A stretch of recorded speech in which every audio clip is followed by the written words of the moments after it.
Hello, dear friends. Thank you for choosing to spend your precious time with us this evening. As you settle in, let your worries gently drift away and embrace the tranquility of this moment. Together, we'll embark on a journey to magical and peaceful places through the soothing stories that await. May these tales bring you comfort and joy, and may the dawn bring you a wonderful start to your day. Story 1. The village of Meadowhaven nestled in a valley where twilight lingered like a contented sigh, its cobblestone paths glowing under perpetual starlight. For generations, the villagers cherished their nightly symphony of rustling willows and humming fireflies that pulsed in time with the heartbeat of the earth. But one crisp autumn evening, the harmony faltered. Young Theo, who loved sketching constellations from his attic window, noticed it first. The firefly's golden dance above Whisper Creek had vanished, leaving the water dark and silent. Then Mrs. Gable's prize moon petals, flowers that unfurled only under firefly light, remained tightly shut, their silver petals shivering in the gloom. Finally, old Finnegan the baker discovered his cinnamon rolls, which always rose perfectly at moonrise, collapsing into sad, doughy lumps. "Something's amiss in the glimmer," he murmured, dusting flour from his apron. Theo, with his sketchbook tucked under his arm, decided to investigate. He packed a lantern with honeyed candlelight and a pouch of butterscotch candies, known to soothe nervous creatures. As he wandered toward the creek, he met Elara, a girl whose hair braids held tiny, enchanted dewdrops that chimed when she moved. "The fireflies are hiding," she whispered, her dewdrops tinkling like anxious bells. "Even the crickets won't say why." They followed the creek's path, the air growing unnaturally still. Beneath the hollowroot tree, they found a cluster of trembling acorns rolling in frantic circles. A voice, soft as rustling parchment, spoke from the shadows, the light stealer's stir. Out shuffled Oliver, an ancient hedgehog wrapped in a moss-green shawl, his spectacles perched on his snout. "I've seen this before, centuries ago," he wheezed. "When balance wavers, small magics fray first." He explained that fireflies anchored Meadowhaven's gentle enchantments. Without them, warmth and wonder would slowly fade. Clues emerged like scattered puzzle pieces. Theo spotted faint, silvery tracks, like melted stardust, along the creek bank. Elara's dewdrops chimed wildly near the old mill, where the air smelled of ozone and loneliness. Oliver nudged a half-buried object with his paw, a single firefly wing, shimmering with unnatural frost. "Cold magic," he mused. "Not born of malice, but sorrow." Their quest led them to the crystal caves, where stalactites wept glowing minerals. There, huddled in a cavern glittering with frozen tears, was a young ice sprite named Frostling. Her breath puffed in icy clouds, and her translucent hands cupped a flickering orb of captive fireflies. I only wanted warmth," she stammered, eyes like frozen violets. She'd lost her glacier home to a sudden thaw and fled south, accidentally freezing everything she touched. The fireflies, drawn to her loneliness, had followed and become trapped in her icy aura. Theo understood. He offered a butterscotch candy, its sweetness melting the frost on her palm. Elara gently untangled her braids, letting her dewdrops chime a lullaby that softened the cave's chill. Oliver cleared his throat. "Child, warmth isn't stolen, it's shared." He taught Frostling to weave starlight into a cloak, thread by thread, focusing her magic into creation, not fear. Together they crafted a shimmering mantle that glowed with captured constellations. As Frostling draped the cloak over her shoulders, her icy aura softened into a gentle radiance. The frozen fireflies thawed, buzzing joyfully around her like living embers. She released them with a promise, "I'll tend the moon petals tonight." Back in Meadowhaven, the fireflies returned in a blaze of gold, swirling around Frostling as she breathed life into Mrs. Gable's garden. Moon petals bloomed, spilling silver pollen that dusted Finnegan's cinnamon rolls, making them rise loftier than ever. The village celebrated with a feast under the stars. Frostling, no longer cold or alone, spun delicate ice crystals that hovered beside the fireflies, casting prismatic rainbows on the cobblestones. Theo sketched the scene, a sprite and insects waltzing in the air, while Oliver snoozed by the fire, a butterscotch candy dissolving in his cheek. And so Meadowhaven's magic deepened, woven now with threads of frost and forgiveness. Whenever the fireflies dimmed, villagers would spot Frostling's starlit cloak shimmering in the distance, a reminder that even the loneliest heart could learn to glow, and that every mystery, when met with kindness, unfolded like a flower welcoming the dawn. Story 2.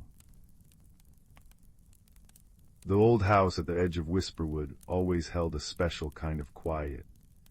Not an empty quiet, but a listening quiet, as if the very walls were holding their breath. Young Leo, tucked beneath a quilt stitched with constellations by his grandmother, often felt it most keenly. Outside his window, the ancient oaks sighed in the night breeze, their leaves whispering secrets Leo longed to understand. He wasn't particularly brave or loud. He was a listener, a boy who noticed the way frost painted intricate lace on the window pane and how the dust motes danced in a single sunbeam. One blustery autumn afternoon, while exploring the cobweb-draped attic, Leo stumbled upon something unexpected. Behind a stack of faded travel trunks, tucked into a forgotten alcove, lay a small wooden box.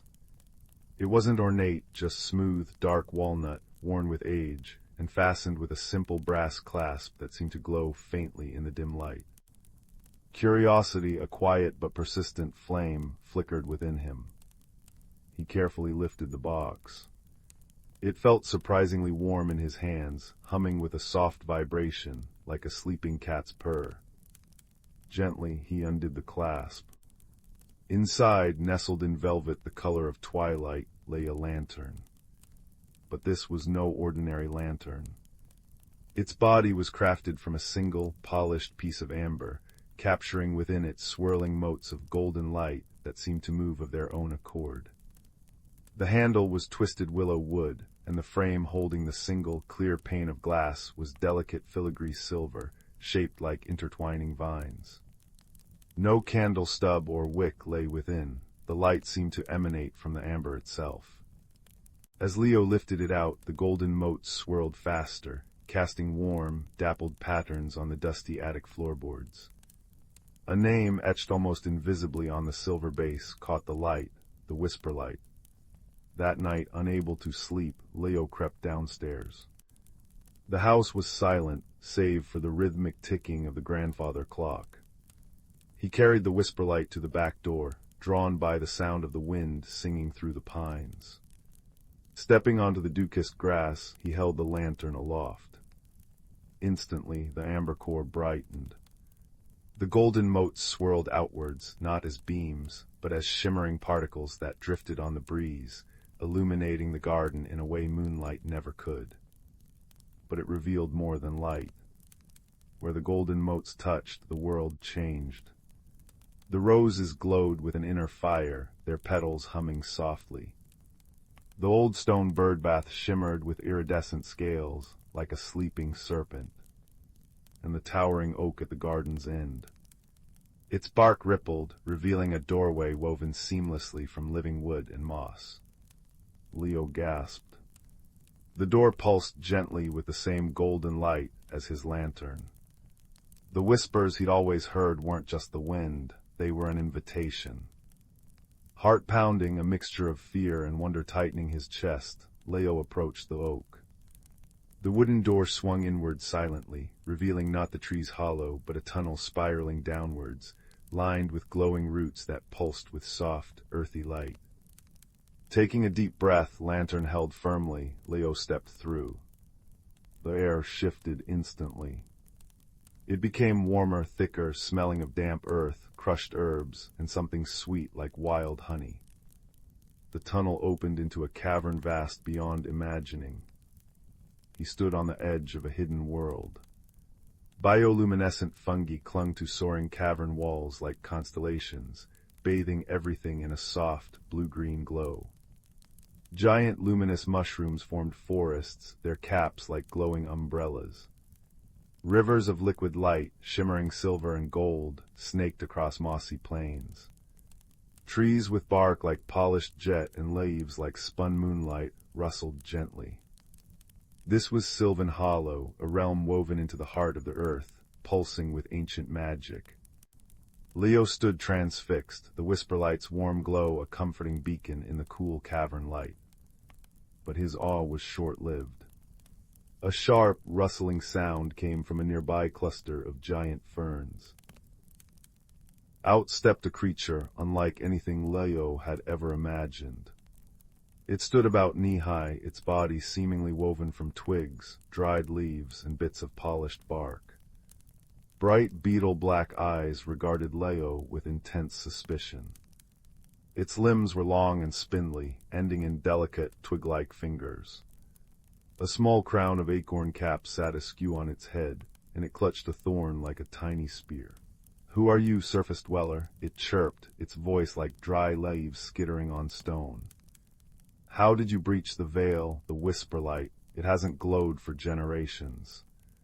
The creature, Thorn as Leo would learn his name was, puffed up his leafy chest, trying to look intimidating, but there was a flicker of curiosity beneath the bristling exterior. I found it," Leo stammered, holding up the lantern. "In my attic. My name's Leo." He offered a small, hesitant smile. Thorn tilted his head, his beetle eyes narrowing. "Found it, the whisperlight chooses its bearer, boy. It doesn't just get found." He took a cautious step closer, peering at the swirling amber. "But the light is dimmer than the old stories say, fainter." A shadow passed over Thorn's expressive face. Just like the heartwood. Leo noticed it then. While parts of Sylvan Hollow were breathtakingly vibrant, other areas seemed faded. Patches of moss were gray and brittle. Some of the luminous fungi flickered weakly. A faint, discordant hum, like a string slightly out of tune, seemed to vibrate through the air. "What's wrong?" Leo asked softly. Thorn sighed, a sound like wind through bare branches. "The heartwood, the oldest tree at the center of Sylvan Hollow, is sickening. It's the source of our world's life, the anchor of the veil that separates us from your world. Its roots drink the deep earth magic, and its branches weave the light that keeps us alive. But its song is weakening. The harmonies are fading, if it fails." Thorn shuddered, leaves rattling.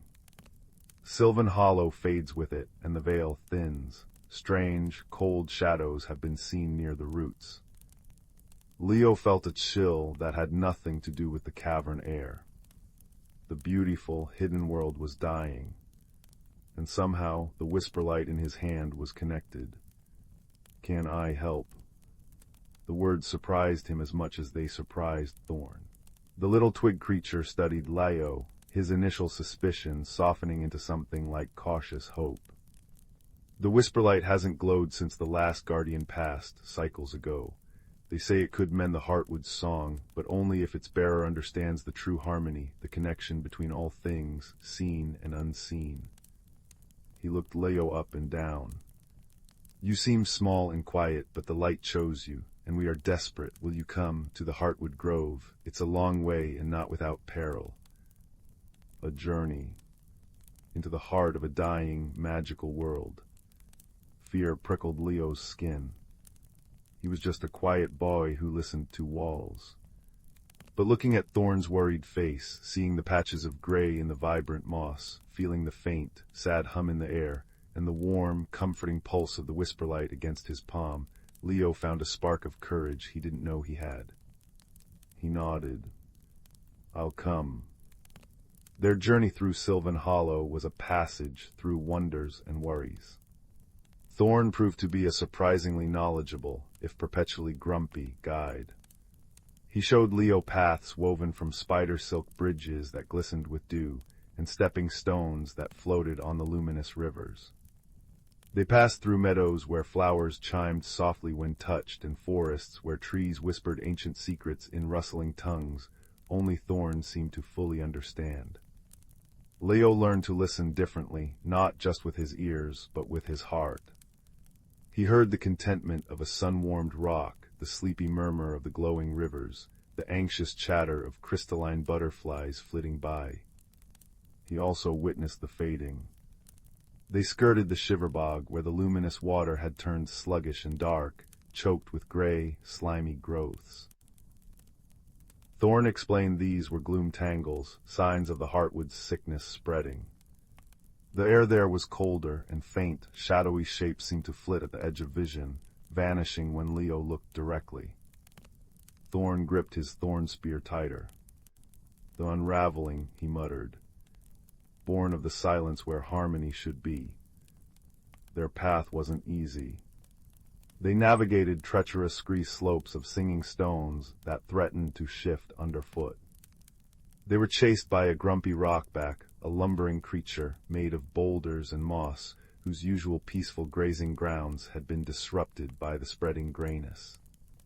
Thorn, with surprising agility, distracted it by mimicking the call of its favorite glowing grub, allowing Leo to scramble to safety. Leo, in turn, used the Whisperlight's gentle glow to soothe a patch of panicked, stinging nettle sprites whose home was being invaded by the gloom tangles. He didn't command, he simply held the light near them, its warmth radiating calm, and their frantic buzzing subsided into a low, relieved hum. One evening, resting in the hollow of a giant glowing toadstool, Thorn spoke, his voice softer than usual. "You're different than I expected, surface dweller. You listen, not just to me, but to the mosskin, the river song, even the grumpy rockback. The old guardians, they were powerful, loud. They commanded the light like a weapon, but you hold it like a friend." Leo looked at the Whisperlight, the golden motes swirling gently. "It doesn't feel like something to command," he said thoughtfully. "It feels like it wants to help, to connect." He remembered the nettle sprites. "Like it helps me hear what things need." Thorn nodded slowly, a few leaves rustling. "Perhaps that's the understanding. The true harmony isn't force, it's listening, it's the connection." He looked towards the distant, faintly pulsing light emanating from the center of the cavern. "The heartwood song, it's the song of connection. When we forget to listen to each other, to the world around us, the song weakens. Maybe the surface dwellers forgetting the old ways, the deep magic maybe that hurt it too." The revelation settled over Leo. The fading of Sylvan Hollow wasn't just an internal problem. It was tied to the world above forgetting its connection to the hidden magic, to the quiet voices of nature. The journey became more than just reaching the heartwood. It was about understanding this fragile, vital link. Finally, after days of travel, or was it weeks, time flowed differently in the hollow. They reached the heartwood grove. It was a vast, open space beneath the highest point of the cavern's ceiling, where the glowing fungi clustered thickest, like a captured galaxy. At the center stood the heartwood. It was magnificent, even in its sickness. A tree wider than Leo's house, its bark deep, rich brown, etched with glowing silver runes that pulsed faintly. Its branches stretched impossibly high, disappearing into the luminous canopy above, each leaf a shimmering shard of captured moonlight. But the sight was heartbreaking. Great swaths of bark were cracked and gray. Many leaves hung limp and dull. The silver runes flickered erratically. The discordant hum was strongest here, a deep, sorrowful vibration that made Leo's bones ache. Tendrils of the gray gloom tangle crept up its mighty trunk like a disease. Standing near the base, wringing his twiggy hands, was an elderly mosskin, taller than Thorn, his body draped in velvety green moss and crowned with glowing lichen. "Thorn, you've returned." His voice was deep and resonant but strained. "And you brought the Whisperlight." His ancient eyes, like polished river stones, fixed on Leo and the lantern with desperate hope. "This is Leo, Elder Root," Thorn said, his usual bravado replaced by solemn respect. The light chose him. Elder Root approached slowly, his mossy feet whispering on the ground. He gazed at the whisperlight, then deeply into Leo's eyes. "Child of the surface," he rumbled. "The song falters. The unraveling grows stronger. The veil thins. Can the whisperlight help?" Leo looked at the suffering giant, felt the discordant hum vibrating through him, saw the creeping gray despair. He thought of the vibrant world he'd journeyed through, the friends he'd made in Thorn and the other creatures. He thought of his own quiet world above, unaware of the magic fading beneath its feet. He thought of the whisperlight's warmth, its gentle insistence on connection.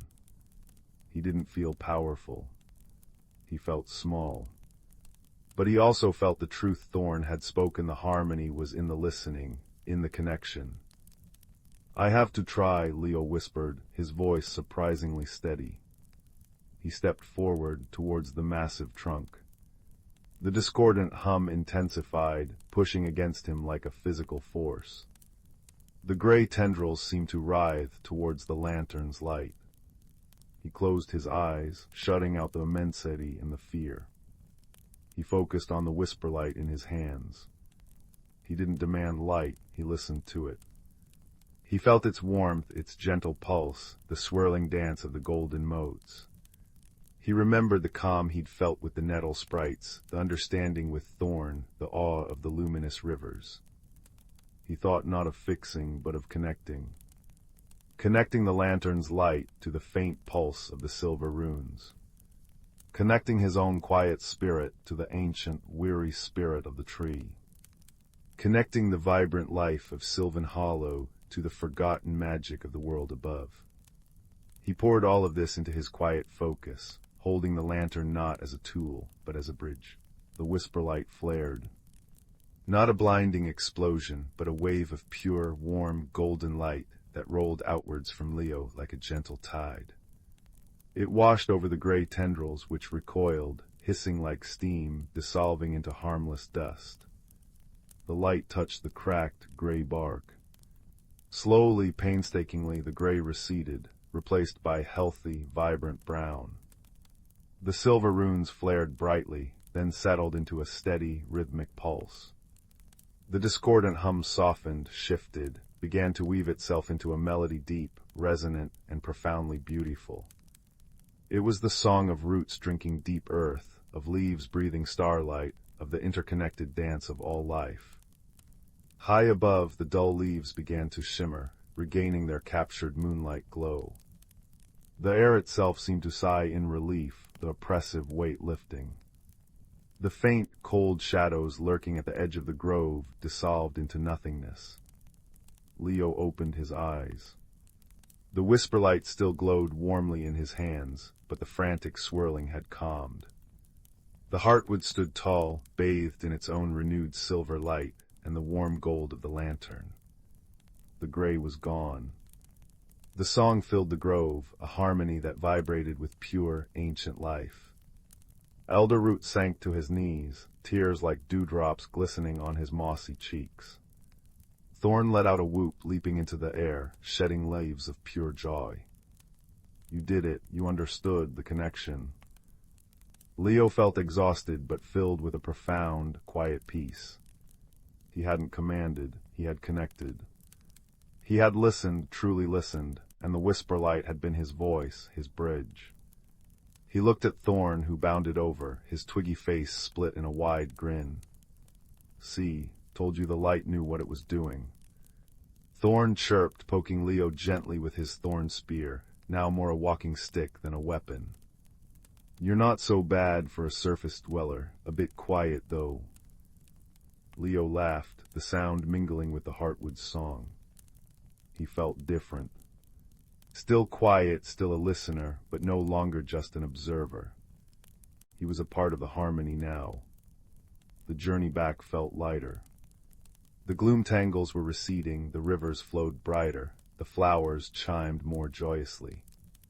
Word of the heartwood's healing spread through Sylvan Hollow like wildfire. Creatures Leo hadn't met emerged to greet them, shimmering fish leaping in the rivers, shy bloom sprites peeking from flowers. Even the grumpy rockback gave a low, rumbling sound of contentment as they passed. They treated Leo not as a savior, but as a friend who had remembered something vital. When they finally reached the oak doorway in Whisperwood, the dawn light was just beginning to touch the tops of the trees above. Thorn stood at the threshold, the vibrant life of Sylvan Hollow behind him. "You'll come back?" Thorn asked, trying to sound nonchalant but failing. His beetle eyes held a glimmer of worry. Leo smiled, holding up the whisperlight. Its amber core glowed steadily, warmly. "The light connects us," he said softly, "and friends listen for each other." He knelt. "I'll listen for the whispers, I'll remember." Thorn nodded, satisfied. He reached out a twiggy hand and placed a small, perfect acorn cap in Leo's palm. It glowed with a faint, internal green light. "So you remember us, remember the song." Leo closed his fingers around the warm cap. "I will, always." He stepped back through the doorway. As it sealed seamlessly into the oak bark behind him, the vibrant magic of Sylvan Hollow faded, replaced by the familiar, crisp autumn air of Whisperwood. The whisperlight in his hand dimmed, the golden mote slowing to a gentle swirl, but it still held a comforting warmth. The ordinary garden looked different now. He saw the life humming beneath the surface, the patient strength of the oak, the quiet resilience of the roses, the intricate beauty of the frost just beginning to form. Back in his room, tucked once more under the constellation quilt, Leo placed the whisperlight carefully on his bedside table. The faint, listening quiet of the house was still there, but it was richer now, layered with the memory of a deep, resonant song and the warmth of an unexpected friendship. He held the glowing acorn cap, a tiny beacon of the hidden world. He wasn't just Leo the listener anymore. He was Leo, the keeper of a connection, the guardian of a whisper of magic. The world was wider, deeper, and infinitely more beautiful than he'd ever dreamed. As sleep finally claimed him, the last thing he heard wasn't silence, but the faint, comforting echo of the Heartwood's song, a gentle reminder that he was never truly alone, and that the most powerful magic often began with simply learning to listen. The whisperlight glowed softly on the table, a warm, golden promise in the quiet room. Story 3. The air in the village of Willowbrook held the crisp, sweet scent of autumn apples and wood smoke. It was a time of change, leaves blazing crimson and gold before tumbling earthward. Yet for young Fern, a baker's apprentice with flour perpetually dusting her apron, this season felt less like a beautiful transformation and more like an unsettling tremor beneath her feet. Her beloved mentor, Mistress Thorn, planned to retire come spring, leaving the cozy bakery, the warm hearth, entirely in Fern's capable hands. Fern knew the recipes by heart, could knead dough with rhythmic grace, and knew exactly when the cinnamon buns were perfectly golden. But the thought of being solely responsible, of owning the place where the village gathered for steaming mugs of cider and crusty bread, it felt like being asked to lift a mountain. She loved the familiar rhythm, the pre-dawn quiet, the yeasty fragrance filling the air, the predictable warmth of the ovens. Change felt like a cold draft seeping under the door. One damp afternoon, overwhelmed by the looming responsibility, Fern escaped her flowery sanctuary. She wandered beyond the village green, past the chattering brook, and climbed the mossy stone steps leading to the whispering garden. It was a place few visited, rumored to hold quiet magic, tended by old Clem, a gardener whose hands were as knotted and wise as the ancient oak roots he tended. Fern found Clem carefully pruning a rose bush, its blooms an unusual, shifting shade of violet blue. He didn't look up, his voice as soft as rustling leaves. "Heavy thoughts make heavy steps, young Fern, the earth feels them." Fern sighed, sinking onto a sun-warmed stone bench. It's just everything's changing, Clem. Mistress Thorne leaving the bakery, it's too big, too much. I feel like dough that won't rise properly. Clem chuckled, a sound like dry seeds rattling in a pod. He gestured around him. Look at this garden, seems peaceful, eh? But underneath it's a riot. Roots pushing deeper, seeds cracking open, worms turning the soil. Change is the soil of life, fern, necessary, messy sometimes, beautiful always in the end. He pointed a gnarled finger at a patch of bare, dark earth near the garden's heart. See that? That's the seed bed, holds the echo seeds. They don't grow just anything, they grow what you need. Fern peered at the unremarkable patch. Echo seeds. Aye, Clem murmured, brushing soil from his worn trousers. Plant a worry, a hope, a fear there, whisper it true to the earth, and the seed that sprouts, well, it echoes what's inside, shows you what you might be missing. Sometimes it shows you what you already are, just waiting to bloom. Skeptical but curious, Fern approached the seed bed. The soil felt cool and crumbly beneath her fingers.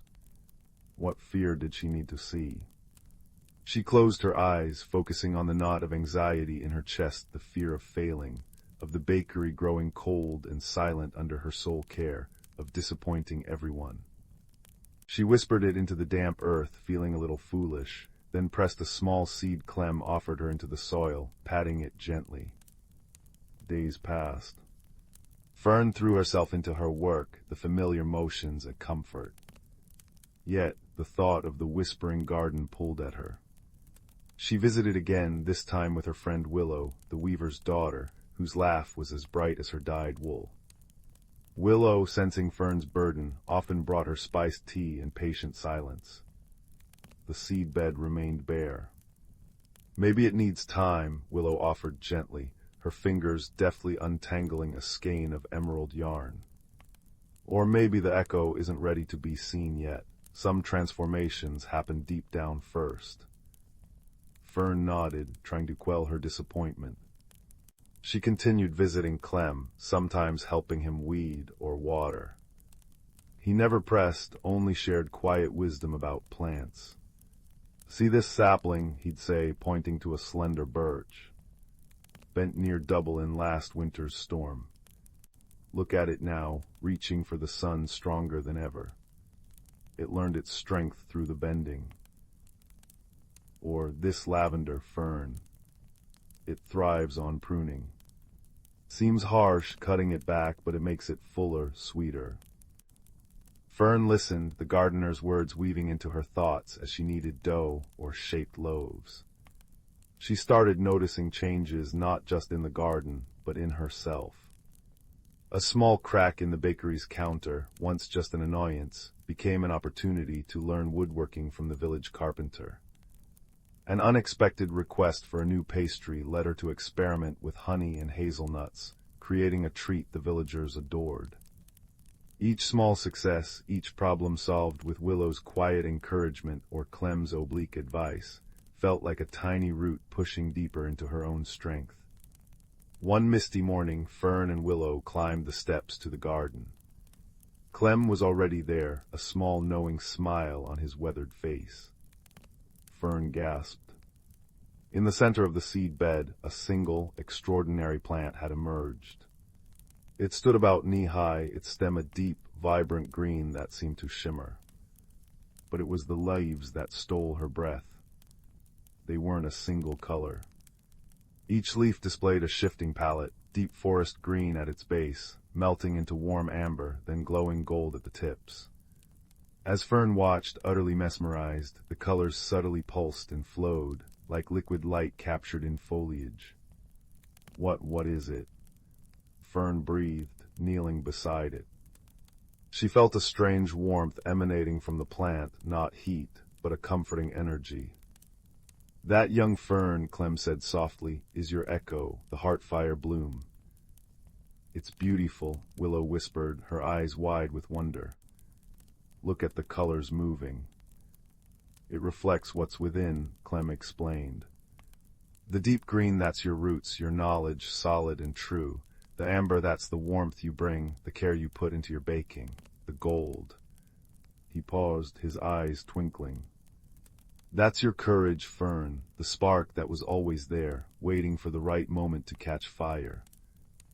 Fern reached out, her fingers hovering just above a shimmering gold-tipped leaf. As she did, a wave of pure, peaceful understanding washed over her. She saw not the terrifying mountain of responsibility, but the familiar contours of her beloved bakery.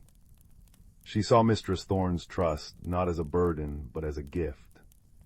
She saw her own hands, strong and capable, not just kneading dough, but shaping something new, something uniquely hers, built upon the strong foundation she already possessed. The fear wasn't gone, but it was no longer a crushing weight. It was simply part of the landscape, like the changing seasons. The heartfire bloom seemed to glow brighter in response to her realization. A single perfect bud formed at its crown, its petals tightly furled, radiating a soft, golden light. "The bloom is coming," Clem murmured. The final echo. Fern visited the garden daily. The bud slowly swelled, its light growing warmer, more inviting. The day before Mistress Thorne officially handed over the bakery keys, Fern walked up the steps at dawn. Willow was already there, holding 2 steaming mugs of cider. Clem stood beside the heartfire bloom. The bud had opened. It wasn't a flower of petals, but of pure, gentle light. Shimmering strands of gold and amber wove together in the air above the plant, forming a luminous, hovering sphere, like a miniature captured sunrise. It pulsed softly, casting a warm, comforting glow that banished the morning chill and touched Fern's face like a blessing.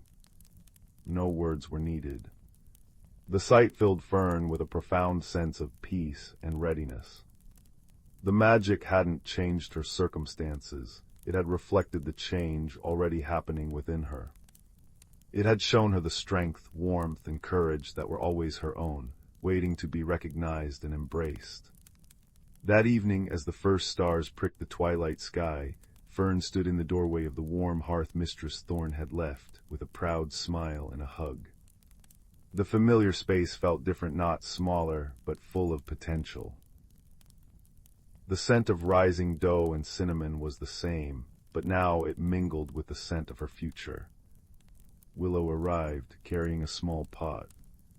Nestled in the soil was the heartfire bloom, its luminous sphere glowing softly in the dim bakery. "Thought it belonged here," Willow said, placing it on the counter near the window. "To remind you."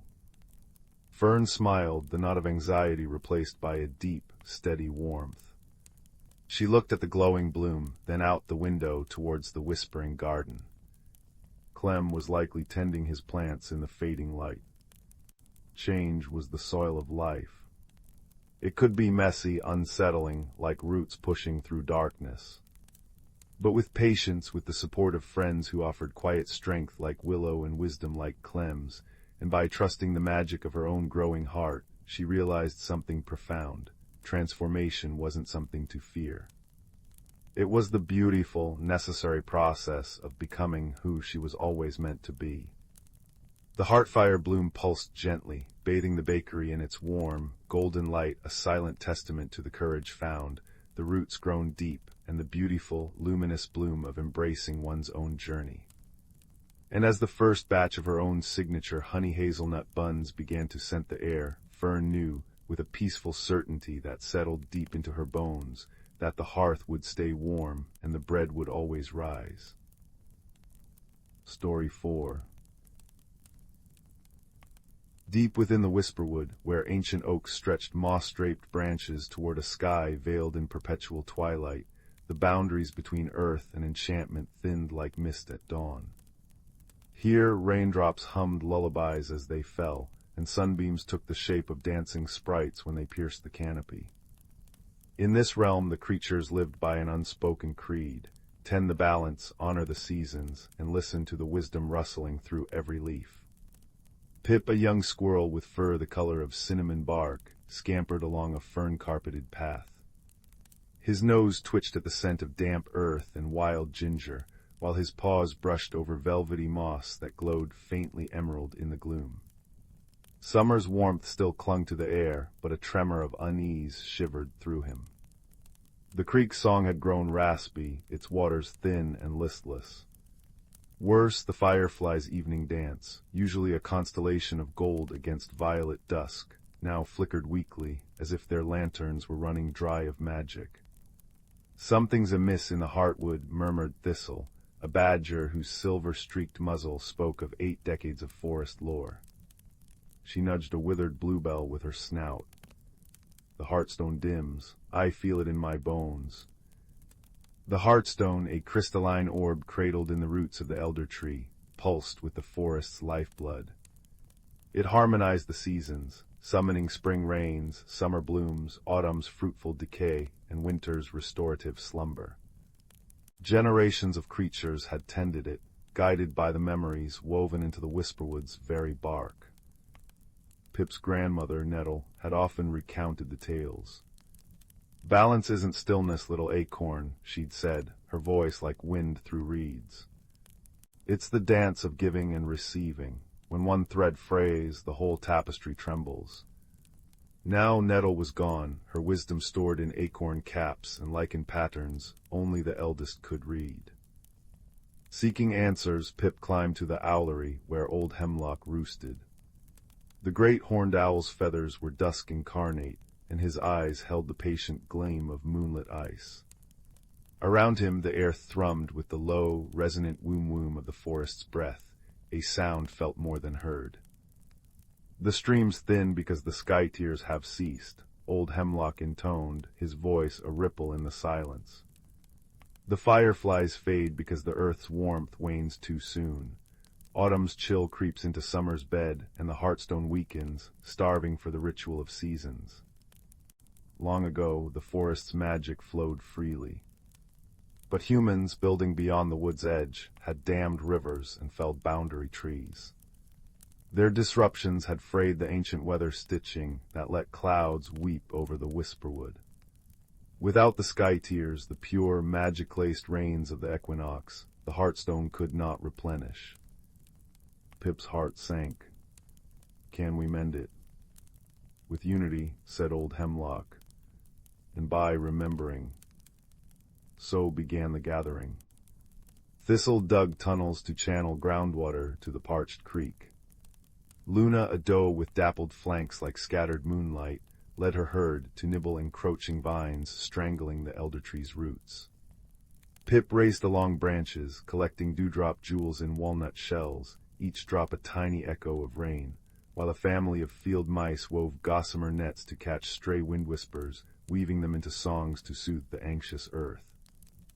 One crisp evening, as the first unseasonal frost silvered the ferns, Pip noticed something. High on the elder tree, where Nettle had once tucked away her knowledge, a spiral of luminous fungus gleamed, a map only visible in starlight. The sky tears find their way home when called by root and wing, it seemed to pulse. But the call must rise from the forest's breath. Pip understood. The ritual needed the forest's collective voice. At his signal, creatures gathered beneath the elder tree. Thistle drummed the earth with sturdy paws. Luna's herd stamped a rhythmic thunder.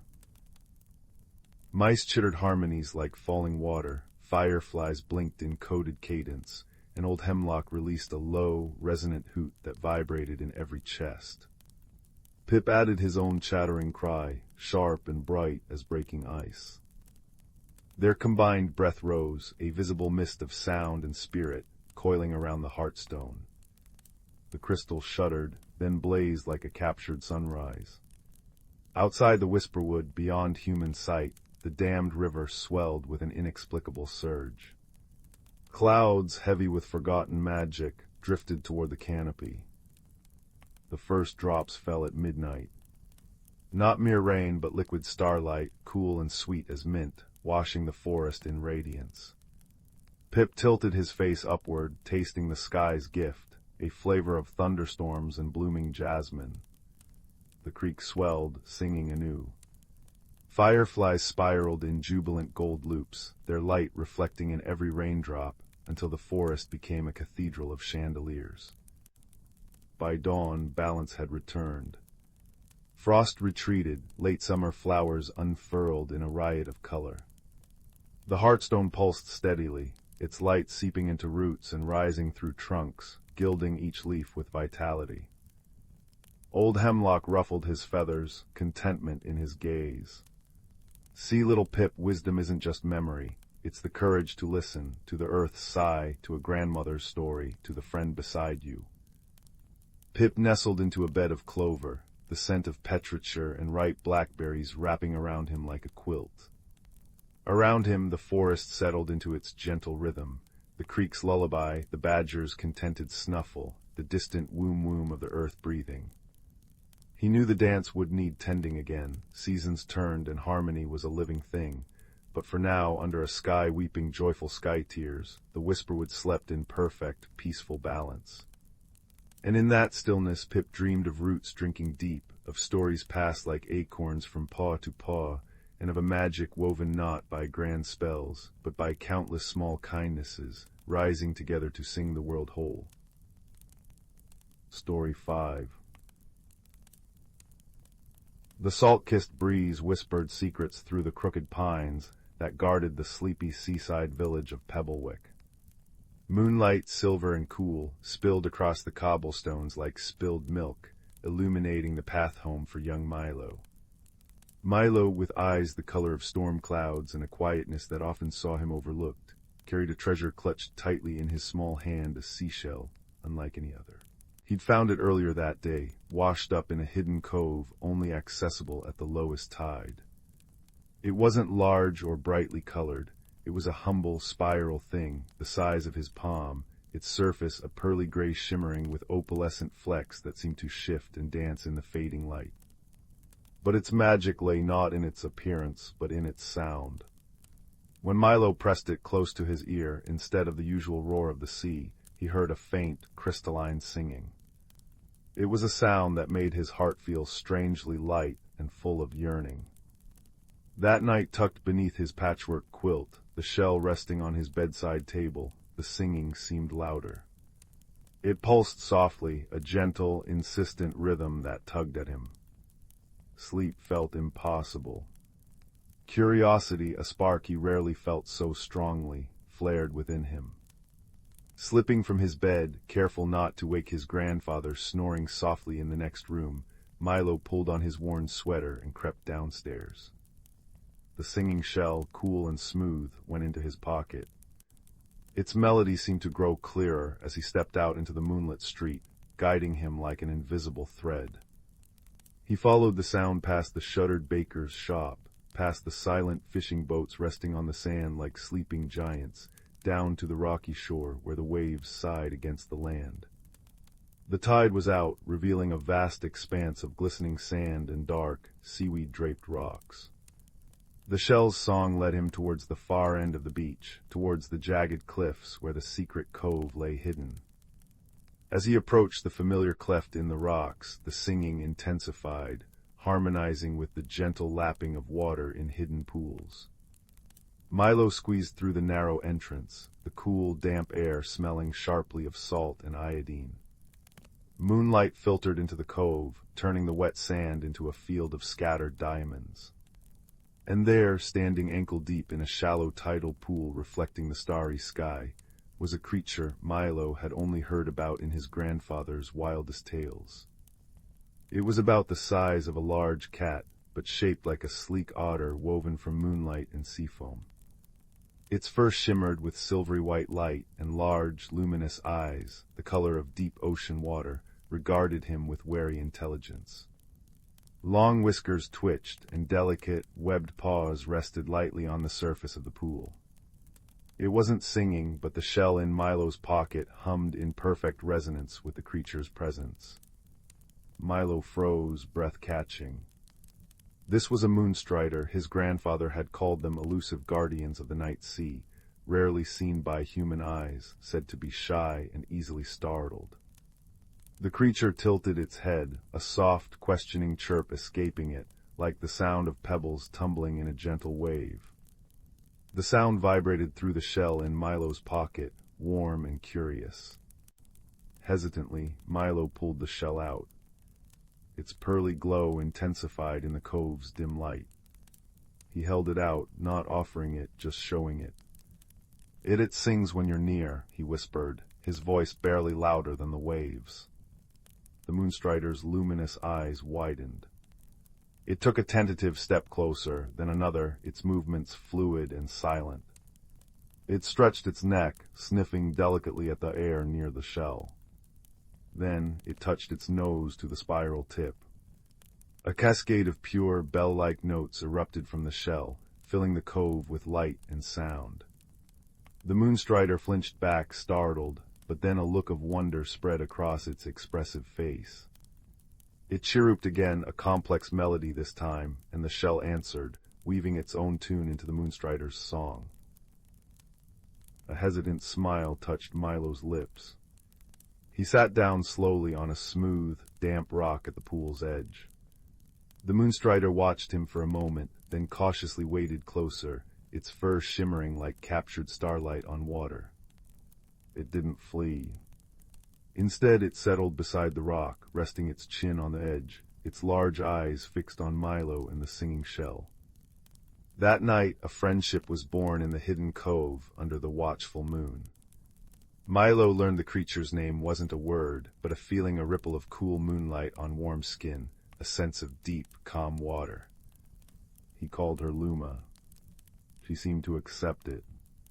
He learned she was a young moonstrider, separated from her pod during a fierce storm, drawn to the cove's safety and the strange resonance she felt from Milo's shell. She communicated through soft chirps, clicks, and melodic hums that the shell translated into emotions and simple images in Milo's mind: the vastness of the ocean, the warmth of her family pod, the sharp fear of the storm, the quiet loneliness of the cove. Night after night, Milo returned. His grandfather noticed the change, the spark in Milo's eyes, the faint smile that lingered, the sand on his boots, but attributed it to healthy exploration. Milo learned the rhythms of the hidden cove with Luma.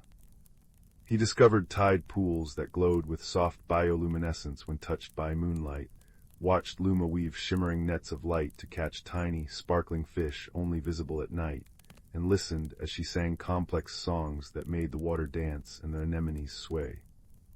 The shell was their bridge, amplifying understanding and weaving a tapestry of shared wonder. Luma showed Milo that the cove wasn't just a pocket of rock and water, it was a threshold. At the deepest, darkest part of the cove, where the tide surged through an underwater archway, lay the entrance to the whispering depths, a hidden, submerged world of glowing corals, towering kelp forests that swayed like cathedral pillars, and creatures of light and shadow. Luma could enter, her form shifting seamlessly to navigate the water, but Milo could not. Yet through the shell pressed to the water's surface, he could hear it: the haunting songs of the giant, luminous jellyfish, the crackling conversations of the starfish that clung to glowing rocks, the deep, resonant hum of the ancient sea turtles who remembered the shaping of the world. It was a world of breathtaking beauty and profound mystery, existing just beyond the veil of the ordinary. Their friendship defied every expectation Milo had ever held. Luma wasn't fierce or aloof, she was playful, curious, and possessed a quiet wisdom. She taught him patience, observing the intricate dance of the tide pool crabs. She taught him courage, encouraging him to wade a little deeper into the cool water. She taught him the language of the sea, the meaning of different wave size, the warning in a sudden shift of wind, the promise in the cry of a distant gull. And Milo, in turn, offered Luma companionship. He brought her smooth, interesting pebbles he found, shared stories of the village, translated through feelings and images via the shell, and simply sat with her, their silence filled with the shared comfort of being understood. One evening, as the autumn moon swelled fat and golden in the sky, a different sound echoed through the whispering depths, transmitted faintly through the shell Luma held underwater. It wasn't the usual symphony. It was a discordant, grinding rumble, a sound of pain and distress that vibrated through the water and up Milo's spine. Luma surfaced, her luminous eyes wide with alarm. She chirped frantically, images flooding into Milo's mind through the shell. A large, gentle creature, like a whale but smaller and covered in shimmering plates, trapped, tangled in thick, dark cords that cut into its flesh. Panic. Danger. The grumbleback Luma conveyed. An ancient, peaceful denizen of the whispering depths. The dark cords were something new, something sharp and cruel that didn't belong. Milo felt Luma's fear and the grumbleback's suffering as if it were his own. His quiet heart hammered against his ribs. He had to help. Luma couldn't free the creature alone. The cords were too strong, too deeply embedded. She needed Milo, needed someone who could handle tools.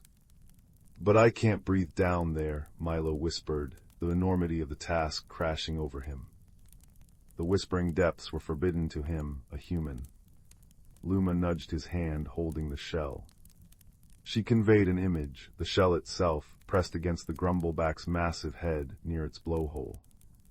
A plea. A desperate hope. The shell sang its own song, a song of calm, of connection, of shared breath. It was a risk, a leap into the unknown based on instinct and trust. Milo took a deep, shuddering breath. He trusted Luma. He couldn't let the grumbleback suffer. He stripped off his sweater and trousers, leaving only his underclothes. The night air was chilly, but determination burned within him. He took the shell firmly in one hand. Luma chirped encouragement, her eyes glowing fiercely. She dove beneath the water near the underwater archway, beckoning him. Holding his breath, Milo plunged into the surprisingly warm water of the submerged entrance. It was dark and disorienting. Panic threatened to seize him. Then the shell pulsed in his hand. Luma was beside him, a beacon of soft light. She nudged him forward, deeper into the archway. The pressure built in his ears. His lungs began to burn. Just as he thought he'd have to surface, he felt Luma's cool nose press the shell against his lips. Instinctively, Milo exhaled the stale air from his lungs against the shell's opening. Instead of bubbles, a stream of shimmering, silvery light flowed out. He gasped in, expecting water, but breathed in cool, clear air that tasted of ozone and deep ocean. The shell glowed brilliantly, forming a shimmering bubble of breathable air around his head. Wonder eclipsed fear. He could breathe. He could see. The whispering depths unfolded before him. It was more magnificent than anything he'd imagined through the shell's song. Towers of glowing coral pulsed with soft blues and greens. Forests of giant kelp swayed in unseen currents, their fronds tipped with tiny lights like fairy lanterns. Schools of iridescent fish darted like living rainbows. But Luma was already swimming urgently downwards, towards a deep trench. Milo kicked his legs, clumsy at first, then finding a rhythm, propelled by the shell's magic and Luma's guiding light. They found the grumbleback. It was magnificent and heartbreaking. Twice as long as Milo's grandfather's fishing boat, its body was encased in thick, iridescent plates that now seemed dull. Thick ropes of dark, synthetic material fishing net, Milo realized with a surge of anger, were wound cruelly around its massive flippers and torso, biting deep into the softer flesh beneath the plates. The creature's single large eye, the size of a dinner plate, was clouded with pain and fear. It emitted a low, grinding moan that vibrated through the water. Luma chirped frantically at the grumbleback, conveying reassurance through sound and light. Milo swam closer, the shell's air bubble keeping him safe. He saw the knots were tight, the net strong. He needed something sharp. He patted his pockets empty. Then he remembered the small, sturdy pocket knife his grandfather had given him for whittling, forgotten in his trousers pocket back on the rock. Despair threatened.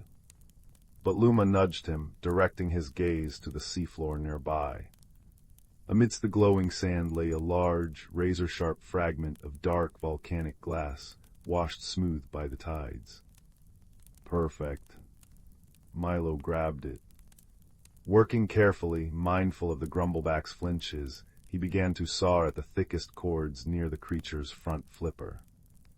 The glass was sharp, but the net was tough. His hands grew tired. The water pressure pressed in. The magical air from the shell felt thinner, the glow dimmer. He had to hurry. Luma helped, using her surprisingly strong teeth to gnaw at thinner strands where she could. It felt like hours.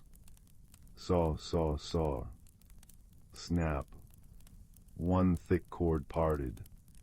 The grumbleback shuddered, a sound like a sigh of relief echoing through the water. Hope surged. Milo moved to the next tangle, sawing furiously. Luma worked tirelessly beside him.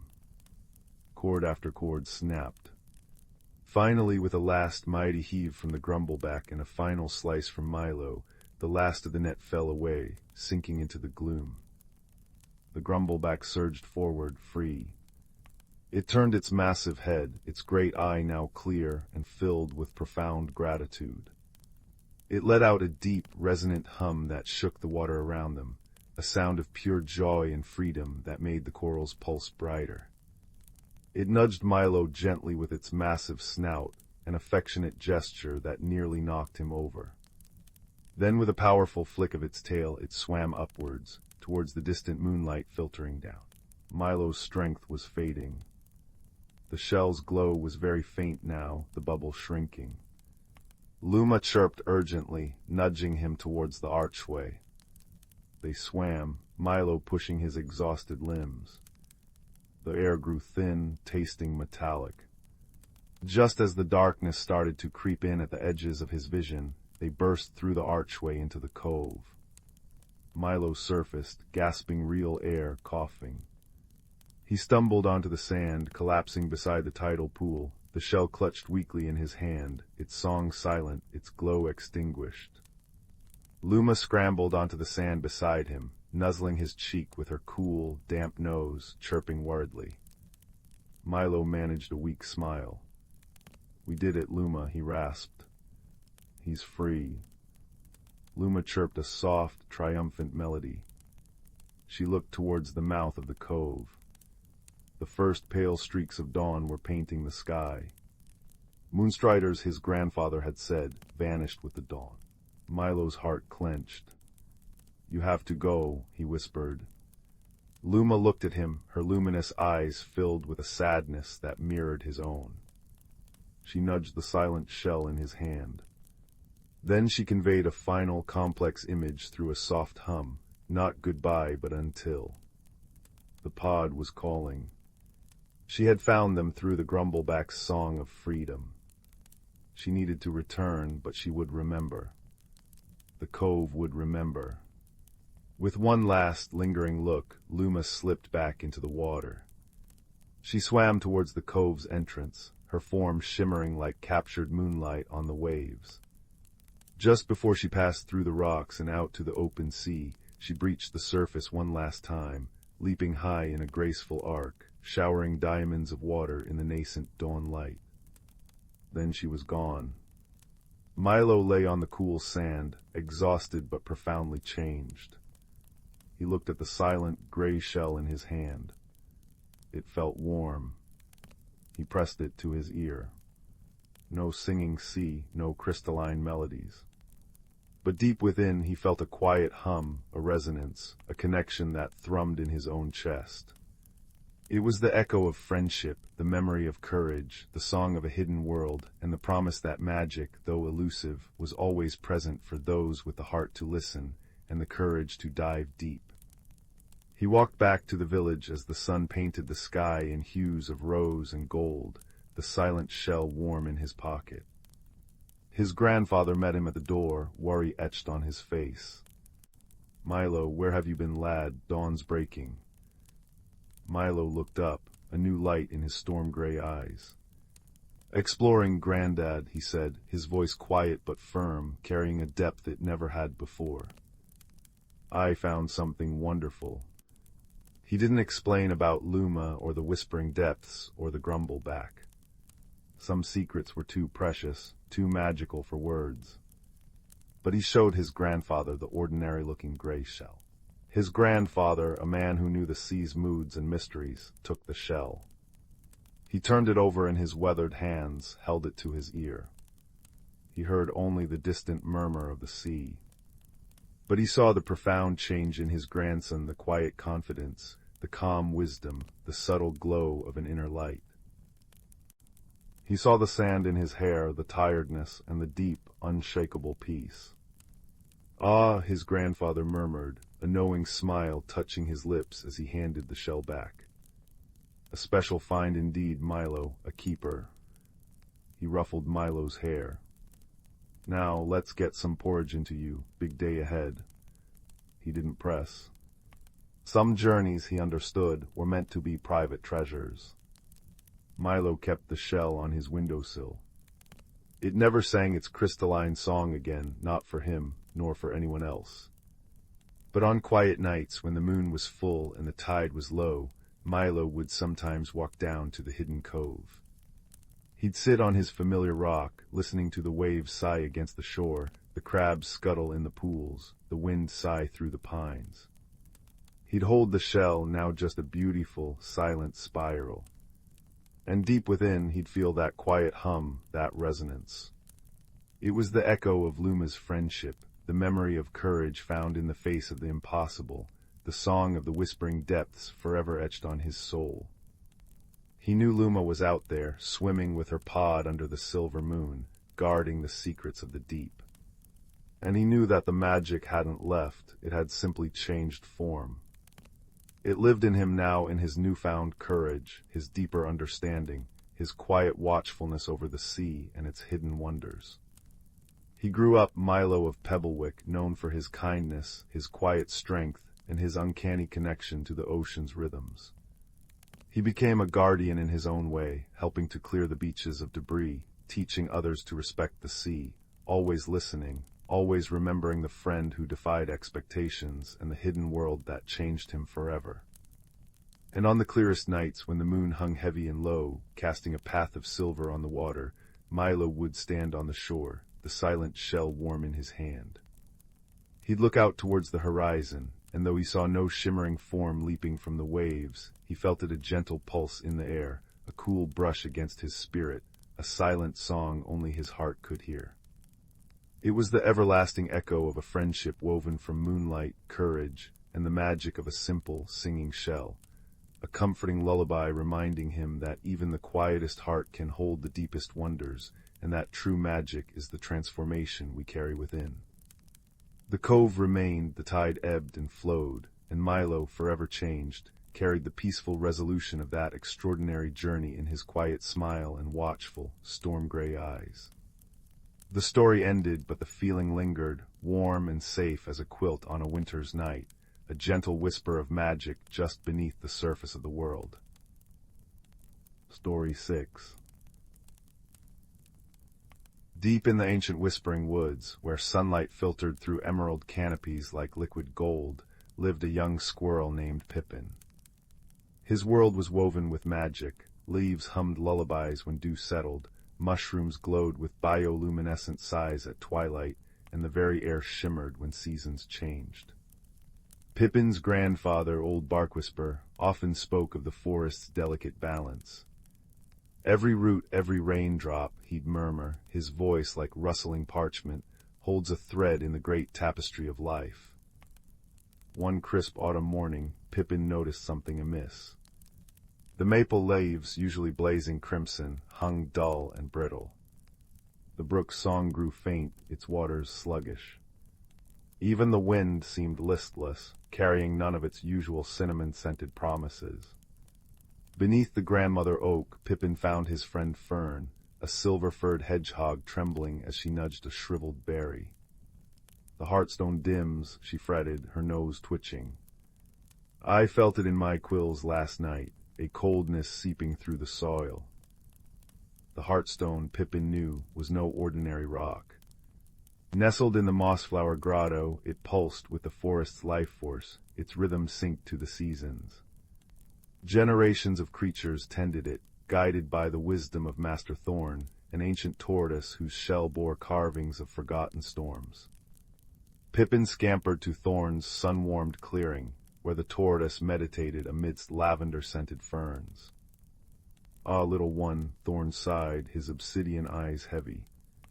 "The stone's magic wanes because the veil of seasons frays. Frost and blossom quarrel where they should dance. To mend the veil they needed 3 treasures, a dewdrop kissed by the first autumn moon, a feather shed during the spring equinox's dawn flight, and a petal from the midnight blooming starflower. Their quest began at the crystal pools, where dragonflies with stained glass wings guarded the dewdrop. Pippin approached Lily, their iridescent leader, as she skimmed water like a living jewel. "The pools grow cloudy," she chimed, her wings humming a minor key. "But for kindness given, when you saved our larvae from the dry spell, we gift this." She placed a dewdrop in an acorn cup. It glowed like captured starlight, cool against Pippin's paw. Next they journeyed to Sky Tower Cliffs, home of the sky dancers, flocks of starlings who painted the air with synchronized flight. There they met Gale, an elder starling whose feathers gleamed like polished obsidian. "The equinox feather is sacred," Gale trilled, gesturing to a nest woven from cloud thistles. "Yet the winds rage unpredictably, tearing our patterns apart." Remembering Thorn's teaching, Pippin gathered pine resin to mend fractured nests while Fern soothed panicked chicks with time-scented lullabies. Touched, Gale gifted a silver-tipped feather, warm with remembered sunlight. Their final trial led them into the Whispering Wood's deepest embrace, where twilight never fully faded. The starflower bloomed only once a year in Glimmerroot Cavern, tended by silent, moss-clad badgers. But the cavern's entrance was veiled by thorn vines, sentient brambles that tightened when frightened. "Patience," murmured Fern as Pippin eyed the writhing thicket. "They respond to gentleness." She curled into a ball, rolling slowly forward while humming a melody old Barkwhisper taught her, a tune of roots dreaming underground. The thorns stilled, then parted like a sigh, revealing petals that glowed with soft blue radiance. As they returned, the forest's decline deepened. Trees shed leaves prematurely, and an unnerving silence smothered birdsong. Even Master Thorn seemed frail, his movements sluggish. "Hurry," he urged, the carvings on his shell flickering weakly. At Mossflower Grotto, the Heartstone's light guttered like a dying candle. Around it creatures gathered, fireflies dimming to embers, rabbits with drooping ears, a family of foxes whose fur had lost its russet fire. Guided by Thorn, Pippin placed the treasures atop the stone, dewdrop at the north, feather at the east, petal at the west. Fern uncurled at the south, her quills brushing the moss. "Now," whispered Thorn, "weave the seasons together." Pippin closed his eyes, recalling the forest symphony, the crunch of frost, the babble of spring streams, summer's honey-thick air, autumn's cinnamon winds. Around him the creatures added their voices. Starlings warbled sky songs, badgers drummed earth rhythms, dragonflies chimed water melodies. The treasures blazed, spinning threads of light, silver for winter, gold for autumn, jade for spring, amber for summer. Suddenly the grotto filled with a kaleidoscopic whirlwind. Frost patterns bloomed on ferns, only to melt into cherry blossoms. Sunlight and snowflakes danced in harmony. With a resonant chime, the veil mended, and the Heartstone flared anew, bathing all in butterscotch warmth. Color flooded back into the woods, maples ignited scarlet, brooks leapt over stones in laughing rivulets, and the air swelled with the scent of rain and ripe blackberries. That evening, as fireflies scribbled constellations overhead, Pippin nestled beside old Barkwhisper. "Grandfather," he whispered, "Master Thorn said the forest's balance needs tending always." The old squirrel smiled, tucking a maple wing seed into Pippin's paw. "Just as stars need darkness to shine, little one, Our strength lies in listening to the wind's secrets, the soil's sighs, and each other. Outside, the first snow began to fall, gentle as thistledown, wrapping the whispering woods in a quilt of peace. And deep in the grotto, the heartstone pulsed steadily, a silent promise watched over by generations, dreaming of springs yet to come. Story 7. The salty breeze whispered through the fishing nets, hung to dry in the sleepy coastal village of Seabridge. Milo, a boy with eyes the color of storm clouds and a heart too big for his small frame, watched the gulls wheel against the twilight sky. He felt as invisible as a grain of sand on the vast shore. While other children boasted of catching the biggest fish or mending the sturdiest nets, Milo's quiet nature often left him overlooked, his dreams of grand adventures locked away like treasures in a chest no one cared to open. One evening, as bruised clouds gathered like a gathering of ancient whales on the horizon, and the first fat drops of rain began to fall, Milo sought shelter beneath the rickety pier. The wooden planks groaned above him, and the sea churned, frothing with restless energy. It was there, nestled amongst slick kelp and smooth, water-worn stones, that he saw it. Not a shell like any other he'd found. This one was large, spiral-shaped, and glowed with an inner light, a soft, pulsing blue like the heart of a captured wave. Its surface felt impossibly warm against his chilled fingers, etched with swirling patterns that seemed to shift and dance in the dim light. Curiosity, a spark he hadn't felt in weeks, ignited within him. He picked it up, the warmth spreading up his arm, a comforting counterpoint to the storm's chill. Hesitantly, drawn by an instinct he couldn't name, Milo lifted the shell to his ear. He expected the roar of the sea, the sound every shell promised. Instead, a chorus of whispers flooded his senses. Not the wind or the waves, but distinct voices, layered and strange, yet somehow understandable.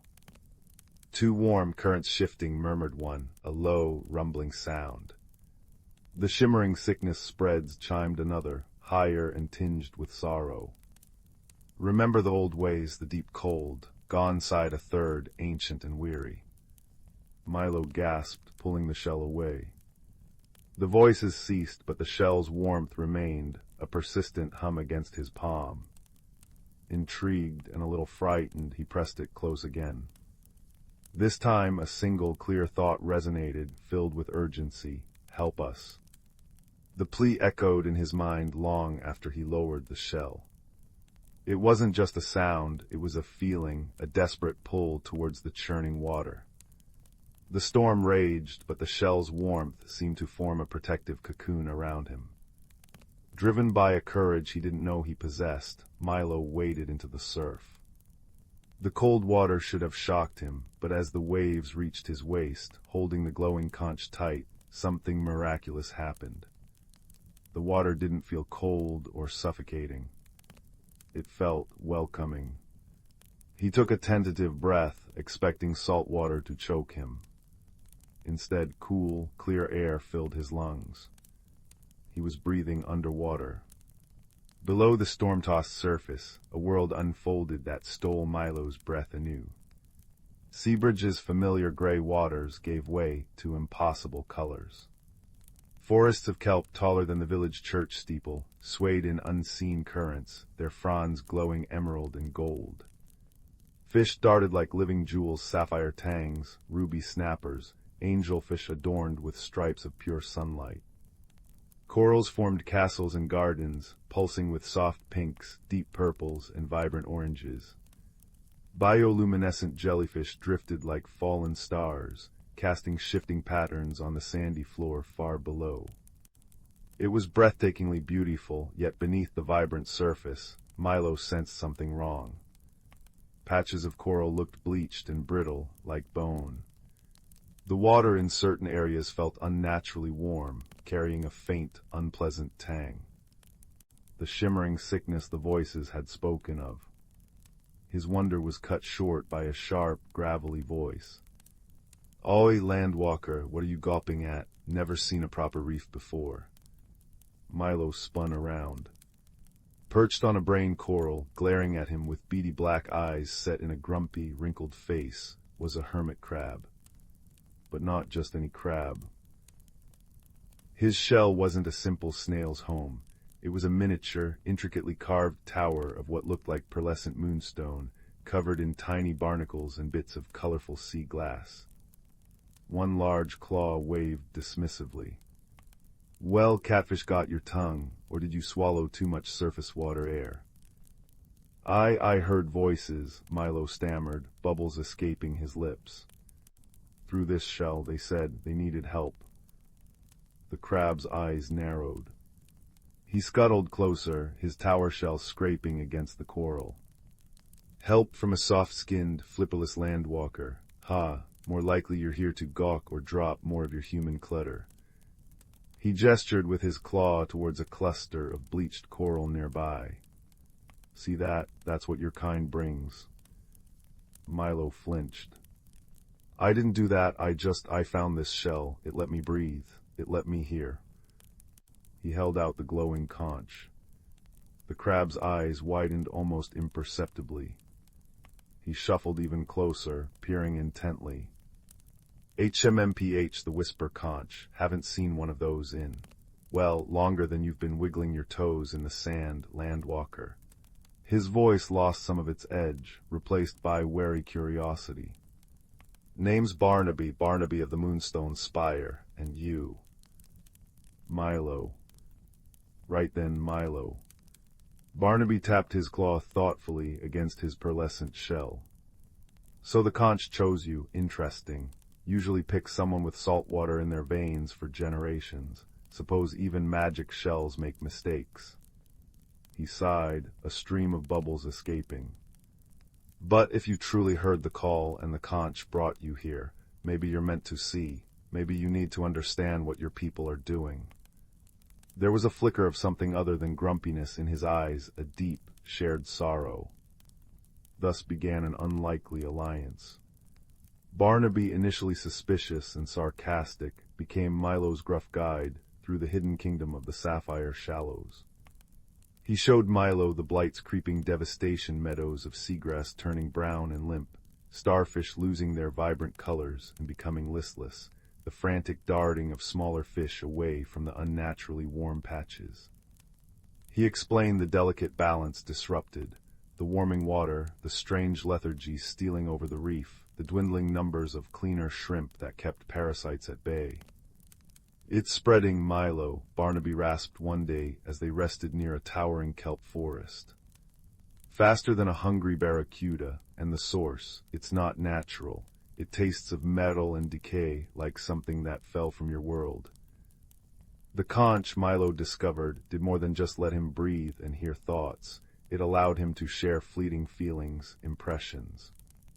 He could sense the fear in a school of silver sides, the quiet despair of an old sea turtle, the frantic hope of a clownfish guarding its anemone home. He felt their vulnerability, their connection to this world, and it resonated deeply with his own feelings of being unseen. He wasn't just an observer, he was beginning to feel part of the reef's heartbeat. Their journey to find the Blight's source led them deeper, following trails of increasing warmth and the faint, metallic tang Barnaby had described. They navigated through canyons carved by ancient currents, past fields of gently waving sea pens that glowed like underwater candles, and skirted the edge of a vast, dark abyss where strange, luminescent creatures drifted. Barnaby, despite his constant grumbling about Milo's slow swimming and tendency to get distracted by shiny nonsense, proved fiercely protective and surprisingly knowledgeable. He taught Milo how to read the currents for danger, how to identify edible seaweed, though Milo politely declined tasting it, and shared stories of the sapphire shallows in its prime, a symphony of life and color. Slowly, a grudging respect, then genuine warmth, grew between the landwalker and the crusty crab. They were united by a common purpose. One afternoon, guided by the conch's increasingly insistent hum and the metallic scent growing stronger, they discovered a hidden fissure in the seafloor, partially obscured by a curtain of thick, black kelp. An intense, unnatural heat radiated from it, and the water around it shimmered with an oily sheen. The bleached coral here was skeletal. Fish avoided the area entirely. "This is it," Barnaby muttered, his voice tight with apprehension. The heart of the sickness. Pushing aside the heavy kelp, they peered into the fissure. Nestled amongst jagged rocks, partially buried in silt, lay the source. It wasn't natural rock or coral. It was a human object. A locket made of tarnished silver, shaped like a heart, with a delicate chain snagged on a rock. It was slightly open, and from within, a faint, viscous, dark liquid seeped out in slow, steady pulses, dissolving into the water and radiating the unnatural warmth. Even from a distance, Milo could feel the wrongness of it through the conch, a low thrum of decay, a poison leaching into the vibrant life of the sea. He recognized it instantly. It belonged to Old Man Hemlock, the village recluse, who always muttered about losing his wife's locket overboard years ago during a fierce gale. The locket. Milo breathed, horror dawning. It must have cracked open when it hit the bottom. Whatever's inside, it's poisoning everything. Barnaby clicked his claws angrily. "Told you, human clutter, now what? It's down deep, landwalker, and that fissure looks unstable. That poison, it feels hungry." He shivered, retreating slightly into his moonstone spire. One touch might be bad news for anything living. Milo stared at the locket, the source of the reef's suffering, the embodiment of his own world's careless intrusion into this hidden paradise. Fear, cold and sharp, pricked him. He wasn't strong. He wasn't a hero. He was just Milo, the overlooked boy. What if he couldn't reach it? What if the poison hurt him? What if he failed? The familiar cloak of insignificance threatened to smother him. He looked at Barnaby, whose beady eyes held not accusation now, but a desperate, silent plea. He felt the conch's warmth against his chest, a steady pulse of reassurance. He thought of the ancient sea turtle's despair, the clownfish's hope, the whisper conch choosing him. "No," Milo whispered, more to himself than to Barnaby. "I'm here. The conch brought me here. They asked for help." He took a deep breath of the enchanted water. "I have to try." The decision itself was a kind of transformation. The fear didn't vanish, but it was joined by a fierce determination, a sense of purpose that filled the spaces where his self-doubt used to live. The fissure was treacherous. Jagged rocks scraped his arms as he squeezed through the narrow entrance Barnaby couldn't navigate. The heat intensified, making the water thick and uncomfortable. The dark liquid leaking from the locket seemed to writhe, sending tendrils of palpable wrongness through the water. Using the conch, Milo focused, sending out a pulse of calm, asking the currents for guidance. He felt a subtle shift, a cooler stream of water flowing towards the locket. Following it, he moved with deliberate care, avoiding the darkest plumes of poison. Reaching the locket was agonizingly slow. His hands trembled as he neared the source of the blight. The metal felt unnaturally cold, despite the heat radiating from it. Through the conch, the poison screamed silent malice, a pressure against his mind. Gritting his teeth, ignoring the instinct to flee, Milo focused on the cool current he'd sensed. He wrapped his fingers around the cold silver chain, careful to avoid touching the open crack or the leaking substance. It resisted, snagged fast. He pulled gently, then with more force, bracing his feet against the rock. With a grating scrape, the chain came free. He quickly snapped the locket shut with a decisive click, the flow of dark liquid instantly ceasing. The effect was immediate. The unnatural heat began to dissipate, replaced by the cool, clean embrace of the ocean. The shimmering, oily sheen in the water started to fade. A profound sense of relief, palpable even through the water, washed over Milo. He scrambled back through the fissure, clutching the sealed locket, emerging to find Barnaby waiting, eyes wide with anxious hope. "You did it, Landwalker, you actually did it." Barnaby scuttled around him in excitement. "Look, feel the water, it's sighing." Indeed, the sea itself seemed to exhale. The oppressive wrongness lifted, replaced by a returning sense of vibrant equilibrium. They watched, awestruck, as nearby bleached coral polyps, moments before lifeless, began to show faint hints of color. A cleaner shrimp tentatively approached a listless fish. Hope, bright and tangible, filled the sapphire shallows. Their journey back was a celebration. Fish darted playfully around Milo, their thoughts a chorus of gratitude and joy. Sea turtles nudged him gently. Even the kelp seemed to sway with renewed vigor. Barnaby, shedding his grumpiness like an old shell, chattered non-stop, pointing out recovering patches of seagrass and schools of fish returning to cleansed waters. "Told you the conch knew what it was doing, picking a soft-skinned landwalker. Ha, never been happier to be wrong." As they neared the familiar waters below Seabridge Pier, Milo felt a pang. He didn't want to leave this world or his friend. He stopped, holding out the sealed locket. "I need to return this to Old Man Hemlock. He lost it. He didn't mean harm." Barnaby regarded him, his beady eyes surprisingly soft.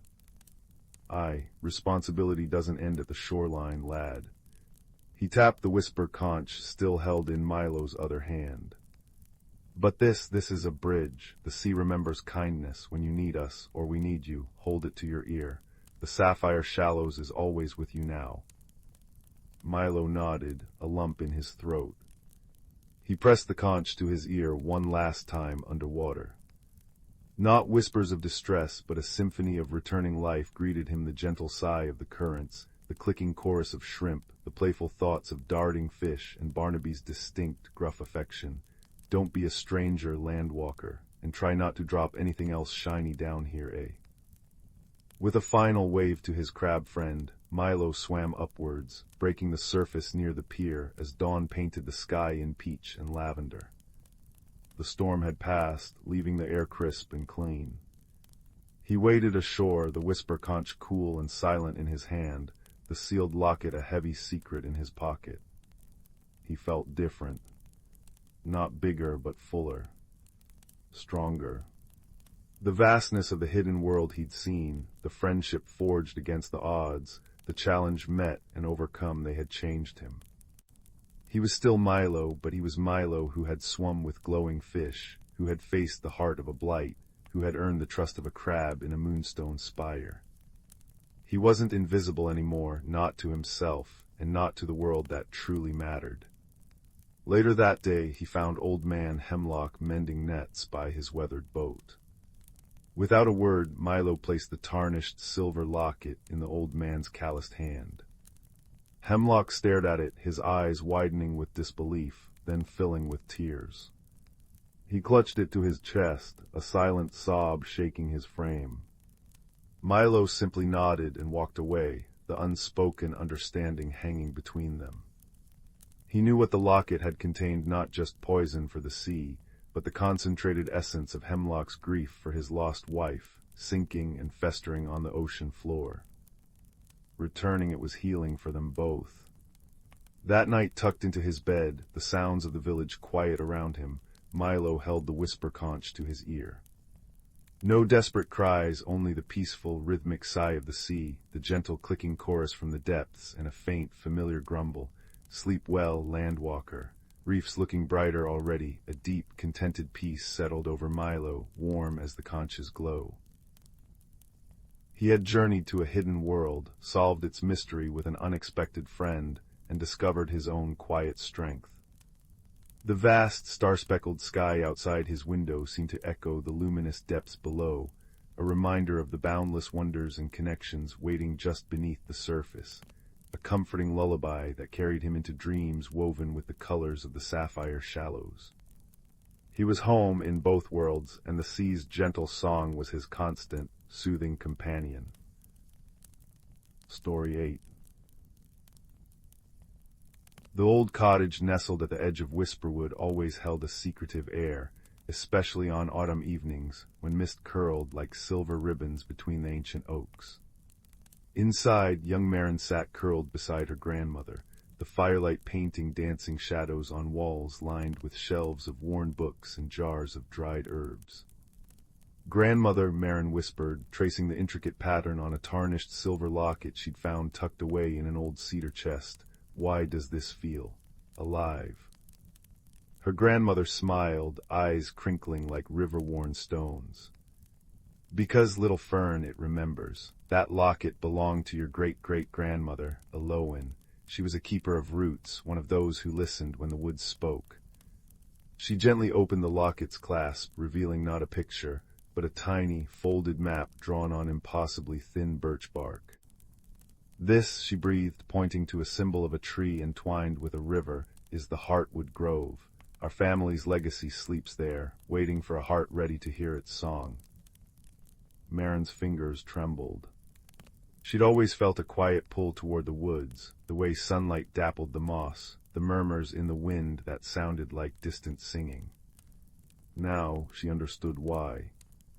"Can I find it?" she asked, the firelight reflecting the resolve in her wide eyes.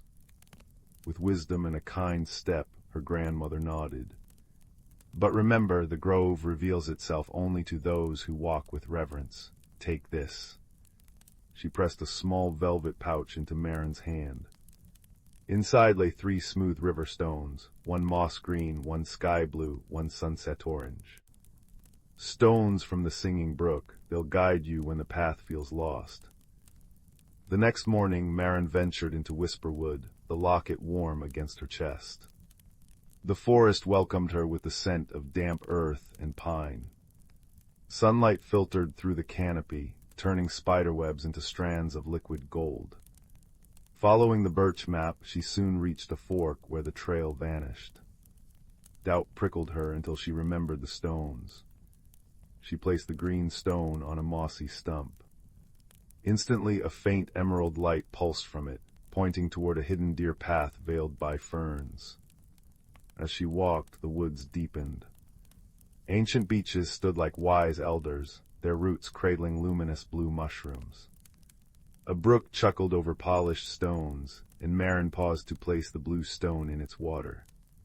Ripples spread, shimmering with light that illuminated stepping stones she hadn't seen before, leading across. "Thank you," she whispered to the water, feeling its cool song seep into her bones. Her journey grew harder as twilight approached. Thorns snagged her cloak, and a creeping fog muffled sound. Fear tightened her throat until a soft rustle stirred nearby. A small red fox emerged, its eyes bright and knowing. It didn't speak, but tilted its head toward a thicket woven with brambles. Marin placed the sunset orange stone at the thicket's edge. Warm amber light bloomed, causing the thorns to curl back like sleeping vines, revealing a path lined with moonflowers glowing soft white. The fox trotted beside her, a silent companion. "You understand this place, don't you?" Marin murmured. The fox blinked as if smiling.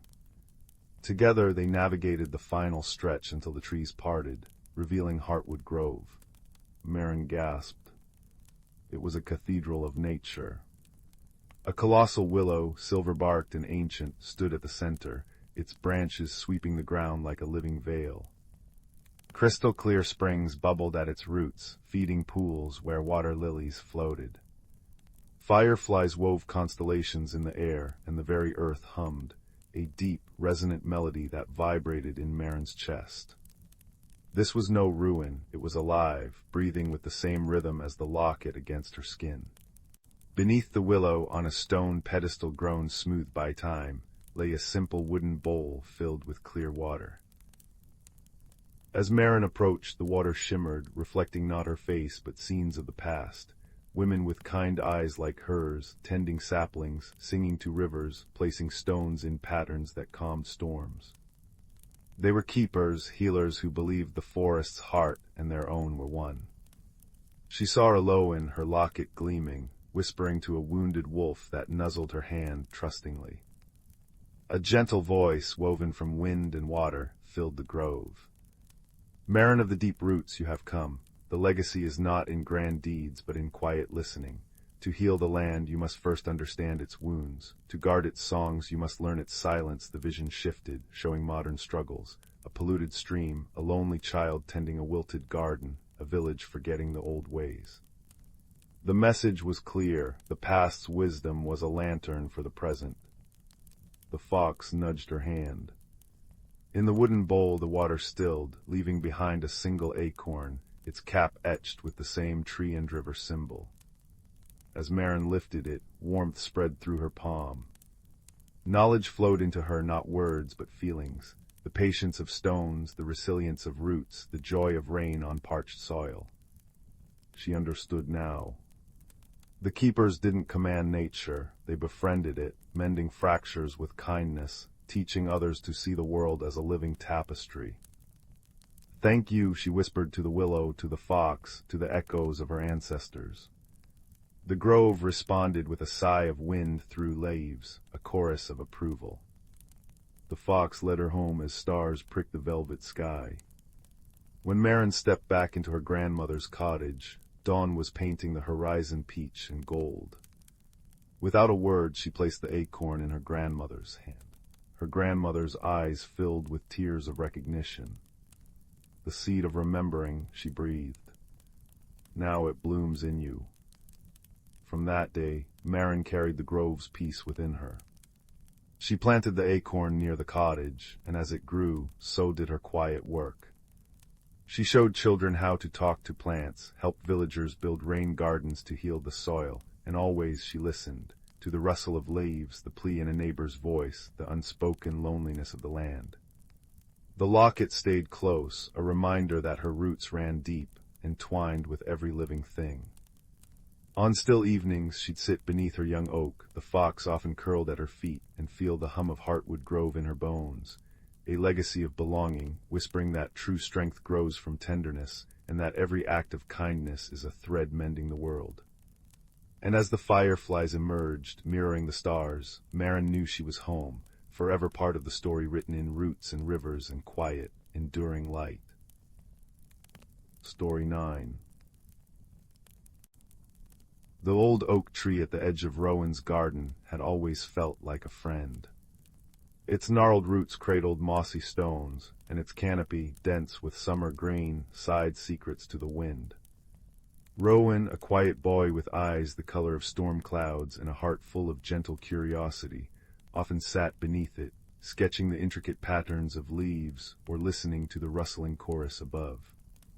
He felt a peculiar stillness there, a sense of something ancient and watchful, especially as dusk painted the sky in lavender and peach. One such evening, as fireflies began their first hesitant dances in the gathering gloom, Rowan noticed something different. Nestled between two particularly large roots, where shadows pooled deepest, shimmered a faint, silvery light. It wasn't the glow of a firefly, it was steadier, cooler, like captured moonlight. Intrigued, he crawled closer. The light seemed to emanate from a small, perfectly smooth stone, almost hidden beneath a curtain of emerald moss.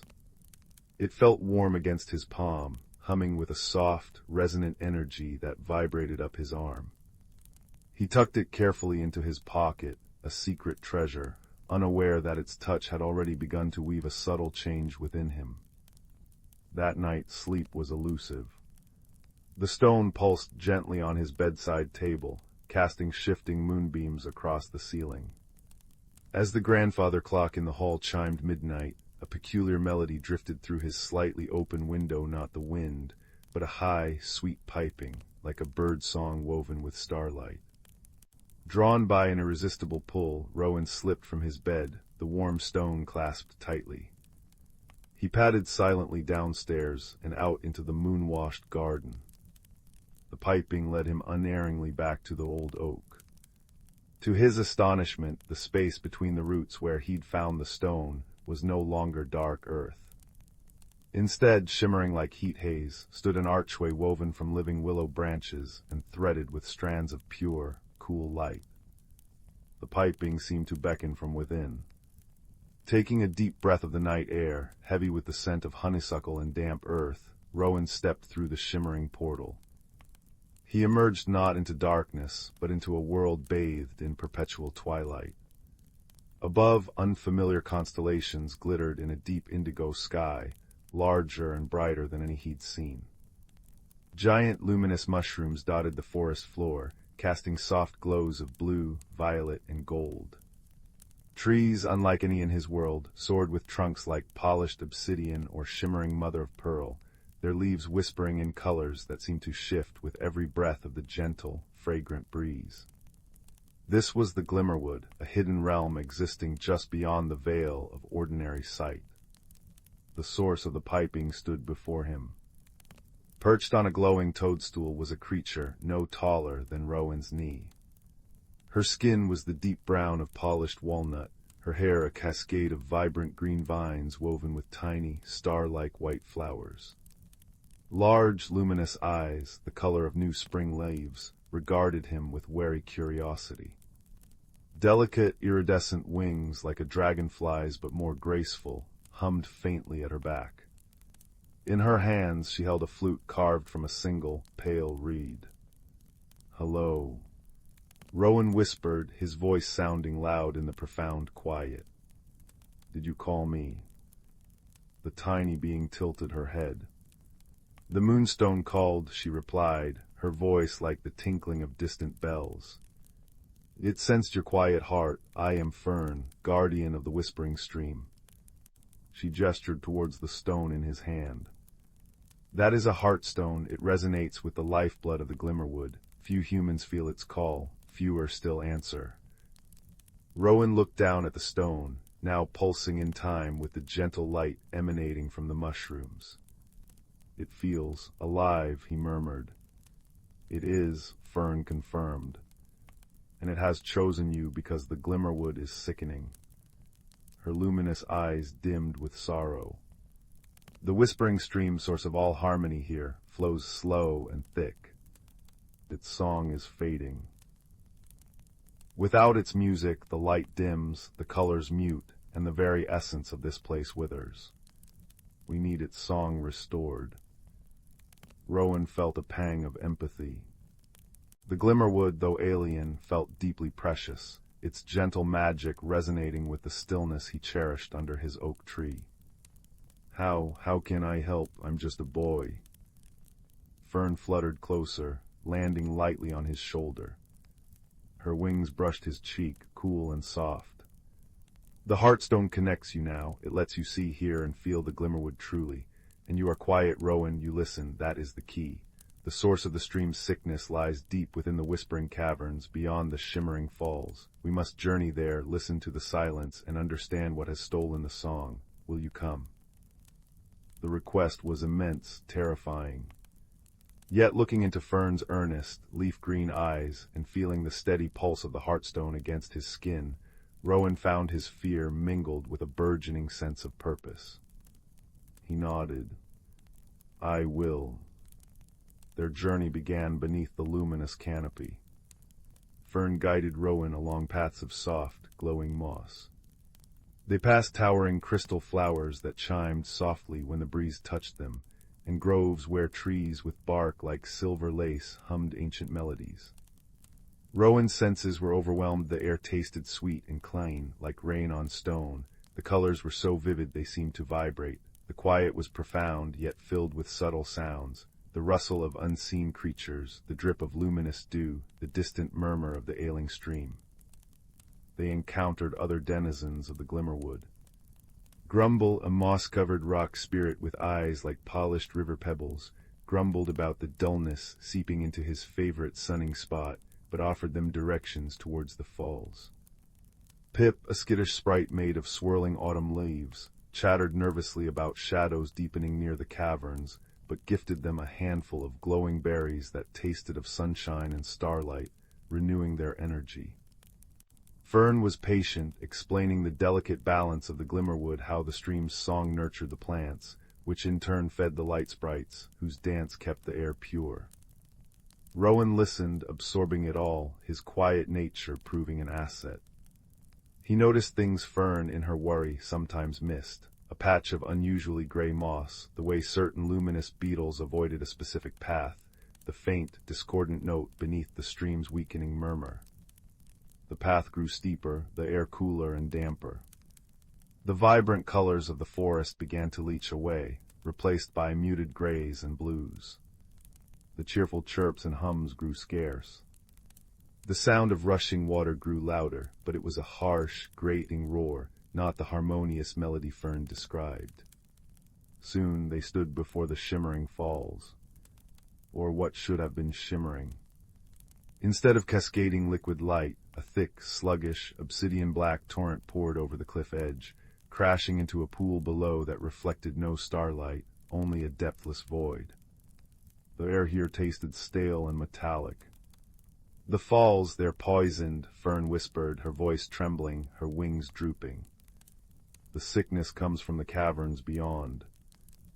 The entrance to the whispering caverns loomed like a dark maw behind the curtain of black water. An unnatural chill emanated from it. Rowan felt the heartstone grow cold against his skin, its pulse erratic. Fear, cold and sharp, pricked at him. He thought of his warm bed, the familiar creak of the old oak. But then he looked at Fern, her small form radiating determination despite her fear, and felt the heartstone's insistent, though weakened, call. He squeezed the stone, drawing warmth from his own resolve. "We have to go in." Inside the cavern, the darkness was absolute, oppressive. Only the heartstone's faint silvery glow and the soft luminescence of Fern's wings pierced the gloom, revealing walls slick with a cold, viscous substance that smelled faintly of decay. The roar of the poisoned falls echoed strangely, morphing into unsettling whispers that seemed to coil around them, speaking of despair and forgetting. "Listen," Fern urged, her voice barely a breath. "Not just with your ears, feel the stone, feel the cavern." Rowan closed his eyes, shutting out the terrifying darkness. He focused on the heartstone in his palm, feeling its cool surface, its faltering pulse. He remembered the quiet under his oak tree, the deep listening he practiced when sketching leaves. He breathed deeply, ignoring the stale air, and listened with his whole being. Beneath the roar and the whispers, he felt a profound silence. But it wasn't empty. It was heavy, thick with sorrow. And within that sorrow he sensed a presence. Not malicious, but deeply wounded, trapped. "There's something, hurting," he murmured, opening his eyes. Deep inside, it's scared, and its fear is poisoning the water. Fern's eyes widened. The heartstone, it lets you feel the source, but what could it be? Nothing dark has ever lived in these sacred caverns. Guided by Rowan's newfound sensitivity, they pressed deeper, navigating treacherous slopes and pools of stagnant black water. The whispers grew louder, more insistent, trying to seep into their thoughts, urging them to turn back, to forget. Rowan focused on the heartstone's pulse, a tiny anchor of light and warmth, and on the quiet place within himself. Fern clung to his collar, her tiny light a beacon. Finally, they reached a vast inner chamber. At its center lay a pool, the origin point of the whispering stream. But instead of pure, singing water bubbling from the earth, a thick, black sludge oozed forth. And chained to the bedrock beside the pool, radiating waves of palpable grief and fear, was a creature that stole Rowan's breath. It resembled a great, sleek otter, but woven from pure, liquid moonlight. Or it should have been. Now its luminous form was dulled, streaked with oily black tendrils that seemed to root it to the stone. Heavy, dark chains, seemingly made of solidified shadow, bound its limbs. Its large, intelligent eyes, once perhaps like molten silver, were clouded with pain and despair. A low, mournful keening emanated from it, the sound that had twisted into the poisoned roar of the falls and the discordant whispers. "The Naiad," Fern gasped, her voice thick with horror and recognition. "The spirit of the stream, but who could have done this? Why?" Rowan felt the creature's anguish wash over him through the heartstone, a wave of desolation so deep it brought tears to his eyes. He understood instantly. This wasn't an act of malice from outside. The chains were formed from the Naiad's own despair. The heartstone showed him flashes, a cataclysm long ago, a fracture deep within the earth that had severed the Naiad's connection to the deeper, purer sources of life, leaving it isolated and terrified. Its fear had festered, manifesting as the physical chains and the poison seeping into its essence. "It's trapped by its own fear," Rowan said softly, stepping closer, the heartstone's light flaring slightly as it resonated with the Naiad's pain. "It's lost, Fern. It doesn't know how to sing anymore." Fern fluttered down, landing near the Naiad's massive, sorrowful head. "Oh, bright one," she whispered, her voice filled with compassion. "You are not forgotten, you are not alone." She raised her reed flute and began to play. Not a complex melody, but a simple, pure note, clear and unwavering, a sound of pure presence and empathy. Rowan felt the heartstone grow warm again. He understood. It wasn't about breaking physical chains. It was about reminding the Naiad of its true nature, of the connection it had lost. He knelt beside the Great Spirit, placing his hand, still clutching the heartstone, gently on its cool, damp flank. He closed his eyes and did the only thing he knew. He listened. He listened past the keening, past the fear, deep into the core of the being before him. He felt the echo of the pure, singing water it once was, the memory of the sunlight dancing on its surface, the joy of nurturing life. He poured that feeling of recognition, of remembered light and song, through the heartstone and into the Naiad. He didn't speak. He simply was there, present, acknowledging the spirit's pain and holding the memory of its wholeness. Fern's pure note wove around Rowan's quiet presence, a gentle counterpoint to the Naiad's sorrow. The heartstone pulsed brighter, its silvery light mingling with Fern's soft glow, bathing the chained spirit. A tremor ran through the Naiad. The keening faltered. The oily black tendrils seemed to recoil from the combined light. The chains of shadow flickered, becoming less substantial. The creature lifted its head slightly, its clouded eyes turning towards Rowan. In them, for a fleeting moment, a spark of its former luminescence ignited a spark of recognition, of connection. Rowan smiled gently, pouring every ounce of his quiet reassurance, his newfound understanding, through the heartstone. "You are part of the Glimmerwood," he whispered, his voice barely audible yet filled with conviction. "We remember your song." It was like the sun breaking through storm clouds. The Naiad drew a deep, shuddering breath. A pure, clear note, like a single drop of crystalline water falling into a still pool, echoed through the cavern, silencing the discordant whispers. The chains of shadow dissolved into wisps of harmless smoke. The oily black tendrils receded, drawn back into the earth as if repelled by the returning light. The sludge bubbling from the pool began to clear, transforming into shimmering, pure water that sparkled with inner light. The mournful keening shifted, transforming into a tentative, hopeful hum. The transformation was swift and breathtaking. The Naiad's form blazed with restored moonlight, its fur rippling like liquid silver. It rose free, shaking itself, sending droplets of pure light scattering like diamonds. It dipped its head, nuzzling Rowan's hand with cool, damp gratitude, then touched Fern gently with its nose. A wave of pure, harmonious energy pulsed outwards from it, washing through the cavern.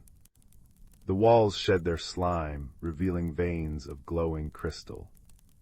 The oppressive darkness retreated, replaced by a soft, ambient light. The whispering stream began to sing again. Not a roar, but a joyous, bubbling melody that echoed through the caverns, growing stronger and clearer with every passing second. The sound was pure life, pure harmony. Fern danced in the air, her laughter like chimes. "You did it, Rowan, you listened." As they emerged from the caverns, the change in the Glimmerwood was immediate and profound. The shimmering falls now lived up to their name, cascading in a torrent of liquid light and music. Color flooded back into the forest with breathtaking speed. The gray moss turned vibrant green, the luminous mushrooms blazed with renewed intensity, the obsidian trees gleamed, and the mother-of-pearl trunks shimmered with rainbows. The air hummed with the restored songs of unseen creatures, a symphony of pure joy. Pip the leaf sprite whirled past in a joyful gust of color, and Grumble the rock spirit basked in a patch of newly restored warm light, emitting a contented rumble that sounded almost like a purr. The journey back through the Glimmerwood was a celebration. The path was easier, bathed in the gentle light of the restored realm.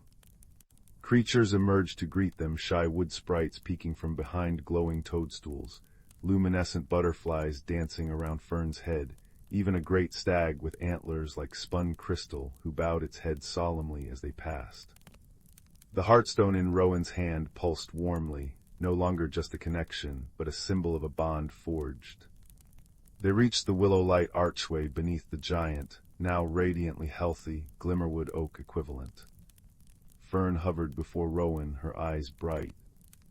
The Glimmerwood owes you a debt, Rowan. Your quiet heart, your willingness to listen deeply. That was the key the Heartstone knew we needed. She touched the stone in his hand. Keep this. It will always connect you here. You are a friend of the Glimmerwood now. Visit whenever the moon is high and the night is still. Rowan looked back at the vibrant, singing world, then at the small, fierce guardian who had become his unlikely friend. I will, Fern, thank you. He stepped through the shimmering archway. He found himself back beneath his own familiar oak tree, just as the first pale streaks of dawn touched the eastern sky.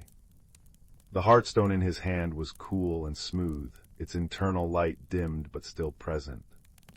The garden was quiet, bathed in the soft, gray light of pre-dawn. It felt different, though. Richer. He could hear the individual songs of waking birds with startling clarity, smell the damp earth, and the scent of the oak leaves with new intensity. He felt the thrum of life in the roots beneath his feet. He hadn't just saved the Glimmerwood had awakened something within him, a deeper connection, a profound understanding of listening beyond words, of the quiet strength found in empathy. Days turned into weeks. Rowan kept the Heartstone safe, a secret warmth in his pocket.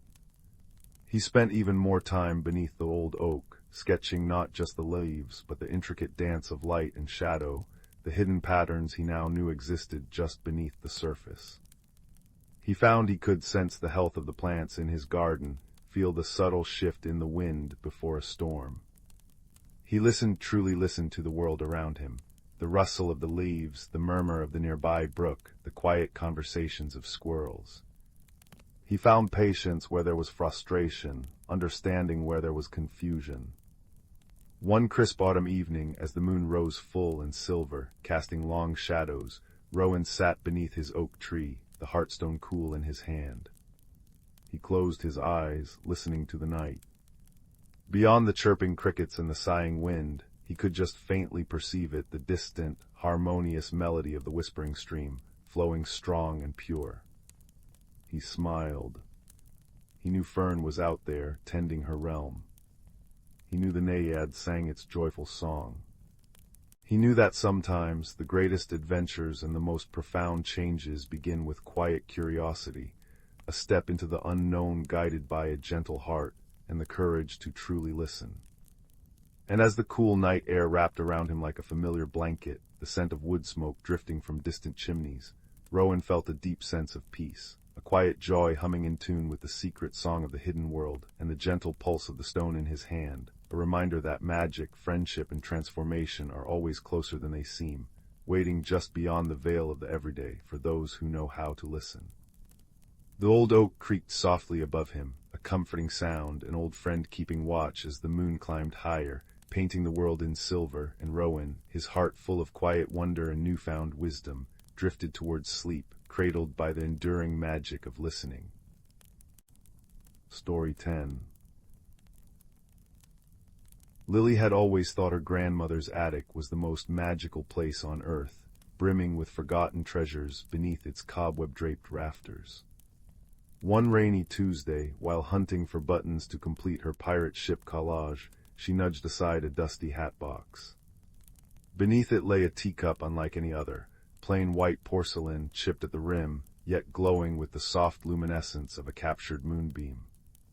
As her fingers brushed its surface, the attic dissolved like watercolor in rain. Suddenly, Lily stood in a twilight meadow where grasses whispered secrets in silver tongues. Fireflies pulsed like floating emeralds, and the air tasted of cinnamon and damp earth. Clutching the teacup, she realized it was her key to this hidden realm. The cup of whispers, her grandmother's voice echoed in her memory. Before fear could take root, a rustle came from a nearby oak. Out scampered Pip, a squirrel with spectacles perched on his twitching nose and a waistcoat stitched from autumn leaves. "Ah, the cupbearer arrives," Pip chirped, adjusting his spectacles. "Took you long enough, the glimmering grove's in a dreadful state, heartstones cracked." He explained that the grove's heartstone, a crystal pulsing with the land's vitality, had fractured when careless giants quarreled nearby. Flowers wilted to ash, rivers ran sluggish as syrup, and even the stars above dimmed. "Wisdom's needed, not muscle," Pip sighed. "But our last cupbearer, your dear Gran, retired decades ago. Fancy stepping in." Lily's journey began, a winding path through valleys where trees wept amber sap and over hills where stones hummed lullabies. Pip guided her, his chatter a comforting constant. "Left at the weeping willow, mind the grumpy badgers, they'll lecture you about tidiness." Soon they reached a bridge woven from vines, guarded by Boulder, a giant with moss for hair and eyes like calm ponds. Though twice as tall as Lily's house, he moved with feather-light grace. "Little cupbearer," he rumbled, voice like distant thunder. "The heartstone lies beyond the misty mires, but the path's treacherous, quicksand that sings lies and thorn bushes that steal memories." Lily trembled, but Boulder knelt, offering a palm. "Ride on my shoulder, my feet know the true ground." As they traversed the mires, challenges unfurled. Quicksand pits crooned, "Leave the cup, it's too heavy for small hands." But Pip nipped Lily's ear. "Nonsense, squeeze the cup, listen." Lily pressed the porcelain to her heart. Gran's voice whispered, "Trust your gentleness." She tossed a pebble, the quicksand hardened instantly, a mirage. Later, thorny tendrils snaked toward them, hissing, "Forget why you came." Boulder gently blew on them, scattering dandelion seeds that sprouted into glowing flowers. "Thorns fear joy," he murmured. "Sing to them." Lily hummed Gran's lullaby, the thorns retracted, blooming into jasmine. At last they reached the heartstone, a towering crystal spire now spiderwebbed with cracks, its light guttering like a dying candle. A bitter wind howled where warmth should radiate. "The giant's anger poisoned it," Pip whispered. "Only a cupbearer's compassion can mend it, but how?" Lily studied the fractures. Wisdom, not force. She recalled Gran's words, "The cup holds what you pour into it." Filling it from a nearby spring, she approached the heartstone. "It's not broken," she realized aloud. "It's lonely." The giant's rage had isolated it, freezing its magic. Kneeling, she poured water onto the largest crack, whispering, "You're not forgotten. We're here." The water shimmered, seeping into the crystal like liquid starlight. "Now, friends," Lily said, "share what you love most." Pip dropped an acorn into the cup. "Adventure." Boulder added a dewdrop. "Quiet strength." Lily stirred them with her finger, the brew glowing gold. As she poured it over the heartstone, the cracks sealed with a sound like chimes. Light erupted, warm, buttery, and boundless. Flowers erupted through the soil, stars blazed bright, and the wind carried the scent of rain-kissed roses. The journey back was a celebration. Fireflies waltzed around them, and the path bloomed underfoot.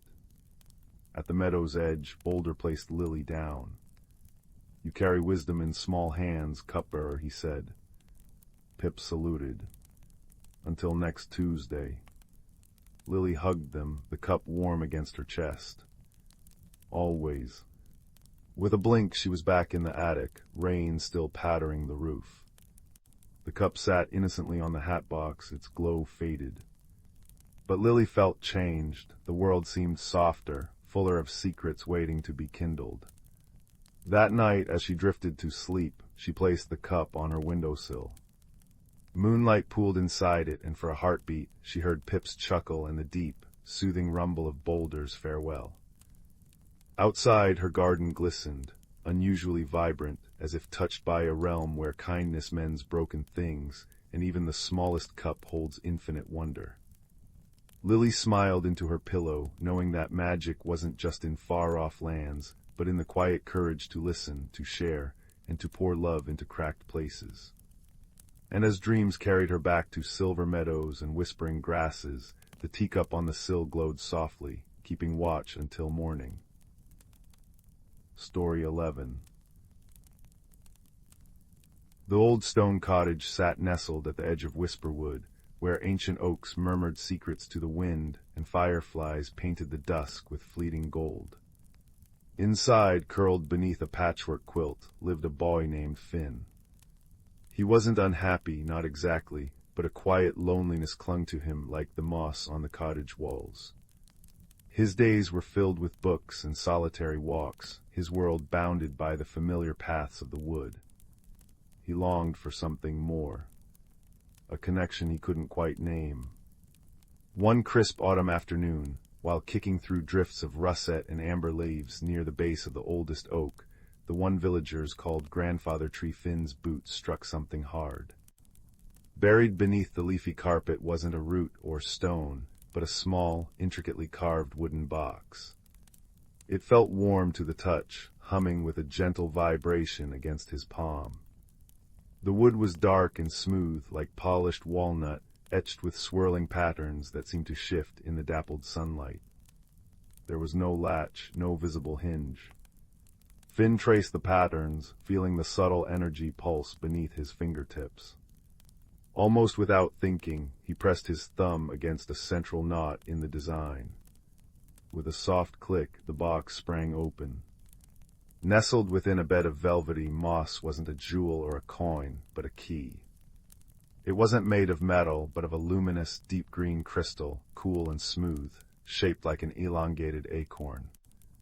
It glowed faintly from within, casting emerald shadows on his skin. A strange compulsion filled Finn.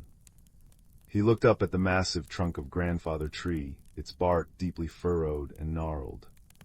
Near the base, almost hidden by ferns, was a knot-hole he'd passed 100 times.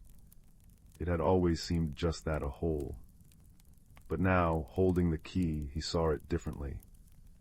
The shape, it mirrored the crystal acorn perfectly.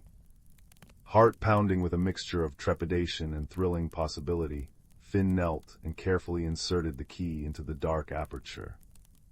It fit. It turned with a sound like a sigh of contentment.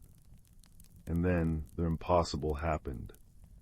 The solid wood beneath his hand shimmered, becoming insubstantial as mist. A doorway tall enough for Finn to step through without stooping opened within the trunk. Beyond it wasn't darkness, but soft, golden light and the rich, sweet scent of earth and blossoms. He hesitated only a moment, the key warm in his hand, before stepping through the threshold of Grandfather Tree. The world that greeted him stole his breath.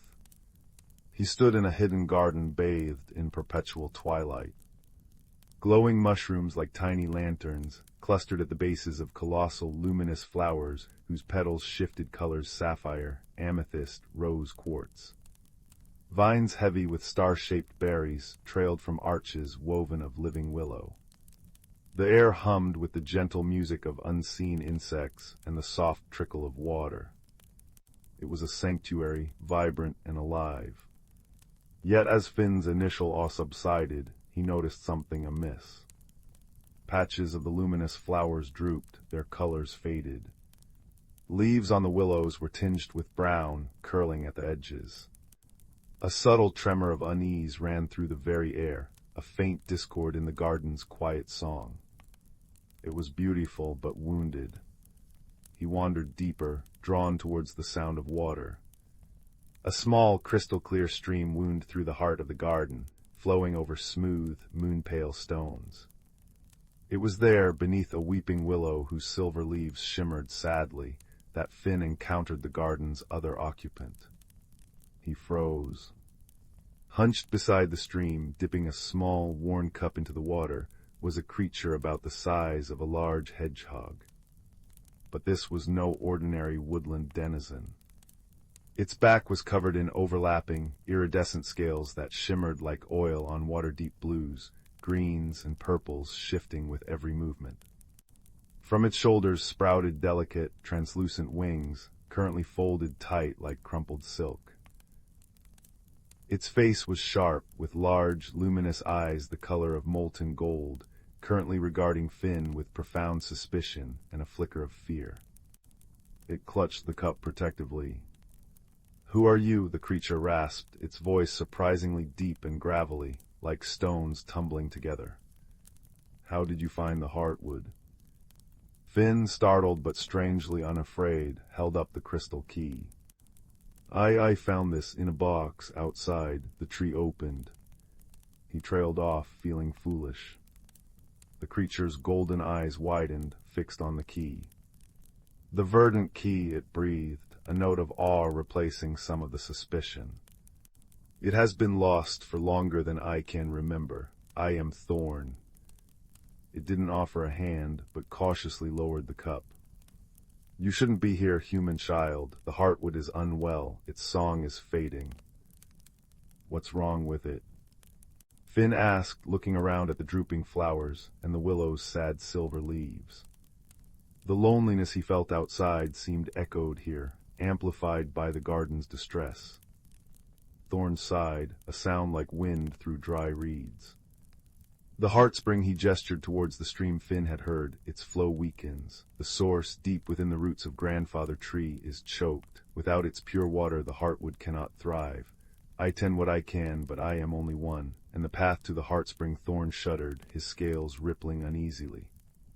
"It is guarded by the whisper roots. They sense the weakness. They have become agitated." Finn didn't know what whisper roots were, but the fear in Thorn's voice was palpable. He looked at the key, warm and reassuring in his hand, then at the fading beauty around him, and finally at Thorn, small and alone against the garden's decline. An unexpected feeling surged within him, not just curiosity, but a fierce desire to help. "What can I do?" he asked, his voice quiet but firm. Thorn studied him, those golden eyes searching Finn's face. He saw the loneliness mirrored in the boy, the quiet earnestness. He saw the verdant key, a symbol of ancient trust. Slowly, hesitantly, he nodded. Perhaps the key chose you for a reason. The whisper roots, they fear intrusion, but they listen. They respond to harmony, to genuine care. If we can calm them, perhaps we can reach the heartspring and see what ails it." He paused. "It will be perilous. The whisper roots are ancient, powerful, and they feel the heartwood's pain as their own." "I want to try," Finn said. The loneliness was still there, but it was joined now by a spark of purpose. He wasn't alone anymore. He had Thorn, and they had a garden to save. Their unlikely friendship began in earnest. Thorn, despite his prickly appearance and gruff manner, possessed a deep well of wisdom about the heartwood. He showed Finn how to listen to the subtle shifts in the light, the tiny changes in the scent of the air, the minute vibrations underfoot, all signs of the garden's health. Finn, in turn, brought his quiet observation and a human perspective. He noticed patterns Thorn had missed, connections between wilting plants and the direction of the fading light within the garden's twilight. He shared stories from his books, tales of courage and friendship that made Thorn's golden eyes gleam. They practiced tending the garden together. Finn learned to gently coax life back into drooping moon petals by humming tunes his mother used to sing, while Thorn used his scaled claws to carefully prune away diseased vines, his touch surprisingly delicate. They collected dewdrop nectar from the healthiest starberries to nourish the weakest plants. Each small success a flower perking up, a brown-edged leaf unfurling a hint of green strengthened their bond and their resolve. Finn learned the names of the plants, the sighing silver willows, the luminous moon petals, the resilient glow-cap mushrooms. He learned that the heartwood wasn't just a place. It was a living entity, breathing, feeling, connected to the very soul of the forest outside. But the heartspring's weakening flow remained the core problem. The path leading deeper into the roots, away from the main garden towards the source, was veiled in shifting shadows and thick with luminous vines that seemed to writhe with unease. This was the domain of the wispy roots. Their first attempt to approach was disastrous. As Finn and Thorn neared the entrance to the deeper roots, a low, discordant hum filled the air, vibrating in their bones. The ground trembled slightly. The luminous vines twisted like serpents, forming shifting barriers. Shadows deepened, coalescing into vaguely root-like shapes that pulsed with a dark, anxious energy. A wave of cold fear washed over Finn, so intense it nearly buckled his knees. Thorn let out a sharp hiss, his wings flaring defensively. They retreated, hearts pounding. "They feel our fear," Thorn rasped later, near the weakened stream. "And our urgency, they sense it as a threat. The heartwood's pain makes them defensive." "How do we show we're not a threat?" Finn asked, rubbing his arms where the cold fear had lingered. "With the key," Thorn said, looking at the luminous acorn Finn held. "It is a symbol of guardianship, of harmony, but it needs intent, pure intent, and sound, true sound. The wispy roots are drawn to harmony, to the essence of life. We must offer that." They practiced. Finn held the verdant key, focusing not on his fear of the wispy roots or his desperation to fix the spring, but on his love for the heartwood he'd come to know, the scent of the moon petals, the soft glow of the mushrooms, the quiet strength of the silver willows. He focused on his growing friendship with Thorn, the gruff kindness beneath the scales. He poured his simple desire to help into the key. It warmed in his hand, its green light pulsing gently, steadily. Thorn, meanwhile, began to hum. It wasn't a melody Finn recognized. It was deep, resonant, earthy, like stones shifting deep underground, yet woven through with threads of pure, clear notes like falling water. It was the sound of roots drinking deep, of stones holding steady, of life persisting. It was the sound of the heartwood's true, healthy song. Days passed like this. They would tend the garden, strengthening it where they could, building their connection. Then they would cautiously approach the wispy-root path. Finn would hold the key aloft, radiating calm and care, focusing his pure intent. Thorn would stand beside him, wings slightly spread, and hum his deep, grounding melody. The first few times the discordant hum would rise, the shadows would writhe, and they would retreat before the fear became overwhelming.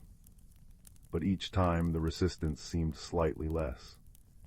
The discordant hum would falter for a moment when Thorn's true song swelled. The shifting shadows would pause as if listening.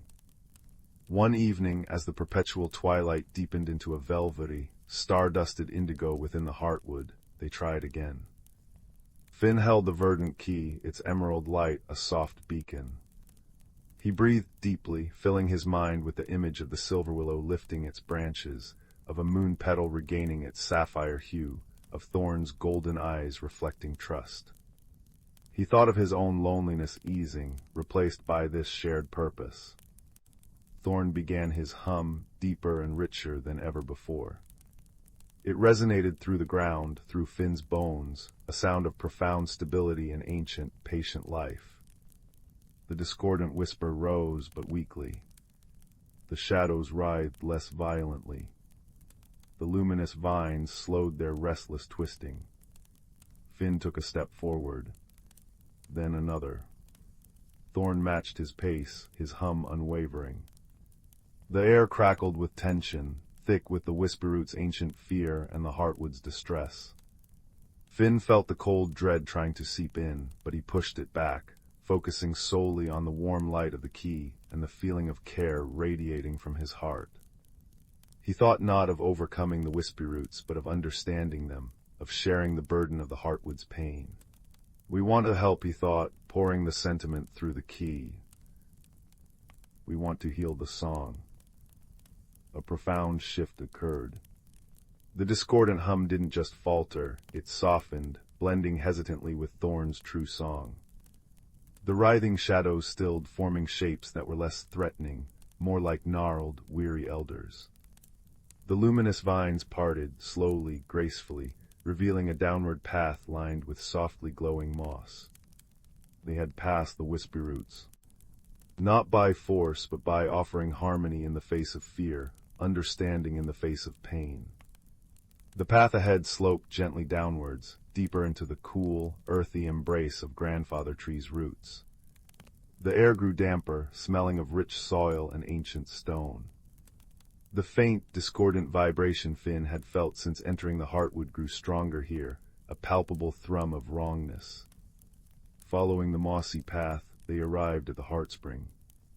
It wasn't a gushing fountain, but a serene pool of water so clear it seemed invisible, reflecting the soft, root-woven ceiling above. The water welled up gently from a fissure in the bedrock, flowing silently out into the stream that fed the garden. But the flow was sluggish, thin, and the source, something was terribly wrong. Tangled around the fissure, choking the inflow, was a dense, thorny mass of black roots. They pulsed with a sickly, dark energy, the source of the discordant vibration. They seemed alien, invasive, sucking the life from the pure water before it could even emerge. The blight roots, Thorn whispered, his voice tight with horror. I feared it. They are a sickness, a despair that takes root in the deepest places. They feed on weakness, on loneliness. His golden eyes flickered towards Finn, a sudden, painful understanding passing between them. The heartwood's fading song mirrored Finn's own quiet isolation. Had his loneliness, resonating somehow with the ancient tree, allowed this blight to take hold? The thought struck Finn like a physical blow. How do we remove them? Finn asked, his voice trembling slightly. The thorns looked vicious, the roots deeply embedded. They cannot be pulled, Thorn said grimly. They are woven into the very essence of the spring. They must be transformed, dissolved by light and harmony. The verdant key in your heart, Finn, your genuine care for this place. Focus it, pour it into the key, into the water. Finn knelt by the edge of the clear pool.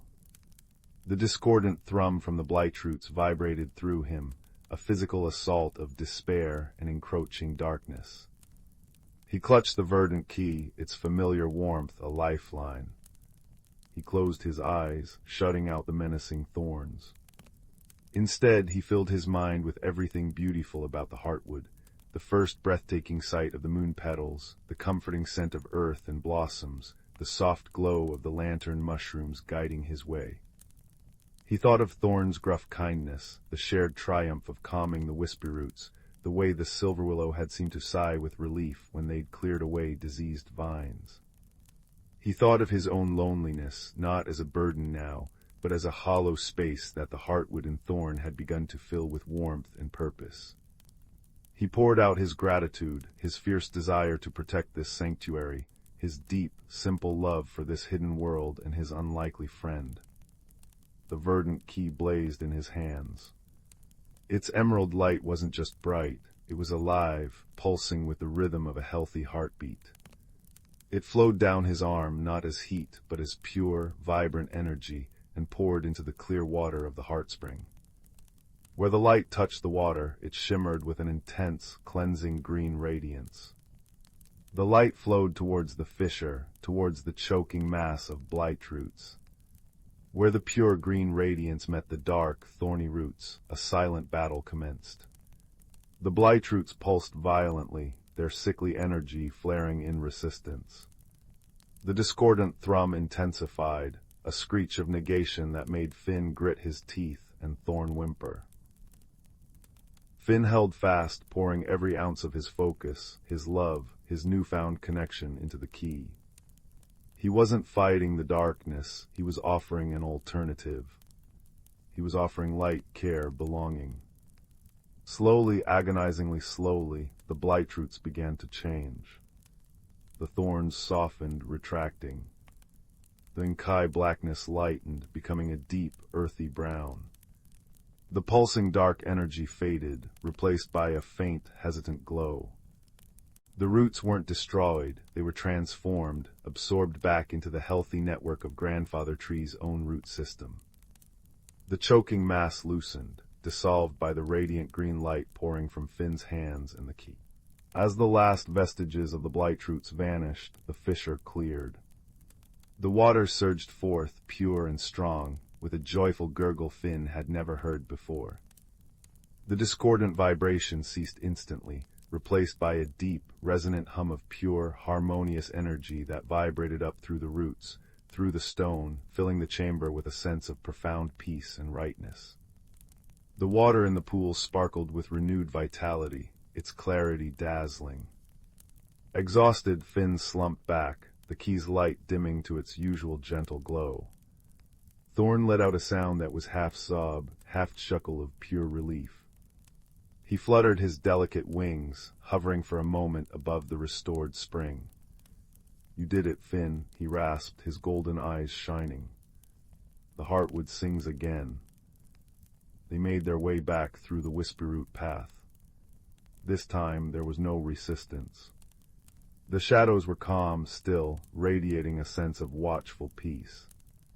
The luminous vines glowed steadily, forming a gentle archway. The discord was gone, replaced by Thorn's true song, now effortlessly echoing through the roots. When they emerged back into the main garden, the change was immediate and breathtaking.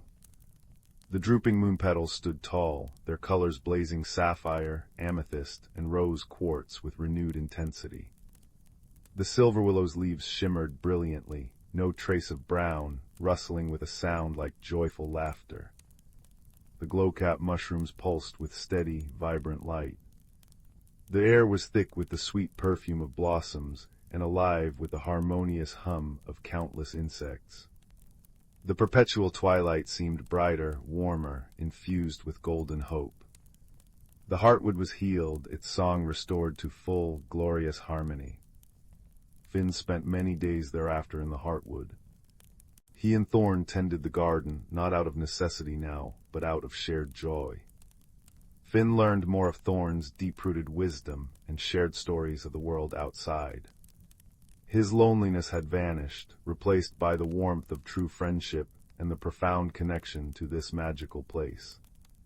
He understood now that the verdant key hadn't just opened a door, it had opened his heart.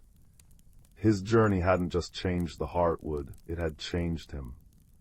He had faced fear and despair not with force, but with understanding, care, and the courage to offer his genuine self. He had learned that friendship could blossom in the most unexpected soil, and that healing often began with acknowledging shared pain.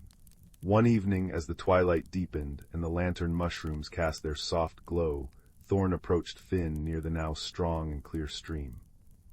"The heartwood is strong again," Thorn said, his voice softer than usual. "Its song will sustain itself. The verdant key, its task here is complete." Finn felt a pang. Did this mean he couldn't return? He looked down at the luminous acorn key, warm and familiar in his hand. Thorn seemed to understand.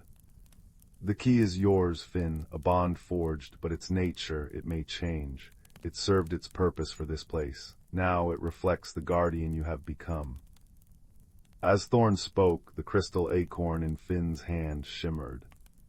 Its form shifted, softened.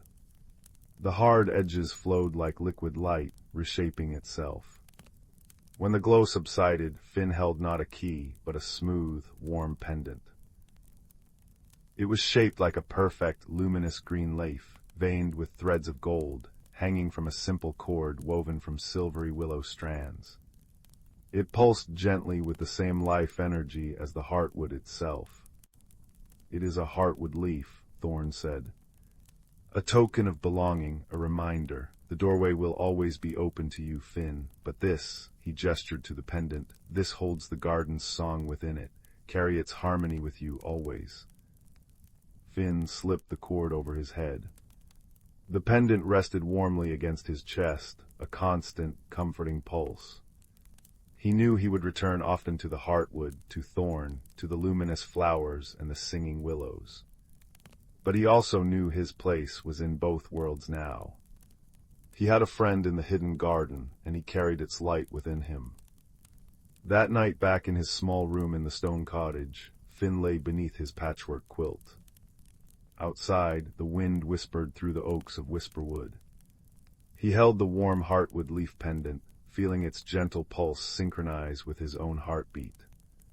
He closed his eyes, and instead of the familiar quiet loneliness, he felt the vibrant hum of the heartwood's song, the scent of moon petals, the image of Thorn's golden eyes. The pendant wasn't just a reminder, it was a connection, a thread of magic and friendship woven into his very being. He drifted into sleep, a deep, peaceful sleep, filled with dreams of luminous gardens and the comforting, gravelly voice of a friend. The shadows held no fear, the silence held no loneliness. He was Finn, the boy who found a key, unlocked a hidden world, discovered a friend in a scaled, winged guardian, and learned that the greatest magic, the strongest light, often begins with an open heart and the courage to care. And as he slept, the heartwood leaf pulsed softly against his skin, a tiny, steady beacon of harmony in the quiet cottage, a lullaby sung by a hidden garden and a steadfast friend, promising that he was never truly alone. The story was complete, the garden healed, the friendship forged, and Finn forever changed, carrying the warmth of the heartwood's eternal twilight within him, a cozy, comforting light that would guide his dreams and his days always. Story 12. The transport ship Stardust Serenity hummed through the velvet expanse of the Horsehead Nebula. Inside its cozy observation lounge, bathed in the nebula's soft, rose-gold glow, 2 passengers occupied opposite ends of the plush seating. One was Kalen, a crystalline being from the silent world of Glimmera. His body, composed of facets like polished amethyst and quartz, refracted the starlight into intricate patterns on the bulkhead. He communicated not with sound, but with pulses of soft, colored light emanating from his core emerald for curiosity, sapphire for calm, a flickering crimson for unease. Across from him, nestled deep into a cushion, was Pip, a fluffy, 6-legged Furidian from the perpetually windy planet of Galia. Covered in fur the color of sun-baked sand, Pip possessed large, luminous eyes and communicated through complex, melodic chirps and whistles that caused tiny, visible ripples in the air around him. Their journey had begun with mutual wariness. Kalen found Pip's constant, rippling chirps overwhelming, like standing too close to a waterfall. The vibrations disrupted his delicate, internal harmonics. To Pip, Kalen's silence and unmoving form felt cold, aloof, and deeply unsettling. Why wouldn't this sparkling statue talk? He tried chirping greetings, whistling questions about the nebula, even humming a little Galilean lullaby, met only with a neutral, steady blue glow from Kalen that felt like indifference. Pip misinterpreted Kalen's need for quiet as disdain. Kalen misinterpreted Pip's friendly overtures as intrusive noise. They shared the space, but light years of misunderstanding stretched between them. Then the Stardust Serenity shuddered violently. A deep groaning sound echoed through the hull, followed by an abrupt silencing of the comforting hum. The nebula's light flickered through the viewport as emergency lights bathed the lounge in stark crimson. A calm, synthesized voice announced primary propulsion failure, auxiliary systems offline, life support stable but minimal, emergency beacon activated, await rescue, estimated time 72 standard hours. Pip froze, his fur fluffing out in panic. A high-pitched, frantic whistle tore from him, the air ripples jagged and sharp. 72 hours trapped cold alone. The whistle echoed, painfully loud in the sudden quiet. Kalen flared a brilliant, startled crimson, his facets dimming slightly as the chaotic vibrations washed over him. Fear, cold and sharp, pulsed through his core. He needed stillness to think, but Pip's distress was like a physical assault. Pip saw the crimson flare and dimming facets. He didn't understand the light language, but the sudden change felt like confirmation of his worst fears. The silent one was angry, perhaps even dangerous now they were stranded. He shrunk back, trembling, emitting low, mournful whimpers. Kalen forced himself to focus.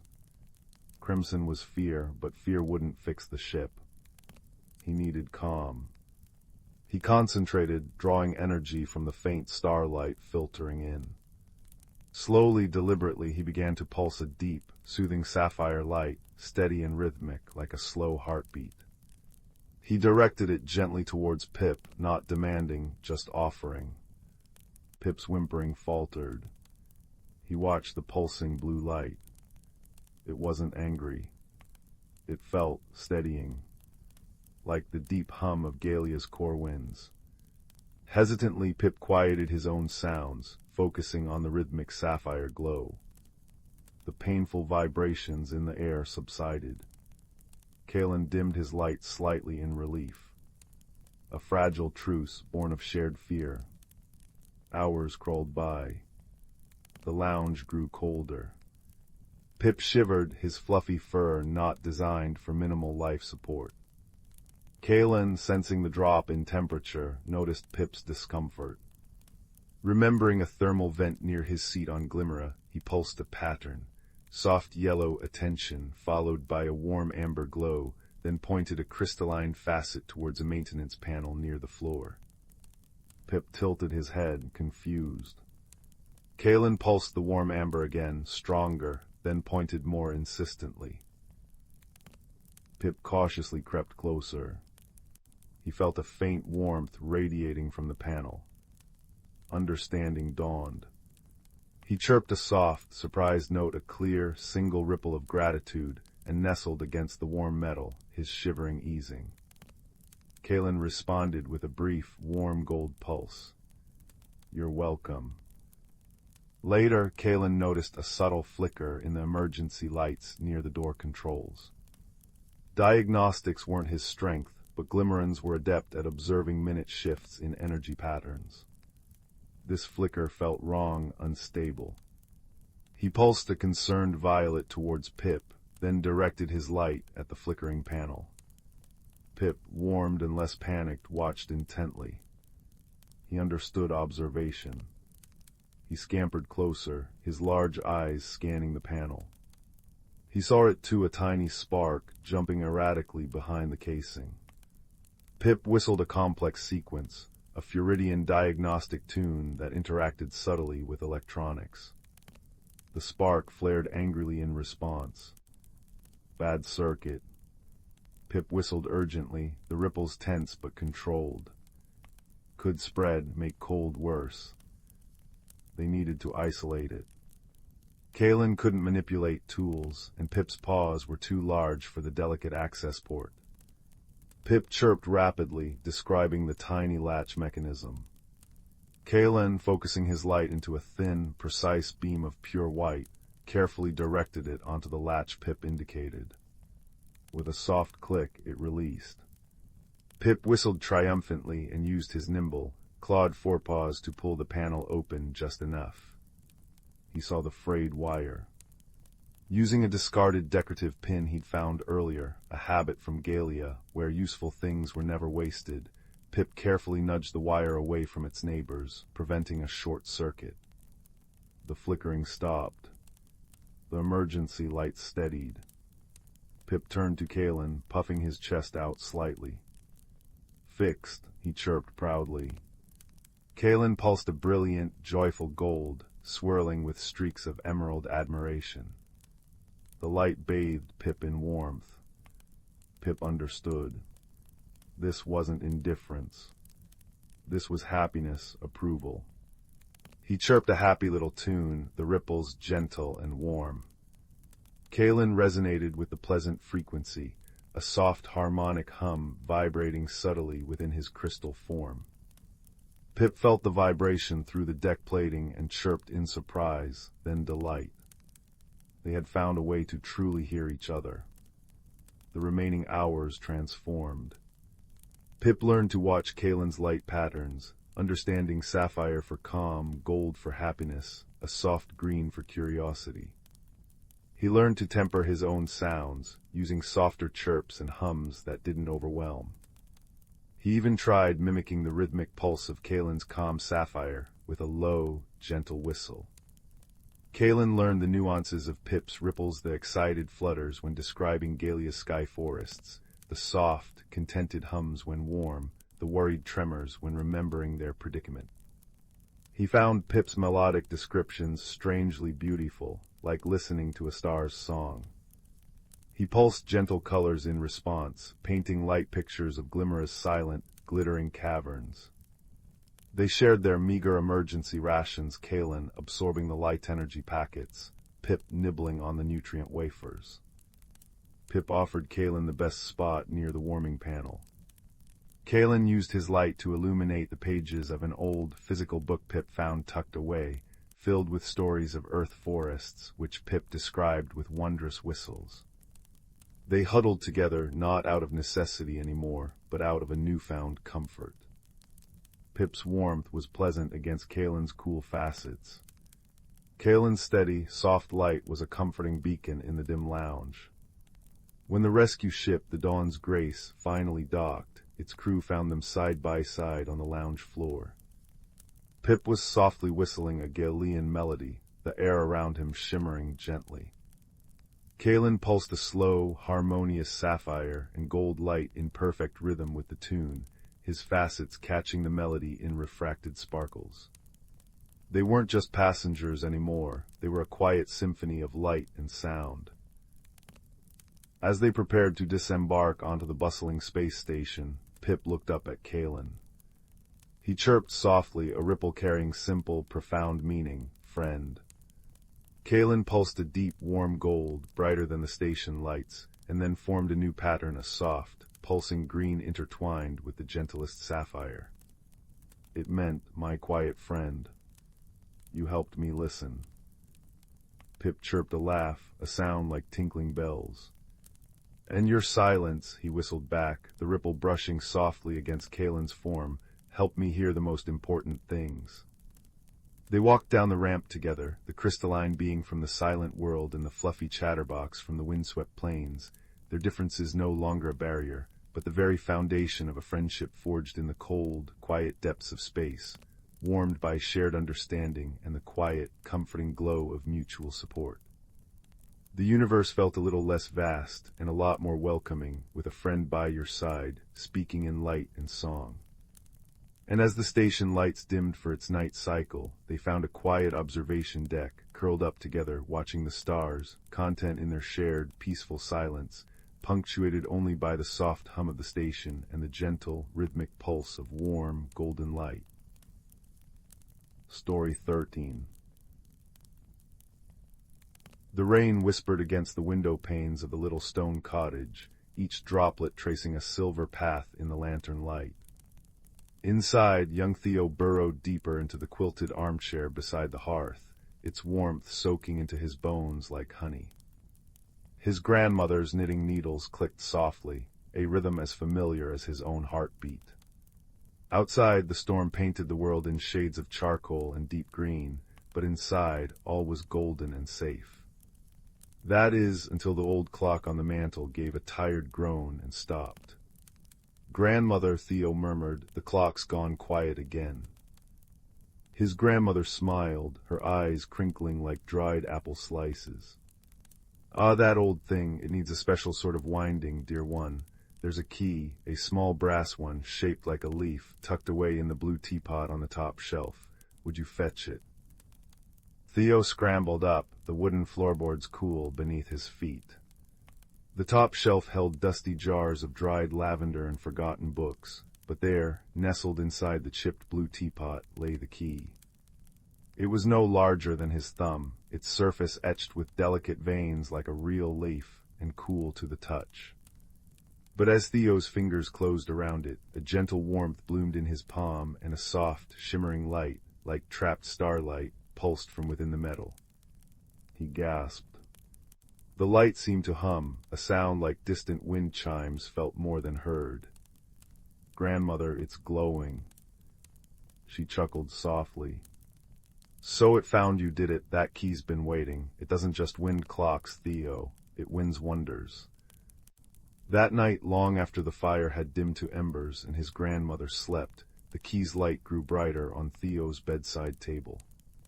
It cast dancing leaf shadows on the wall, and the humming grew louder, weaving into a melody that tugged at his heart. Drawn by an invisible thread, Theo picked up the key. The moment his fingers touched it, the air before him shimmered like heat haze over a summer road. Then it split open, a doorway woven from moonlight and mist, revealing a path carpeted with luminous blue moss, winding into a forest where trees glowed with soft, silver bark. Hesitantly, Theo stepped through. The air here smelled of damp earth, wild mint, and something sweet like ripening peaches. The doorway vanished behind him, leaving him alone in the whisperwood. But not for long. A small, snuffling sound came from beneath a cluster of glowing mushrooms. Out waddled Bramble, a hedgehog whose spines shimmered like polished coal dust. His eyes, dark and wise as river stones, blinked up at Theo. "Lost your way, keybearer." Bramble's voice was a soft rustle, like dry leaves skittering over stone. "The heart key doesn't open doors for just anyone. It senses a gentle spirit." He nudged Theo's ankle with his cool nose. The starlight citadel's waiting, but the path's grown dim since the weeping fog came. "The weeping fog," Theo whispered, clutching the warm key. "Sadness made thick," Bramble explained sadly. "It rolled in when the citadel's keeper lost her dearest memory. Now it swallows light and hope. The citadel's where lost wonders sleep, laughter that slipped away, forgotten dreams, kindnesses unspoken. Without the keeper's light, they'll fade forever." He pointed his snout towards a distant, barely visible spire piercing the starless sky. "That's our road, but we'll need light to find it." As if summoned, a cheerful giggle echoed nearby. A tiny orb of golden light, no bigger than a dandelion puff, zipped through the trees, leaving trails of sparkles. It bobbed before Theo's face, a will-o'-the-wisp named Flicker. "Ooh, a key-bearer and Bramble." Flicker chimed, her voice like tiny bells. "Are we going to the citadel? I know the way, mostly. Well, sometimes I get distracted by shiny things." She darted towards a cluster of glowing berries, then zoomed back. "But I'm brilliant at lighting paths, follow me." So began their journey. Bramble trotted steadily beside Theo, offering quiet wisdom about the forest, which roots held firmest, which streams ran clean. Flicker darted ahead, her light pushing back the gloom, though she often looped back, enchanted by a shimmering spiderweb or a patch of luminous lichen. "Focus, Flicker," Bramble would murmur gently, and she'd giggle. "Right, citadel, glowy important place." The deeper they ventured, the thicker the weeping fog became.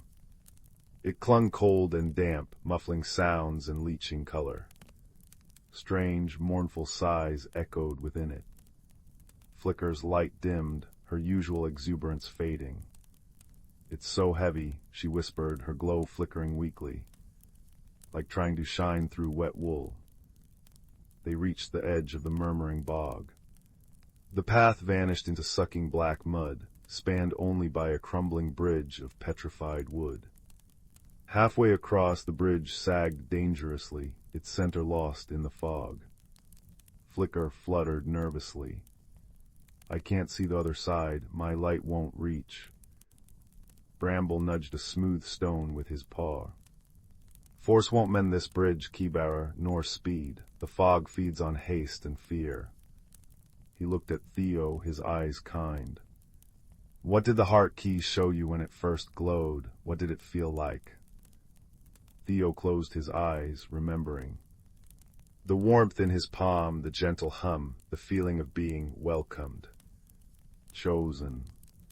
It wasn't power, it was trust.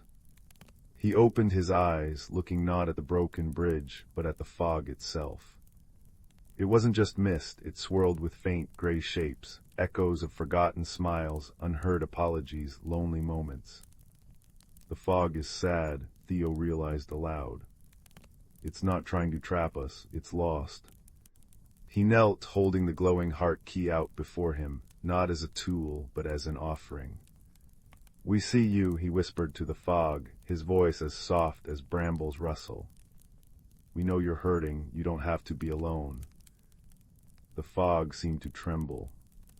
A faint sigh, less mournful, more like a held breath released, washed over them. Where the key's light touched the gray tendrils, they thinned, becoming translucent.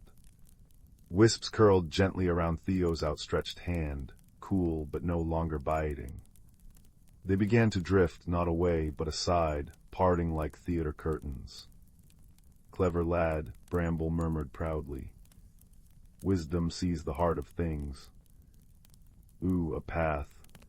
Flicker zipped forward, her light now bright and clear, revealing the rest of the sturdy bridge and the solid ground beyond. The fog still lingered at the edges, but a clear, moonlit path now led to the foot of the starlight citadel. The citadel was a marvel, towers spiraling like frozen starlight, walls woven from iridescent moth wings, gates of intertwined silver branches. But the great doors were sealed shut, covered in thick, gray ice. Before them stood the guardian, a figure carved from ancient, moss-covered stone, taller than two men. Its eyes were closed, and frost feathered its stony cheeks. The keeper sleeps within, rumbled the guardian, its voice like boulders shifting deep underground. Its eyes didn't open. The fog's sorrow binds her. To pass you must answer. What is the light that sadness cannot dim, the warmth that no cold can steal? Flicker buzzed anxiously. Real starlight, firelight, ooh, candlelight. Bramble pondered, his little nose twitching. The warmth of a burrow in deep snow, the light of fireflies on a summer night. Theo looked down at the heart key, still pulsing warmly in his hand. It wasn't blazing like the sun, it was a small, steady glow. He thought of the cottage hearth, his grandmother's smile, Bramble's quiet presence, Flicker's joyful spark. He thought of speaking gently to the fog. The answer bloomed within him, as natural as breathing. It's the light we share, Theo said, his voice clear and calm in the still air. The warmth of kindness, like remembering someone's favorite story when they're sad, or holding a hand in the dark. It's small, but it's yours to give, and no sadness can take it away once it's given. The stone guardian's eyes opened. They weren't cold stone, but deep, warm amber, like sunlight through honey. A slow smile cracked its mossy lips. Wisely spoken, key-bearer. The icy seal on the citadel doors melted away like morning dew, and the great silver branches silently swung open. Inside was not a grand hall, but a cozy, circular room like the inside of a giant, friendly seashell. Soft, pearlescent light glowed from the walls. At its center, curled on a bed of woven moonbeams, slept the keeper, a small, silvery creature with moth-wing ears, tears like liquid crystal frozen on her cheeks. Floating around her like drowsy fireflies were countless tiny lights, a child's giggle, the comforting smell of baking bread, the feeling of being truly understood. The heart key in Theo's hand blazed brightly, its light pure and warm. He walked softly to the sleeping keeper and gently touched the key to her forehead. The frozen tears melted. The keeper's eyes fluttered open, deep violet, filled with stars. She saw Theo, Bramble, and Flicker, and a smile, brighter than dawn, spread across her face. Instantly the tiny lights around her flared brilliantly, swirling joyfully. Outside, the weeping fog dissolved, not vanishing, but transforming. It rose like shimmering silver steam, becoming a gentle mist that carried the scent of rain-washed meadows. Stars blazed anew in the sky above the whisperwood, their light reflecting in the now clear bog waters. Color flooded back into the glowing trees.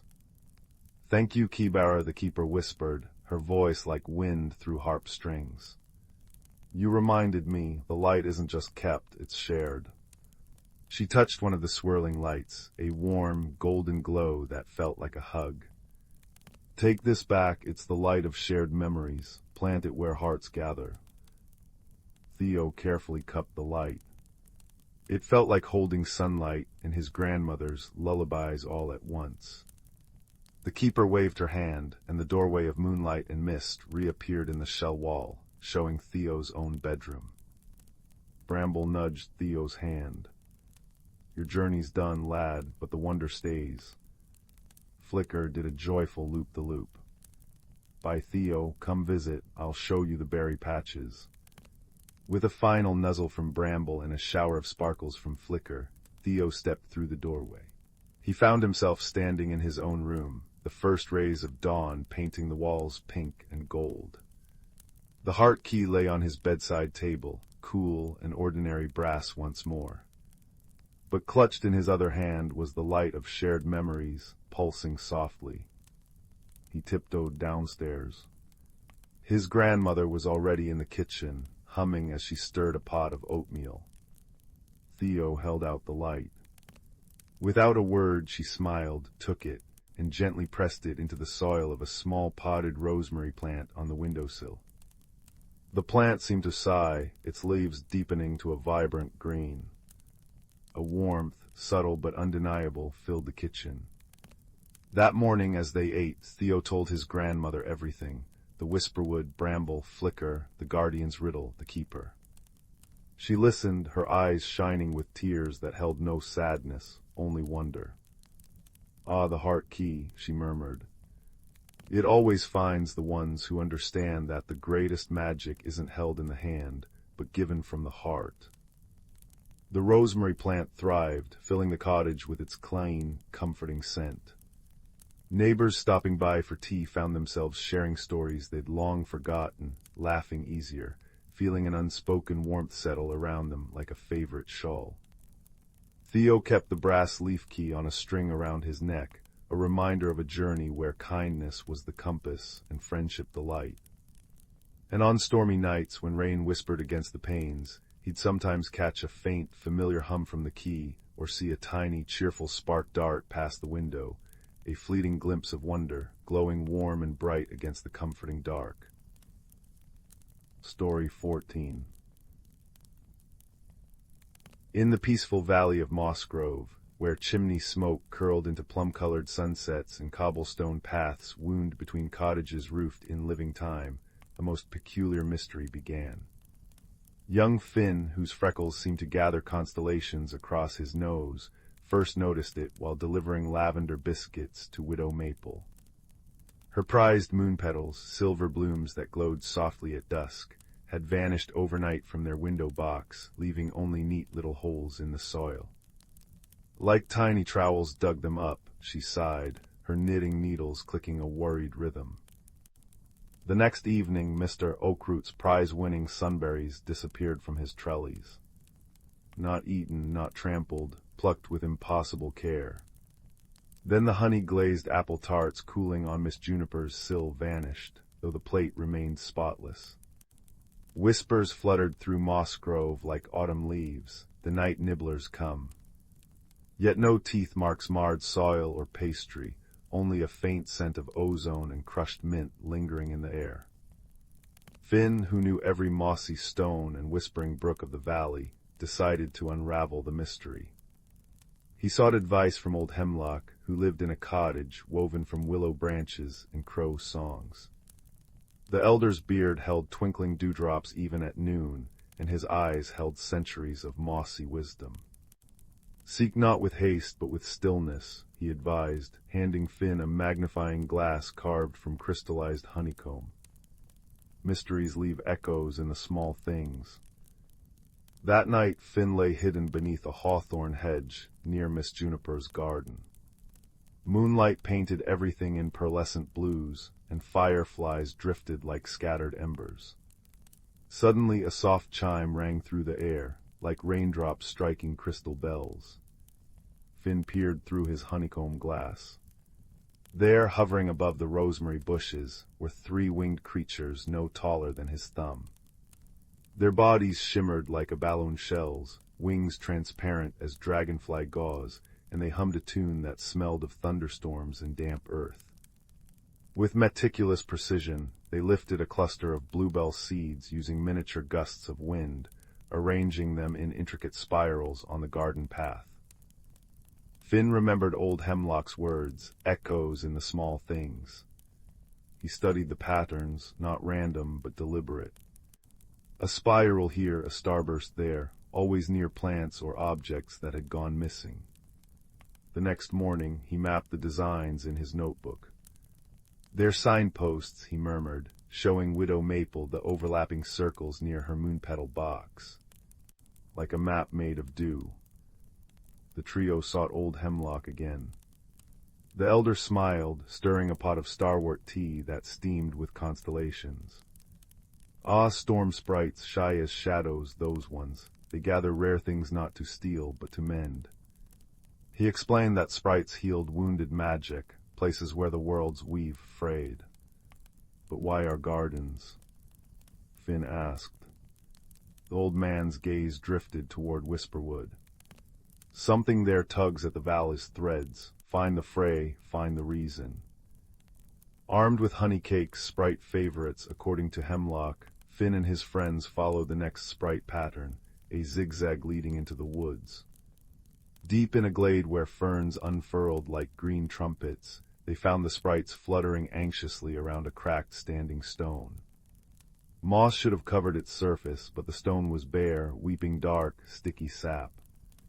Beneath it lay the stolen treasures, moon petals pressed over cracks like glowing bandages, sunberries oozing golden light into fissures, even crumbs of apple tart sealing tiny holes. The sprites hummed desperately, trying to mend the stone with wind and stolen magic. "The runestone of roots," breathed Widow Maple, recognizing village lore. "It channels underground rivers that feed our valley's magic. If it breaks..." She didn't need to finish. Mossgrove's gentle enchantments, the singing brooks, the ever-blooming gardens, would fade. Finn noticed something else, acorn caps filled with rainwater placed methodically around the stone. "They're cooling it," he realized. The stone was fever-hot. Digging gently, they uncovered the source, a buried geode pulsing with crimson heat, cracked against the runestone's base. It scorched the earth, weakening the ancient magic. The sprites, sensing their imbalance, had gathered cooling plants and soothing foods to fight the heat. Working together, they crafted a solution. Mr. Oakroot sang to the geode, his deep voice calming its fiery heart. Miss Juniper wove moonpetal stems into nets, while Widow Maple tucked sunberry paste into cracks. Finn and the sprites carried acorn cap water, pouring it until steam hissed into cool mist. Finally, old Hemlock pressed his palms to the stone, murmuring words that made lichen bloom like emerald lace across its surface. With a sigh like mountains settling, the runestone healed. The sprites danced joyfully, their chimes now sounding like laughter. That night every garden glowed, not just with returned treasures, but with new, radiant blossoms shaped like sprite wings. Finn found a tiny honey cake on his windowsill, perfectly intact, beside a dewdrop map showing the stars above Moss Grove. Years later, villagers still leave honey cakes near the runestone. And if you wander Whisperwood at dawn, you might glimpse shimmering wings tending the moss, gentle reminders that even mysteries are woven from kindness, waiting for patient hearts to understand their song. Sleep now, little one, and dream of glades where sprites hum, lullabies into the roots of the world. Story 15. The village of Willowbrook nestled in a valley, where autumn painted the hills in fiery hues of crimson and gold. Crisp air carried the scent of wood smoke and ripe apples, and the evenings were filled with the gentle chirping of crickets settling down. In a cottage with ivy climbing its stone walls lived a young man named Silas. Silas loved things just so. His garden, a neat patch behind the cottage, was a testament to his careful nature. Each row of carrots stood perfectly straight, each cabbage formed a tight, symmetrical head, and the climbing beans wound precisely up their bamboo poles. Change unsettled Silas. The shifting seasons, while beautiful, made him anxious. He preferred the predictable rhythm of tending his familiar plots, knowing exactly where each seedling would emerge and when each vegetable would ripen. One blustery afternoon, a peculiar storm swept through the valley. It wasn't fierce rain or thunder, but a swirling wind that carried not leaves, but shimmering, iridescent seeds that glowed faintly like captured moonlight. They drifted down like snow, settling everywhere on rooftops, pathways, and, inevitably, in Silas's meticulously ordered garden. He watched in dismay as the strange seeds nestled among his precious vegetables, their soft light pulsing gently against the dark soil. "Oh dear," Silas murmured, his brow furrowed. "This won't do at all, messy, unpredictable." He tried to pluck them out, but they seemed to sink deeper into the earth the moment he touched them. A wave of frustration washed over him. His ordered world felt invaded. The next morning, Silas rushed outside, hoping the strange seeds had vanished. Instead, tiny, luminescent sprouts had pushed through the soil overnight, scattered haphazardly among his neat rows. They shimmered with soft colors amethyst, emerald, and topaz, and gave off a faint, sweet fragrance, like honey and crushed herbs. Silas felt a knot tighten in his stomach. Change was sprouting right before his eyes, unwanted and wild.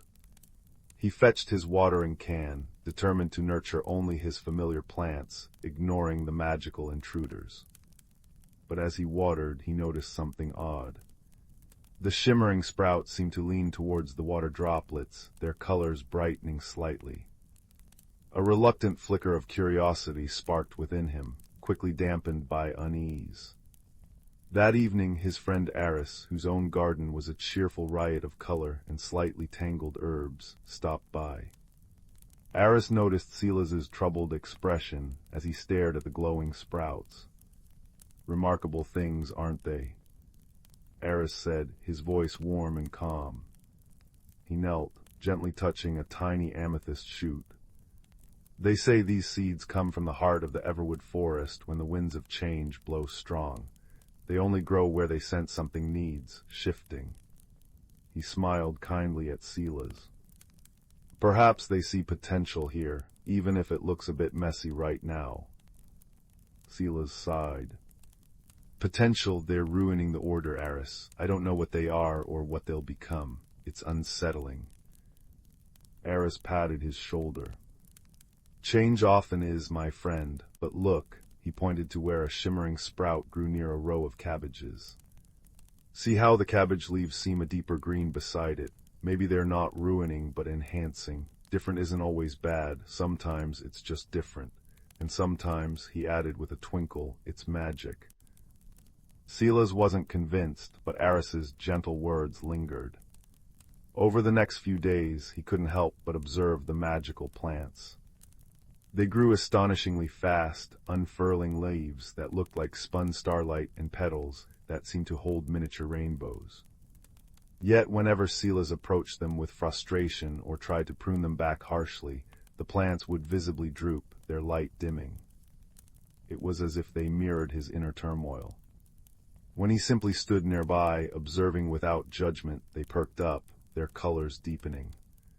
He began to see they weren't harming his vegetables. In fact, the nearby carrots seemed plumper, the beans more vibrant. One morning, Silas found Leora, the village baker whose hands were always dusted with flour and whose smile was as warm as her ovens, examining an emerald sprout near his rosemary bush. "Oh, Silas," she breathed, her eyes wide with wonder. This one it hums, can you feel it? A soft, warm vibration. She gently cupped her hand near the plant. It feels like contentment. Silas tentatively placed his hand near the plant. He closed his eyes. At first, he felt nothing but the cool morning air. Then faintly, a gentle thrumming warmth, like the purr of a contented cat, resonated up his arm. It was deeply soothing. A small sigh escaped him, the tight knot in his chest loosening just a fraction. It does, he admitted, surprised. That's the magic responding to you, Silas, Leora said softly. It feels what you feel, try talking to it, not ordering, just sharing. Feeling rather silly, Silas knelt later that day beside the largest sprout, now a small bush with sapphire blue leaves.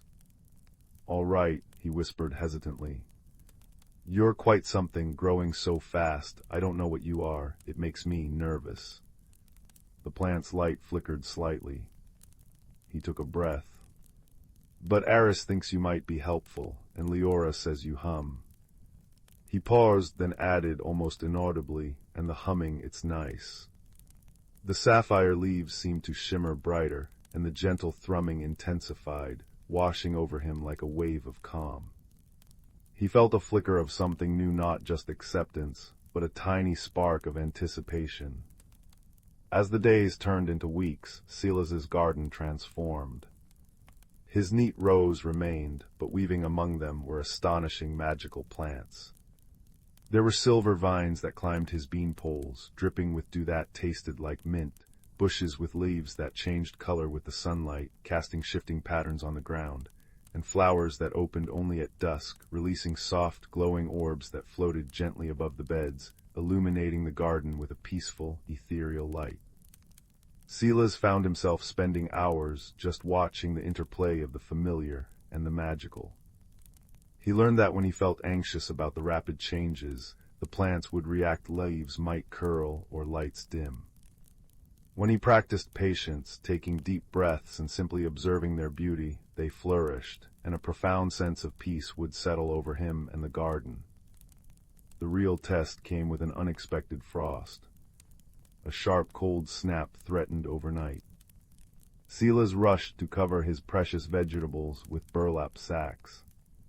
He looked at the magical plants, shimmering under the first icy stars. They seemed so delicate. Worry clenched his heart. How could he protect something so wild, so different? He couldn't possibly cover them all. He stood amidst his garden, the cold biting his cheeks, feeling overwhelmed by the change he couldn't control. Then he remembered the humming, the warmth. He remembered Aris's words about potential and Leora's gentle encouragement. Instead of panicking, he took a deep, steadying breath. He walked slowly among the magical plants, touching a leaf here, a stem there, not to shield them, but to connect. It's going to be cold tonight, he murmured, his voice calm and steady despite his fear. But you're strong, you came from a storm, you can weather this too. He poured his hope, his trust in their resilience, into his touch and his quiet words. He woke before dawn, shivering, and rushed outside. A delicate layer of frost glittered under the emerging sun. His covered vegetables were safe, but he held his breath as he looked at the magical plants. They stood tall. Their leaves, dusted with frost, glowed even more intensely deep amethyst, vibrant emerald, brilliant sapphire. The floating orbs pulsed softly, casting warm light on the icy crystals. As the sun rose higher, the frost melted, and the plants seemed to stretch, refreshed and vibrant, their magic shimmering in the new light.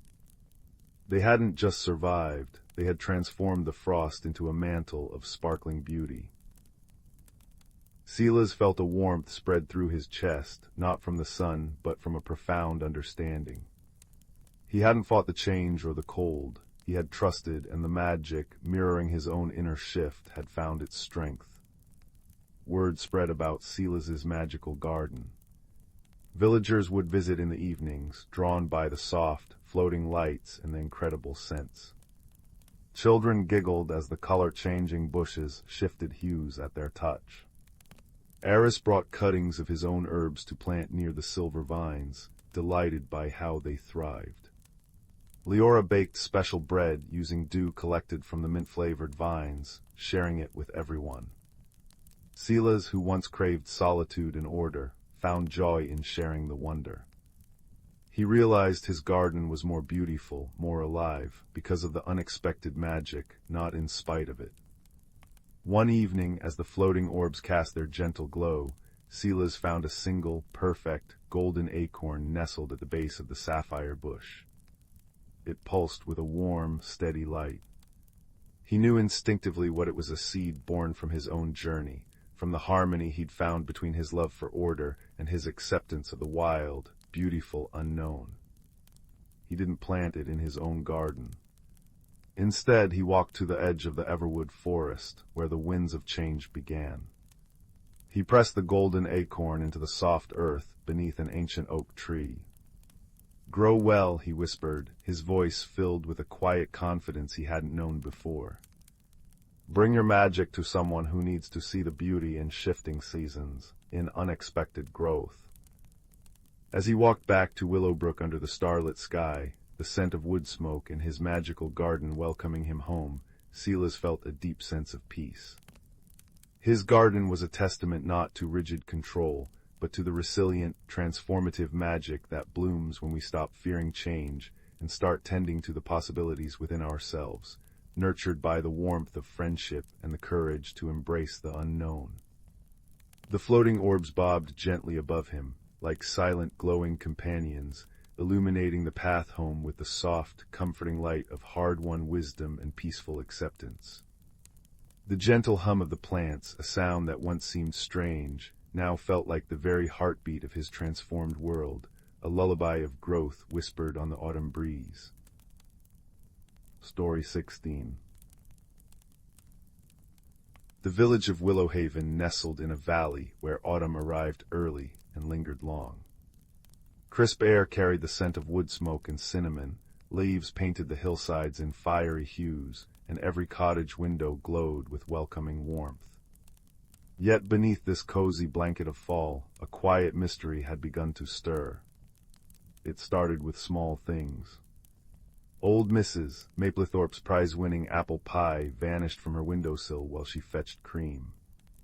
Master Thorne, the cobbler, found his best pair of silver shoe buckles missing from his workbench. Young Finn, who helped at the bakery, arrived one morning to find his favorite warm woolen scarf gone from its hook. Nothing large or terribly valuable, but each loss was a tiny pinprick in the village's peaceful contentment. Whispers rustled like dry leaves. Things don't just disappear. Is it a mischievous sprite, perhaps a forgetful ghost? Among the concerned villagers was a thoughtful boy named Arlo. He lived with his grandfather, Silas, a retired stargazer known for his gentle wisdom and his collection of fascinating, if slightly dusty, celestial maps. Arlo possessed keen eyes and a quiet curiosity. He noticed things others missed: the precise pattern of frost on a window pane, the different songs of the wind through the chimneys, and the tiny, shimmering footprints that sometimes appeared overnight in the flour dust near Finn's bakery counter. "Grandfather," Arlo said one evening, stirring a mug of hot cider by the hearth, "the missing things, they all happened at night and near places where people leave little offerings. Mrs. Maplethorpe always leaves a slice of pie out for the moon, Master Thorne puts out worn leather scraps, and Finn leaves crumbs for the birds." Silas peered over his spectacles, his eyes twinkling like distant stars. "Observant as ever, Arlo, and what else connects them?" Arlo thought. "The places, they're warm, the bakery oven, the cobbler's forge, Mrs. Maplethorpe's kitchen stove, and the things taken, they all shine a little or smell very sweet." "Shiny and sweet," Silas mused. "Desirable to some, perhaps. Tell me, have you noticed the little ones?" Arlo frowned. "Little ones. Not everyone sees them," Silas said softly. "They are shy, easily startled, and move like whispers, the glimmerkin." Arlo had heard tales of the Glimmerkin, tiny, furry creatures, no bigger than a mouse, who collected small, bright, or fragrant objects. They weren't malicious, just easily enchanted by sparkle and scent, and notoriously forgetful about where they found their treasures. They lived deep within the oldest walls and thatched roofs, drawn to warmth like moths to a flame. "You think the Glimmerkin are taking things?" Arlo asked, his curiosity piqued. "It's possible," Silas nodded. "But why now, and why these specific things? Glimmerkin usually gather fallen acorn caps, dewdrops, or lost buttons. Something must have disturbed their usual habits." He leaned forward, the firelight dancing on his weathered face. "Perhaps, Arlo, you could watch tonight, quietly, patiently. Remember, understanding often comes not from chasing, but from observing with kindness." Heart pounding with gentle excitement, Arlo prepared. He borrowed Finn's scarf, a replacement but similar, dabbed it with a tiny bit of honey for sweetness, and pinned a small, polished brass button from grandfather's collection onto it for shine. As dusk deepened, he found a shadowed nook near the bakery's back door, where Finn usually left his scarf and crumbs. He wrapped himself in a thick cloak, sat very still, and waited, breathing slowly like Silas had taught him when tracking constellations. The village settled into deep slumber. The only sounds were the sighing wind and the distant hoot of an owl. Hours passed.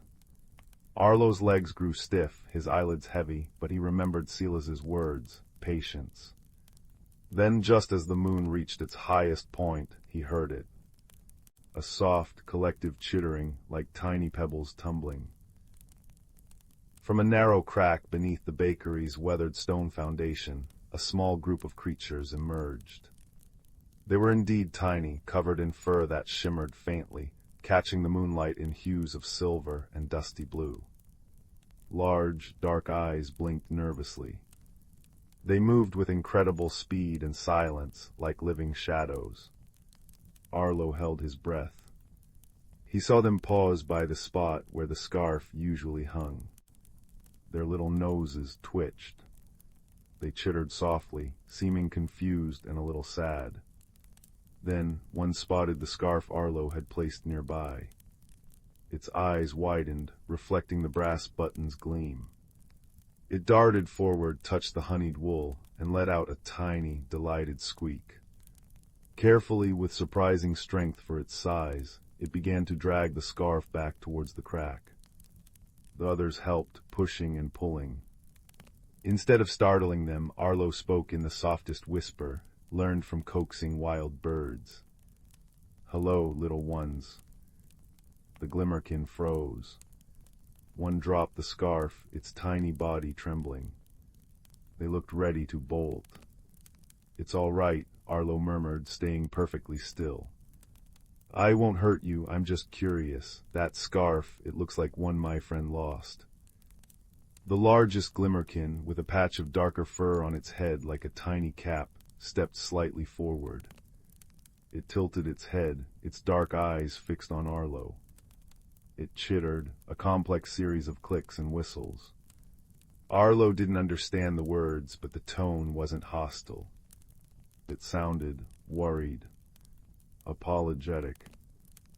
Arlo remembered the missing pie slice, the buckles.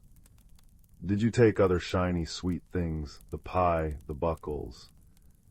The little leader chittered again, gesturing with tiny paws back towards the crack. Then it did something surprising. It nudged the scarf back towards Arlo a little way, then pointed emphatically at the crack. "You want to show me?" Arlo guessed. The Glimmerkin leader bobbed its head rapidly. The others seemed less certain, but followed their leader as it scurried back into the darkness beneath the foundation. Arlo hesitated only a moment. He trusted Silas's wisdom about the Glimmerkin's nature. He carefully approached the crack. It was too small for him, but the Glimmerkin reappeared, gesturing urgently around the side of the building. Following their tiny, shimmering forms, Arlo was led to a loose stone near the base of the old village well, cleverly concealed by ivy. The Glimmerkin pointed at it frantically. Arlo carefully pried the loose stone free.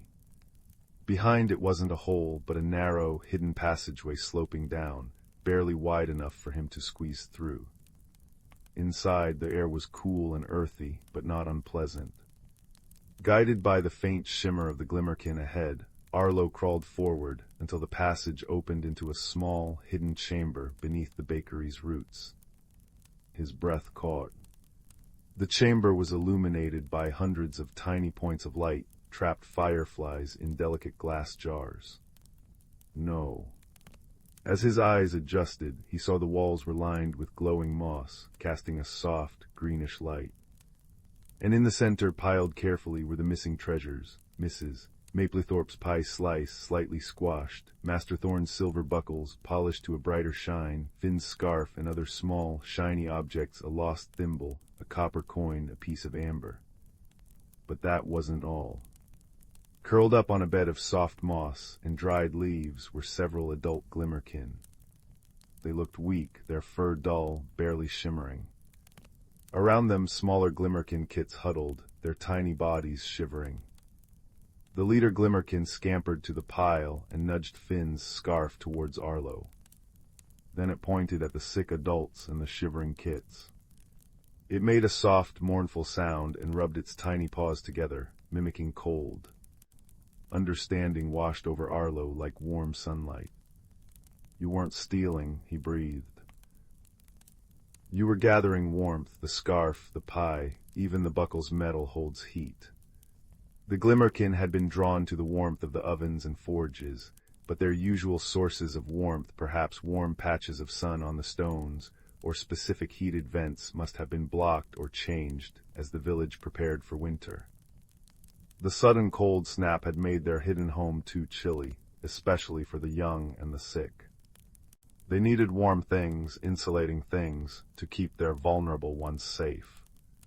The shiny and sweet objects were just irresistible bonuses along the way. The leader chittered softly, its large eyes pleading. They hadn't meant harm, they were just trying to survive the unexpected chill, drawn to the warm spots and the objects left near them. Arlo's heart swelled with compassion. "It's okay," he whispered. "I understand, we can help." Very carefully, Arlo gathered the missing items, promising the Glimmerkin he would return. He squeezed back out into the cool night air, his mind racing. He went straight to Sila's, who listened intently, his wise face nodding slowly. "Ah, the deep cold," Sila's murmured. "It seeped further this year. Their old warm spots must be gone. We need to help them find new warmth, Arlo, without taking ours." Together, they devised a plan. Arlo returned the scarf, buckles, and pie slice, with a whispered explanation, to their grateful owners. He explained the Glimmerkin's plight not as thieves, but as cold, desperate neighbors. The villagers, initially surprised, were touched. Mrs. Maplethorpe baked a special tiny loaf of spiced bread. Master Thorne crafted a perfect little copper bowl. Finn gathered the softest wool scraps. Sila's provided smooth river stones that held heat well. That evening, guided by Arlo, the villagers placed their offerings near the loose stone by the well, not shiny trinkets to tempt, but practical gifts.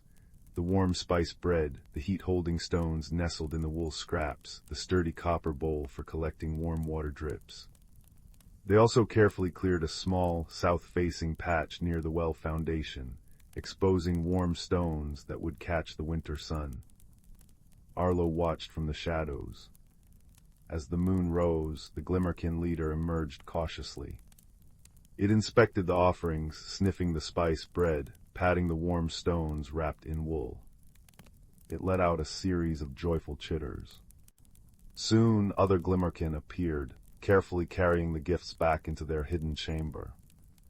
The leader paused before disappearing and looked directly at Arlo. It placed one tiny paw over its heart and gave a little bow. Then it was gone. The mysterious disappearances stopped. The village returned to its cozy rhythm. But something wonderful had changed. Villagers now often left small, useful gifts near warm spots, a twist of dried herbs known to be warming, a small clay pot of warm broth on a very cold night, extra wool scraps. Sometimes on frosty mornings they'd find little tokens of gratitude left in return. A perfectly round pebble, a feather impossibly dusted with frost that sparkled like diamonds, or a single, impossibly bright winter berry placed carefully on a doorstep. Arlo learned that sometimes, what looks like a mystery is just a call for help in a language you don't yet understand. And that the warmest solutions come not from blame, but from kindness, observation, and a willingness to share a little comfort. As the first snow began to fall, blanketing Willowhaven in silent white, Arlo sat by the fire with Silas, the gentle glow of the hearth reflecting the newfound warmth in their hearts. Outside, if you listened very closely on a still night, you might just hear the soft, contented chittering of the glimmerkin, cozy in their sun-warmed den, a tiny, grateful hum woven into the fabric of the peaceful village night. And that, Arlo thought, sipping his cider, was the most satisfying resolution of all. Story 17. The village of Meadowhaven nestled in a valley where mist clung to the hills like cobwebs at dawn, and the air always carried the scent of damp earth and wild thyme. Here lived a boy named Finn, whose world was built on the comforting predictability of familiar things. He rose with the first robin's song, followed the same winding path through dew-kissed meadows to school, and ended each day reading beneath the sheltering branches of the ancient, gnarled oak tree at the edge of the village green.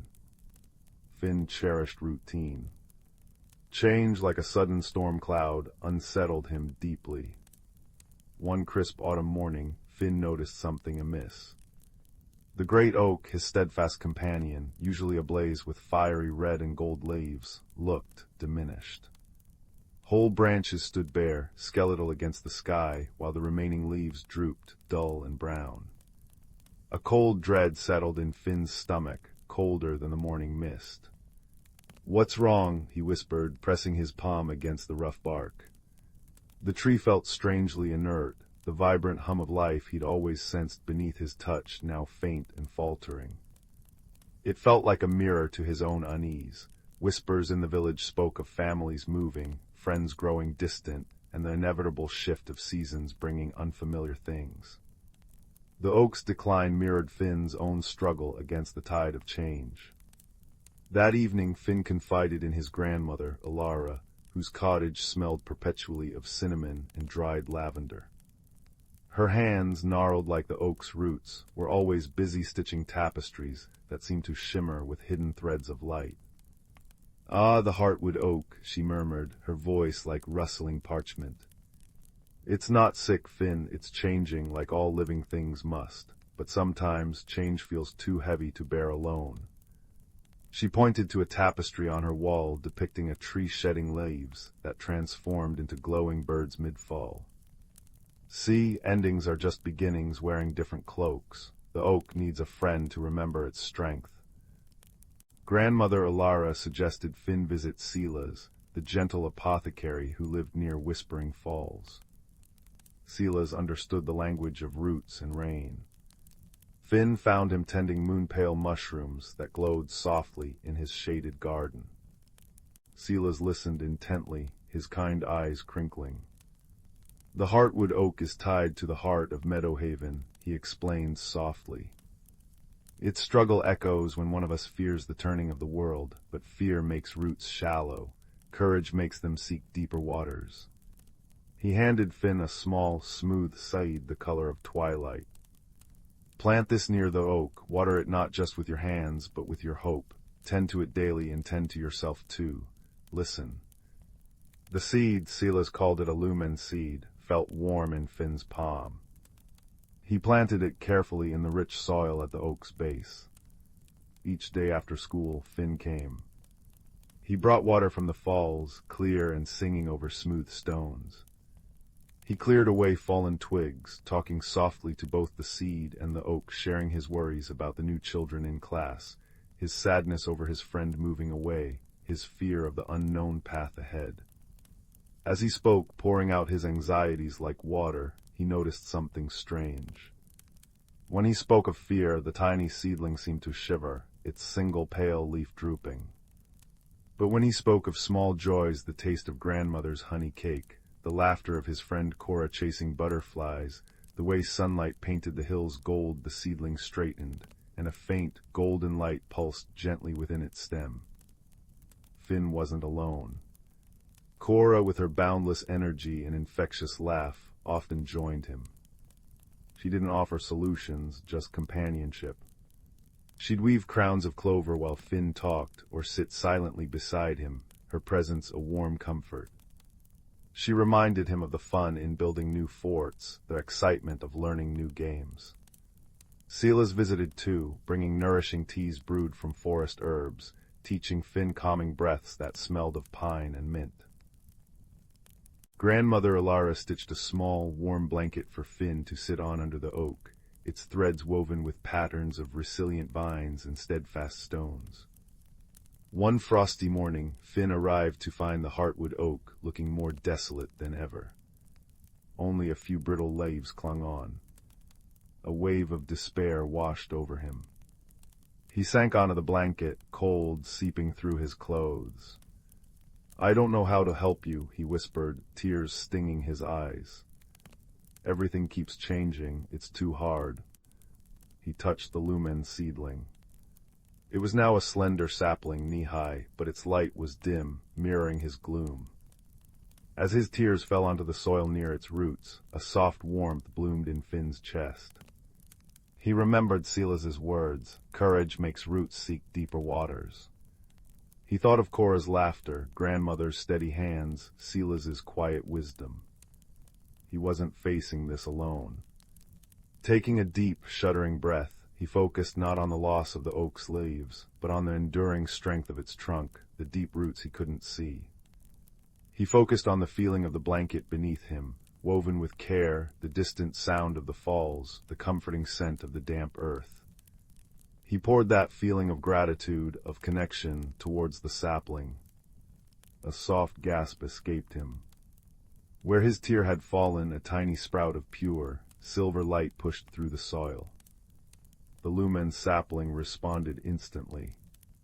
Its dim light flared into a warm, steady golden glow that bathed the base of the great oak. It pulsed, slow and strong, like a heartbeat. Finn felt a corresponding warmth spread through his own limbs, a sense of calm resilience he hadn't known before. He looked up. High in the bare branches of the heartwood oak, something miraculous began. Not leaves, but buds crystalline, shimmering buds like captured starlight began to swell and unfurl. They weren't the familiar green, but a breathtaking array of colors. Deep sapphire blue, soft amethyst purple, vibrant emerald green, warm topaz yellow. They glowed with an inner light, casting dancing prisms across the frosty ground. The entire tree was being reborn in a cloak of living jewels. A soft chuckle made Finn turn. Grandmother Elara stood nearby, Silas and Cora beside her, their faces illuminated by the tree's gentle radiance. "You see, Finn," Elara said, her eyes twinkling like the buds above.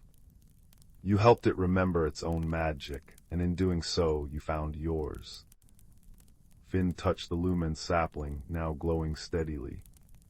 Its magic hadn't forced the oak to be what it was, it had helped it become what it could be. Just as Silas's wisdom, Cora's friendship, and Elara's love hadn't stopped change from coming, they had helped Finn navigate it.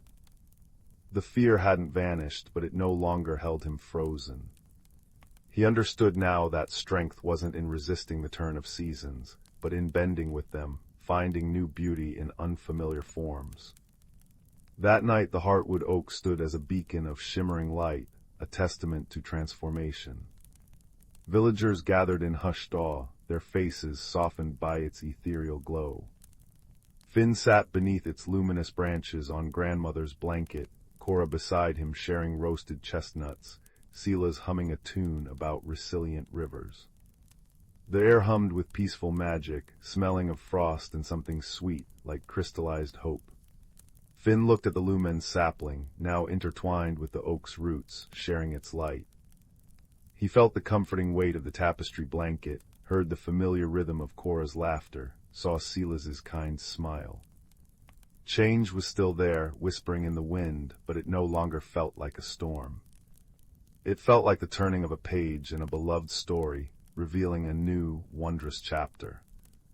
He leaned back, the tree's radiant light warming his face, a deep sense of peace settling in his heart like a stone finding its bed in a quiet stream.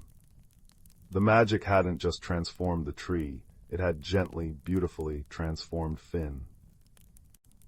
And in the quiet heart of Meadowhaven, beneath a sky dusted with stars and the glow of a transformed oak, Finn knew he was exactly where he needed to be, ready for whatever gentle turn the path might take next. Story 18. The village of Silver Hollow nestled deep within the Whispering Woods, where snow fell like powdered sugar and chimney smoke curled into the frosty air in friendly gray spirals. Every evening as the great clock tower chimed 7, a comforting ritual unfolded. Villagers drew thick curtains, stoked hearth fires, and settled into armchairs with steaming mugs of spiced cider. But one crisp winter's eve, a small mystery began, as quiet and puzzling as a snowflake landing on a mitt. Young Finn, the baker's son, was the first to notice.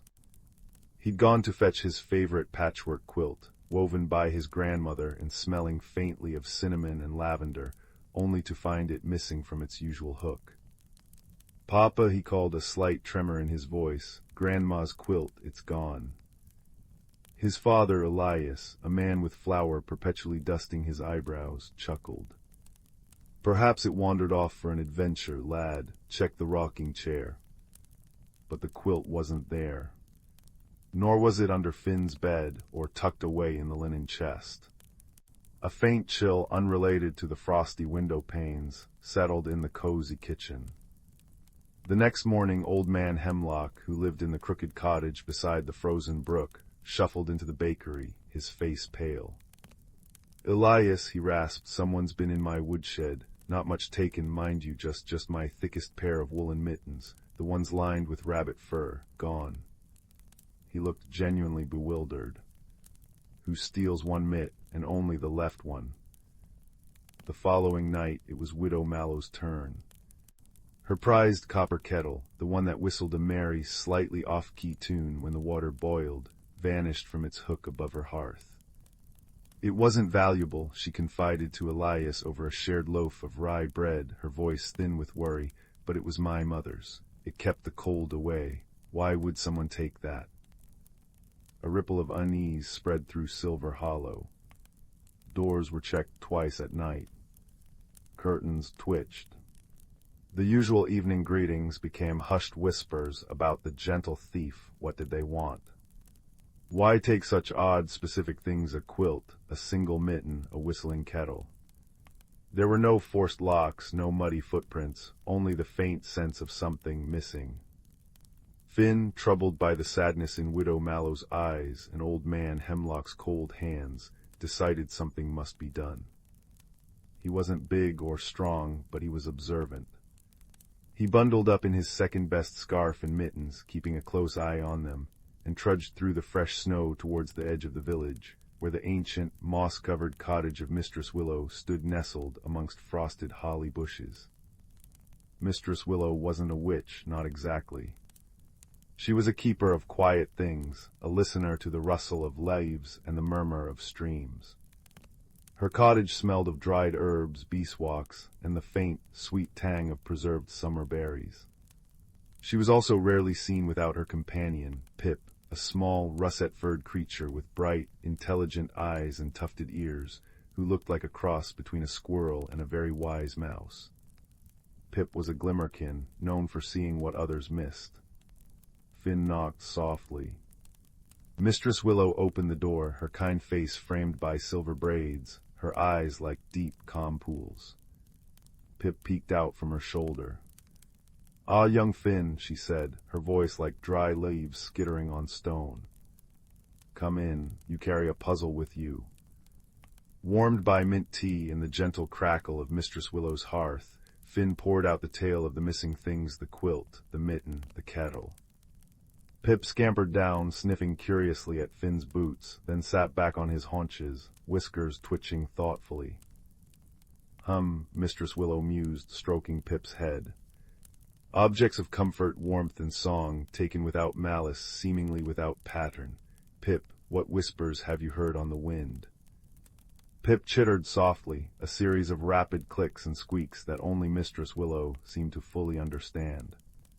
She nodded slowly.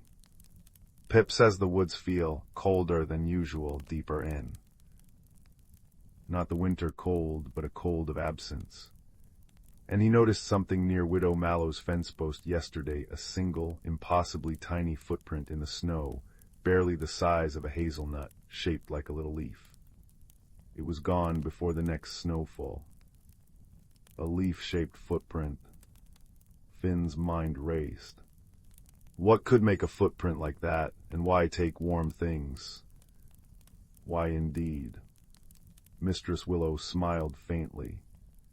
Perhaps the gentle thief isn't taking, but borrowing, out of need. Pip also mentioned the brook near Old Man Hemlock's woodshed hasn't frozen completely this year. There's a spot where the water still babbles, hidden under a thicket of frost-bitten ferns. An idea sparked in Finn's mind, small but bright. Mistress Willow could whatever it is be cold, and maybe lonely. Grandma's quilt smelled like cinnamon and lavender, Widow Mallow's kettle sang, and Old Man Hemlock's mitten was the left one, the one he used to pat his old dog, Buster, who passed last spring.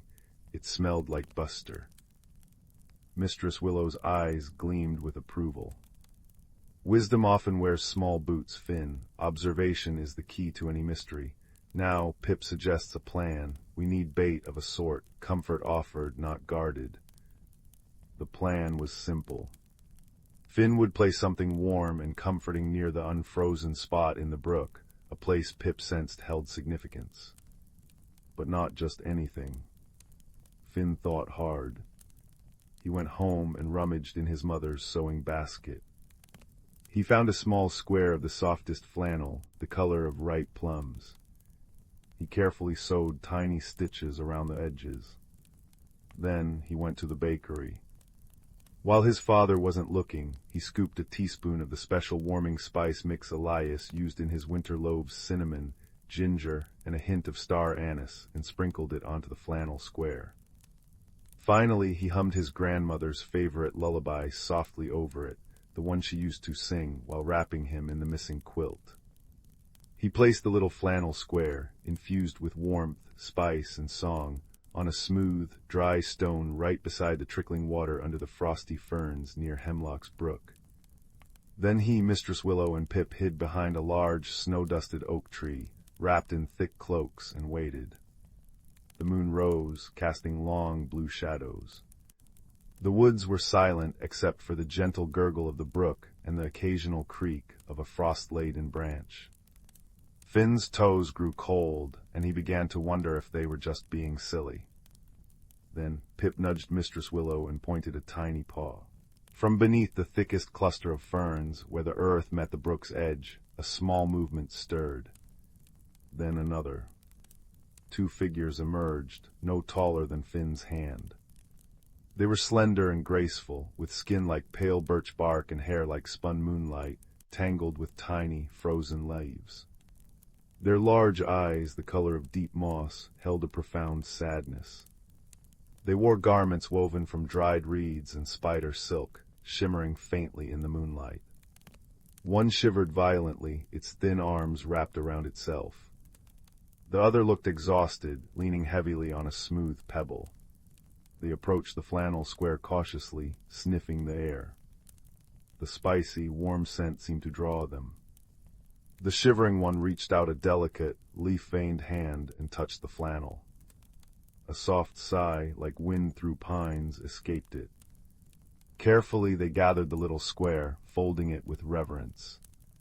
Then the taller one looked directly towards the oak tree, its moss-green eyes wide but unafraid.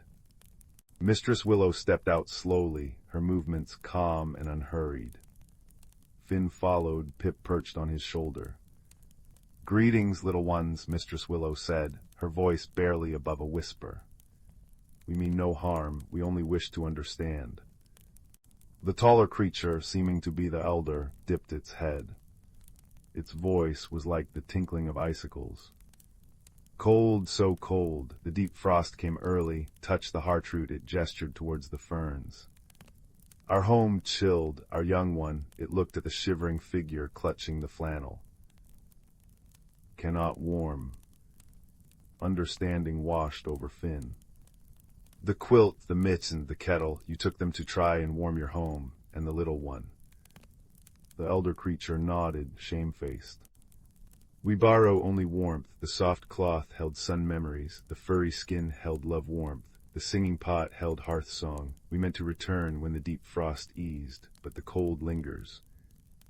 They had taken things imbued with comfort, the memories in the quilt, the love in the mitten, the cheerful song of the kettle, hoping their essence would counter the unnatural chill seeping from the frozen heartroot, the source of warmth for their hidden fernglen home.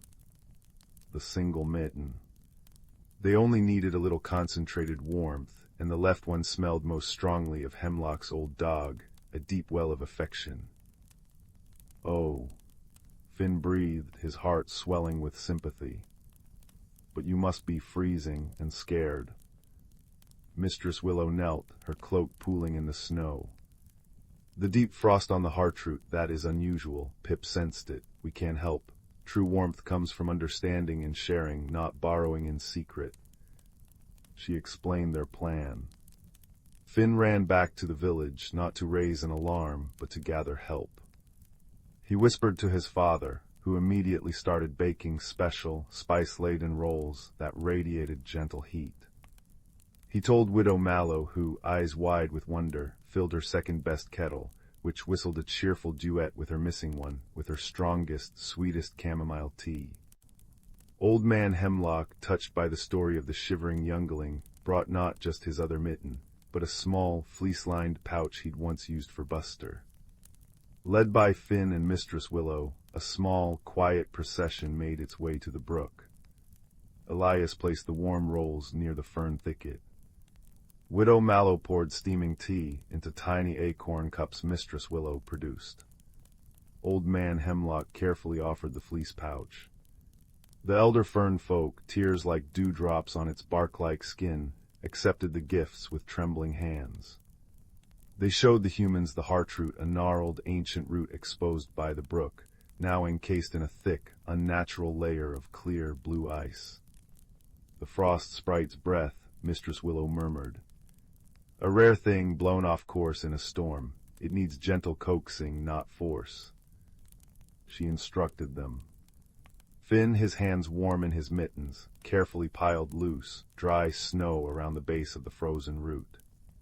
Elias placed one of his warm rolls on top. Widow Mallow poured a little warm tea over the snow. Old Man Hemlock tucked the fleece pouch snugly against the ice. The villagers hummed Widow Mallow's kettle song softly, a sound of pure, shared comfort. The fern folk watched, hope dawning in their large eyes. Pip chittered encouragement. Slowly, incredibly slowly, the unnatural blue ice began to soften at the edges. It didn't melt violently, but seemed to sigh. Tiny droplets, warm and clear, formed and trickled down the root. The deep, penetrating cold emanating from it lessened, replaced by a gentle, earthy warmth. The shivering young fernchild sighed deeply, snuggling into the fleece pouch, the spicy flannel square held close. Over the next few days, the villagers kept a gentle vigil, replenishing warm offerings and songs. The blue ice vanished completely. The heartroot pulsed with renewed warmth, radiating through the fern glen. The unnatural chill lifted from the woods. One evening, as Silver Hollow settled into its cozy routine, Finn found his grandmother's quilt neatly folded on his bed, smelling faintly of cinnamon, lavender, and fresh earth. On Widow Mallow's doorstep sat her copper kettle, polished and gleaming, a tiny holly sprig tucked inside. And tucked into Old Man Hemlock's other mitten, left on his chopping block, was a perfect, frost-kissed winterberry and a single, impossibly delicate feather, shimmering with captured moonlight. The mystery of the gentle thief was solved. Not with shouts or accusations, but with observation, kindness, and the sharing of warmth. The fern folk, guardians of the deep wood's quiet corners, became whispered about friends. Sometimes, on the coldest nights, villagers might leave a small, spice-dusted crust of bread or a thimbleful of warm milk near the brook. And often they would find a perfectly formed ice crystal, or a curiously smooth pebble, or a single, luminous flower blooming out of season left in return. Finn learned that sometimes what looks like taking is really a silent call for help. That warmth isn't just in hearths and wool, but in shared songs, offered mittens, and understanding hearts. And as he snuggled under his returned quilt that night, listening to the friendly crackle of the fire and the comforting chime of the clock tower, he knew the truest magic in Silver Hollow wasn't in spells or secrets, but in the quiet glow of kindness that could melt even the deepest frost, one gentle act, one shared warmth at a time. And with that comforting thought, wrapped in the familiar scent of cinnamon and love, sleep drifted over him like the softest, warmest snow. Story 19. The village of Willowbrook nestled in a valley where sunlight always seemed to linger a little longer, painting the cobblestone streets in shades of warm gold. Chimneys puffed cheerful clouds of wood smoke that smelled faintly of pine and baking bread. At its heart stood Brambleberry Bakery, run by kind-hearted Agnes and her young apprentice, Finn. Finn loved the rhythm of kneading dough, the sweet scent of cinnamon buns rising, and the way the bakery window glowed like a lantern in the soft twilight. But lately a quiet mystery had settled over Willowbrook, like a dusting of unexpected frost. It began subtly. Mrs. Thistledown, the village librarian, arrived one morning to find her prized silver bookmark, shaped like a leaping hare, missing from her favorite book of folk tales. Old Man Hemlock, who carved intricate whistles from river reeds, discovered his sharpest, smallest carving knife had vanished overnight. Then the baker's bell above Brambleberry's door, which usually chimed with a clear, sweet note, gave only a dull, muffled clunk. Agnes noticed her special jar of star anise, kept for the rarest spice cakes, was half empty without a single cake having been baked. Most peculiar, Agnes murmured, wiping floury hands on her apron. Things don't just up and walk away in Willowbrook, Finn, especially not useful things. Finn, polishing the counter until it shone like dark honey, frowned. And the bell, Mistress Agnes, it sounds like it's wrapped in wool. The disappearances continued. Brightly colored threads vanished from the weaver's basket. Tiny, perfect screws disappeared from the clockmaker's workbench. A sense of puzzled unease, mild but persistent, began to replace the usual village contentment. Whispers fluttered like autumn leaves. Have you checked under the rug? Perhaps the brownies are borrowing. One crisp afternoon, while sweeping the bakery steps, Finn noticed something strange. Near the base of the stone wall, right where the muffled bell hung inside, a faint trail of shimmering dust sparkled in the sunlight. It wasn't flour or sugar. It glimmered with tiny flecks of iridescent blue and silver, almost like crushed starlight. He crouched down, tracing the trail with a finger. It led away from the bakery, down a narrow alleyway choked with fragrant honeysuckle, towards the edge of the village where the ancient woods began. Remembering Old Man Hemlock wasn't just a carver, but had once been a wandering scholar of the subtle magics that flowed through the world, Finn decided to seek his advice. He found the old man sitting on his sun-dappled porch, carefully sanding a piece of smooth willow wood. "Ah, young Finn," Hemlock greeted, his eyes crinkling. "Troubled by the great Willowbrook disappearance are we." Finn described the missing items: the bookmark, the knife, the spices, the threads, the screws, the muffled bell, and most importantly, the trail of sparkling dust. He even produced a tiny pinch he'd carefully collected in a twist of parchment. Hemlock held the parchment up to the light, the dust catching the sun and throwing tiny rainbows onto his weathered hand. A slow smile spread across his face. Sparkle dust, well now, that changes things considerably. This isn't mischief, Finn, this is industry. Industry, sir? Finn asked, perplexed.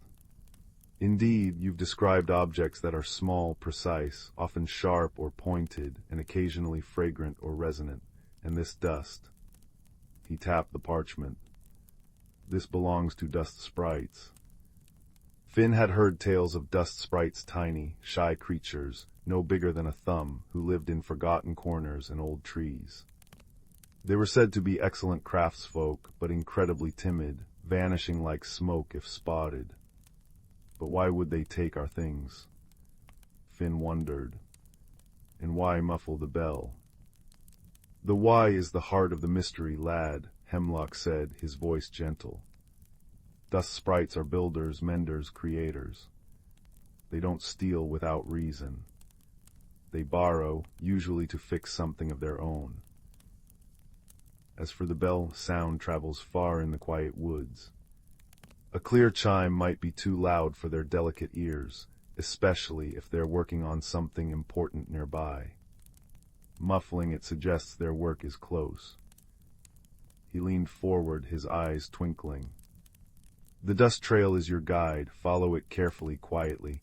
Don't seek the sprites themselves, you'll only startle them. Look instead for what they might be fixing. Observe. Listen not just with your ears, but with your heart. Armed with Hemlock's wisdom, Finn returned to the sparkling trail. He followed it through the honeysuckle alley, the sweet scent thick in the air, and into the dappled shade of the ancient woods bordering Willowbrook. He moved slowly, stepping softly on the mossy ground, his senses heightened. He noticed the trail wasn't straight. It wound around the gnarled roots of an enormous oak, then dipped towards a tumble of moss-covered boulders half hidden by ferns. As he approached the boulders, Finn heard it, a faint, high-pitched tink-tink-tink, like the sound of the tiniest hammer on the smallest anvil. It was rhythmic, purposeful. He crouched behind a thick fern, peering through the fronds. Nestled within a crevice between two mossy boulders, almost invisible unless you knew where to look, was a sight that took his breath away. A structure no larger than a teapot had been meticulously built from twigs, woven grasses, and shimmering spider silk. It resembled a miniature observatory with a domed roof. But it was damaged. A section of the delicate dome had collapsed, and several supporting twigs were cracked. And there, swarming over the structure like industrious bees, were the dust sprites. Dozens of them, shimmering faintly with the same blue-silver dust Finn had followed. They moved with incredible speed and precision. One group was carefully stitching the torn spider silk dome with threads that looked suspiciously like Mrs. Thistledown's missing colors. Another group, using Old Man Hemlock's tiny carving knife sharpened to a needle point, was whittling splints for the cracked twigs. Finn saw his mistress's star anise pods not eaten, but carefully ground into a fragrant paste that another sprite was applying like glue to the joints. Tiny screws, likely from the clockmaker, secured delicate brackets. And tucked neatly beside the observatory's entrance, gleaming faintly, was Mrs. Thistledown's silver hair bookmark, acting as a decorative finial. The muffled bell made perfect sense now. The clear chime would have been deafening in this tiny, focused workspace. The sprites hadn't been stealing. They'd been borrowing specific tools and materials desperately needed to repair their damaged home, a home Finn realized was designed to catch and magnify the light of the moon and stars, vital for their well-being. But how could he help without frightening them? Hemlock's words echoed, look for what they might be fixing. Observe. Finn noticed the sprites struggling with one particularly large crack in a main support beam. Their borrowed tools, while useful, weren't quite perfect for the job. The carving knife was a bit too big, the screws slightly too thick. They needed something sturdier but equally fine. An idea sparked. He remembered a small tin box in the bakery shed, filled with bits and bobs Agnes saved bent nails, odd buttons, scraps of tin, and amongst them, several strong, thin pins used for securing pastry decorations. Perfectly sized, perfectly strong. Silently, Finn retreated back through the woods, then ran as fast and quietly as he could back to the bakery shed. He found the tin box and carefully selected a handful of the sturdiest, straightest pins. He also grabbed a small square of clean linen and a tiny thimble Agnes used for darning. On impulse, he added a small, perfect hazelnut, a traditional offering of goodwill in Willowbrook. Returning to the fern hiding spot, he saw the sprites were still valiantly working on the stubborn crack. Very slowly, making no sudden movements, Finn placed the linen square on a flat stone near the entrance to their crevice, well away from their work. Onto it he carefully laid the pins, the tiny thimble, which could serve as a perfect anvil or cup, and the hazelnut. Then he retreated further back into the woods, finding a comfortable spot behind the great oak tree to wait and watch. It didn't take long. A brave little sprite, dusted in shimmering blue, cautiously fluttered near the offering. It inspected the pins, tapped the thimble, and nudged the hazelnut. A flurry of excited, high-pitched chirps echoed from the crevice. Soon several sprites gathered, their tiny forms buzzing with curiosity and then delight. They lifted the pins with surprising strength, examined the thimble with professional interest, and rolled the hazelnut towards their observatory with obvious appreciation. Within minutes, the sturdy pins were being expertly driven into the cracked beam, securing it far better than their previous attempts. The thimble was used to hold tiny rivets fashioned from the bent tips of the pins. The atmosphere shifted from frantic repair to confident construction. The tink-tink-tink became more assured, even joyful. Finn watched until the last pin was secured, and the observatory dome stood whole and shimmering under the dappled forest light. Then, as silently as he had arrived, he slipped away, a warm feeling spreading through his chest, brighter than the afternoon sun. He went straight to Old Man Hemlock. "You were right, sir," he breathed, recounting what he'd seen and what he'd done. They were fixing their star house. They weren't stealing, just borrowing what they desperately needed. I gave them pins and a thimble and a hazelnut. Hemlock beamed. "Wisely and kindly done, Finn. You observed, you understood, and you offered help in a way they could accept. That's the heart of solving any problem, magical or otherwise." The next morning, Willowbrook awoke to small surprises. Mrs. Thistledown found her silver hair bookmark tucked neatly inside her folk-tale book, polished and gleaming. Old Man Hemlock discovered his carving knife on his porch step, sharper than ever, alongside a tiny, perfectly carved wooden star.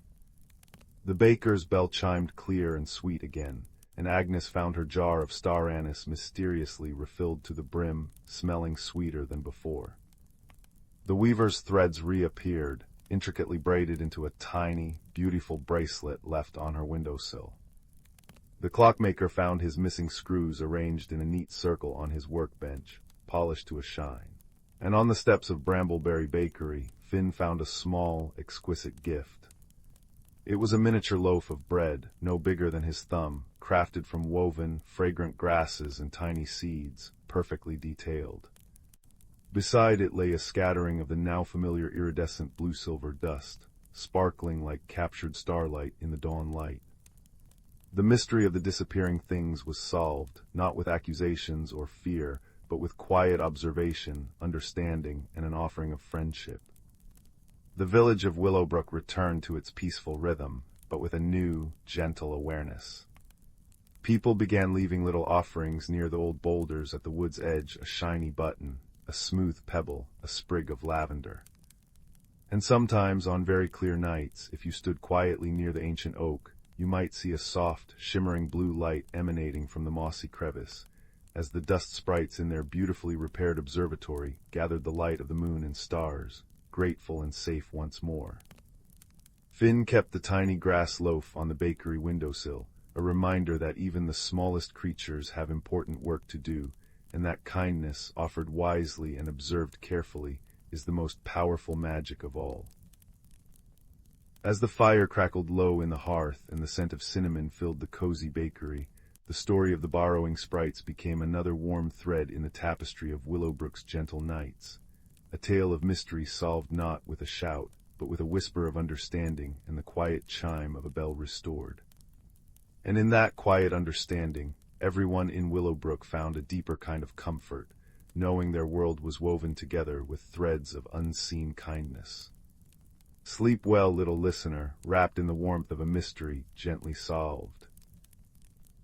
Story 20. The little cottage at the edge of Willowbrook Village always smelled faintly of cinnamon and old paper, thanks to young Theo's grandmother.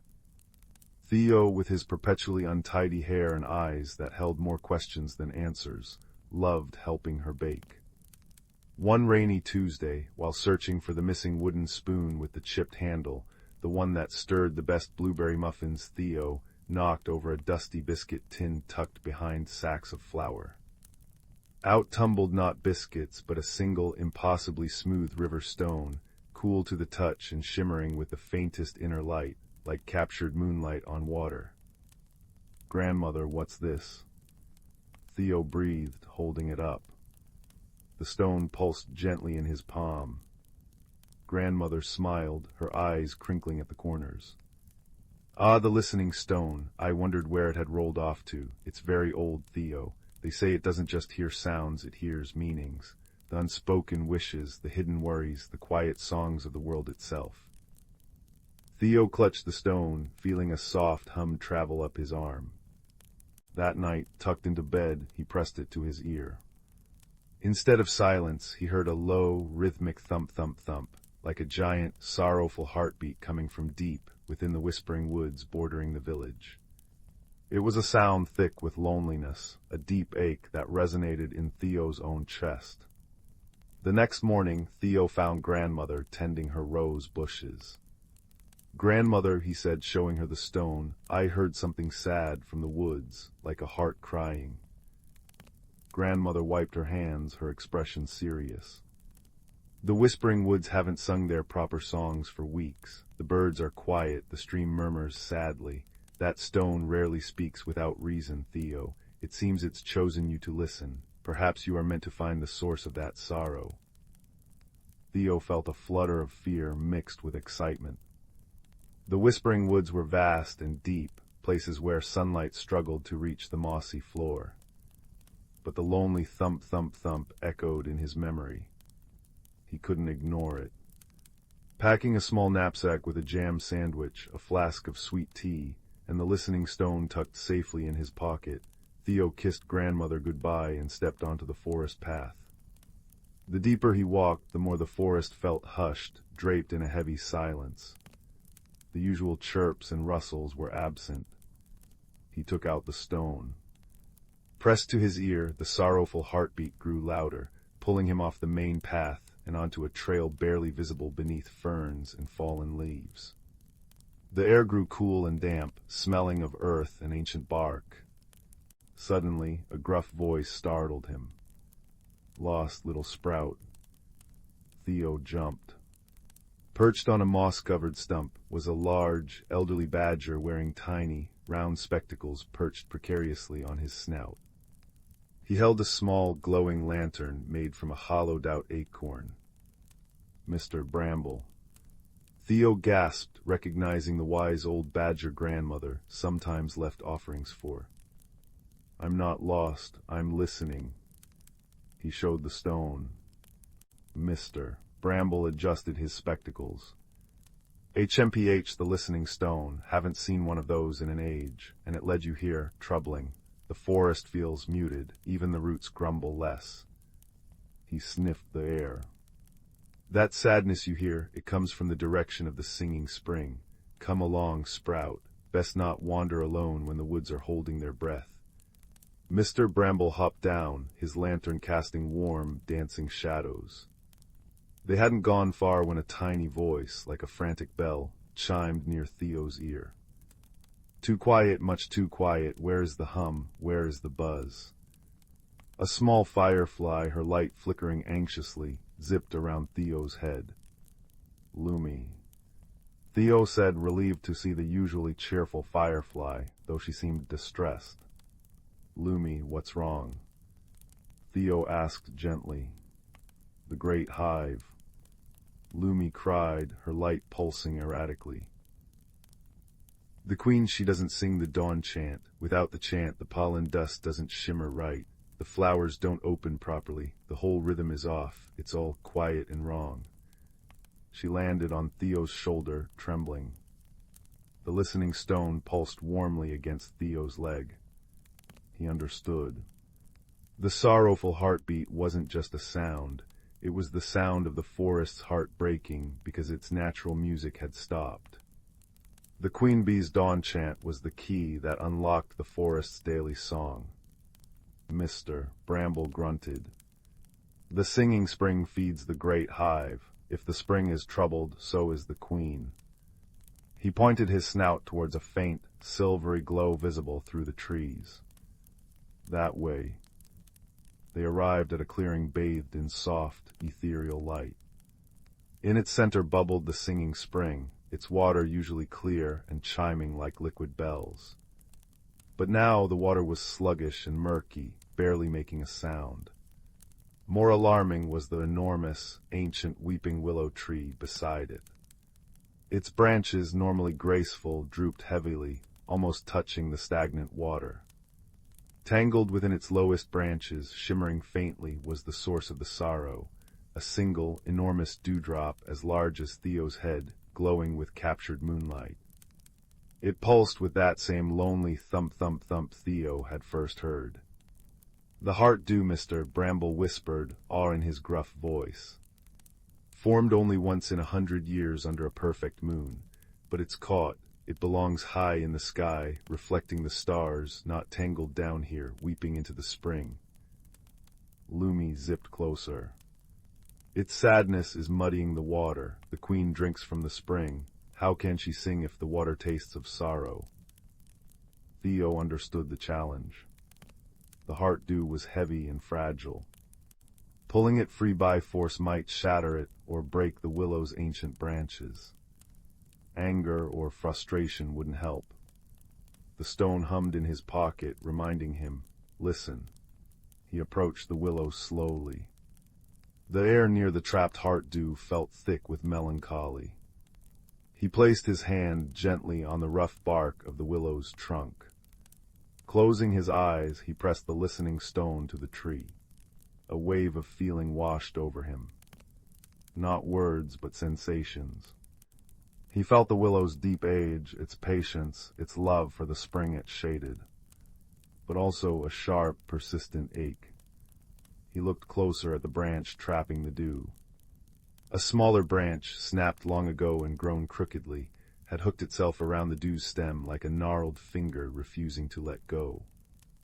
The willow wasn't trying to trap the dew. It was unable to release it without causing pain to its own damaged limb. It stuck, Theo breathed, turning to his friends. The branch is hurt. It can't let go because it would hurt itself more. Mr. Bramble scratched his chin with a claw. HMPH, a stubborn knot of old pain. Force would splinter it. Lumi landed on Theo's nose. We need a different kind of strength, a gentle strength. Theo thought hard. Wisdom, not force. He remembered grandmother mending his torn shirt with careful stitches, talking about easing knots with patience. He remembered the soothing hum of her spinning wheel. An idea sparked. Mr. Bramble, Theo said, you know all the forest paths. Is there any plant nearby that helps things loosen, like a gentle oil? The old badger's eyes brightened behind his spectacles. Aye, silverfern sap, soothes stiff joints, eases old knots. There's a patch near the moonbeam glade. He trundled off with surprising speed, his lantern bobbing. While Mr. Bramble was gone, Theo and Lumi kept the heart dew company. Theo hummed a soft, wordless tune grandmother sang while baking, hoping to soothe its lonely pulse. Lumi danced around it, her light casting hopeful patterns on its glowing surface. The thump-thump-thump seemed to soften just a little. Mr. Bramble returned, clutching a large, silvery leaf dripping with sticky, clear sap. Freshly gathered. Carefully, Theo climbed onto a sturdy root.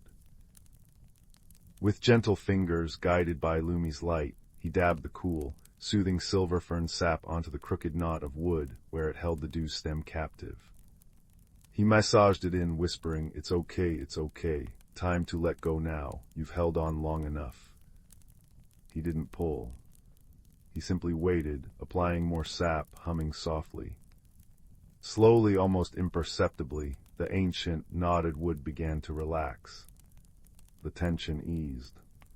With a soft, sighing creak, the crooked branch gently uncurled its hold. The heart dew, suddenly free, quivered for a moment. Then, with a sound like 1,000 tiny bells ringing in pure joy, it floated upwards. It rose like a bubble, glowing brighter and brighter, shedding tears of pure, sparkling light that fell like gentle rain onto the singing spring below. Where the light tears touched the murky water, it cleared instantly, becoming luminous and pure. The spring began to chime a soft, sweet melody that spread through the clearing. The weeping willow shuddered. Its drooping branches lifted, rustling with relief and newfound lightness. The ache in its heart was gone. High above, the heart dew reached the top of the canopy. It paused, glowing like a captured star, then burst silently into a shower of pure, cool moonlight that cascaded down through the leaves, washing the entire forest in silver radiance. Chirp. A single bird song rang out, clear and bright. Then another, and another. The rustle of leaves returned, the murmur of the newly vibrant stream joined the spring's chime, and the buzzing hum of awakening insects filled the air. The whispering woods breathed a sigh of relief and burst back into its symphony of life. Lumi zipped in frantic, joyful circles. She'll sing, the queen will sing. And with a final happy chime, she zipped off towards the great hive. Mr. Bramble nudged Theo gently. "Well done, little sprout, you listened, truly listened. That's a rare and powerful kind of magic." The walk back felt different. The forest was alive, vibrant, and welcoming. Sunlight dappled the path, birds serenaded them, and the air smelled of damp earth and blooming flowers. As Theo approached his cottage, the first rays of dawn were painting the sky peach and gold. He could hear the gentle whoosh-whoosh of grandmother's spinning wheel. He stepped inside. Grandmother looked up, her smile warm as the hearth fire. "There you are, my dear. Did you find what you were listening for?" Theo pulled the listening stone from his pocket. It was warm and silent now, just a smooth river stone. He placed it gently back in the biscuit tin.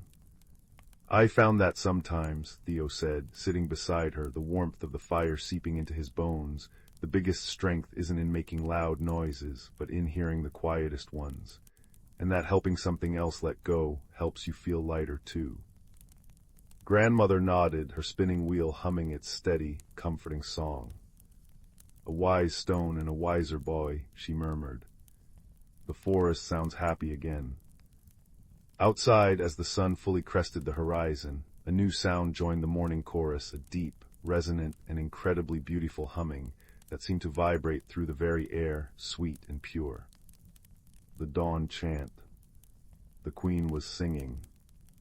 Theo finished his warm milk, the adventures of the night settling into a warm, safe feeling inside him. The listening stone had shown him the hidden music of the world, the sorrow, the joy, and the gentle strength found in understanding and kindness. As grandmother tucked him back into bed, the forest's lullaby drifted through the open window, a symphony of life, peaceful and resolved. And Theo, knowing he had helped mend a broken heart deep in the woods, drifted into a sleep as deep in content as the whispering woods themselves, wrapped in the quiet magic of a world where even the smallest listener could make the biggest difference.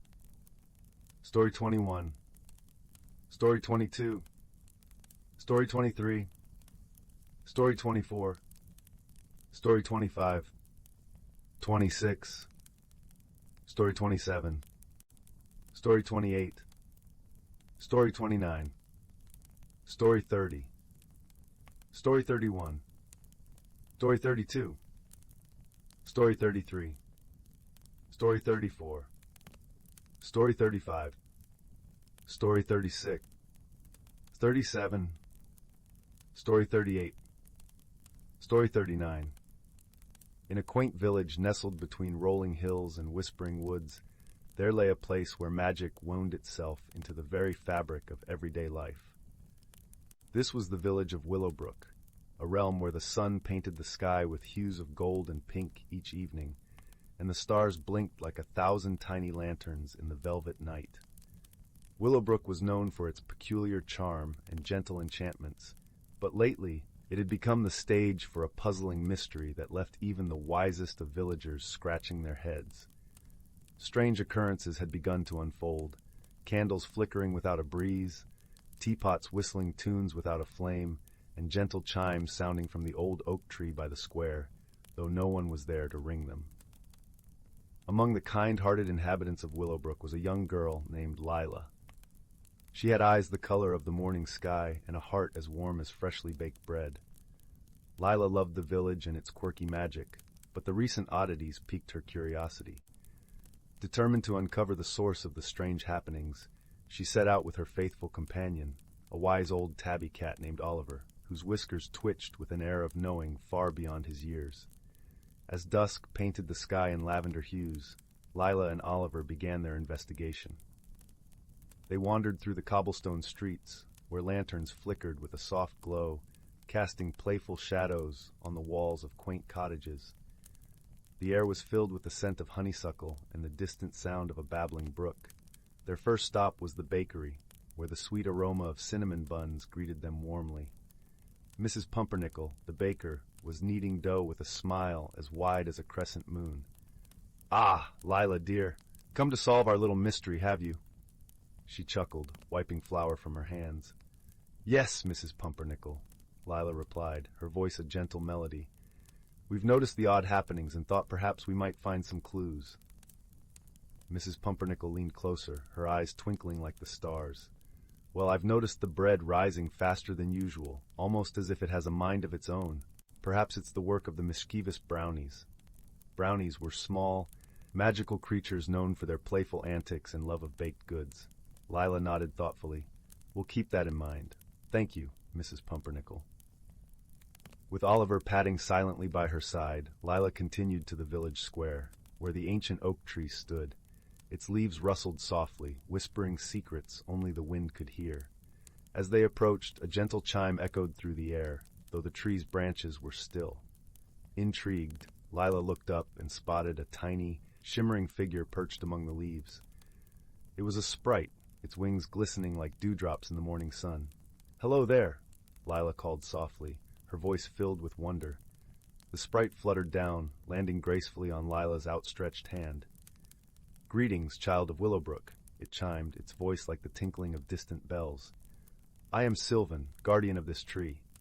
What brings you to my realm?" "We seek to understand the strange occurrences in our village," Lila explained gently. "Do you perhaps know what might be causing them?" Sylvan's wings fluttered with delight.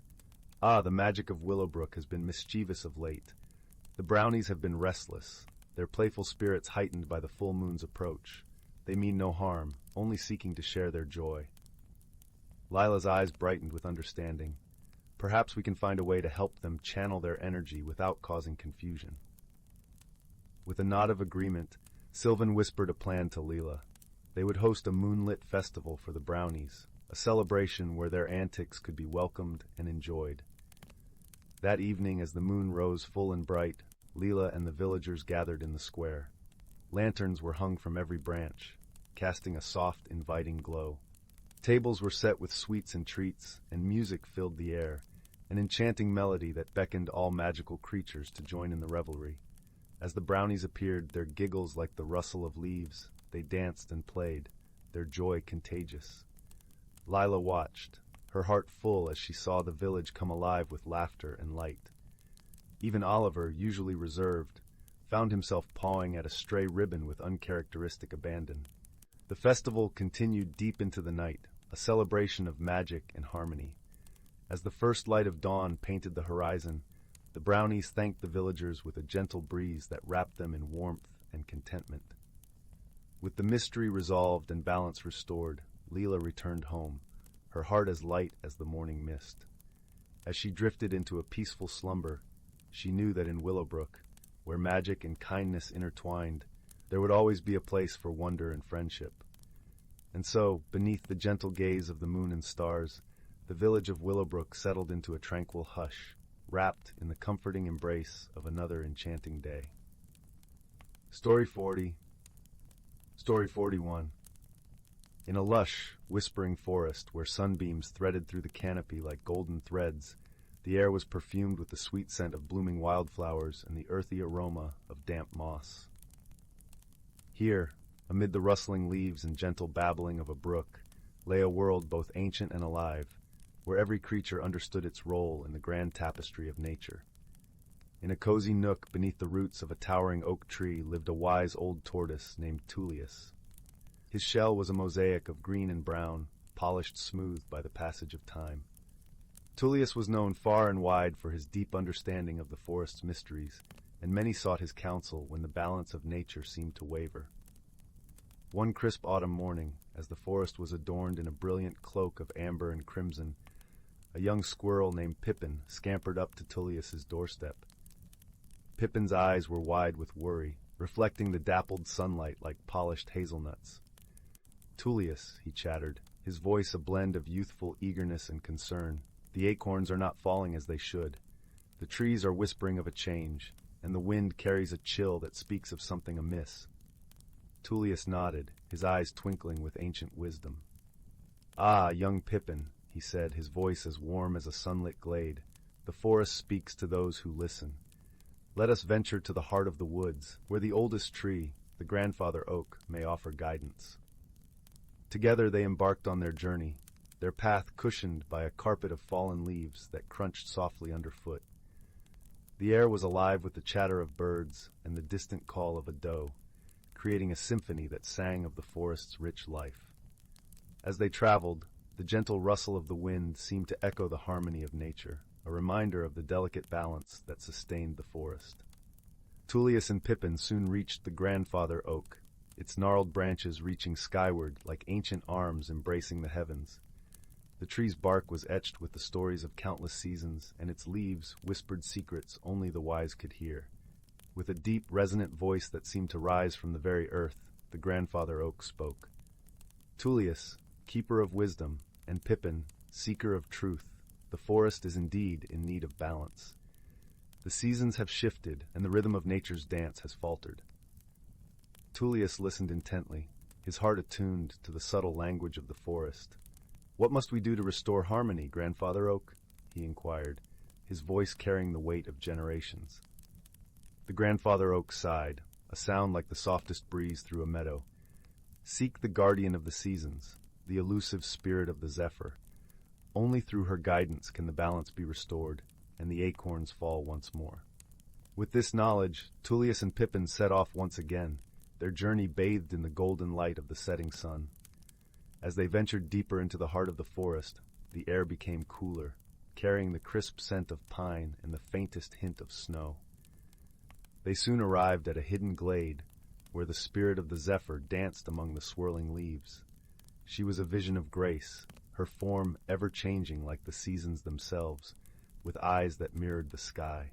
"Welcome, travelers," she greeted them, her voice as soft as a breeze through willow branches. "I sense the forest's plea for balance. To restore it, we must rekindle the harmony between all creatures and the land." Tullius bowed his head in respect. "We seek your wisdom, spirit of the zephyr. How can we aid in this renewal?" The spirit smiled, her presence calming as a lullaby. "Gather the creatures of the forest and remind them of their place in this wondrous world. Each must remember their role, and together they shall sing the song of harmony." With purpose renewed, Tullius and Pippin returned to the forest, their hearts filled with hope.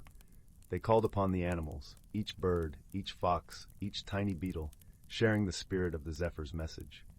Under the soft glow of the moon, they all gathered in a circle, united in their shared purpose. As the creatures of the forest joined paws, wings, and fins, a gentle melody rose among them. It was a song of connection, of life and love, of the intricate dance they all performed as part of nature's grand design. The air shimmered with magic as the harmony wove itself into the fabric of the world, restoring balance to the land. Slowly, like a gentle rain after a long drought, the acorns began to fall, dotting the forest floor with the promise of new life. The trees sighed in relief, their branches swaying in gratitude as the forest breathed as one. As dawn painted the sky in hues of soft lavender and gold, Tullius and Pippin stood together, watching the first light of a new day. The forest was alive with the sound of renewal, and a sense of peace settled over the land. "Thank you, Tullius," Pippin chirped, his eyes bright with newfound understanding. "The forest is truly a wondrous place when we listen and work together." Tullius nodded, his heart full. "Indeed, young Pippin, wisdom and friendship are the keys to overcoming any challenge, and together we have ensured the forest's harmony for generations to come."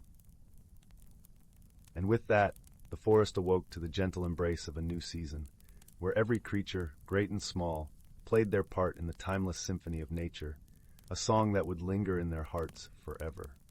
Story 42. Story 43. Story 44. Story 45. Story 46. Story 47. Story 48. Story 49. Story 50. Story 51.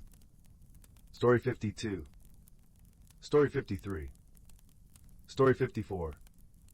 Story 55. Story 56. Story 50. Story 58. Story 59. Story 60. 61. Story 62. Story 63. Story 64. Story 65. Story 66. Story 67. Story 68. Story 69. Story 70. Story 71. Story 72. Story 73. Story 74. Story 75. Story 76. Story 77. Story 78.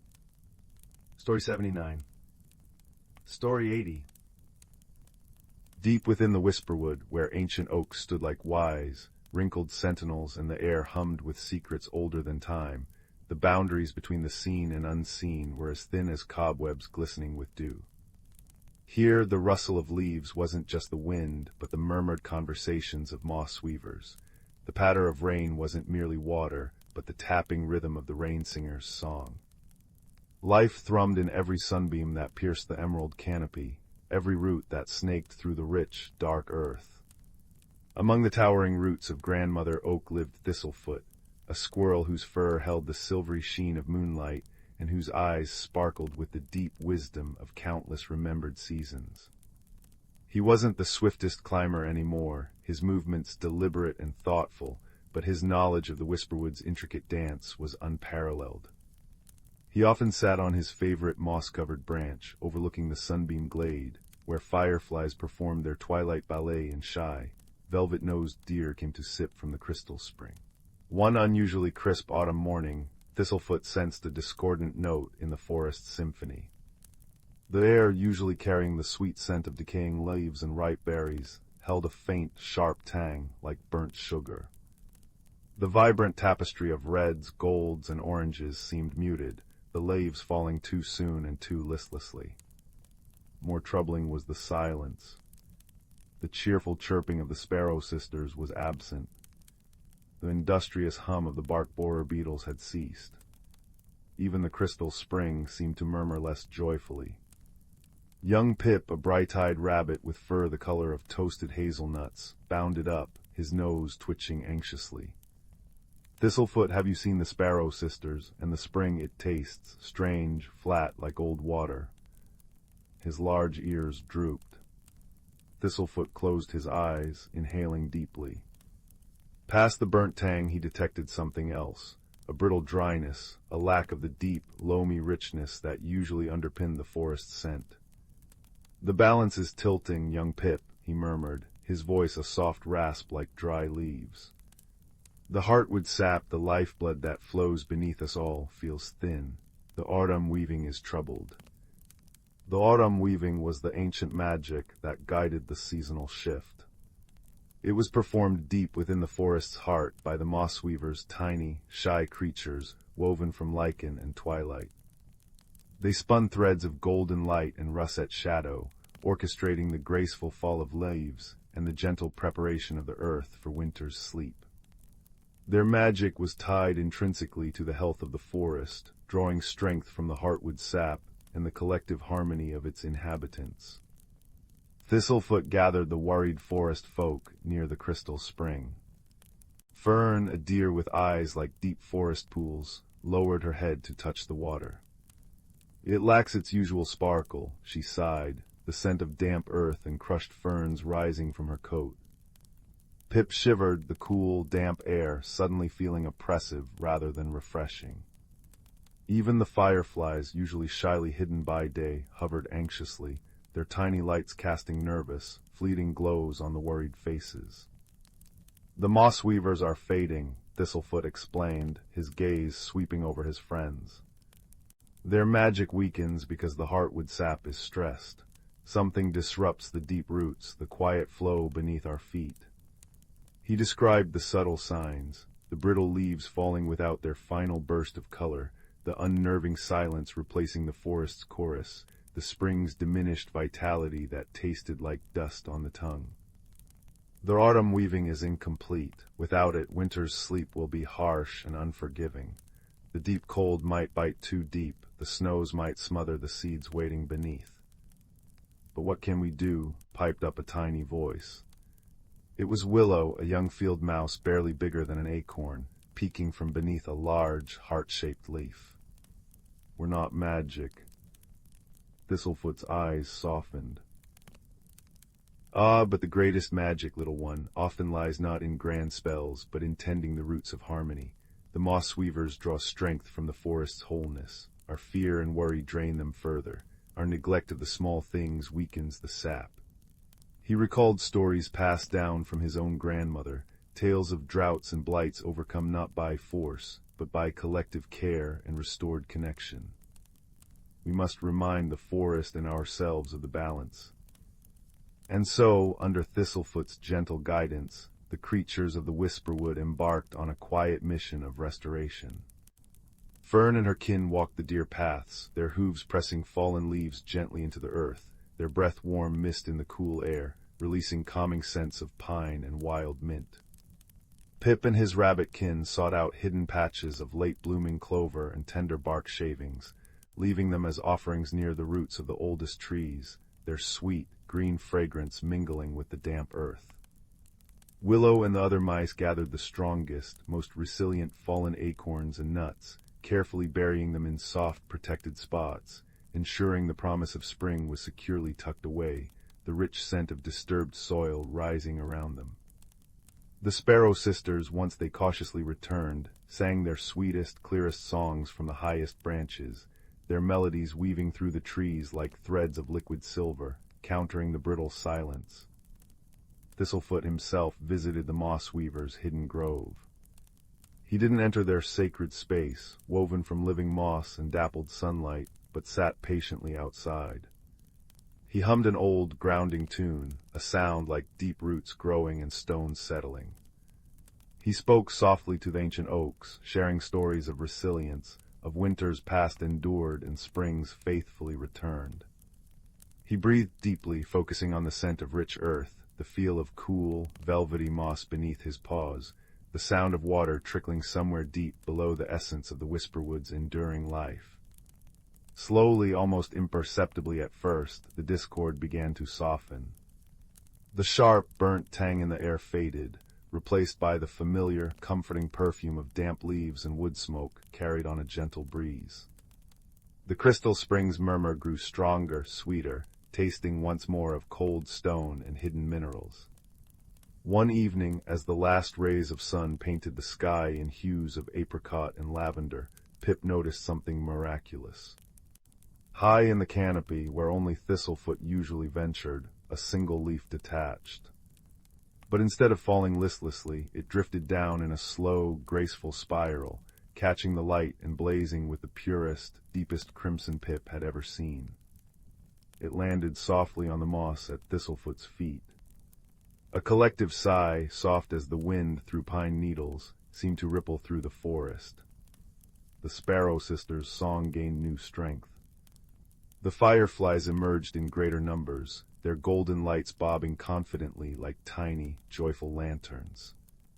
The air felt crisp and clean, filled with the comforting scent of woodlands preparing for rest. That night, under a sky dusted with 1,000,000 diamond stars, the autumn weaving reached its crescendo. The moss weavers, their tiny forms glowing with renewed emerald and amber light, spun their threads with vigor. A gentle rain began to fall, not the heavy downpour of summer, but the soft, steady, life-giving rain of true autumn. It carried the clean, sharp scent of petrichor, the perfume of earth welcoming water. It drummed a soothing rhythm on leaves, rocks, and the thatched roof of Thistlefoot's den. The crystal spring swelled, singing a clear, bright song that mingled with the rain's gentle percussion. Pip, Fern, Willow, and the others gathered near Grandmother Oak, sheltered by her vast canopy. They watched the rain fall, washing away the last traces of dryness and worry. The fireflies danced in the raindrops, creating shimmering arcs of gold and silver light. The air was cool and damp, filled with the soothing sounds of water and the deep, rich smell of the forest breathing easily again. Thistlefoot joined them, his silvery fur glistening with droplets. He didn't need to speak. The restored harmony spoke for itself in the steady drumming of the rain, the vibrant scent of wet earth and renewed life, the comforting darkness lit by gentle, dancing lights, and the deep, peaceful silence that now felt full, not empty, a silence of contentment, not absence. The greatest strength, Thistlefoot finally murmured, his voice blending with the rain song, lies not in resisting the storm, but in tending the roots so the tree stands firm. The deepest magic is woven not by solitary power, but by countless small acts of care passed down like precious seeds from generation to generation. Remember this, little ones, when the seasons turn. Tend your roots, sing your songs, offer your kindness, for in harmony we find our enduring warmth, even in the deepest winter's sleep. As the gentle rain continued to fall, washing the whisperwood in silver moonlight and liquid starlight, the creatures nestled closer. The scent of wet fur, damp moss, and the faint, sweet aroma of unseen night-blooming flowers wrapped around them. The rhythmic lullaby of the rain and the soft, contented sighs of the forest wove a blanket of profound peace. The autumn weaving was complete. Balance was restored. And nestled deep within the ancient, magical whisperwood, surrounded by the quiet symphony of nature's harmony and the gentle glow of fireflies, a deep, restorative sleep settled over all, warm and safe as a promise kept. Story 81. Story 82. Story 83. Story 84. Story 85. Story 86. Story 87. Story 88. Story 89. Story 90. Story 91. Story 92. Story 93. The rain whispered secrets against the window pane of old Mr. Thimblebee's clockwork shop. Inside, the air hummed with the steady tick-tock of 100 timepieces and smelled of oiled brass, polished wood, and the faintest hint of cinnamon from the tea mister Thimblebee always kept brewing. His apprentice, a quiet boy named Leo with ink-smudged fingers and a head full of cogs and springs, was sorting through a dusty box of forgotten parts. He sighed. Nothing but broken mainsprings and chipped gears. Then his fingers brushed something smooth and cool beneath the tangle of metal.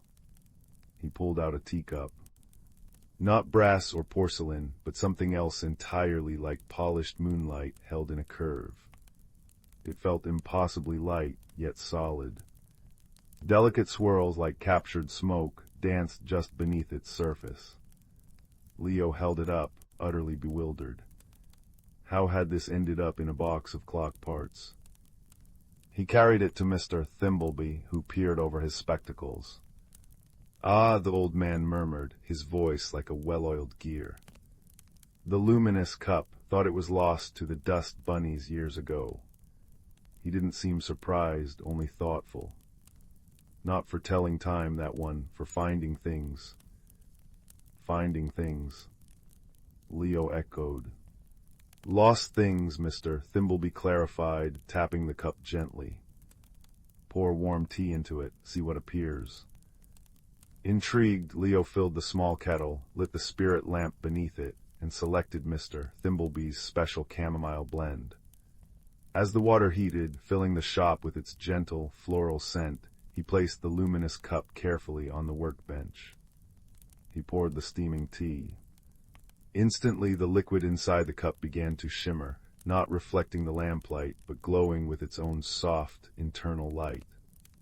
Wisps of steam curled upwards, forming shapes. Leo gasped.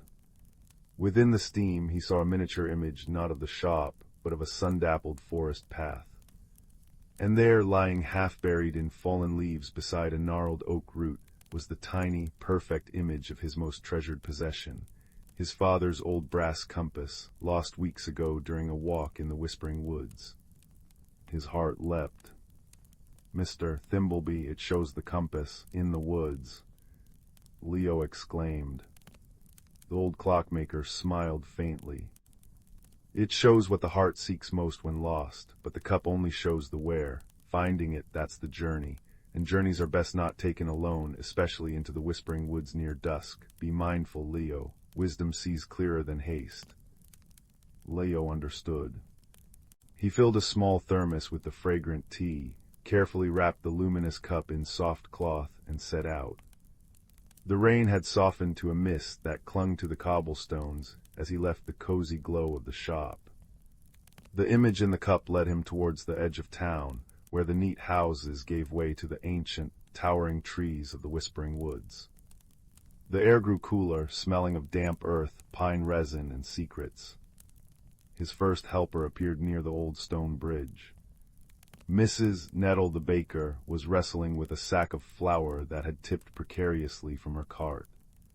She was a woman built like a sturdy loaf herself, cheeks rosy and perpetually dusted with flour. "Blast this stubborn thing," she huffed. "Can I help, Mrs. Nettle?" Leo offered. She beamed. "Bless you, lad, strong arms are welcome." Together they righted the sack. Seeing Leo glance towards the woods, she asked about his journey.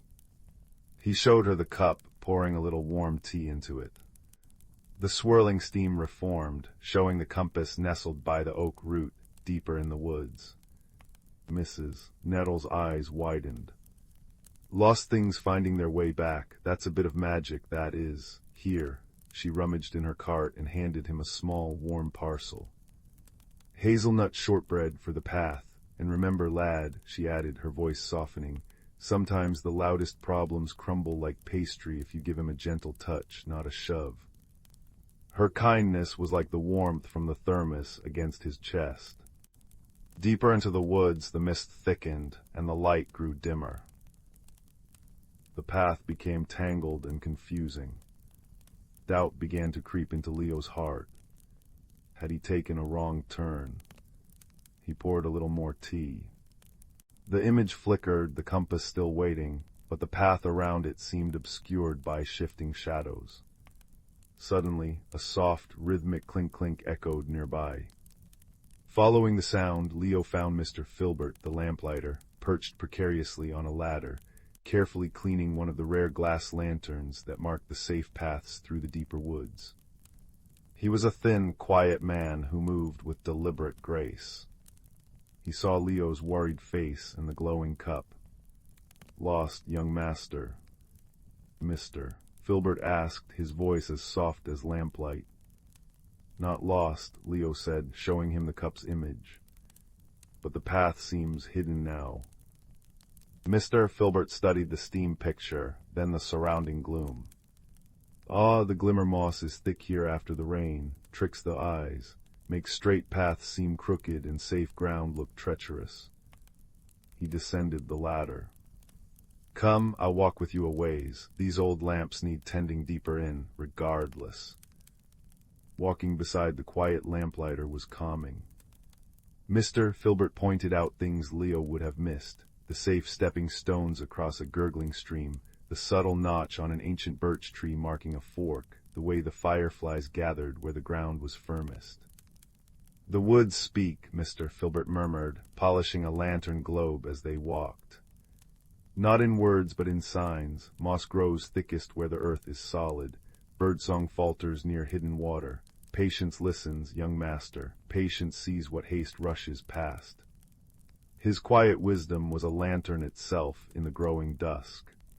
Finally, guided by the lamplighter and the occasional sip of tea to renew the cup's vision, they reached the great gnarled oak. And there, just as the image showed, half buried in damp leaves, gleamed Leo's brass compass. Relief washed over him. He knelt to retrieve it. But as his fingers brushed the cool metal, a low, rumbling growl echoed through the trees. A massive shadow detached itself from the deeper gloom beneath the oak. It was a guardian stag, its coat the deep brown of ancient bark, its antlers like tangled branches tipped with points of sharpened moonlight. Its eyes, intelligent and wary, fixed on Leo and the compass in his hand. It stood squarely over the path Leo needed to take back. Leo's heart hammered. He remembered Mrs. Nettle's words about gentle touches and Mr. Filbert's advice about patience. He remembered Mr. Thimbleby's warning, wisdom sees clearer than haste. Force wasn't an option against such a majestic creature. What did it want? Why was it guarding the path? He looked at the luminous cup, still warm in his hand. He had one last measure of tea in the thermos. An idea sparked. He poured the tea slowly into the luminous cup. The steam swirled, but instead of showing the compass, Leo focused his thoughts, his deepest wish. Show me what the guardian needs. The steam shimmered, shifted, and reformed. This time it showed not an object, but a scene. The guardian stag limping slightly, its powerful flank marred by a deep, angry gash tangled with thorny vines. The image pulsed with the creature's pain. Understanding dawned. The stag wasn't guarding the path out of malice. It was protecting itself, wounded and vulnerable. Mr. Filbert, Leo whispered urgently, do you have anything sharp, but small? The lamplighter, understanding instantly, pulled a tiny, precise folding knife from his pocket used for trimming wicks. Leo took it gratefully. He held up the luminous cup, showing the stag the image of its own wound. The great beast snorted, its eyes fixed on the glowing steam. Slowly, cautiously, Leo approached, not towards the path, but towards the stag's flank. He spoke softly, words he didn't fully understand, but that felt calm and reassuring, like the ticking of a well-made clock. The stag remained tense but didn't move away. With painstaking care, using the tiny knife, Leo gently began to cut and unwind the cruel thorns biting into the creature's hide. It took time. He moved slowly, deliberately, whispering apologies whenever the stag flinched. Mr. Filbert stood quietly nearby, his presence a steady anchor. Finally, the last thorn came free. Leo stepped back. The guardian stag shook its massive head, then lowered it. Not in threat, but in what looked remarkably like gratitude. It nudged Leo gently with its velvet nose, then turned and limped away, disappearing silently into the trees, leaving the path clear. Leo's hands trembled, but his heart felt light. He had his compass, cold and reassuring, in his palm. He looked at the luminous cup. The steam had faded, leaving only the dregs of chamomile tea. Its magic felt spent for now, but its lesson glowed warmly within him. The journey back through the whispering woods felt different. The mist still curled, but it seemed softer. The sounds, the rustle of leaves, the distant hoot of an owl felt like companions, not mysteries. Mr. Filbert walked beside him, his lanterns casting warm pools of light on the path, his quiet presence a comfort. They parted ways at the edge of the woods, the lamplighter heading back to his rounds with a nod and a soft, well-found young master. Back in Mr. Thimbleby's warm, ticking shop, the smell of cinnamon and brass was a welcome embrace. Leo placed the brass compass carefully on the workbench and set the now cool, ordinary-looking luminous cup beside it. He told the old clockmaker everything: the finding, the woods, Mrs. Nettle's kindness, Mr. Filbert's guidance, the guardian stag, the thorns. Mr. Thimbleby listened, polishing a gear with a soft cloth. When Leo finished, the old man nodded, a slow, satisfied smile spreading across his face. "Extraordinary secrets hide in ordinary things, lad," he said, his voice a soft rumble. "But the greatest magic isn't always in the object. Sometimes it's what the object helps us find within ourselves. Wisdom, patience, kindness, and the courage to use them." He poured fresh tea chamomile into 2 ordinary mugs. "You found more than a compass today, Leo. You found your own true north."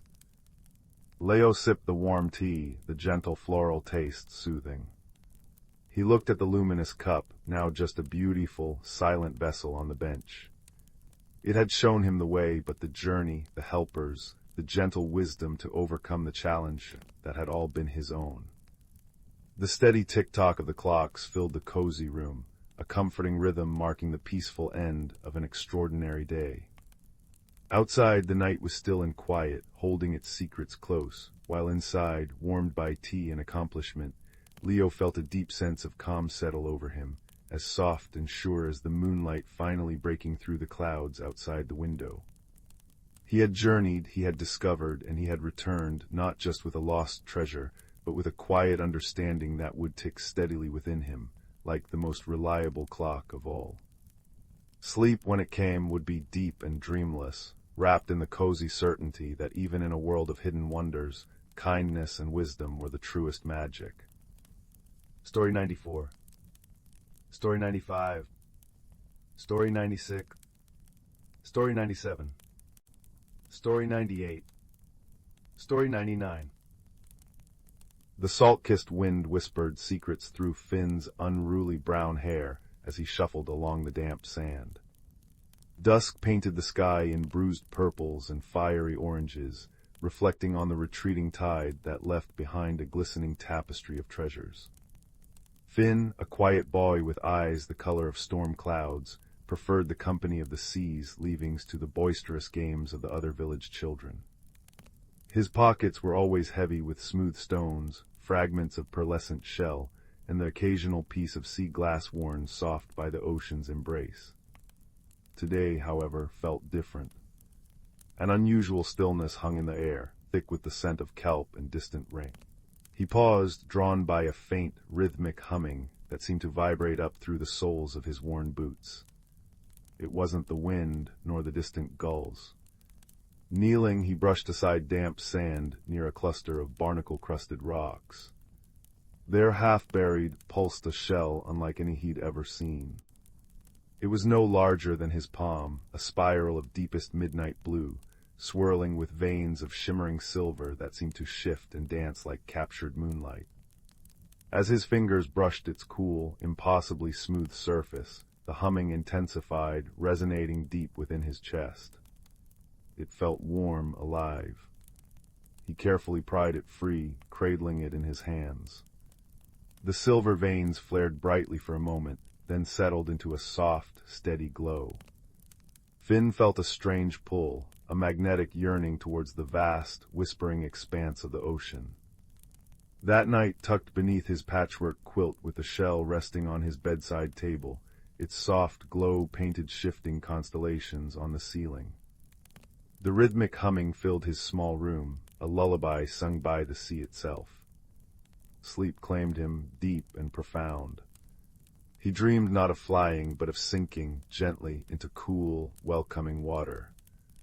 He could breathe, easily, the salt tang fresh and clean. Around him the ocean bloomed with impossible colors, corals like frozen fireworks, fish darting like living jewels, forests of kelp swaying in unseen currents. He felt weightless, peaceful, utterly at home. When he awoke at dawn, the dream clung to him like seawater, vivid and real. The shell lay silent and dark on the table. The pull intensified over the next few days. The shell remained inert during daylight hours, but its presence was a constant, quiet hum in the back of Finn's mind. He found himself drawn back to the shore each twilight, the shell tucked safely in his pocket. One evening, as the last sliver of sun dipped below the horizon, painting the waves in molten gold, Finn stood at the water's edge, the shell held tightly. The humming crescendoed, vibrating through his bones. The silver veins blazed with light. Tentatively, heart pounding like a trapped bird, he waded into the cool surf, holding the shell before him. As the water reached his waist, the light from the shell enveloped him in a shimmering bubble. He took a deep breath, closed his eyes, and stepped forward into deeper water. Instead of the expected chill and resistance, he felt only a gentle pressure, like stepping through a curtain of cool silk. He opened his eyes. He was suspended in a world of liquid light. Sunbeams, refracted through the surface far above, painted dancing patterns on the sandy floor below. Schools of tiny, iridescent fish parted around him like a living river. Gigantic ancient sea turtles glided past with slow, deliberate grace. The humming wasn't just in the shell now. It was the ocean itself, the sigh of currents, the crackle of distant reefs, the song of whales echoing from the deep. The shell pulsed warmly in his hand, its light a soft beacon. He was in the meridian depths. He drifted, awestruck, until a gentle bump against his shimmering bubble startled him.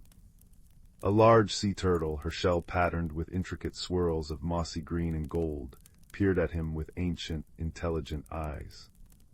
Her gaze held a deep, calm wisdom. She nudged the bubble again, then turned, swimming slowly towards a towering forest of kelp that swayed like emerald giants. The shell hummed encouragingly. Finn understood. He willed himself to follow, finding that within the bubble he could move with surprising ease, propelled by thought alone. The turtle led him through the kelp forest, where shafts of light pierced the gloom, illuminating fish that looked like shards of stained glass and anemones that pulsed with soft, internal light. They emerged near a cluster of colossal coral structures, forming arches and caverns that pulsed with their own bioluminescent glow. Creatures Finn had only seen in faded book illustrations darted amongst the formations. Seahorses like tiny, armored knights, octopuses changing color like living rainbows, and schools of fish that moved as one glittering entity. The turtle guided him towards a vast, open amphitheater formed by coral, its floor covered in smooth, multicolored pebbles. Here, nestled amongst giant clams that opened to reveal pearls glowing like captured moons, were the merfolk. They weren't the humans with fishtails of legend, but beings sculpted from the sea itself. Their skin shimmered with scales in every conceivable hue, deep abyssal blues, vibrant reef oranges, pearly whites. Their lower bodies flowed into powerful, elegant tails, while their upper bodies were more humanoid, adorned with intricate patterns of living coral and trailing strands of glowing seaweed. Large, luminous eyes, adapted to the dim light, regarded Finn with open curiosity and a hint of wariness. One merfolk larger than the others, with scales the deep indigo of the midnight ocean and a crown woven from phosphorescent kelp, swam forward. Her presence radiated calm authority. She placed a webbed hand against Finn's bubble. A warmth spread from the contact, and Finn felt a strange sense of understanding bloom in his mind, not words, but feelings and images. Welcome, shell-bearer. I am Queen Thalassa. We felt the deep stars awakening. Her thoughts flowed into his mind, clear and resonant like bells heard underwater. She gestured to the shell in his hand, the deep star. Finn, overwhelmed, tried to project his own jumble of thoughts. I found it on the shore. It brought me here. It's beautiful. Thalassa smiled, a gentle ripple of light across her face. The deep star chooses its keeper. It has slept for many tides. Its return signals a need. She projected an image, a section of the vibrant coral reef Finn had seen earlier, but now gray, brittle, lifeless. A creeping shadow seemed to cling to it. The gloom spreads. It silences the songs, dims the lights. We know not its source, only that it weakens the meridian depths. Finn felt a pang of sorrow for the dying coral. Can I help? The question formed instinctively, fueled by the deep star's warm pulse against his palm and the profound peace he felt in this hidden world. The queen's luminous eyes held his. The deep star sensed a kindred spirit, one who listens to the quiet things. Perhaps your eyes, unused to our depths, can see what ours cannot. But the gloom is perilous. You would need a guide. She turned her gaze towards the large sea turtle who had brought Finn. Cora has watched over these reefs longer than memory. She will swim with you. Cora nudged Finn's bubble gently with her beak, her ancient eyes conveying steadfastness. Finn felt a surge of determination mixed with trepidation. He was just a quiet boy who collected shells. How could he help save an entire hidden world? But the image of the dying coral, the fading light, and the deep star's unwavering warmth in his hand steeled his resolve. He nodded. I'll try. Their journey began the next tide cycle. Guided by Cora's steady presence and the deep star's soft light, Finn ventured deeper into the meridian depths towards the afflicted area. The vibrancy gradually faded. The water grew colder, the light dimmer. Fish were scarce, and those they saw moved sluggishly. The coral structures, once bursting with color and life, stood like skeletal ghosts, coated in a slimy, dark gray film that seemed to absorb light the gloom. The constant, soothing hum of the ocean was replaced by an unsettling silence, broken only by the mournful creak of dying coral. Cora swam close, projecting images of the reef as it once was, teeming with life. Finn concentrated, trying to see beyond the decay. He noticed things the merfolk, accustomed to the reef's normal rhythms, might overlook. Strange, faintly glowing tendrils, almost invisible against the gray slime, snaked from the dying coral towards cracks in the seabed below. They pulsed with a sickly, greenish light. He pointed them out to Cora, projecting the image. The turtle's eyes widened slightly. She nudged him towards a particularly large fissure, hidden beneath an overhang of dead coral. The fissure exhaled a plume of unnaturally cold water. The gloom seemed thickest here, clinging like tar. As Finn peered closer, the deep star in his hand flared brighter, its silver veins blazing. The light cut through the murk, revealing the source of the tendrils. Nestled deep within the fissure was a cluster of dark, spiny urchins, unlike any Finn had ever seen. They were the size of his head, their spines oozing the viscous gray slime. The sickly green light pulsed from within their bodies. They weren't feeding on the coral, they were poisoning it, draining its life and light, spreading the gloom. The stone-sick urchins, Cora projected, a deep sorrow in her mental voice. Thought lost to the deep trenches. Their poison brings silence and cold. Finn felt a chill that wasn't from the water. How do we stop them? He remembered something his grandmother, a healer in the village, once said about ailments. Sometimes the strongest poison needs the gentlest cure. Cora projected an image of a specific luminous plant, a kelp with fronds that glowed a soft, healing blue. Moonlace. Its light purifies. But it grows only in the sunken gardens, guarded by the razorback clams. They snap shut at the slightest tremor. The sunken gardens lay on the far side of the gloom-ridden reef. Getting there meant navigating treacherous currents and the suffocating silence. Cora led the way, her powerful flippers moving with silent grace. Finn concentrated, using the deep star's light to illuminate safe paths through fields of sharp, dead coral and around hidden crevices where more stone-sick urchins lurked. The silence pressed in, heavy and unnerving. Once a massive razorback clam, disturbed by their passage, snapped its jagged shell shut with a sound like thunder, mere inches from Finn's bubble. He gasped, heart hammering, but Cora nudged him onwards, her calm presence a steady anchor. Reaching the sunken gardens was like stepping into a forgotten dream. Here, untouched by the gloom, giant anemones bloomed like underwater flowers in neon hues. Fish shimmered like scattered gems, and growing in sheltered grottos were clusters of moonlace.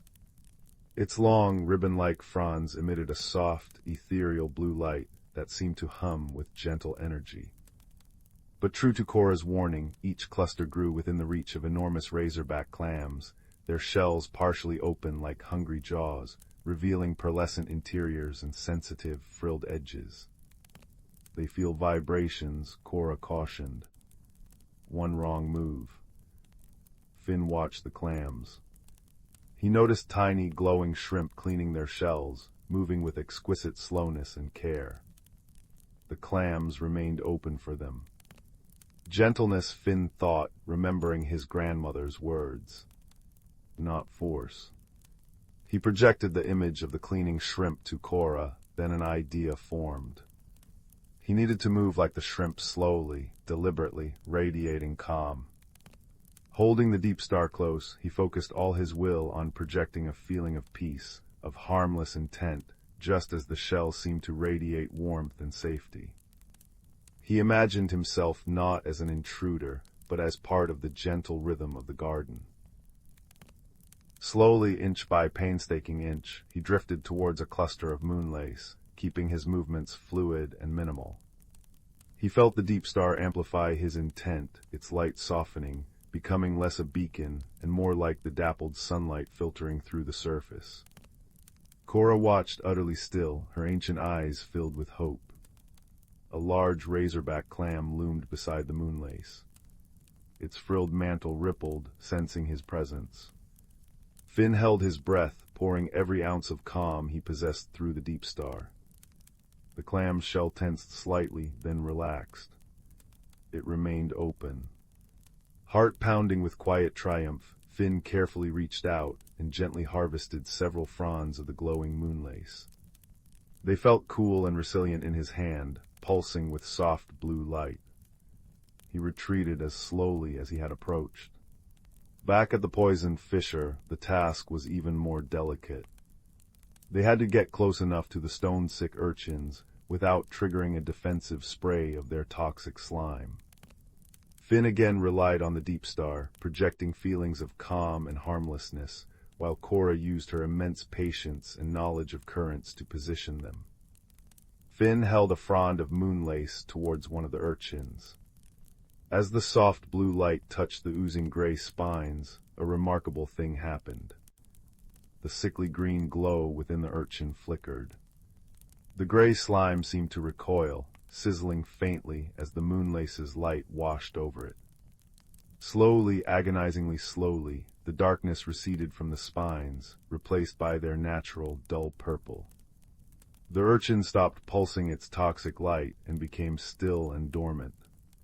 Working with painstaking care, Finn and Cora treated each stone-sick urchin in the cluster. The deep star warmed in Finn's hand, its light blending with the moonlace's blue glow, amplifying the cleansing effect. They worked until the fissure was clear, the cold plume ceased, and the last traces of the sickly green light vanished. Exhaustion washed over Finn, deep and profound, but it was mixed with a soaring sense of accomplishment. They returned to the coral amphitheater. Queen Thalassa and her people awaited them anxiously. As Finn presented the remaining moonlace and projected images of their mission, the discovery of the urchins, the perilous journey, the gentle application of the cure, a wave of profound gratitude washed over him from the gathered merfolk. Their luminous eyes shone with renewed hope. Work began immediately. Guided by Finn's descriptions and Cora's wisdom, teams of merfolk carefully harvested more moonlace, using Finn's method of stillness and projected calm, and applied its light to the afflicted areas of the reef. Where the gloom had been thickest, the moonlace's gentle blue glow spread, pushing back the gray slime. Color began to seep back into the bleached coral, first faint pastels, then vibrant reds, oranges, and yellows. Tiny polyps tentatively extended their delicate arms. Fish, drawn by the returning life, darted back into the recovering areas.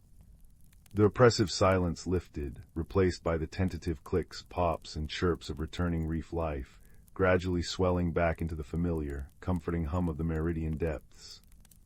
Finn watched, tears mingling with the seawater inside his bubble. He had helped heal this wondrous place. The quiet boy who listened to shells had found his voice in stillness and observation. His bond with Cora, forged in shared purpose and silent understanding, felt deeper than any surface friendship. The queen approached, placing a webbed hand against his bubble once more. Her gratitude flowed into him, warm and profound. The deep star chose wisely, Finn. You saw with new eyes and acted with a gentle heart. You have reminded us that true strength often lies not in force, but in quiet understanding and the courage to act with kindness. The meridian depths will remember the shell-bearer. The time came for Finn to return. The deep star pulsed softly, its journey complete for now. Queen Thalassa presented him with a small, woven pouch made of iridescent seaweed, containing a single, perfect pearl that glowed with its own soft, inner light, a token of their gratitude and a reminder of the light within the depths. Cora nudged him gently one last time, her ancient eyes conveying a farewell that needed no words. Holding the deep star, Finn swam towards the surface, guided by the fading light above. He breached the waves just as the first stars began to prick the twilight sky. He stood on the familiar shore, dripping, the shell cool in his hand, the glowing pearl pouch tucked safely in his pocket. The world above seemed both the same and utterly changed. The rustle of the wind in the dune grass, the cry of a distant gull, the sigh of the waves, they all held a deeper resonance, a secret melody he now understood. Back in his small room, the deep star sat on his bedside table, dark and silent once more. But Finn knew its secret. He held the glowing pearl, its soft light, a comforting echo of the meridian depths. He was no longer just the quiet boy who collected shells. He was the shell-bearer, the boy who had befriended an ancient turtle, helped heal a hidden world, and learned that the greatest magic often lies in listening, observing, and acting with gentle courage. He knew the deep star would sleep, but its connection, like his bond with Cora and the memory of the shimmering depths, would remain, a warm, secret light within him. As he drifted off to sleep, the rhythmic sigh of the ocean outside his window sounded like a lullaby sung just for him, a promise of hidden wonders and the enduring strength found in quiet friendship and a kind heart. The world was vast, filled with mysteries both above and below, and Finn, holding the glowing pearl, felt a profound sense of peace and belonging, cradled in the gentle embrace of the known and the wonderfully unknown. The amber light of autumn afternoons had always been Layla's favorite time of year. It was when the forest behind her cottage seemed to hold its breath, leaves rustling secrets in hues of burnt umber and gold, and the air carried the crisp scent of apples and distant wood smoke. But this autumn felt different. The trees shed their leaves too quickly, the squirrels buried nuts with frantic urgency, and the river sang a lower, slower song than she'd ever heard. Layla clutched her woven basket of herbs tighter, her boots crunching over brittle ferns. She didn't like changes, not in her routines, not in her forest, and certainly not in herself. Lately her hands trembled when she tried to stitch her embroidery and the tea she brewed, usually fragrant with mint and memory, tasted bitter, as if the plants themselves resisted her touch. That evening, as she sat by the hearth unraveling a knotted thread, a sound fluttered against her window, a moth with wings the color of twilight, tapping gently with antennae that glimmered like dewdrops. When she opened the pane, it alighted on her wrist, and she felt a strange warmth pulse through her veins. The moth led her gaze to the old oak desk by the wall, where her grandmother's journal lay open to a page she'd never seen before. The ink shimmered, words rearranging themselves. When the heart fears turning seasons, the roots must learn to bend. The next morning, Leela found the first crystal growing in her garden. It emerged from the soil where her rosemary plant had withered, a slender spire of amethyst humming faintly. By noon, 3 more had sprouted along the garden path, their facets catching the sunlight like prisms.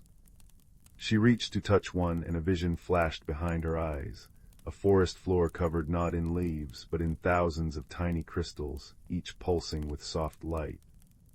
A voice, deep and earthy, murmured, "You've forgotten how to listen." Panicked, Leela ran to the one person who might understand, old Bram, the beekeeper who lived at the forest's edge. His cottage smelled of honeycomb and pine resin, and his beard was dusted with pollen from his hives. He didn't look up from his carving as she burst in, breathless. "Ah," he said, smoothing the wooden owl in his hands. "The stones have been whispering about you." "What's happening to me?" she asked, her voice trembling. Bram set down his knife. "Same thing that happens to a hive when the queen is unsure. Everything gets stuck. You've been clinging to the way things were, Leela, but the forest and you are meant to grow." He pressed a jar of honey into her palms. "Take this to Maris by the willow grove, and listen on your way." The path to Maris's hut wound through the heart of the woods, where shadows danced longer than they should. Leela walked slowly, the honey jar warm against her chest.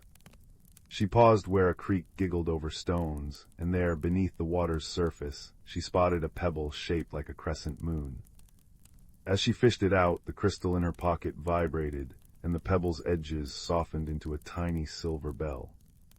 A laugh echoed, not her own, but bright and clear, like wind chimes. "That's for noticing," said a voice above her. Maris perched on a branch, her cloak stitched with feathers and spider silk. She swung down, landing light as a dandelion seed. "Bram's honey, is it? Good, we'll need sweetness for what's coming." "What's coming?" Leela asked. Maris tapped the bell now tied to Leela's basket. "Change, and not the easy kind, but you've got better guides than most." She nodded at the crystals now peeking from Leela's pockets, glowing in rhythm with her breath. Over the next week, the forest guided Leela through small, strange tasks. A family of foxes led her to a clearing where fireflies spelled out riddles in the air. A maple tree shed a single red leaf into her palm, which unfolded into a map of stars. Each time she solved a puzzle or followed an instinct, trusting the tug in her chest rather than her doubting mind, the crystals grew brighter and the bitterness in her hands faded. Yet the heart of her fear remained. One moonless night, she woke to find her garden transformed. Crystals towered like frozen flames, their light casting cobalt and topaz shadows. In their center stood a figure made of swirling autumn leaves, with eyes like molten amber. "Why do you resist?" it asked, its voice the crackle of a hearth. "I don't want to lose what I love," Leela whispered. The figure bent, and a leaf brushed her cheek. "Nothing is lost, only transformed." It gestured to the crystals. "These are your fears, hardened by holding on. Let them soften." Tears blurred her vision. "How?" "Breathe." She inhaled, slowly, deeply, and the crystals shivered. With each exhale, their sharp edges blurred, melting into liquid light that pooled around her feet. The light seeped into the soil, and where it touched, flowers bloomed, snowdrops in December, roses in spring colors, all seasons existing at once. You see, said the figure, now a girl with moss-green hair and a crown of acorns. You contain multitudes. She placed a hand over Leela's heart. The magic wasn't leaving you, it was waiting for you to grow. By dawn, the garden had settled. The crystals remained but as slender obelisks humming with quiet music. Her herbs regrew, lush and fragrant, and when she brewed tea that morning, it tasted of sunlight and forgiveness. Wordlessly the forest folk gathered, Bram with a comb of golden honey, Maris with a cloak woven from dawn mist, the foxes bearing garlands of ivy. They didn't celebrate with feasts or songs, but with the gentle rustle of wind through crystals, the contented sigh of soil settling into new shapes. Leela sat among them, stitching an embroidery of a tree whose roots cradled 1,000 stars. Her hands no longer shook. That winter, when the first snow fell, it glittered with the memory of crystals. Children from the village would come to hear Leela's stories, and she'd tell them of the moth that whispers to closed hearts, the bell that rings only for those who pause, and the garden that taught her how to hold life seasons like a flame cupped in her palms, not tightly but gently, so the light could breathe. And deep in the forest, if you're very quiet, you can still hear the crystals singing, a lullaby of growth, soft as a root pushing through dark soil toward the unknown, grateful dawn. The storm had raged for 3 nights, pounding the cliffs of Pebbleton with fists of salt and wind. When dawn broke on the 4th morning, the sea lay exhausted, surrendering treasures it had swallowed centuries ago. Among the splintered wood and barnacled chains, young Finn discovered the compass. Not brass or iron, but carved from driftwood as pale as moonlight, its glass face clouded like a sleepy eye. When Finn touched it, warmth spread through his fingers, and a voice like wind chimes whispered, "Seek what is hidden."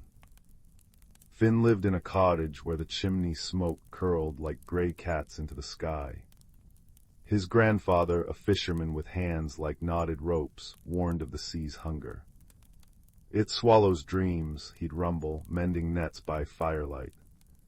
But the compass pulsed against Finn's palm, humming a melody only he could hear, a song of caves where starfish glowed and tides danced to moon song. That night, as waves lulled the village to sleep, the compass glowed. Its needle spun wildly before settling not on north, but on the jagged silhouette of Devil's Maw, a sea cave where children dared each other to venture, and none ever did. Gathering his courage and a lantern, Finn crept past sleeping cottages. The path to Devil's Maw was treacherous, slick with kelp and secrecy. At the cave's entrance, waves hissed like angry serpents. Yet the compass glowed brighter, casting liquid gold light on the walls. Deeper he went, through tunnels dripping with phosphorescent algae, until the air turned sweet with salt blossoms, flowers that bloomed only in eternal darkness. Here the needle quivered and stilled. Before him yawned an abyss, but not of rock. It was a curtain of liquid sapphire, shimmering like a mirage. The compass whispered, "Trust." Heart drumming, Finn stepped through. Cold kissed his skin, yet he breathed easily. He stood in an underwater cathedral. Coral spires rose in candied pinks and blues, schools of fish like living jewels darted through kelp forests, and lantern jellies bobbed, casting soft bioluminescent blooms. This was the Sea of Whispers, where currents carried secrets and anemones sang in chorus. Yet something felt amiss. The coral bore gray scars, the fish moved sluggishly, and the water hummed with a discordant note, a deep, grieving thrum. A shadow darted behind a brain coral. Finn followed, compass aloft, until he cornered a creature unlike any he'd imagined. It had the slender body of an otter, but shimmering scales instead of fur, and wings like spun seafoam. Eyes like liquid amber widened in fear. "You're dry," it gasped, voice like bubbles rising. "I'm Finn," he said, bowing slightly. "The compass brought me." He showed the driftwood artifact. The creature tilted its head. "I am Tidal, you hold the Heartseeker. It chooses only those pure of intent." she explained the Sea of Whispers was dying. The Pearl of Tides, a living stone that pulsed in harmony with the moon, had cracked. Its 3 shards, scattered by a quake, dimmed the sea's magic. Without them, the coral would bleach, the songs fade, and the sea would become a silent tomb. Finn's journey unfolded in 3 trials. The first shard lay in the Garden of Echoes, where sentient anemones guarded it with hypnotic songs. They reflect your fears, Tidal warned. As Finn waded through, the anemones swelled, projecting visions, his grandfather's boat capsizing, the village mocking him as a fool. The compass warmed, whispering, "Courage is truth," sung loud. Finn sang back a simple shanty about mending nets under stars. The anemones stilled, then harmonized, revealing the shard nestled in a conch shell. The second shard rested in the Grotto of Lost Things, guarded by Kalin, a giant crab whose shell was crusted with centuries of shipwrecked treasures. "Many come to take," he clacked, pincers snapping. None listen. The compass murmured, "Wisdom is in stillness." Instead of fighting, Finn sat, recounting tales of surface world wonders, how autumn leaves blazed, how snow silenced mountains. Kalen's eyes softened. "I had forgotten beauty," he rasped, gifting the shard, a chip of opal fire, from his hoard. The third shard proved hardest. It lay in the abyssal well, where the water thickened with sorrow. Here the source of the discordant thrum emerged, an ancient leviathan, its body woven from midnight and sorrow, tangled in ghost nets. "It mourns its kin, hunted to extinction," Tidal whispered. The compass glowed fiercely. "Compassion is the deepest tide." Finn swam closer, ignoring the beast's mournful roars. With trembling hands he cut the nets, singing the lullaby his mother once crooned. The leviathan stilled. A tear solid as pearl fell from its eye, the final shard.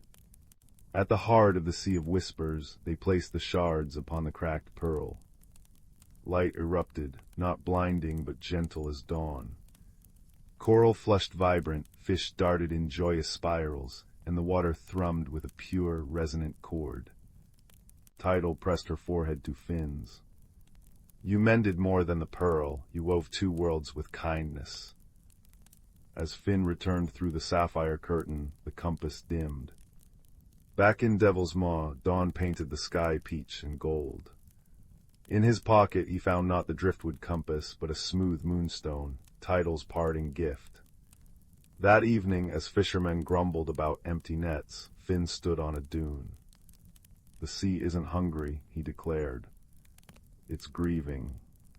He showed them Moonstone, which glowed when held over poisoned waters. Skeptical, they followed him to a cove choked with refuse.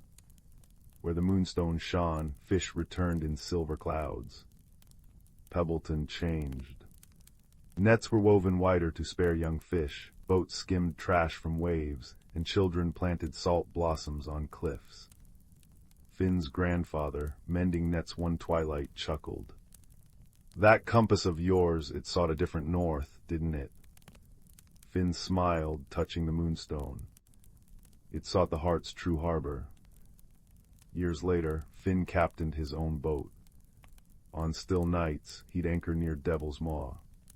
Sometimes a shimmer would breach the waves, a fleeting glimpse of seafoam wings. And in his dreams the Sea of Whispers sang, its melody a promise. Where kindness flows, no world is ever truly hidden. The Moonstone, warm against his chest, hummed back in perfect harmony. For Finn had learned that the greatest magic lies not in compasses or pearls, but in the courage to listen, and the wisdom to heal what others cannot see. In the quiet village of Willowmere, where chimney smoke curled into shapes like sleeping cats and every garden gate squeaked in its own peculiar melody, there was a mystery brewing as soft as the steam from a teacup. It began on a crisp autumn evening when young Milo, the clockmaker's apprentice, noticed something odd. The village sundial, which had always pointed faithfully to the sun's position, now spun lazily clockwise every time a cloud passed overhead. By the next morning, whispers fluttered through the cobblestone lanes like autumn leaves. Baker's bread turned lavender overnight, the mill pond rippled in perfect geometric patterns, and every third stair in the library staircase had gone mysteriously silent underfoot. Milo, a boy with a mop of chestnut hair and a pocket watch that ticked in time with his curiosity, decided to investigate. His first clue came from old Mrs. Thistledown, the village knitter, who claimed her yarn had begun knitting itself into tiny sweaters for the mice in the walls. "It's not mischief," she insisted, her silver needles clacking like crickets. "It's lonely magic, like something's trying to talk but doesn't know the words." Guided by the scent of cinnamon drifting from the hearth of the village's wise apothecary, Master Corwin, Milo found himself in a cozy shop where jars of starlight and dried thunder hummed on shelves. Corwin, a man whose beard seemed to hold constellations in its tangles, listened gravely. "Magic always has a reason," he murmured, stirring a copper pot of soup that smelled like forgiveness. "Look for patterns, lad. Even whispers leave footprints." The next day, Milo noticed the anomalies followed a rhythm. The sundial spun fastest at noon, the bread turned lavender only when the wind blew east, and the library's silent stairs formed a perfect spiral. That night, under a moon the color of buttercream, he followed the trail of a glowing moth, a creature with wings like stained glass, to the edge of the whispering wood. There, beneath an ancient oak with roots like knuckles, he found a small, shivering creature, a dust hare, a rare magical being made of powdered starlight and autumn thistledown. Its ears drooped like wilted petals, and its eyes held the ache of 1,000 unsung songs. "I didn't mean to cause trouble," it hiccuped, voice like a rustling diary. "I was looking for a home. My old burrow was washed away by rains, and when I'm sad, my magic leaks." It gestured weakly to the air, where motes of its stardust swirled into shapes, a spinning sundial, a lavender loaf, a silent stare. "I just wanted someone to notice." Milo's heart folded like a well-loved letter. With Corwin's guidance, the village rallied. Children gathered acorn caps to catch the dust hare's runaway magic, weavers spun a nest from thistle silk, and the baker crafted a honeycake steeped in welcome. On the night of the harvest moon, the dust hare, now named Pippin, burrowed into its new home beneath the oak, its magic settling into gentle hums that made the sundial chime at noon and the library stairs sing lullabies. Years later, travelers would remark on Willowmere's enchantments, clocks that ticked in haiku, bread that tasted like cherished memories, and stairs that carried tired feet like a mother's arms. But the villagers simply smiled, sipping cider by firesides, and said, "The best magic isn't in the wonders you see. It's in the listening." And in the heart of the whispering wood, under an oak tree that glowed softly on lonely nights, a little creature who'd once been lost sighed contentedly, its stardust weaving dreams for every soul who'd learned to hear the world's quietest, kindest whispers. In a small, sleepy village nestled between rolling hills and whispering woods, where the air was always fragrant with the scent of wildflowers and the gentle hum of bees, lived a young girl named Ada. Her home, a quaint cottage with a thatched roof and weathered stone walls, stood at the edge of the village, where the forest began and secrets lingered in the shadows of ancient trees. Ada was known for her bright eyes and curious spirit, always eager to uncover the stories hidden in the rustle of leaves or the babbling of the brook that wound its way through the village. Yet, despite her love for tales of yore, Ada knew little of her own family's past. Her grandmother, the village's storyteller, had always hinted at a legacy rich with wonder, but Ada had never heard the full tale. One serene autumn afternoon, as the golden leaves danced in the crisp breeze and the sun dipped low in the sky, Ada found herself drawn towards the attic of her cottage, a place she seldom ventured. The attic was a realm of dust and shadows, filled with treasures and trinkets from generations past, each with its own story to tell. There, hidden beneath an old quilt, she discovered a wooden chest engraved with swirling patterns that seemed to shimmer in the dim light. The chest, she knew, had belonged to her grandmother's grandmother, a woman whispered to have been wise beyond her years. With a heart full of anticipation, Ada opened the chest and uncovered a collection of artifacts, a delicate amulet of silver and turquoise, a bundle of letters bound with a faded ribbon, and a small, intricately carved flute. Each item seemed to hum with a quiet magic, and Ada felt a strange warmth spreading through her fingers as she touched them. Her grandmother, hearing the gentle creak of the attic door, climbed the stairs and joined Ada, her eyes soft with memories. "Ah, you found it," she said, her voice a gentle melody. "Our family's legacy." As they sat together in the fading light, her grandmother began to weave the story of their ancestors. She spoke of a time long ago when their family had been the keepers of an ancient tradition, tasked with preserving the harmony between the village and the forest. The amulet, she explained, was a symbol of their bond with nature, its turquoise stone a gift from the river spirits. The letters written by their ancestors contained wisdom and tales of courage and kindness. The flute, with its sweet, haunting melody, was used to call upon the forest creatures in times of need. Ada listened, her heart swelling with pride and wonder. She realized that the legacy she had uncovered was not just a tale of the past, but a guiding light for her own journey. The artifacts were not merely relics. They were symbols of the values her family cherished: wisdom, harmony, and a deep connection to the natural world.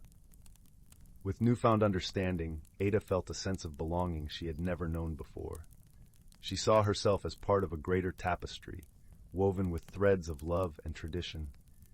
The lessons from her ancestors resonated with her, teaching her that true strength lay in gentleness, and that the bonds we share with others and with the world around us are the greatest treasures of all.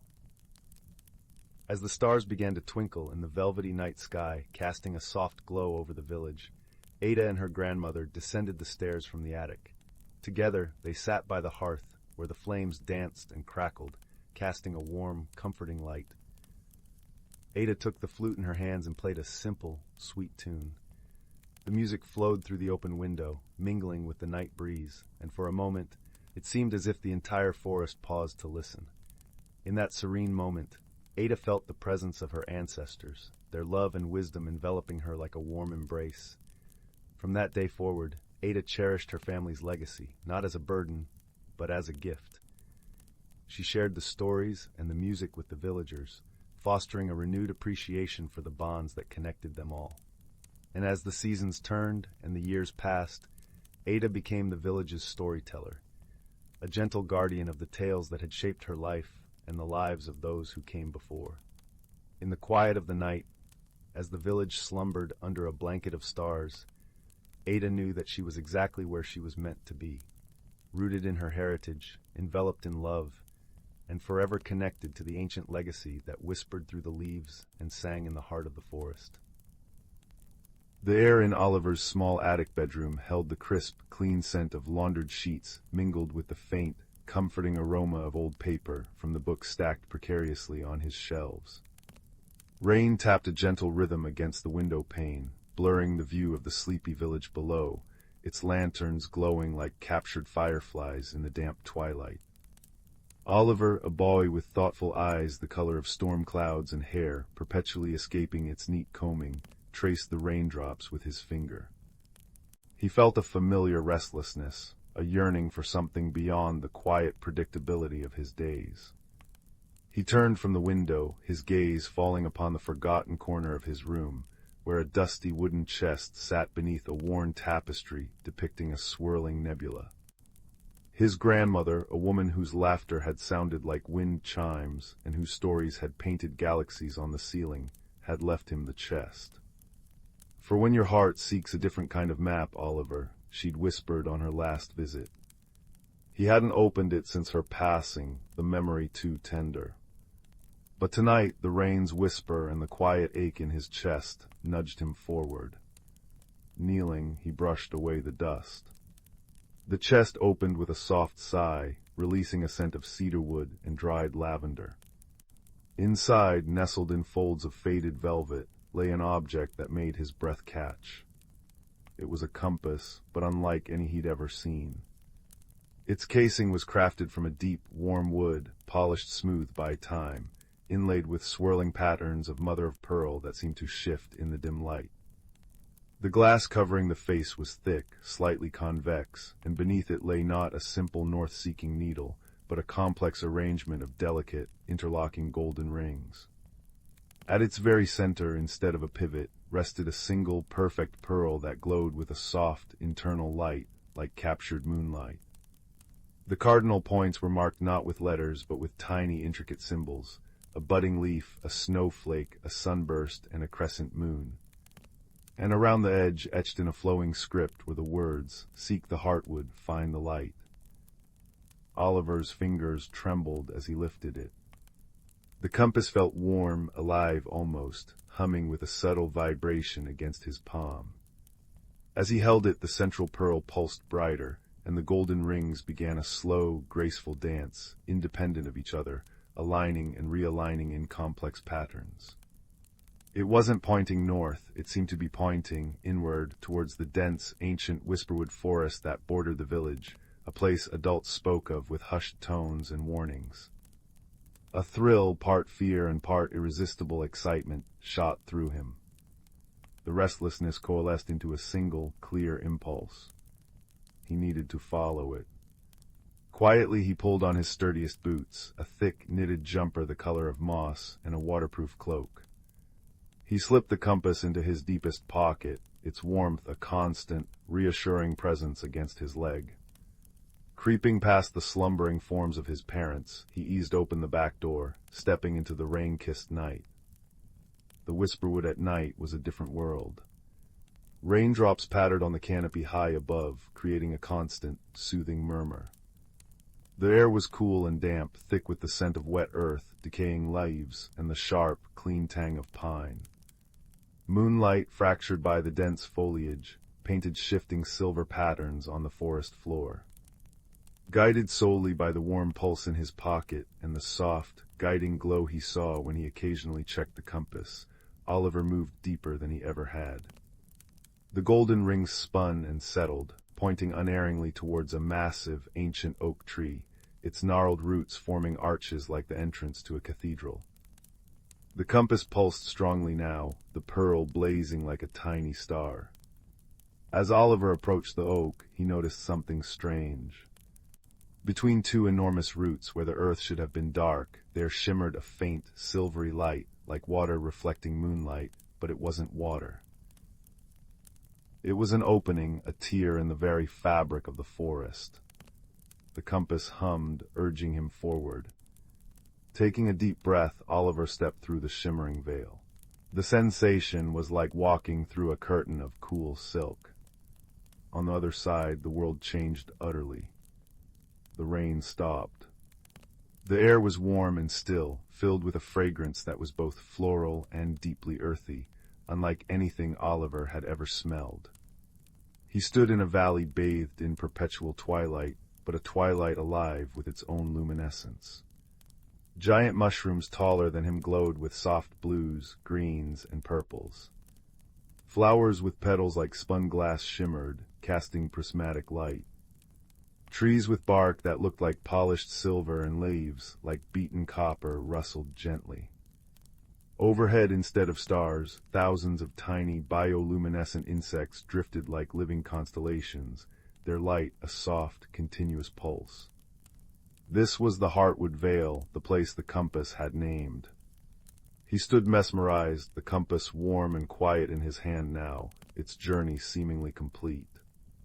But his wonder was short-lived. A sharp, irritated voice shattered the serene silence. "Oi, what's this then, trampling my night-blooming moon moss, clumsy great oaf?" Oliver jumped, nearly dropping the compass. From beneath a cluster of luminous blue ferns, a creature emerged. It was about the size of a large cat, covered in spines that shimmered like polished obsidian. It had bright, intelligent eyes like chips of amber, and walked upright on surprisingly delicate hind legs. Its tiny front paws were planted firmly on its hips in a posture of profound indignation. A small woven reed satchel was slung over one shoulder. "I'm sorry," Oliver stammered, instinctively stepping back. I didn't see any moss. Didn't see. The creature huffed, puffing out its chest, which made its spines rattle faintly. Too busy gawping at the scenery, I suppose, typical outsider. No respect for the delicate ecosystems of the Vale. That moss takes decades to cultivate. Do you know how many phases of the glow moths it takes just for one patch? It gestured dramatically with a tiny paw at the patch of ground Oliver had stepped on, where velvety moss emitted a faint, pearly light. I truly didn't mean to, Oliver said earnestly, kneeling down to get closer to the creature's level. My name's Oliver. I followed this compass. He held out the strange device.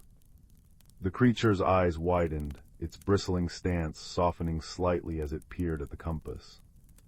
The Heartwood Seeker, it breathed, its voice losing some of its sharpness. Haven't seen one of those in, well, longer than your little legs have walked. Name's Quill. It gave a small, grudging nod. Keeper of the moon moss and apparently reluctant guide to clumsy outsiders. It sighed dramatically, but Oliver saw a flicker of curiosity in its amber eyes. Quill proved to be prickly, pessimistic, and obsessed with the precise care of the Vale's luminous flora. Yet beneath the spines and grumbling, Oliver sensed a deep love for his home and a surprising loneliness.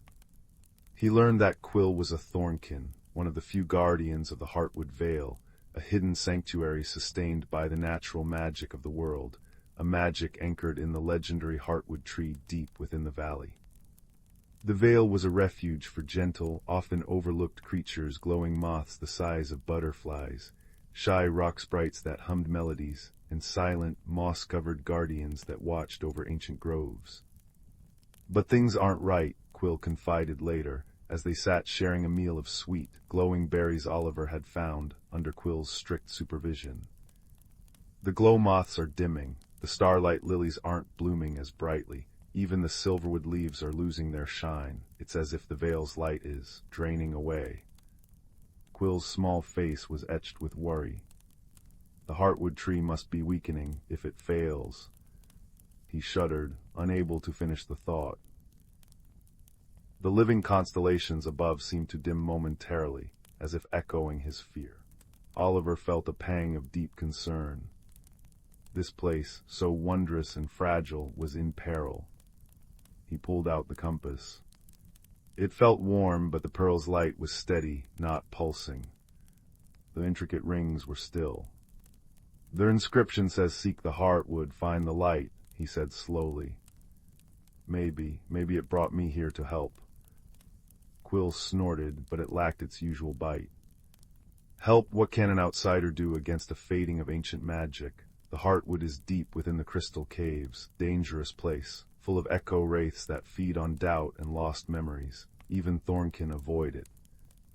But Oliver remembered his grandmother's words, for when your heart seeks a different kind of map, he looked at Quill, small and spiny, burdened with worry for his home. He looked at the fading light of the Vale. His own restlessness had found purpose. I have to try, Quill, he said, his voice quiet but firm. The compass led me here for a reason. Will you show me the way? Quill stared at him for a long moment, his amber eyes searching Oliver's storm-gray ones. He saw not just clumsy feet, but a determined heart. He sighed again, a softer sound this time. Oh, botheration, fine, but step lightly, and for the love of luminescence, watch where you put those oversized feet. Their journey deeper into the Vale was a revelation. Quill, despite his grumbling, was a knowledgeable guide. He showed Oliver how to listen to the whispering stones that told of ancient paths, how to avoid the patches of dreamvine whose scent induced deep sleep, and how to navigate the luminous canals where boats made of solidified light ferried silent, glowing fish.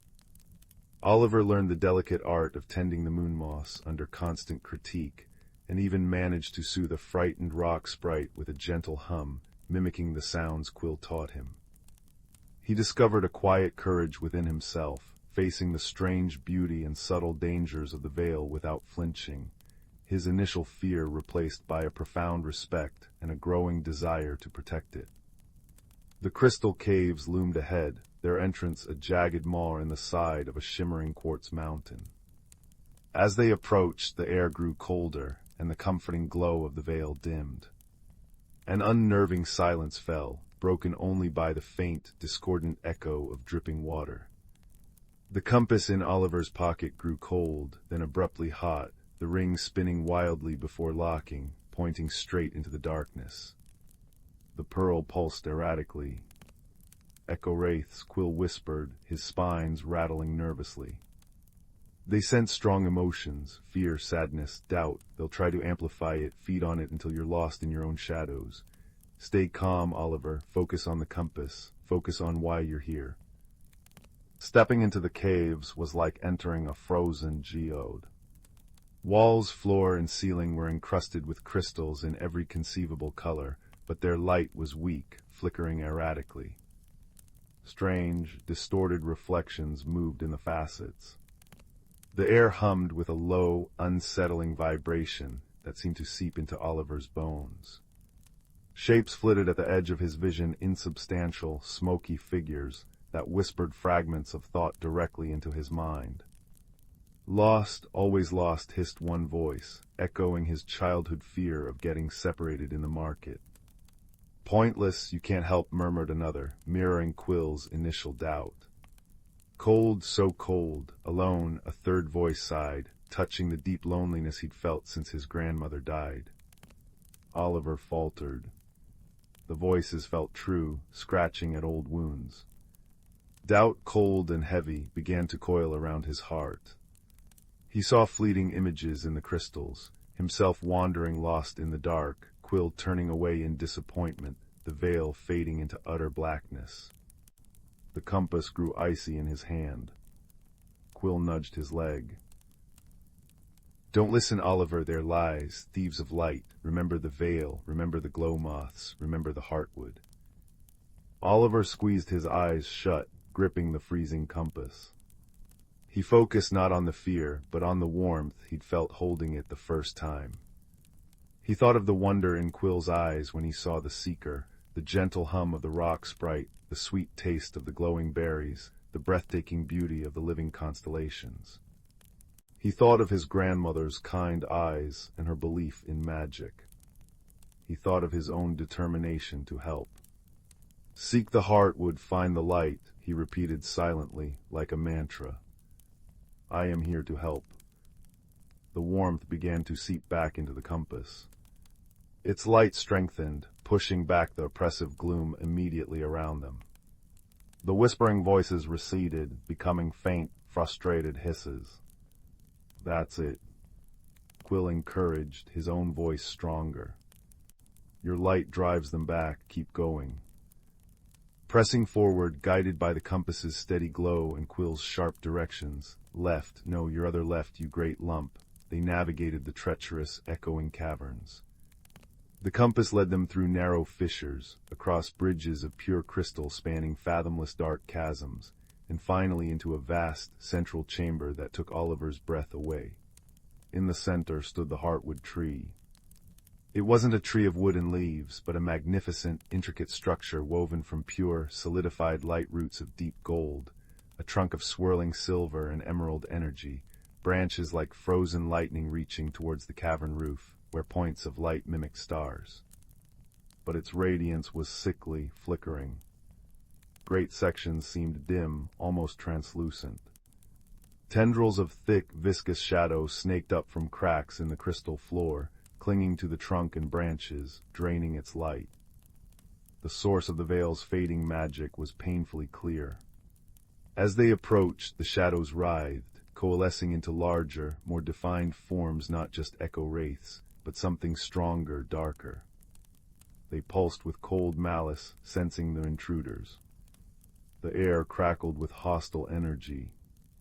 What do we do? Oliver whispered, awed and terrified by the corrupted majesty before them. The compass in his hand blazed.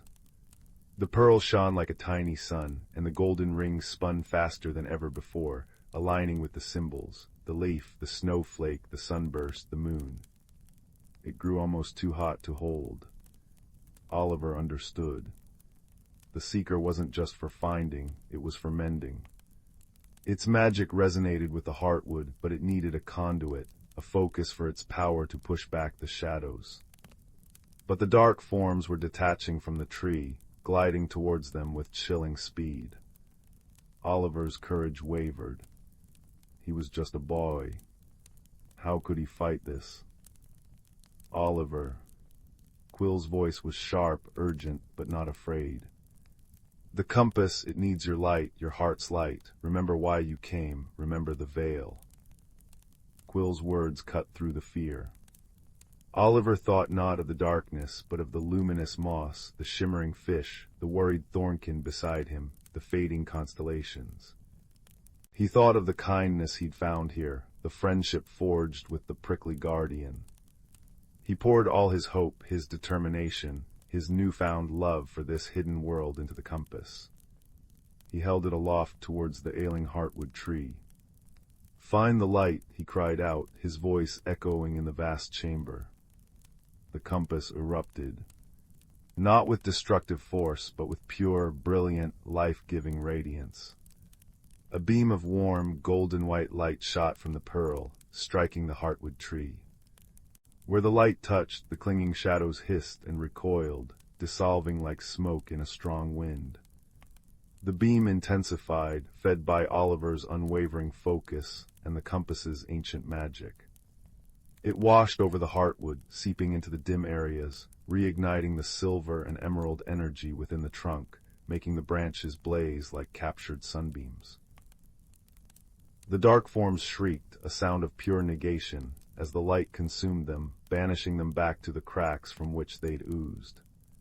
The oppressive cold lifted. The erratic flickering of the crystals in the chamber walls steadied into a soft, harmonious glow. The heartwood tree pulsed once, powerfully, sending a wave of warm energy radiating outwards through the stone, through the veil, unseen but deeply felt. The beam from the compass softened, then faded. The pearl still glowed, but softly, steadily. The golden rings settled into a peaceful alignment. The heartwood tree stood restored, its light strong, pure, and vital, bathing the chamber in serene luminescence. The tendrils of shadow were gone. Only peace remained. Oliver lowered the compass, trembling with exhaustion and awe. It was warm again, humming contentedly. Quill stared, his amber eyes wide with disbelief and burgeoning joy. You did it," he breathed, his voice thick with emotion. The heartwood, it's singing again, can you feel it? Oliver could. It was a gentle thrum in the air, a vibration in the stone beneath his feet, a sense of profound well-being washing over him. The veil was saved. Their journey back through the crystal caves was different. The echo wraiths were silent, the path illuminated by the heartwood's renewed energy reflecting brilliantly in the crystals. When they emerged into the veil, the change was immediate and breathtaking. The glow moths blazed with renewed vigor, their light painting vibrant patterns in the air. The starlight lilies had unfurled enormous, luminous blooms, filling the air with their sweet, heady perfume. The silverwood trees shimmered like molten metal. The very air seemed brighter, warmer, humming with restored magic. Creatures emerged, blinking in the renewed light. Rock sprites hummed joyous melodies. Luminous fish leaped higher in the canals, and the moss-covered guardians seemed to stand taller. News of the outsider who had reignited the heartwood spread through the veil like wildfire. Oliver and Quill were welcomed as heroes. Shy creatures Oliver had only glimpsed before approached, offering gifts of glowing nectar, polished river stones that held captured light, and woven garlands of luminous flowers. A celebration, quiet and profound, unfolded under the newly vibrant constellations. Sitting beside Quill on a bed of radiant moon moss, carefully chosen, Quill assured him, sharing sweet fruits, Oliver felt a deep sense of peace and belonging he'd never known.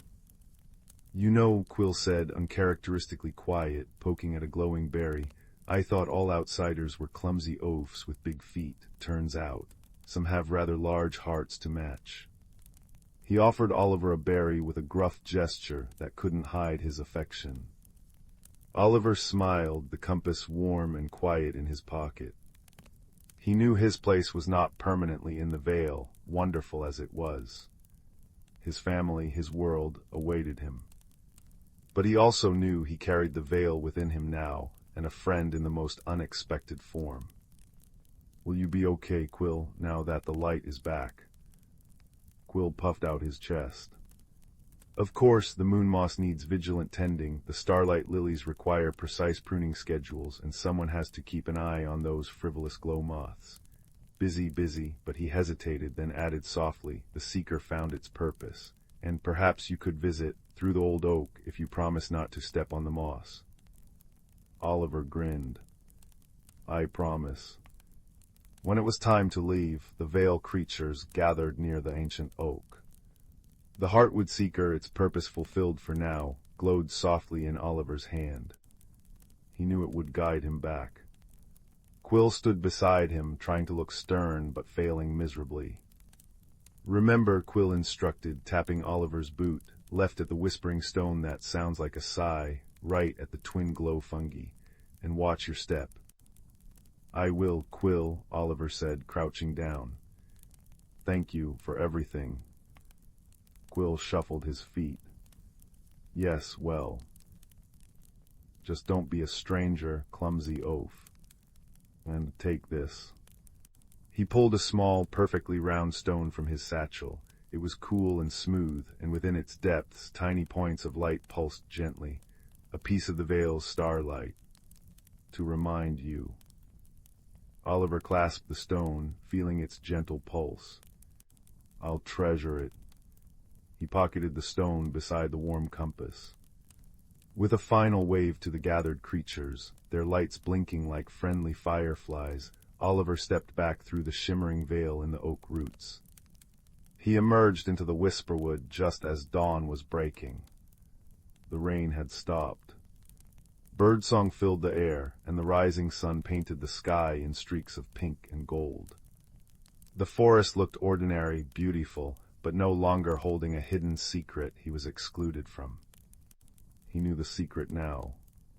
He touched the smooth stone in his pocket and felt the compass, now dormant but still warm, resting beside it. Walking home, the scent of damp earth and pine was familiar, yet infused with a new layer of meaning. He felt different. The restlessness was gone, replaced by a quiet confidence and a heart full of wonder. He had faced darkness, not with force, but with the light of kindness and courage. He had found a friend in the unlikeliest of places, and saved a world of fragile, beautiful magic. He slipped back into his house as quietly as he'd left. Up in his attic room, he placed the heartwood seeker back in its velvet nest within the cedarwood chest. He set the glowing stone on his windowsill, where it caught the first rays of the morning sun, pulsing softly. It was a beacon, a promise. As he crawled back into bed, the familiar scent of clean sheets and old books wrapped around him. The village below was waking up, the ordinary world beginning its day. Oliver closed his eyes, the images of the luminous valley, the brave little thornkin, and the radiant heartwood tree filling his mind. He had journeyed to a hidden world, faced a mystery, forged an unexpected friendship, and found his own light. The adventure was over, but the warmth of it, the gentle pulse of the Vale's starlight on his sill, and the quiet hum of the compass in its chest promised that magic was never truly far away. It lived just beyond the Vale, in the kindness of friends, and most of all within his own, newly discovered brave heart.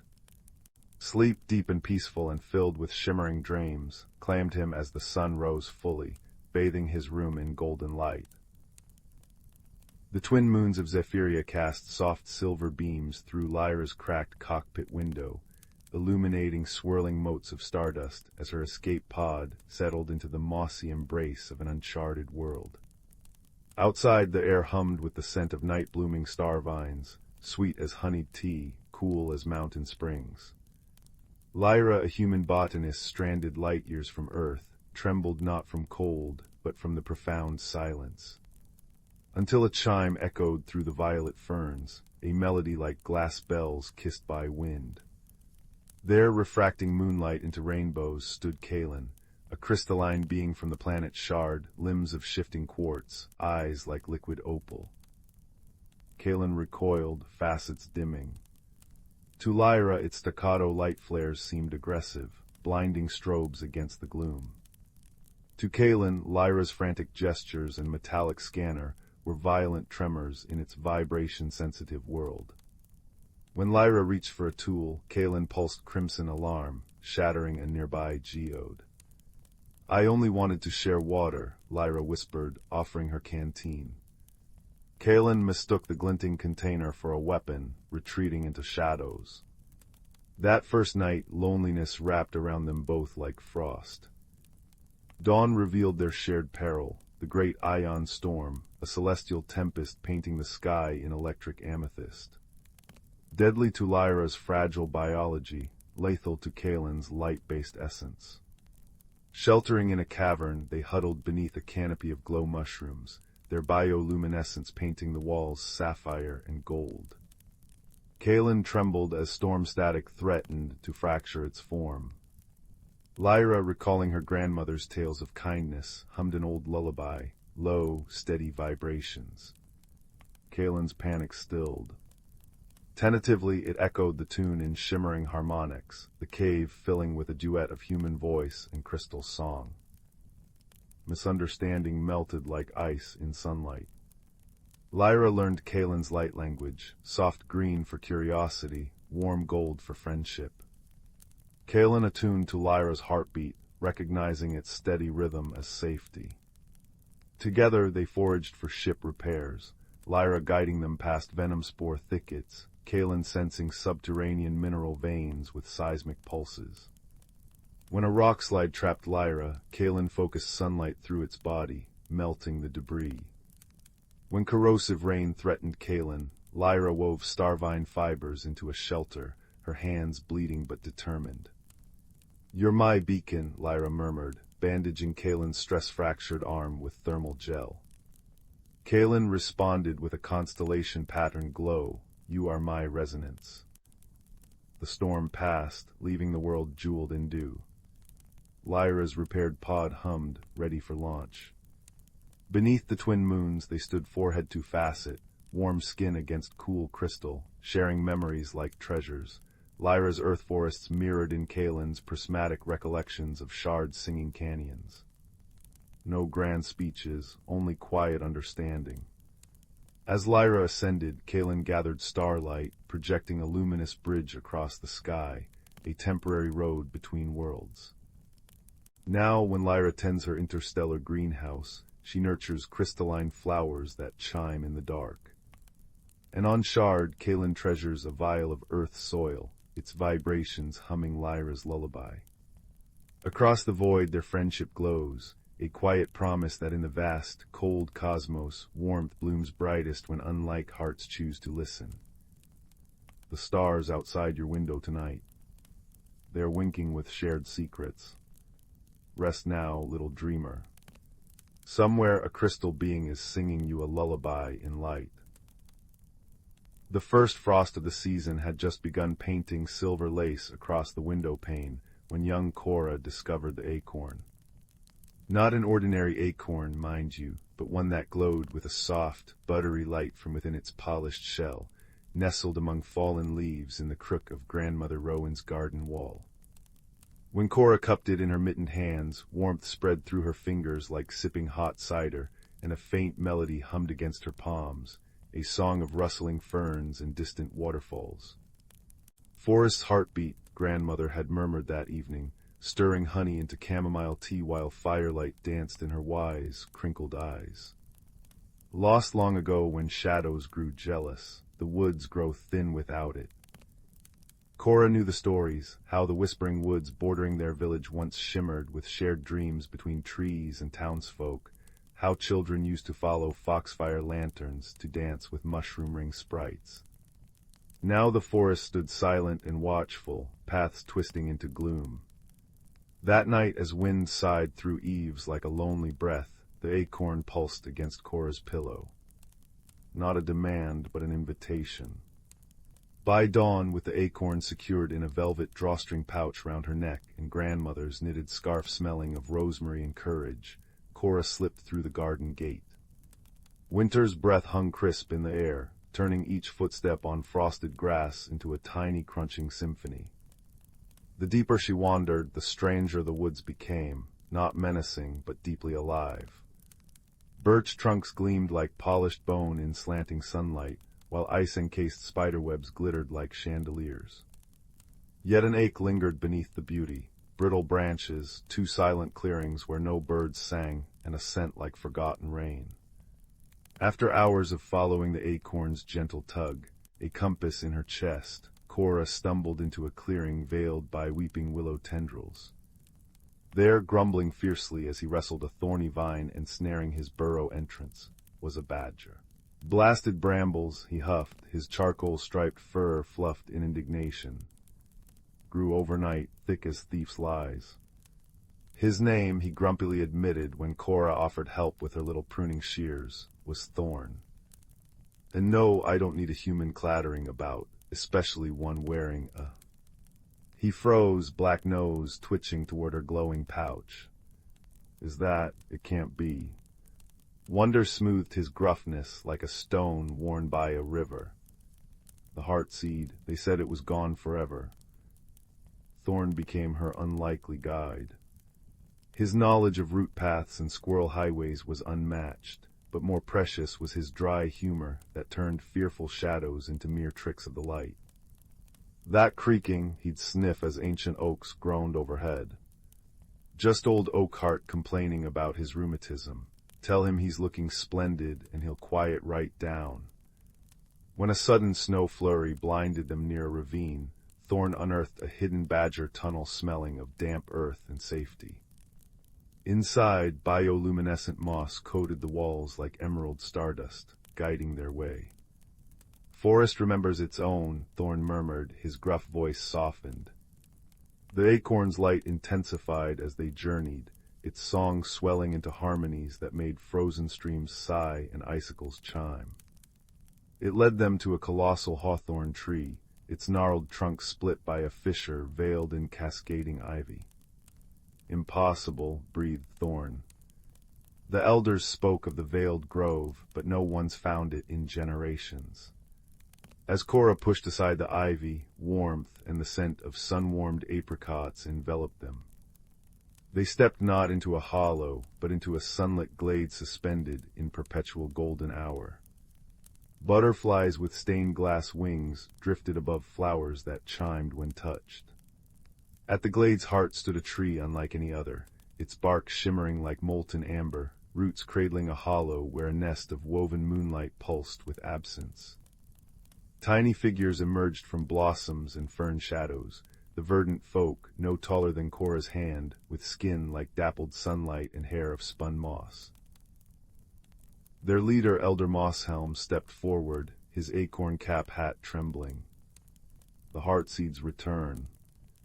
Joy lit his leafy face, then dimmed. But see, it is wounded. He pointed a twiggy finger. A jagged piece was missing from the acorn's base, its light flickering unevenly.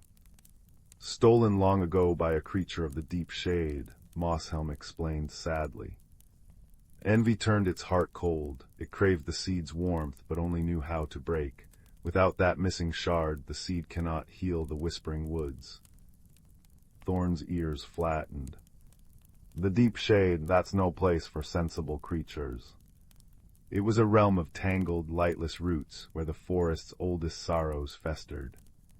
Yet Cora felt the acorn's plea resonate within her, not for itself, but for the lonely thief. Everyone deserves a chance to return what they took, she said softly, meeting Thorn's worried eyes. Even shadows.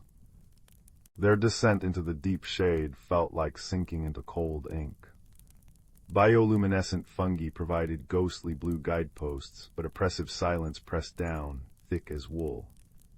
Strange, mournful echoes skittered just beyond sight, whispers of lost things. Thorn pressed close, his warmth a steady anchor. Remember Oakheart's rheumatism, he muttered, attempting levity though his fur bristled. This place just needs better decorating. Deep within a cavern woven from thorny roots, they found it, a creature of shifting obsidian smoke, curled around a shard of light that burned its ephemeral hands. It hissed, coiling tighter, eyes like dying embers flaring defensively. Cora knelt slowly, ignoring Thorn's warning rumble. She didn't reach for the shard. Instead, she opened her pouch, letting the heartseed's gentle radiance spill out. "It misses its piece," she said, her voice steady despite her trembling hands. "And I think you miss not being alone in the dark." The creature recoiled, smoke swirling in agitation. Cora hummed the seed's melody, the song of rustling ferns and waterfalls. The creature stilled. Tentatively, Cora placed the glowing acorn on the cold earth between them. Its warmth isn't meant to be hoarded, it's meant to be shared, like friendship. A long, silent moment stretched. Then a thin, smoky tendril extended, not toward the seed, but toward Cora's outstretched hand. It didn't touch, but hovered, trembling with a profound, aching loneliness that mirrored the brittle woods above. Slowly, achingly, the creature uncurled. It nudged the stolen shard of light toward the heartseed with its shadowy muzzle. As the shard clicked into place with a sound like a sigh of relief, the acorn blazed with pure, golden light. The creature flinched, but the light didn't burn. It washed over its smoky form, revealing not a monster, but a slender being with skin like twilight velvet and eyes, now holding the soft gleam of distant stars. Shade, they learned its name was. Not a creature of malice, but of forgotten corners, starved for connection. The return to the veiled grove was a procession of light. Shade walked hesitantly beside Cora, Thorn padding protectively close. As they emerged into the amber glow, the verdant folk gasped, then burst into joyous, tinkling laughter like wind chimes. At the heart tree, Cora placed the whole acorn back into its cradle of moonlight. The effect was instantaneous. Light pulsed outward in a wave, up the amber trunk, through the branches, and out into the whispering woods beyond the veil. Snow melted from pine needles, revealing vibrant green. Frozen streams gurgled back to life. Birdsong, tentative at first, then triumphant, erupted from every tree. The forest breathed deep, shaking off its long slumber. In the days that followed, Cora walked familiar paths transformed. Sunlight dappled through a vibrant canopy, alive with chattering squirrels and flitting sprites. Foxfire lanterns winked invitations from mossy hollows. Thorn, now a frequent visitor to grandmother's garden, especially when berry tarts were cooling, regaled them with tales of Shade, helping the verdant folk tend to the deep shade, coaxing shy glowworms and healing wounded roots. "Turns out," Thorn chuckled, crumbs on his whiskers, "a bit of kindness makes even the gloomiest places bloom." The night before the first true thaw, Cora stood at her window. The whispering woods shimmered under the moon, no longer a wall of secrets, but a friend breathing softly in the dark. In her hand, warmed by her touch, lay a single leaf gifted by the heart tree, its veins traced with permanent, gentle gold light. She pressed it to her cheek, breathing in the scent of damp earth and possibility. Outside, an owl hooted a lullaby, joined by the distant, contented purr of a badger settling into his burrow, and the soft, chiming laughter of tiny folk dancing in moonlit clearings. The forest's heartbeat, strong and steady, echoed her own. As she climbed into bed, the golden leaf glowing softly on her nightstand, Cora smiled. The greatest magic, she knew as sleep gently pulled her under, wasn't in glowing seeds or hidden groves. It was in the courage to offer warmth to shadows, the wisdom to listen to forgotten songs, and the boundless, quiet strength found in an unexpected friend's steadfast presence beside you on the path home. The woods whispered their ancient lullaby, a promise carried on the warm spring wind rustling the newly green leaves, a promise of belonging forever renewed. Deep within the whisperwood, where ancient oaks stretched gnarled branches towards a sky perpetually dappled with starlight, lived a young hedgehog named Pip. The air here hummed with unseen currents, smelling perpetually of damp earth, crushed pine needles, and the faint, sweet tang of moonberries ripening on hidden vines. Sunlight, when it pierced the emerald canopy, fell in shafts of liquid gold, illuminating dust motes dancing like tiny, joyful spirits. At night the forest floor glowed softly with foxfire moss, painting pathways in cool, bioluminescent blues and greens. Pip's world was one of intricate, hidden lives. He shared his burrow beneath the roots of a grandfather oak with his mother, whose quills held the silvery sheen of countless moons. He knew the precise rhythm of the woodpecker family high in the ash tree, the meticulous weaving of the spider, Mistress Arachne, between the holly bushes, and the shy, nocturnal foraging of the badger clan in the fern dell. Each creature, from the tiniest glowworm to the majestic, rarely seen stag beetle, played a part in the great balance, a delicate harmony maintained by the forest itself, and whispered about by the oldest inhabitants. One crisp autumn afternoon, as Pip nosed through a carpet of rustling, crimson maple leaves searching for plump hazelnuts, he noticed something unsettling. The air, usually crisp and invigorating, felt heavy and strangely still. The vibrant hum of insects was muted. Even the usually boisterous chatter of squirrels seemed subdued. High above, perched on a moon-silvered branch, sat the great gray owl, known simply as Old Hoot. His eyes, vast pools of ancient amber, observed the forest with profound stillness. "Old Hoot," Pip called up, his small voice echoing slightly in the unnatural quiet. "Why does the forest hold its breath? The air tastes flat." Old Hoot swiveled his head slowly, his feathers ruffling like old parchment. "Young Pip," he hooted softly, a sound like wind through hollow reeds. "The great balance trembles, the autumn equinox approaches, the time when the veil between the seen and the unseen grows thin, but the harmony feels frayed, the whispering stones by the crystal spring murmur of unease." The whispering stones. Pip had heard tales of them, three smooth, moss-covered boulders nestled near the heart of the forest, where the clearest water bubbled from the earth. They were said to be the forest's memory, resonating with its deepest rhythms. A tremor of both fear and excitement ran down Pip's spines. "What troubles the stones, Old Hoot?" "A dissonance," the owl replied, his voice grave. "A shift in the ancient patterns, the magic that ties leaf fall to frost, berry ripening to starlight is faltering. If the equinox arrives and the balance is not restored, the magic woven into the whisperwood might unravel. The gentle rains could turn harsh, the protective mists might vanish, and the deep, nourishing sleep of winter, it might not come." Pip's heart clenched. Without winter's deep sleep, the forest couldn't renew itself. The thought of brittle, lifeless trees and silent, hungry creatures filled him with dread. "What can we do?" "Seek the wisdom keeper," Old Hoot advised. "Follow the scent of frost-kissed ferns and the sound of water laughing over smooth pebbles. She dwells where the oldest magic gathers."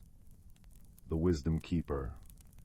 Pip knew only legends, an ageless creature, guardian of the forest's deepest lore. He took a deep breath, the scent of decaying leaves and distant frost suddenly sharp in his nostrils. He had to find her. Gathering his courage, Pip bid Old Hoot farewell and set off, his tiny claws crunching softly on the deepening leaf litter. His journey led him deeper into the whisperwood than he had ever ventured. He followed a rivulet that chuckled over polished stones, its water icy cold and tasting faintly of minerals. He passed groves where trees seemed to lean together, sharing secrets in rustling sighs. He saw wonders, mushrooms that pulsed with soft internal light, patches of moss that shimmered like scattered emeralds, and once a fleeting glimpse of a creature woven from dappled sunlight and shadow that vanished like smoke. The air grew colder, carrying the clean, sharp scent of approaching frost. The path became steeper, winding between colossal, moss-draped boulders. Pip felt a thrumming in the earth beneath his paws, a deep, resonant vibration that matched the beat of his own heart. Then he heard a voice like the wind sighing through ancient pines, yet warm as sun-warmed stone. "Come closer, little seeker." Nestled in a small, sheltered clearing surrounded by towering firs stood a magnificent badger. Her fur was the color of storm clouds and starlight, streaked with pure white that seemed to glow faintly. Her eyes held the depth and calm of undisturbed forest pools. She was the wisdom keeper. Pip bowed his head respectfully, his spines lying flat. "Wisdom keeper," he squeaked, the cold air making his breath plume. "Old Hoot sent me, the stones whisper of dissonance, the balance trembles." The badger regarded him with gentle understanding. "Indeed, young Pip, the threads of seasonal magic are tangled.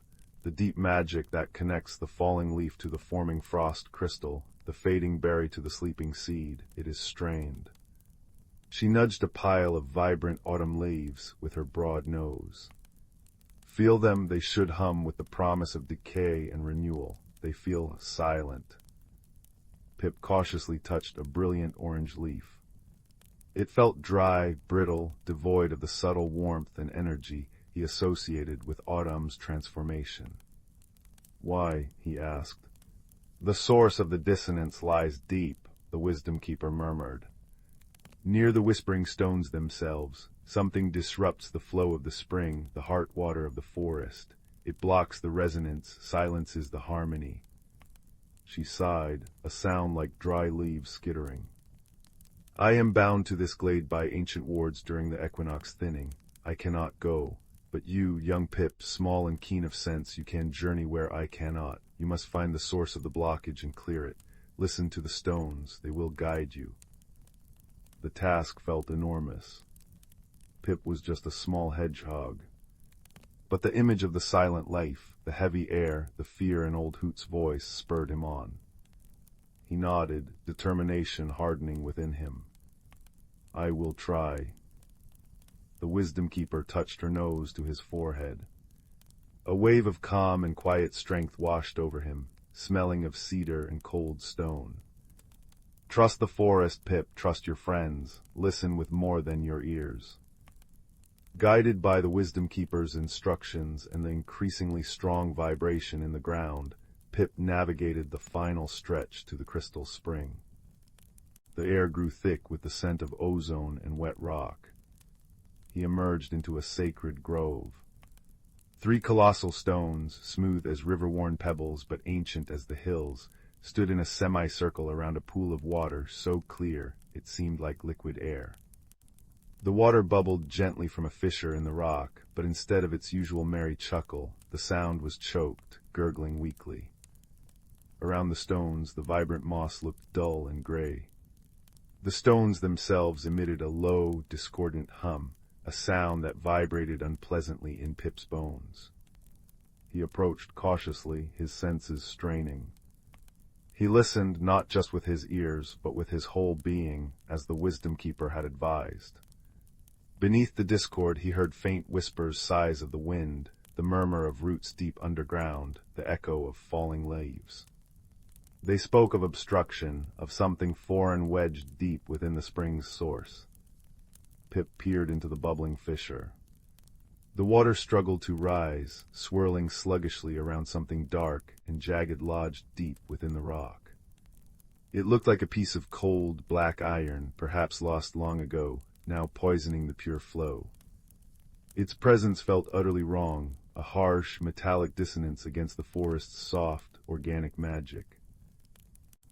He tried to reach it with his small paws, but the fissure was too narrow, the water too deep. Panic fluttered in his chest. How could he move it? He was too small. Remembering the wisdom keeper's words, "Trust your friends," Pip took a deep breath and focused.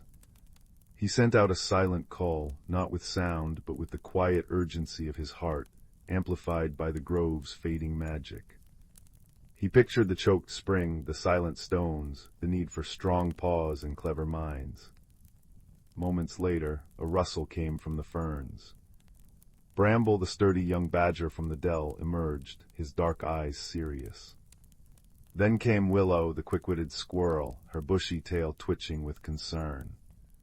Even Mistress Arachne descended on a silken thread, her many eyes reflecting the dim light. They had felt Pip's silent summons, the tremor in the balance reaching their hearts. "We heard the forest sigh, Pip," Bramble rumbled softly. "What needs doing?"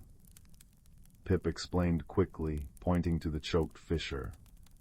"The black thing, it blocks the heart water. It silences the stones." Willow scampered to the edge.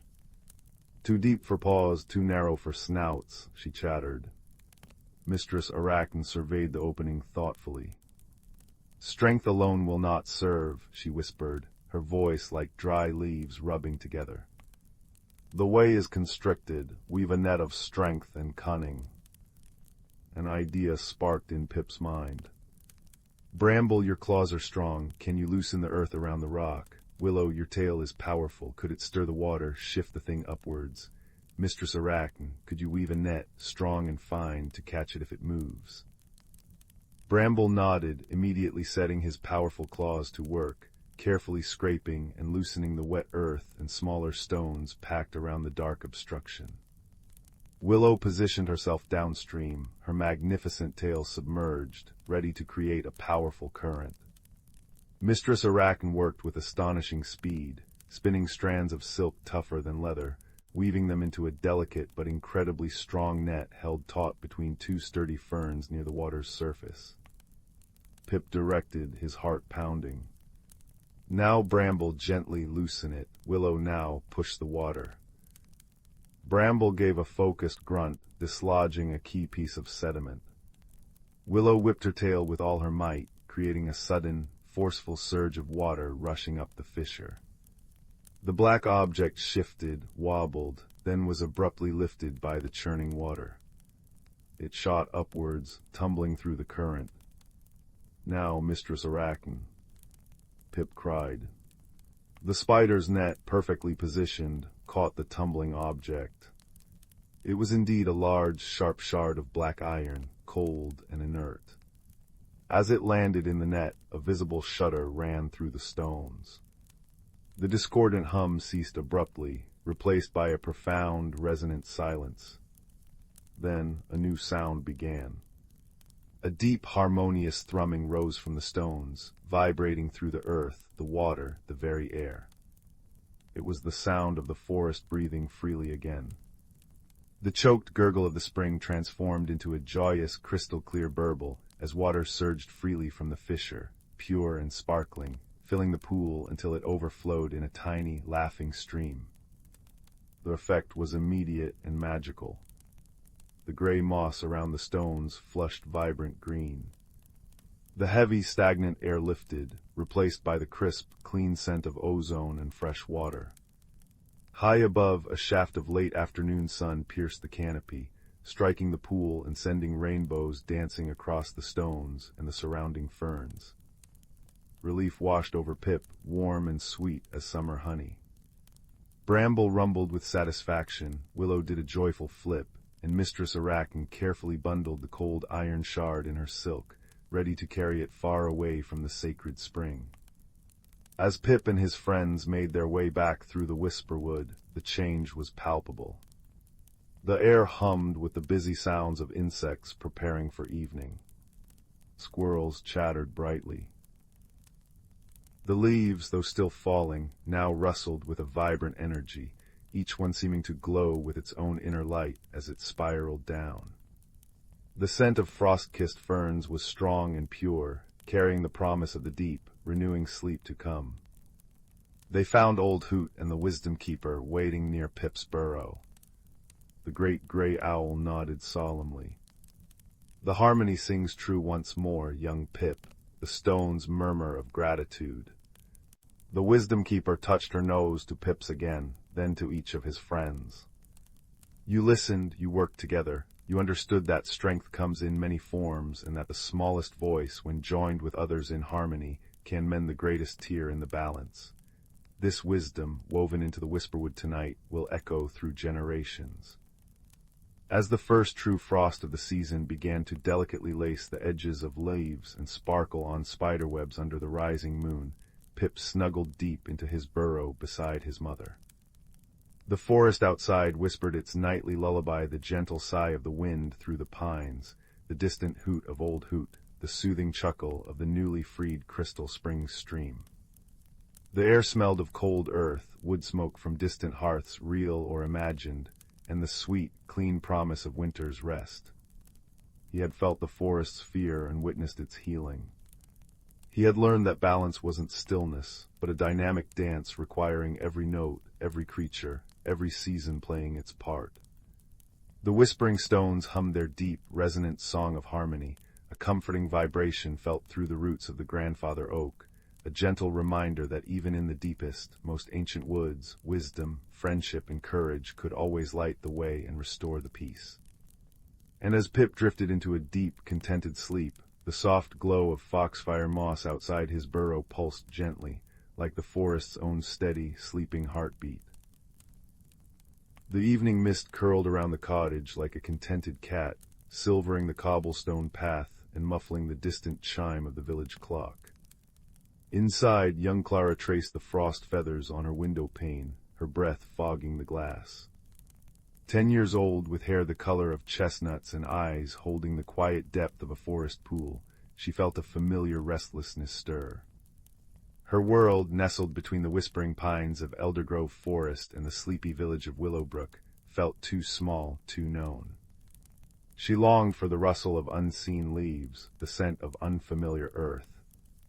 Beneath her bed, tucked inside a worn wooden box beside a smooth river stone and a robin's blue eggshell, lay her most precious secret, the whisperwood acorn.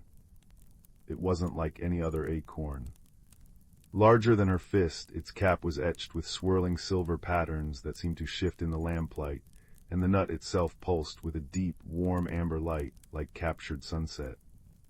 She'd found it months ago beneath the oldest oak in Elder Grove, its glow drawing her through a thicket she'd never dared enter before. Since then, its gentle thrum against her palm was a constant, silent companion, a promise of something more. That night, unable to sleep, the acorn's pulse felt stronger, almost urgent. Slipping on her softest woolen cloak, she crept downstairs, past the snoring form of her grandfather in his armchair by the dying embers. The front door opened with a sigh, releasing her into the cool, pine-scented embrace of the night. The full moon hung low, a luminous pearl bathing the world in silvery light. Instinctively, Clara drew the whisperwood acorn from her pocket. As moonlight touched its silver-etched cap, the swirling patterns ignited. They spun faster, glowing brighter, casting dancing shadows on the mossy ground. Then, with a soft chime like distant wind bells, a beam of pure amber light shot from the acorn's tip, striking the gnarled trunk of the ancient oak. Where the light touched, the bark shimmered and dissolved, revealing not wood, but an archway woven from living moonlight and tangled roots, leading into profound, inviting darkness. Hesitation flickered, then dissolved under the acorn's warm pulse and the archway's silent call. Clara stepped through. The air changed instantly. It was warmer, thicker, laden with the perfume of 1,000 unknown blossoms and the rich, damp scent of ancient soil. Moonlight here wasn't silver, but liquid gold, filtering through a canopy of leaves shaped like stars and teardrops. Giant luminous mushrooms, glowing softly in blues and violets, lined a path of velvety moss. She stood in the whisperwood, a hidden world nestled within the heart of Elder Grove, revealed only by the key she held. Awed, Clara walked the glowing path.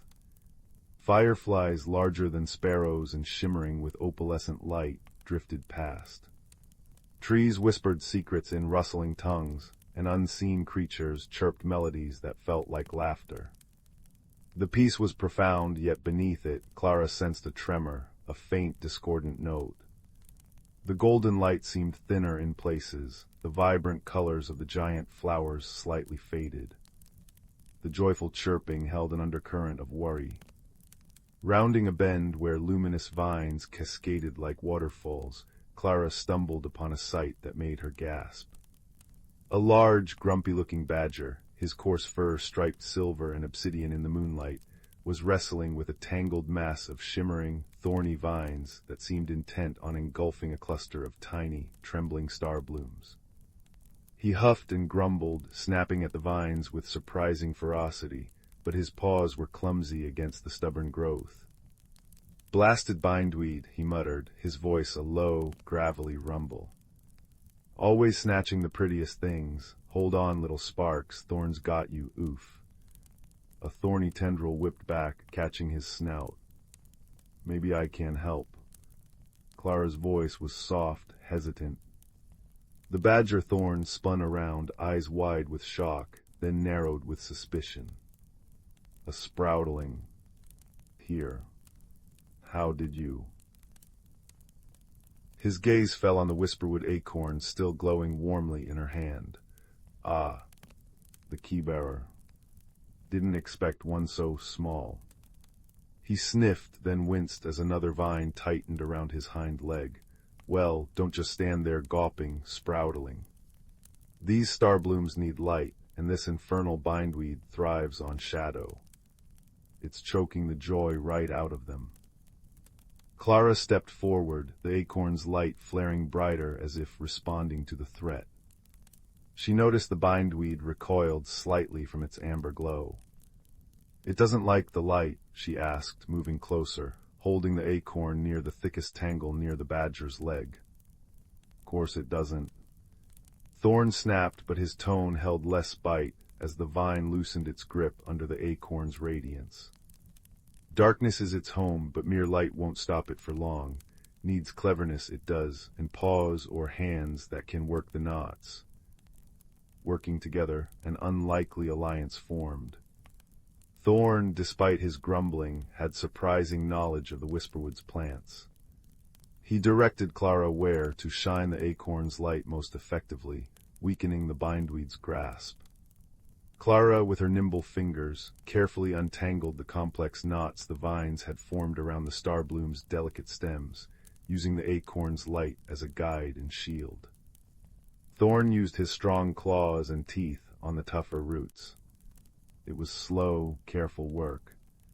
Clara learned the bindweed wasn't inherently evil. It was just growing wild, unchecked, drawn to the fading light of the blooms.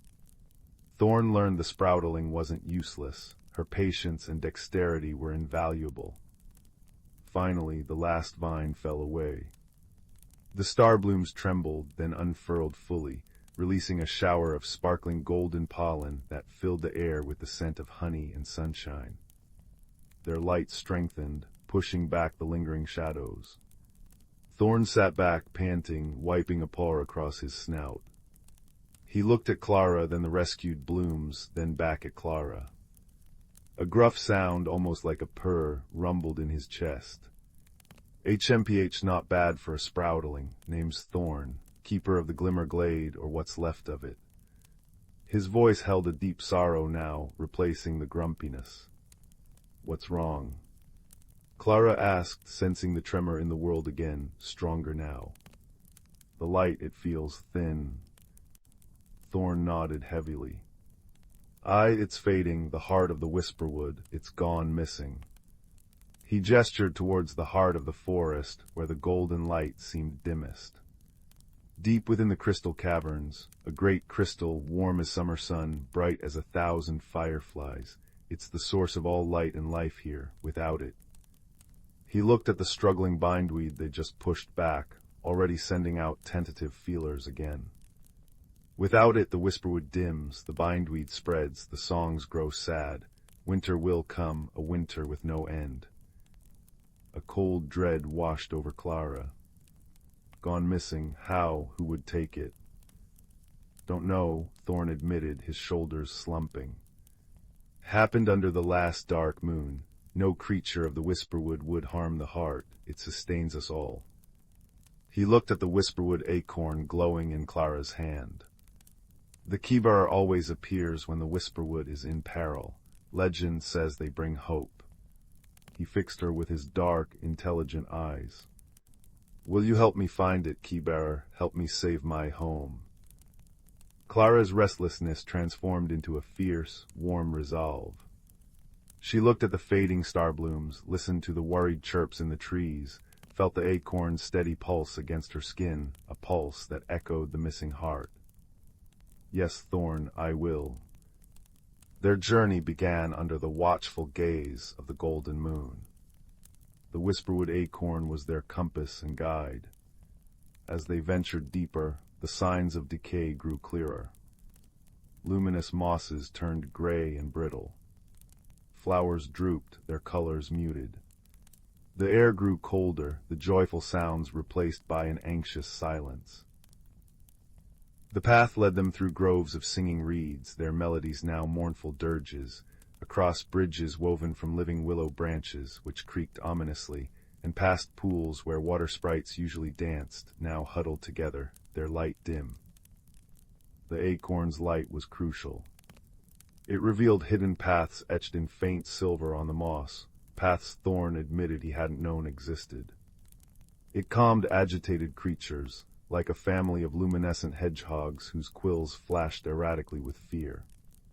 One night, as a creeping chill mist threatened to swallow them, the acorn's glow flared, burning the mist away like sunlight on frost. They weren't alone for long. Their first companion joined them near the Sighing Falls. A young stag, his coat the color of twilight, his eyes wide and fearful, emerged from the gloom. He was trembling, barely more than a fawn. The shadows, he whispered, his voice like rustling leaves. They grow teeth in the dark places, they chased me. My herd I got lost. His name was Fern. Thorn grumbled about skittish saplings, but Clara knelt, offering a reassuring touch and sharing a piece of sweet root from her pocket. The whisperwood acorn's light seemed to soothe Fern's terror. He knew the lay of the land near the crystal caverns, and his keen senses could detect subtle shifts in the air and earth. He joined them, finding paths through dense thickets where Thorn's sturdy form would have struggled. Later, navigating a treacherous slope of loose, glowing shale near the cavern's entrance, they encountered the Flicker clan. These weren't ordinary fireflies. They were tiny, winged sprites woven from living light, barely larger than Clara's thumb. Normally playful, they now darted in erratic, panicked patterns.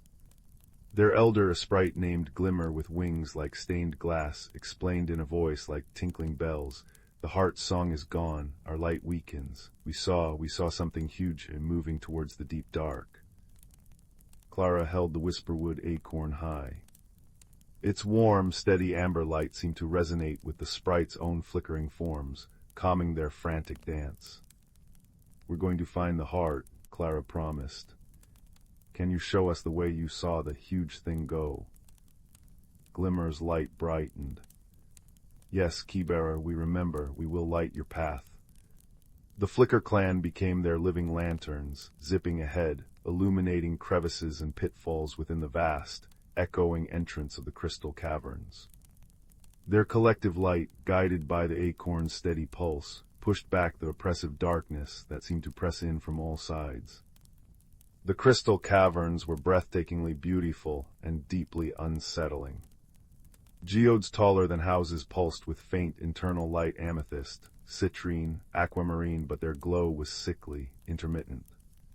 Stalactites and stalagmites, usually gleaming like polished ivory, were dull and streaked with gray. The air was cold and still, heavy with the scent of damp stone and an underlying tang of sorrow. The path Glimmer showed them led downwards, deeper into the mountain, away from the faint moonlight filtering through high crevices, into a realm of near-total darkness only held at bay by the Flicker clan and the whisperwood acorn. Strange, echoing drips replaced the forest sounds. The weight of the mountain pressed down. They followed signs only Fern could fully decipher, deep, heavy footprints sunk into patches of softer sediment, enormous scratch marks on the crystalline walls, and a lingering scent, Thorn confirmed, of stone, loneliness, and damp wool. The deeper they went, the colder it became, and the more the Flicker clan's lights dimmed, huddling closer to the comforting warmth of Clara's acorn. Finally, they entered a vast, low-ceilinged chamber deep within the earth. It was utterly dark except for a faint, sickly green phosphorescence emanating from patches of lichen on the walls. The chamber felt desolate, hollow.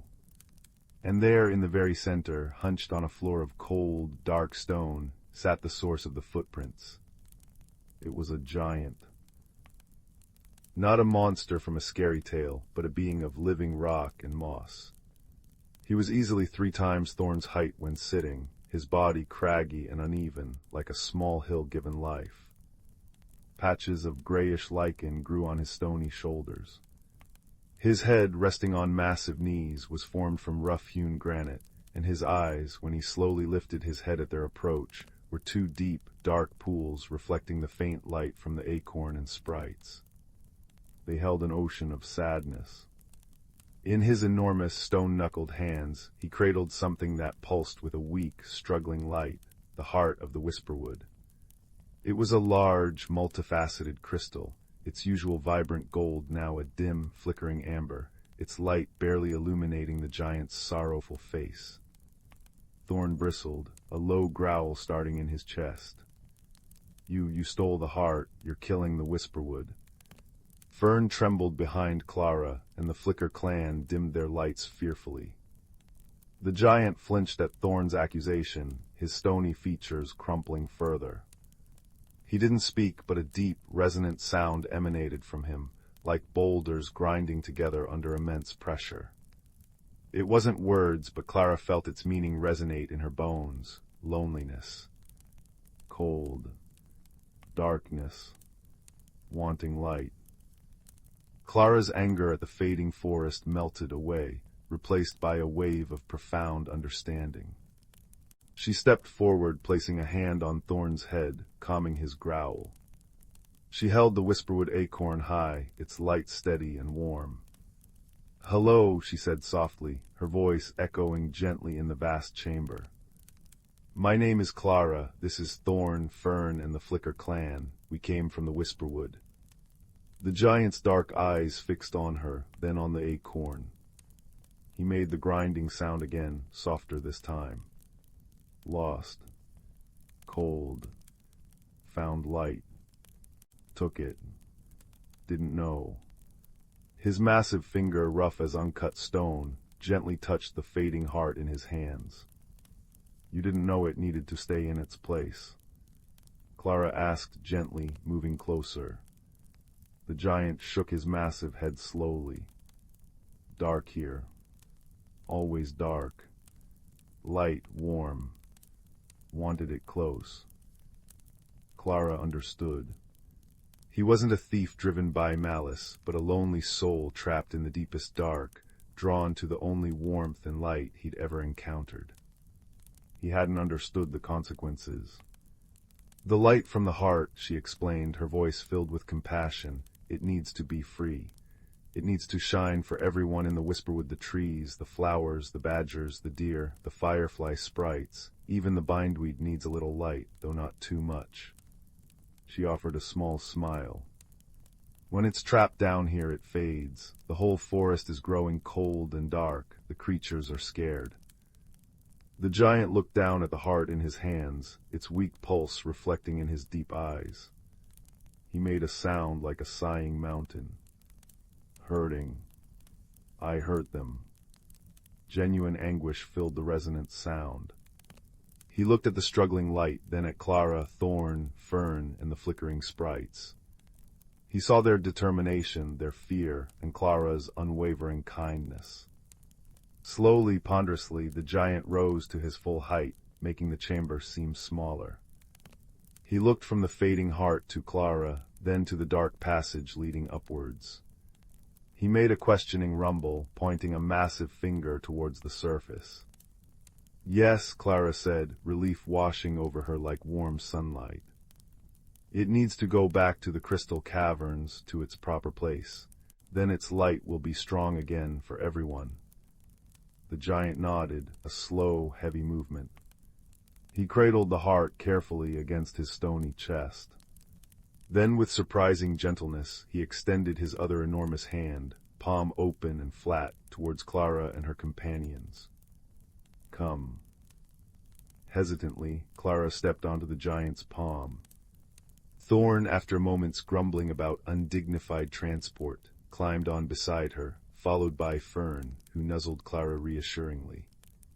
The Flicker clan settled on their shoulders and heads like living jewels. The giant's hand was surprisingly warm, not cold stone, but warmed by the faint pulse of the heart he held. With careful, earth-shaking steps that echoed through the tunnels, he carried them back the way they had come, retracing their path through the oppressive darkness that now felt less threatening. The Whisperwood acorn's light, combined with the giant's presence and the heart's weak pulse, pushed back the gloom. The journey upwards felt quicker. As they neared the upper caverns, the giant's steps grew lighter, less burdened. Hope was a tangible thing in the air. Finally, they reached the heart's rightful chamber, a vast, cathedral-like space near the cavern entrance, bathed in the strengthening moonlight filtering from above. A natural pedestal of pure white crystal stood in the center, waiting. The giant approached the pedestal. He looked at the heart, then at Clara and her friends on his palm. His deep eyes held a complex mix of sorrow, understanding, and dawning hope. With infinite care, as if placing the most fragile bird's egg, he lowered the Whisperwood heart onto the crystal pedestal. For a breathless moment, nothing happened. The heart lay there, its light still faint and flickering. Then a single pure note rang out, like a crystal bell struck deep within the earth. The heart flared. Not weakly, but with a sudden, blinding burst of pure, golden light that filled the cavern, washing over the walls, igniting the geodes within. Amethyst burned violet, citrine shone like captured sun, aquamarine glowed with the depth of tropical seas. The light pulsed outwards, a wave of warmth and energy that flowed through the caverns, down the tunnels, and out into the Whisperwood beyond. On the giant's palm, Clara, Thorn, Fern, and the Flicker clan felt it wash over them, a wave of pure, revitalizing joy. Outside, they knew without seeing, the gray moss turned emerald and luminous, the star blooms burst forth in radiant showers of gold, the bindweed shrank back, seeking only the dappled shade it preferred. The trees sighed with relief, their rustling now a chorus of pure delight. The songs of unseen creatures rose, not in worry, but in exultant harmony. The giant stood bathed in the heart's restored golden light. He looked different. The patches of gray lichen on his shoulders seemed greener, more vibrant. The deep sorrow in his eyes hadn't vanished, but it was softened, overlaid with wonder and a profound sense of peace. He carefully lowered his hand, allowing his passengers to step off onto the warm, glowing floor of the cavern. The Flicker clan zipped joyfully around the chamber, their lights now blazing like tiny stars. He looked at Clara, then pointed towards the Whisperwood beyond the cavern entrance, bathed in the restored golden moonlight. He made a soft, questioning rumble. Go back. Clara understood. The Whisperwood is your home too now, she said gently. The light is for everyone, you belong here. The giant looked around the cavern, now alive with light and color, then back at the vibrant forest visible through the archway. He made a sound like distant, contented thunder. Home. He slowly settled himself near the pedestal, his massive form seeming less like a lonely hill and more like a protective mountain basking in the sun. He would watch over the heart, not take it, but share in its light. Clara felt a profound shift within herself. The restlessness was gone, replaced by a deep, warm contentment. She had journeyed into the unknown, faced fear and misunderstanding, and found wisdom and friendship in the most unexpected places. She had learned that light, to be truly strong, needed to be shared, not hoarded. That kindness could unlock even the hardest heart. That home wasn't just a place, but a feeling of belonging, woven from connection. Thorn nudged her hand with his snout. Well, Keybearer, he said, his gruff voice thick with an emotion Clara had never heard in it before gratitude. Seems you found more than the heart. You found a friend for the whisperwood and quieted an old badger's fears. Fern nuzzled her shoulder and the flicker clan settled on her head, their light warm against her hair. It was time to go home. The whisperwood acorn pulsed warmly in her hand, no longer urgent but content. It had guided her, illuminated her path, and now it felt like a promise kept. They walked back through the whisperwood, transformed. The golden light was stronger, richer than even when Clara first arrived. The air hummed with life and song. Creatures peeked from blossoms and branches, their eyes bright and curious, waving tiny limbs or rustling leaves in thanks. Emerging through the moonlit archway, woven by the acorn back into Eldergrove, felt like stepping from a vivid dream into a familiar, yet subtly changed reality. The ordinary forest seemed imbued with a deeper magic, a quieter song. She could now hear the rustle of leaves holding secrets, the scent of pine carrying whispers, the moonlight feeling like a gentle embrace. The archway shimmered and faded back into the solid bark of the ancient oak, leaving only the scent of honey and starlight lingering in the cool air. Clara slipped back into the quiet cottage. The embers in the fireplace glowed warmly. Her grandfather still snored softly in his armchair. Everything was as she left it, yet nothing was the same. She placed the whisperwood acorn back in its wooden box beneath her bed. Its pulse was slow, steady, peaceful. It had done its work. Climbing into her own bed, the soft quilt pulled up to her chin, Clara looked out at the moonlit forest. She no longer felt the ache of the too small world. She knew the vastness within it, the hidden light, the unexpected friendships. She knew the giant, Borin, for that was the name that resonated in her heart for him, was watching over the heart, sharing its warmth. She knew Thorn was patrolling his glimmer glade, grumbling contentedly. Fern was safe with his herd. The Flicker clan danced in the restored light. She closed her eyes, the scent of star blooms and warm earth faint in her memory. The echoes of the whisperwoods song a gentle lullaby. The world was vast, beautiful, and full of hidden light waiting to be shared. And she, Clara, with a heart full of wonder and a small, glowing acorn beneath her bed, belonged to it all.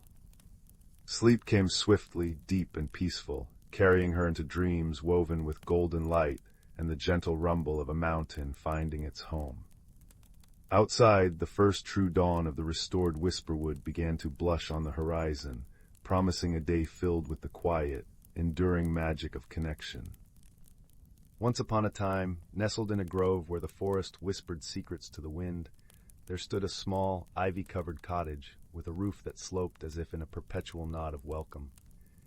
Inside lived a gentle soul named Clara, known far and wide for her skillful weaving.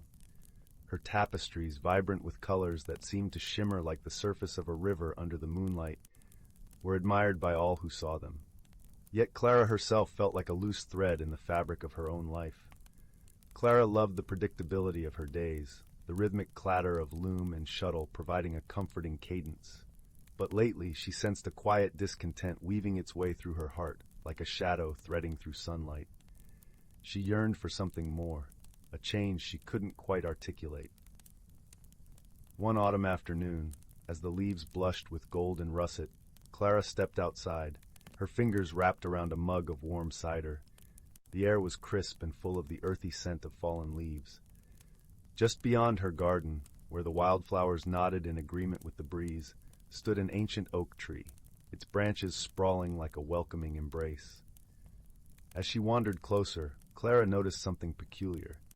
At the base of the oak, where its roots curled like fingers through the earth, lay a small, forgotten door. It was weathered and carved with intricate runes that danced in the dappled sunlight. Curiosity fluttered in her like a new leaf unfurling, and with a gentle push, the door swung open with the softest sigh. Inside, the air shimmered with possibilities, and Clara found herself in a space that was both familiar and wondrously new. This was the realm of the forest folk, beings of gentle magic who nurtured the land and all its creatures.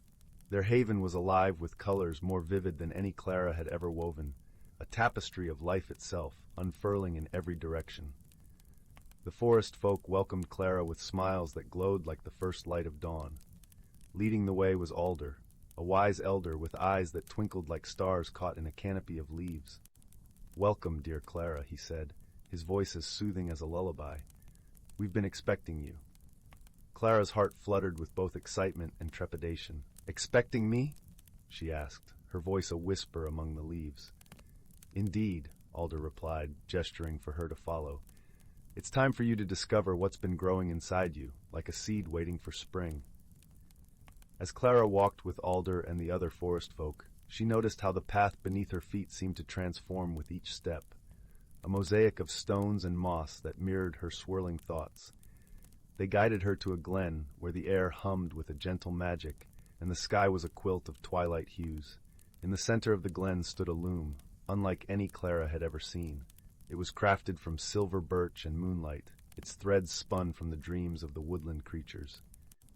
"Here," Alder said, "you will weave a tapestry not with your hands, but with your heart."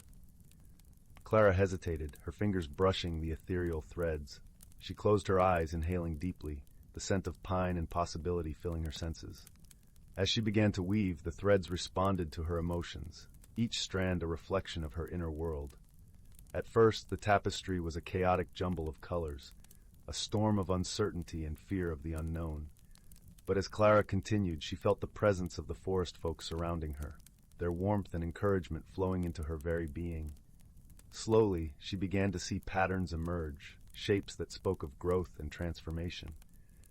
With each pass of her hands, Clara wove her fears and doubts into something beautiful, a landscape of change filled with small, shimmering stars of hope. She realized that change, though daunting, was a natural part of life, much like the turning of seasons or the growth of a tree from a tiny acorn. The forest folk watched as Clara's tapestry grew, their gentle smiles reflecting her blossoming confidence. "You're doing wonderfully," Alder murmured, his voice carrying the same warmth as the sunlit glen. As the final thread slipped into place, Clara opened her eyes to behold her creation, a tapestry of her journey, vibrant and alive. It was a piece of art that mirrored her own transformation, capturing the beauty of embracing change and the strength found in vulnerability.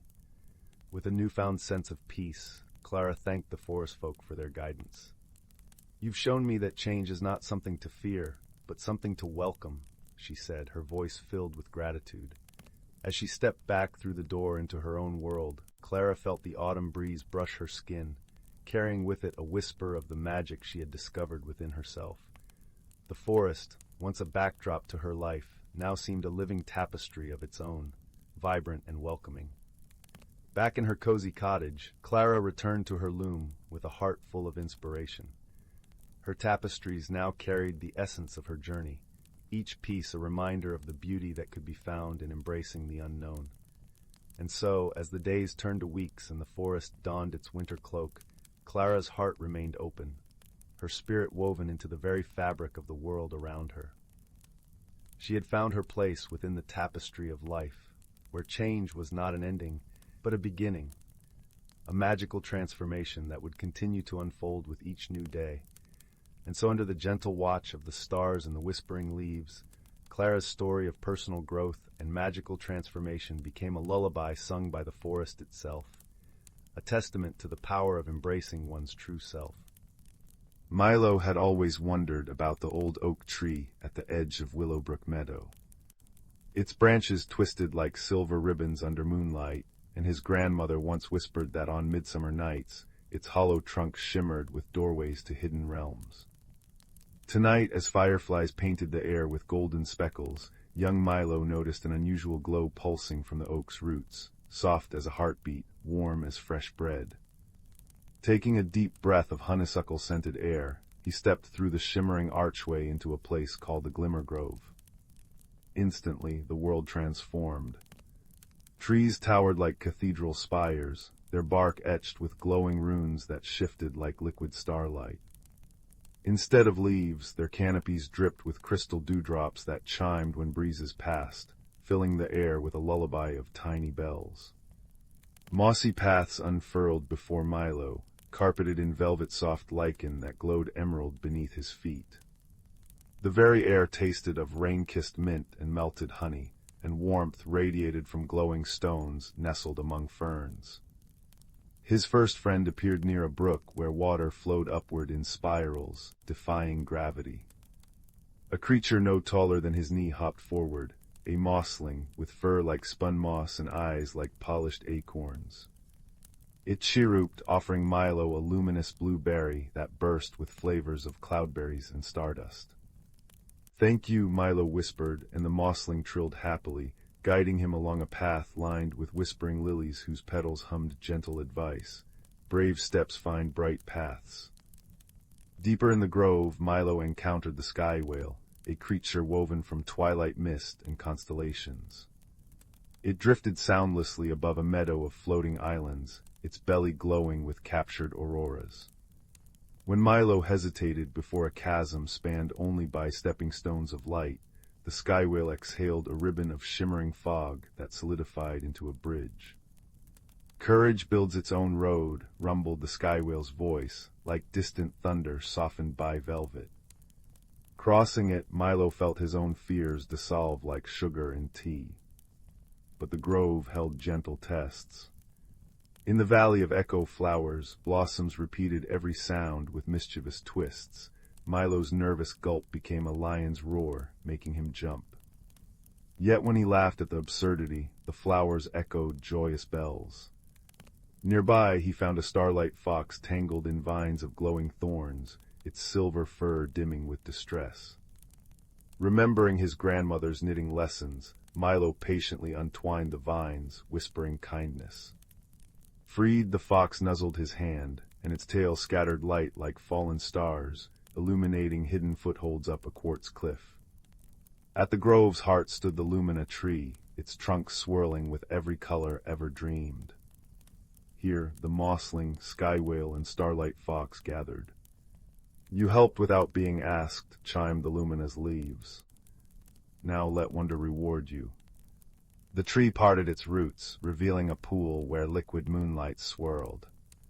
As Milo gazed in, he saw not just his reflection, but all the kindness he'd offered, the shared berry, the fearless crossing, the careful rescue, glowing brighter than the grove itself. He understood then, exploration wasn't about conquering the unknown, but befriending it with an open heart. When Milo stepped back through the oak's archway at dawn, Willowbrook Meadow seemed unchanged. Yet in his pocket nestled a single dewdrop from the lumina tree, cool and radiant against his skin. That night, as he drifted to sleep, the dewdrop glowed softly on his windowsill, a reminder that courage blooms in curious steps, that every kindness returns as light, and that the world holds enchanted corners for those brave enough to look. And in his dreams, crystal bells chimed him back to the Glimmer Grove, where friends awaited his next adventure. Deep within the whispering woods, where sunlight dripped like melted gold through ancient canopies, lived creatures unseen by human eyes.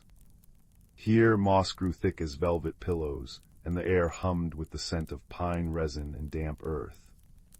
At the forest's heart stood the grandmother oak, her bark etched with centuries of stories, roots weaving deep into the world's magic. She was the keeper of seasons, her branches holding the delicate balance between spring's blush, summer's hum, autumn's sigh, and winter's hush. Among her roots dwelled Thistle, a silver-furred badger whose paws knew every hidden pathway. His den smelled of dried lavender and warm soil, where fireflies nested in jars like living constellations. High in the oak's branches lived Pip, a quick-pawed squirrel with fur the color of autumn acorns. Her nest was lined with thistledown and moonbeam silk, and she spent dawns watching dew transform spiderwebs into necklaces of light. Nearby, in a burrow fringed with bluebells, lived the hedgehog family, Bramble, Moss, and their 3 prickly youngsters, who tended the glow-cap mushrooms that pulsed softly at twilight, recycling fallen leaves into starlight. The forest thrived on rituals. Every first frost, Thistle would lead the creatures to the crystal stream, where they'd place river-smoothed stones in spirals to thank the water for its songs. In spring, Pip organized the blossom dance, where butterflies scattered pollen that made the air taste like honey. The hedgehog sang nightly lullabies to the grandmother oak, their voices harmonizing with the wind, so her roots drank melodies instead of rain. All things breathe together, elder fern, the oldest turtle, would murmur from her sun-warmed rock. Upset one thread and the whole tapestry trembles. But one sultry summer evening, as fireflies painted the dusk, an unnatural chill crept in. Frost feathered over ferns that should have been lush, silencing crickets mid-chirp. Pip shivered on her branch, watching her breath mist in the air. Thistle emerged from his den, whiskers stiff with ice crystals. "The seasons are knotted," he rumbled, nose pressed to the trembling earth. The grandmother oak's roots feel cold. They gathered beneath the oak, where moonlight usually pooled like liquid silver. Now the clearing was eerily still. Bramble nudged a frostbitten glowcap, its light guttered weakly. The balanced stone whispered moss, her spines drooping. Deep in the oak's roots lay a geode older than the forest, a stone that pulsed with the forest's heartbeat, warming the earth in winter and cooling it in summer. Thistle's grandfather had shown it to him as a cub, warning, harm it, and the seasons unravel. A frantic woodmouse brought news. Near the stone, the earth had cracked. Young foxes, new to the forest, had chased a rabbit into the roots, clawing at the soil where the stone lay hidden. Their playful digging had exposed it to the night air, freezing its magic. Pip scampered down, her tiny paws tracing the fissure. Cold seeped from it, withering nearby flowers. "They didn't know," she said softly. "The stone's song is fading." Thistle nodded. Ignorance is a wound only wisdom can heal.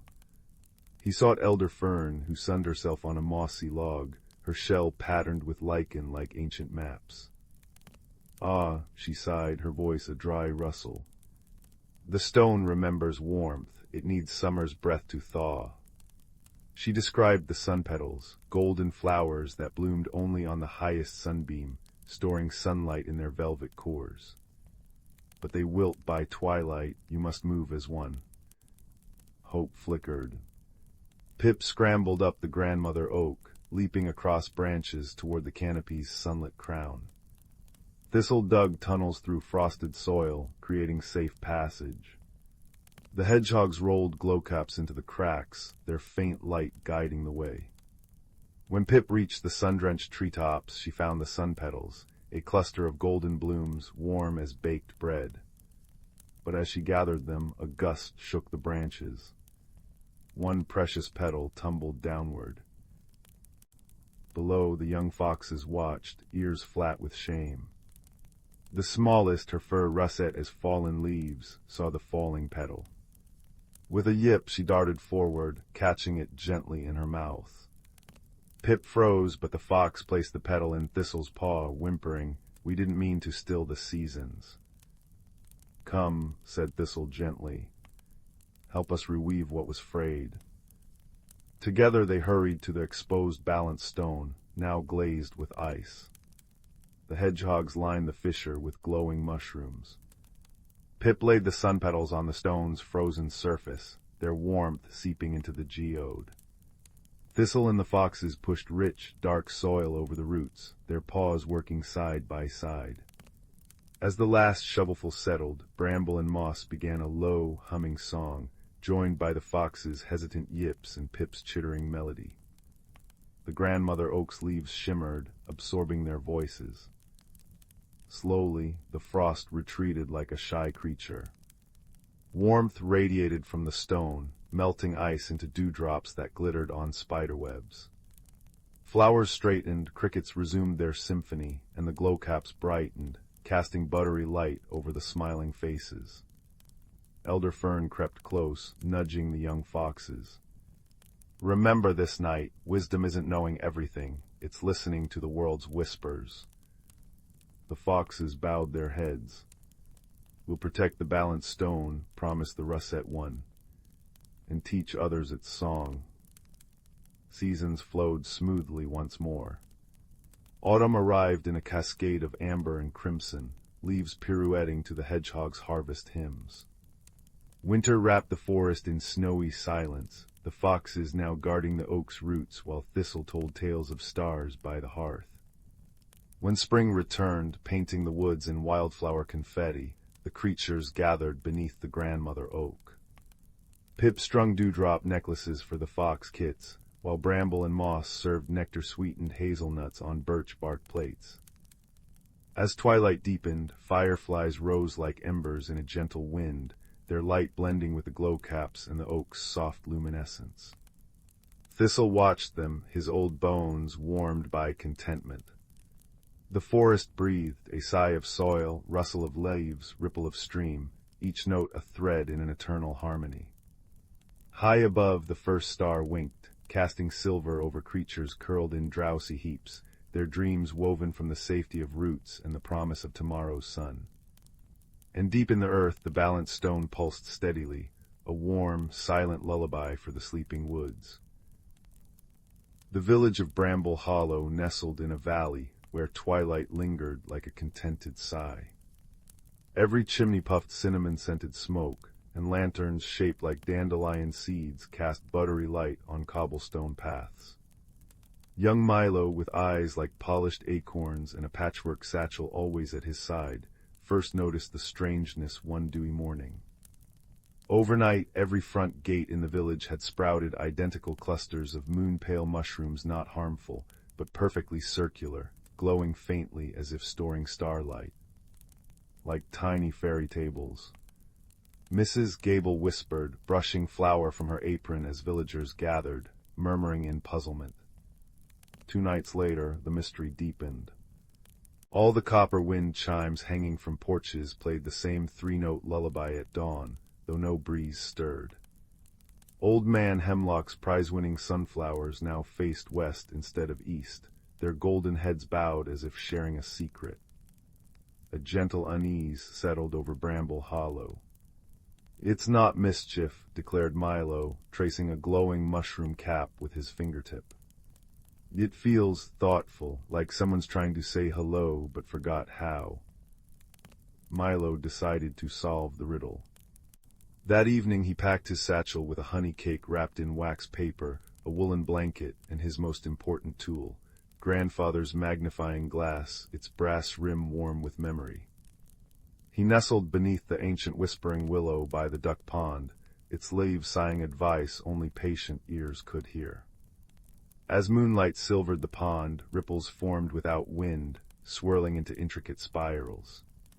Suddenly, a small creature emerged no taller than Milo's hand with skin, like river-smooth pebbles and hair of woven reeds. It carried a hollowed acorn cup, dipping it delicately into the water. Milo held his breath. A water nymph. Grandfather's stories were true. The nymph froze, eyes wide as dewdrops. Milo slowly unwrapped the honey cake, breaking off a crumb and placing it on a lily pad. The nymph tilted its head, then skated across the water to claim it. With gestures as fluid as the current, it pointed toward the northern woods, then mimed, dropping tiny seeds. "You're planting the mushrooms," Milo whispered. The nymph nodded, then vanished beneath the surface, leaving only a shimmer. The next clue came from Orla, the moss-bearded tortoise who napped by the library's warmth vents. "Saw shimmer dust near the wind chimes," she rumbled, blinking slowly. "Not pixies, too quiet." Following her advice, Milo sprinkled fine oat flour around Widow Peony's porch that night. At dawn, delicate, webbed footprints glowed in the flour, leading straight to the hollow oak near the sunflower patch. Inside the oak's knotted trunk, Milo found his mentor, Thistle, an ancient hedgehog whose spines held fragments of quartz that caught the light. "Ah, young observer," Thistle rasped, brewing pine needle tea over a glowworm lamp. "You seek the pattern weaver. She's shy, that one. Came from the crystal caves after the great rumbling shifted her home." Thistle explained the nymph was only helping a lonely friend who adored Bramble Hollow's cozy order, but didn't understand human ways. She rearranges things to make them more beautiful, by her lights. Armed with understanding, Milo prepared. He left gifts where the footprints appeared, a smooth blue marble by the wind chimes, a spool of silver thread near the sunflowers. That night, under a plum-colored sky, he saw her. Perched on a sunflower, a tiny figure with moth-wing sleeves hummed softly. As her fingers brushed a wind chime, it chimed the same 3 notes, a melody Milo suddenly recognized as the village's bedtime bell. She was copying what she loved. "Hello," Milo whispered, holding out a mushroom-capped plate with a single blueberry. The sprite, her skin like opal, eyes like liquid amber, gasped but didn't flee. "Your patterns are lovely," Milo said gently. "But our gardens, they're like stories we've written ourselves." He sketched Bramble Hollow's map in the soil, showing how each garden was cherished just as it was. The sprite, whom he learned was named Lumina, trembled. "I only wanted to help the pretty sounds and colors stay," she chimed in a voice like tinkling ice. The solution came at dawn's first blush. Milo gathered the villagers. "Lumina needs a place to weave her patterns," he announced. In the communal meadow, children offered smooth stones, gardeners donated seeds and misses, Gable baked seed cakes. Together they built Lumina a glittering mosaic courtyard, stones arranged in spiraling constellations, wind chimes tuned to her lullaby, and soil where moon mushrooms could glow freely. Lumina wept shimmering tears that sprouted into tiny, glowing flowers. "You made me a story," she whispered to Milo. Now, Bramble Hollow's twilight hums with new magic. Lumina's mosaics shift daily, telling tales of starlight and deep earth. The wind chimes sometimes play her lullaby just for sweet dreams, and sunflowers turn to watch children's laughter dance across the meadow. And every night, as Milo drifts to sleep, he sees a tiny opal hand placing a perfect, glowing mushroom cap on his windowsill, a silent thank you glowing in the dark, a secret shared between friends under the watchful, kind stars. All is calm, all is understood, and Bramble Hollow dreams on, cozier than ever before. The little town of Willow Creek slumbered under a blanket of stars, and in a small house on Oak Street, young Leo couldn't sleep. Rain whispered against his window pane, and the usual comforting sounds of the creaky old house felt strangely restless tonight. His gaze drifted to the cluttered shelf above his desk. There, nestled between dusty dinosaur models and a slightly chipped mug shaped like a rocket ship, sat his great aunt Mildred's music box. It wasn't particularly grand, just a simple wooden cube, dark oak polished smooth by time, with a tiny silver key sticking out one side. Aunt Mildred had called it her window box and winked whenever Leo asked why. He'd wound it up countless times, listening to its familiar, tinkling melody, sweet but ordinary. Tonight, however, something felt different. A faint, almost imperceptible glow seemed to emanate from its seams, like trapped moonlight. Curiosity, stronger than sleepiness, pulled Leo from his bed. He padded softly across the cool floorboards and lifted the box. It felt warmer than usual. He placed it on his desk, the glow seeming to pulse gently in time with the rain's rhythm. Hesitantly, he turned the silver key. Instead of the expected melody, the lid sprang open with a soft click, revealing not the usual brass cylinder and pins, but a swirling miniature landscape. Tiny, perfect trees swayed in an unseen breeze, and a path of luminous pebbles wound towards distant, snow-capped mountains no bigger than Leo's thumb. A scent like damp earth and wildflowers filled the air. Leo gasped. Before he could even blink, a powerful, gentle suction pulled him forward. He tumbled headfirst, not with a crash, but with a soft whoosh, landing on moss so velvety and green it felt like a living carpet. He was inside the music box. He stood barely taller than the tiny trees, in a world both impossibly small and breathtakingly vast. The air hummed with a low, resonant sound, deeper and more alive than the box's usual tinkle. It was the sound of the miniature world itself. His journey began there, beneath towering blades of grass that glistened like emerald towers. He felt a pang of fear. How would he get back? But it was quickly replaced by wonder. As he stepped onto the luminous path, a small figure darted from behind a clover leaf. It was a mouse, but not like any mouse Leo had seen. This one wore tiny spectacles perched precariously on its nose and carried a satchel overflowing with minuscule scrolls. "Ah, a traveler," the mouse squeaked, adjusting his spectacles. "Most unexpected, Bartholomew Quill, chronicler of the Whispering Vale, at your service." He bowed deeply. "You've arrived at a rather dissonant time." Bartholomew explained that the music box wasn't just a container, it was the heart harp of Willow Creek. Its gentle melody normally resonated with the town's quiet joys, its sorrows, its sleeping dreams, weaving a harmony that kept the ordinary world feeling safe and solid. But the mainspring, deep within the glimmering caves beneath the mountains, had fractured.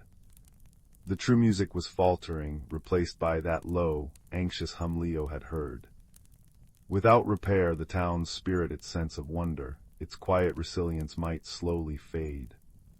Leo's heart clenched. He had to fix it. Bartholomew, with his encyclopedic knowledge of the Vale's geography and his nervous, twitching energy, became his first guide. Their path led them through forests of luminous mushrooms where fireflies danced complex patterns, across streams that sang with the voices of 1,000 tiny pebbles, and up slopes of fragrant thyme. Near a waterfall that fell like liquid crystal, they met their second helper. Seraphina was a snail whose shell wasn't just a home, but a swirling galaxy of iridescent blues and purples. She moved with agonizing slowness, but her voice was like warm honey. "Haste scatters understanding, little traveler," she murmured, watching Bartholomew fret about time. "Listen to the stones. They remember the true rhythm." Seraphina taught Leo patience, pointing out how the humming changed pitch near certain rocks, how the wind carried faint, mournful notes from the direction of the caves. She spoke of balance and the deep, slow pulse of the earth itself. The journey wasn't easy. They navigated the shivering bog, where ground that looked solid turned treacherously soft, its sucking mud humming a deceptive lullaby. Bartholomew's maps fluttered uselessly in the damp air. It was Seraphina's calm observation that saved them. "See how the reeds bend, they lean away from the deepest sinkholes. Follow the bend, not the map." Leo learned to trust subtle signs over frantic plans. Deeper into the vale, they encountered the Whispering Willow's ancient trees, whose leaves rustled secrets and warnings in a language Leo couldn't understand. The hum here was a discordant wail, making Leo's teeth ache. Bartholomew hid behind Seraphina's shell, trembling. The trees seemed agitated, their branches lashing like angry arms. Force was impossible. Charging through would be disastrous. Wisdom was needed. Remembering Seraphina's lessons, Leo closed his eyes, blocking out the frightening sight. He focused only on the sound beneath the wail. He listened past the discord deeper, until he found it a faint, trembling thread of the heart harp's original melody, tangled and lost within the noise. It sounded scared. "Stop." Leo called out, his voice surprisingly steady in the cacophony. He didn't shout. He spoke with the calm Seraphina had shown him. "We hear you, we hear the fear. We're here to mend the spring, to bring back the true song." He hummed the fragment of melody he'd found, pure and simple. The lashing branches slowed. The wail softened to a confused murmur. A single willow leaned down, a gnarled branch brushing near Leo. He felt its fear of the silence, fear of the broken harmony. "We understand," Leo whispered. "We're going to fix it." The trees rustled, not angrily now, but with a sigh of weary hope. They parted, creating a path lit by the soft glow of their leaves. Finally, guided by the now clearer sound of the fractured spring's distress, they reached the glimmering caves. The entrance was a jagged tear in the mountainside, pulsing with an unhealthy, flickering light. Inside, the air vibrated painfully. At the cave's heart lay the source, a magnificent, coiled spring made of pure, resonant crystal. But a deep crack ran through its center, and instead of singing, it emitted that jarring, painful hum. Wisps of shadow seemed to gather around the crack, feeding on the discord. Bartholomew consulted his scrolls frantically. The scroll of mending, it speaks of starlight and spider silk, or was it moonbeam and moss? Oh dear, oh dear. Seraphina inched closer, her shell glowing brighter. The crack drinks the light, she observed softly. It fears harmony. Leo looked at the fractured spring, feeling its pain echo in his own chest. He remembered the whispering willow's fear, the deceptive bog, Bartholomew's anxious energy, Seraphina's deep calm. He remembered the true sound of the heart harp, the feeling of safety and quiet joy it had always given him, even before he knew its magic. He thought of Willow Creek sleeping peacefully outside the box, unaware of the struggle within. Force wouldn't mend crystal. Wisdom whispered something else. The music box's magic wasn't about loudness, but resonance. It wasn't about fixing the crack with material, but reminding the spring of its own true song. He needed to harmonize with it.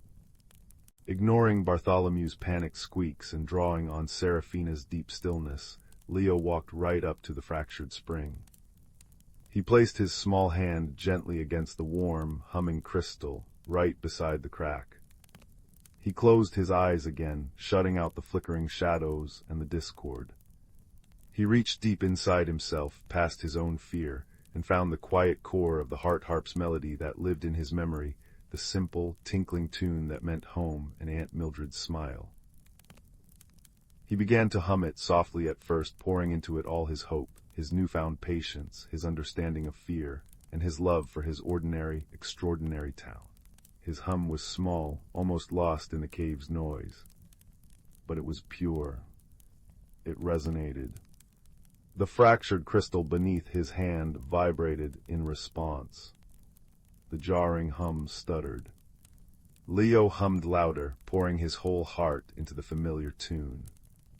Bartholomew, inspired, stopped fumbling with scrolls and added his own high-pitched, earnest whistle, weaving around Leo's melody. Seraphina began a deep, resonant drone from her shell, a sound like the earth's steady heartbeat, providing a foundation. Together, their three sounds intertwined: Leo's melody, Bartholomew's harmony, Seraphina's grounding bass, creating a new, beautiful chord that filled the cave. The shadows shrieked and recoiled from the pure sound. The crack in the crystal spring began to glow, not with a painful flicker, but with a warm, golden light. The light flowed along the fracture, sealing it like molten gold filling a seam. The jarring hum dissolved, replaced by a single clear, resonant note that swelled into the heart harp's true, glorious song, a sound of profound peace, deep joy, and gentle strength. It filled the cave, then spilled out, washing through the whispering veil like a healing wave. The trees sighed with relief, the stream sang sweeter, the very air shimmered with restored harmony. Leo felt the music vibrate through him, warm and comforting. He looked at his friends. Bartholomew beamed, his spectacles gleaming.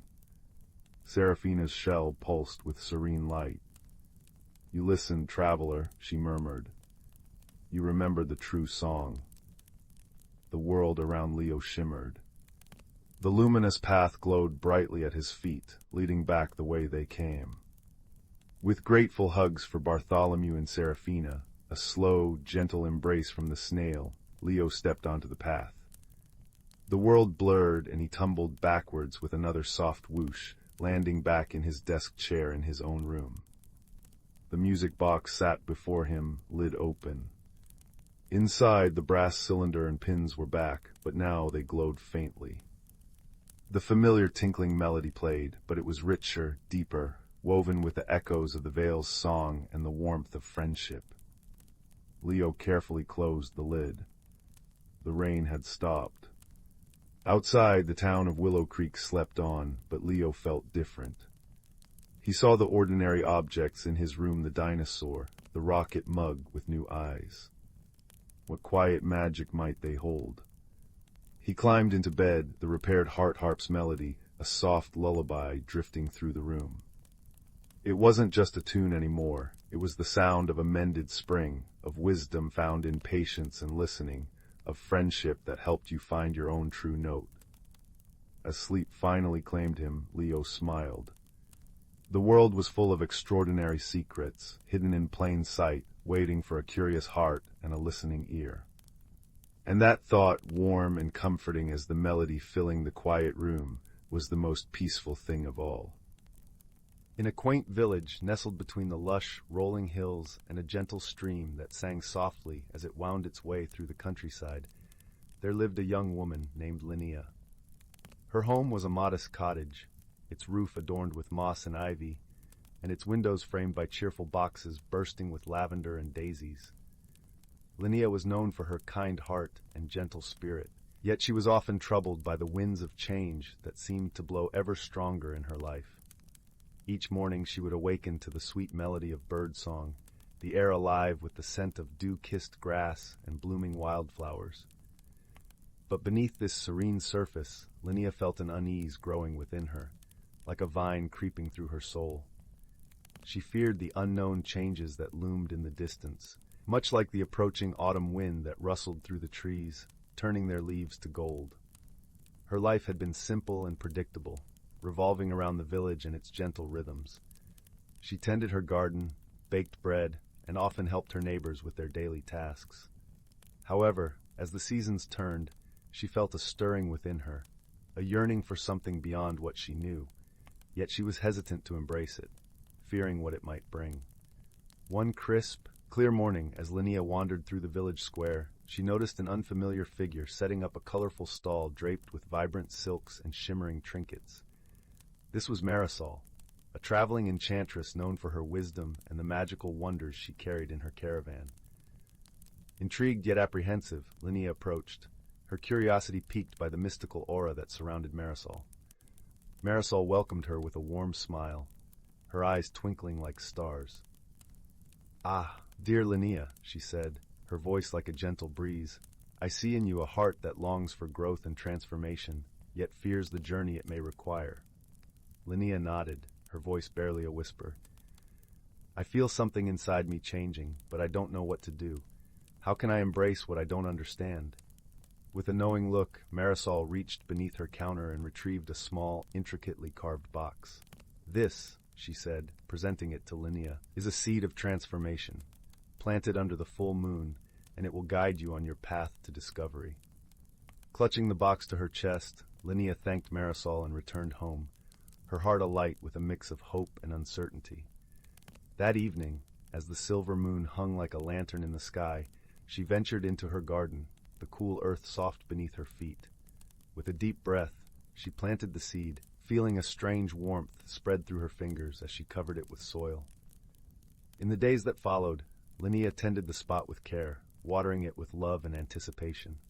Slowly, a delicate sprout emerged, its leaves unfurling like tiny green hands reaching for the sky. As it grew, Linnea found herself drawn into a world of wonder, for the plant was unlike any she had ever seen, its petals shimmering with colors that danced in the sunlight. With each passing day, Linnea noticed changes within herself, mirroring the plant's growth. She became more attuned to the whispers of the wind, the rustle of leaves, and the songs of the birds. Her heart, once heavy with doubt, began to lighten, filled with a newfound sense of purpose and connection to the world around her.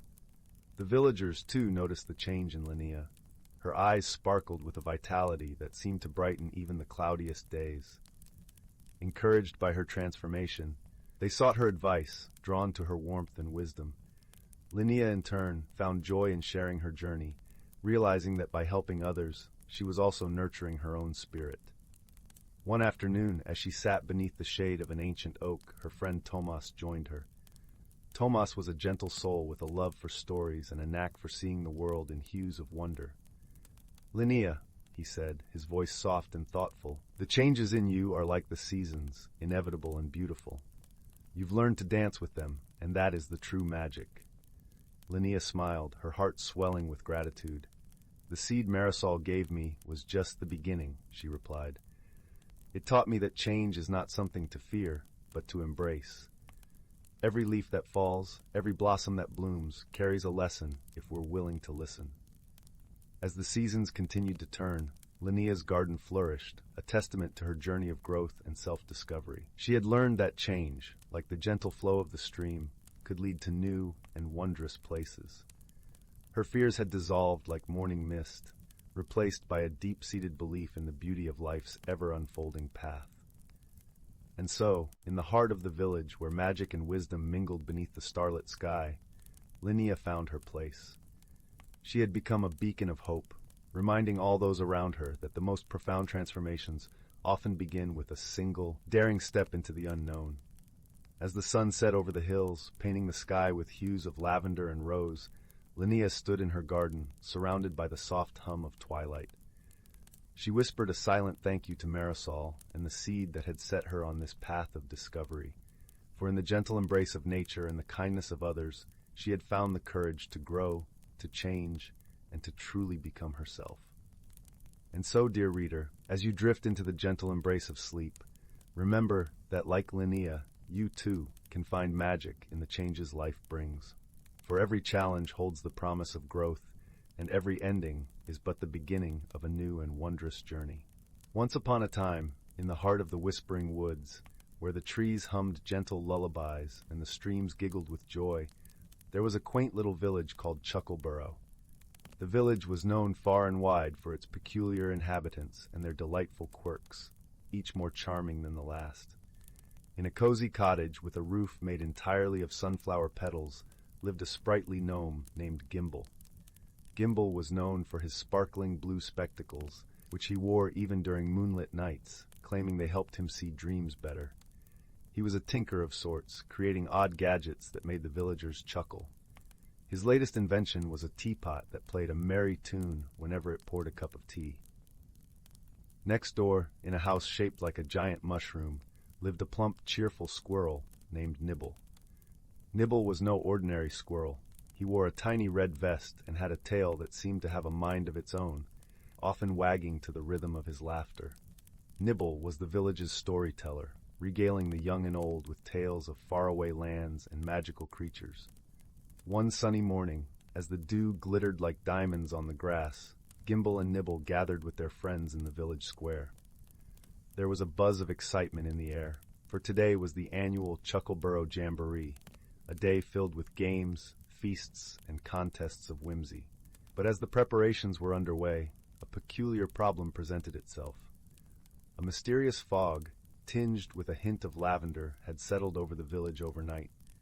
It wasn't an ordinary fog, for it seemed to shimmer and shift, and the villagers soon discovered that anyone who entered it found themselves speaking in rhymes.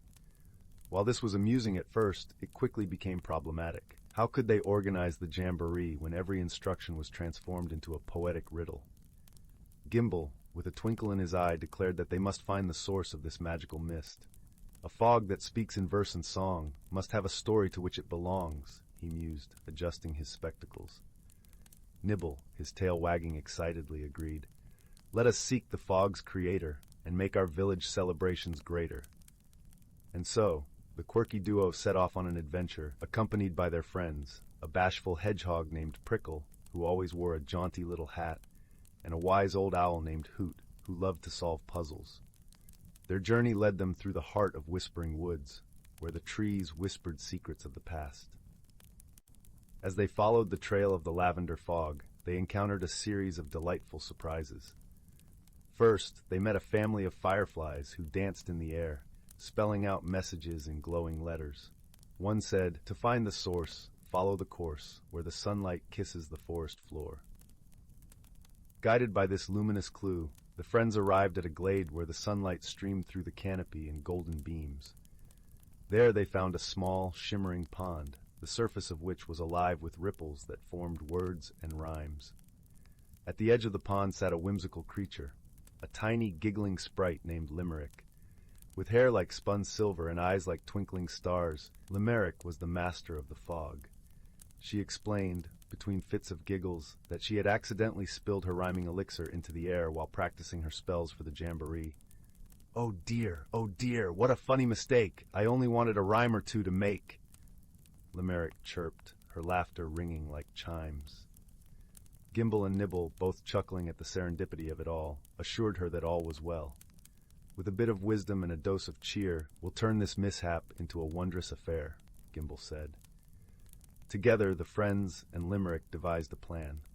Using Gimble's clever tinkering skills, they crafted a series of rhyming games and contests for the jamboree, turning the fog into a feature rather than a flaw. The villagers embraced the challenge with laughter and song, weaving verses into their daily chatter with ease. As the day of the jamboree dawned, the village square was alive with color and sound.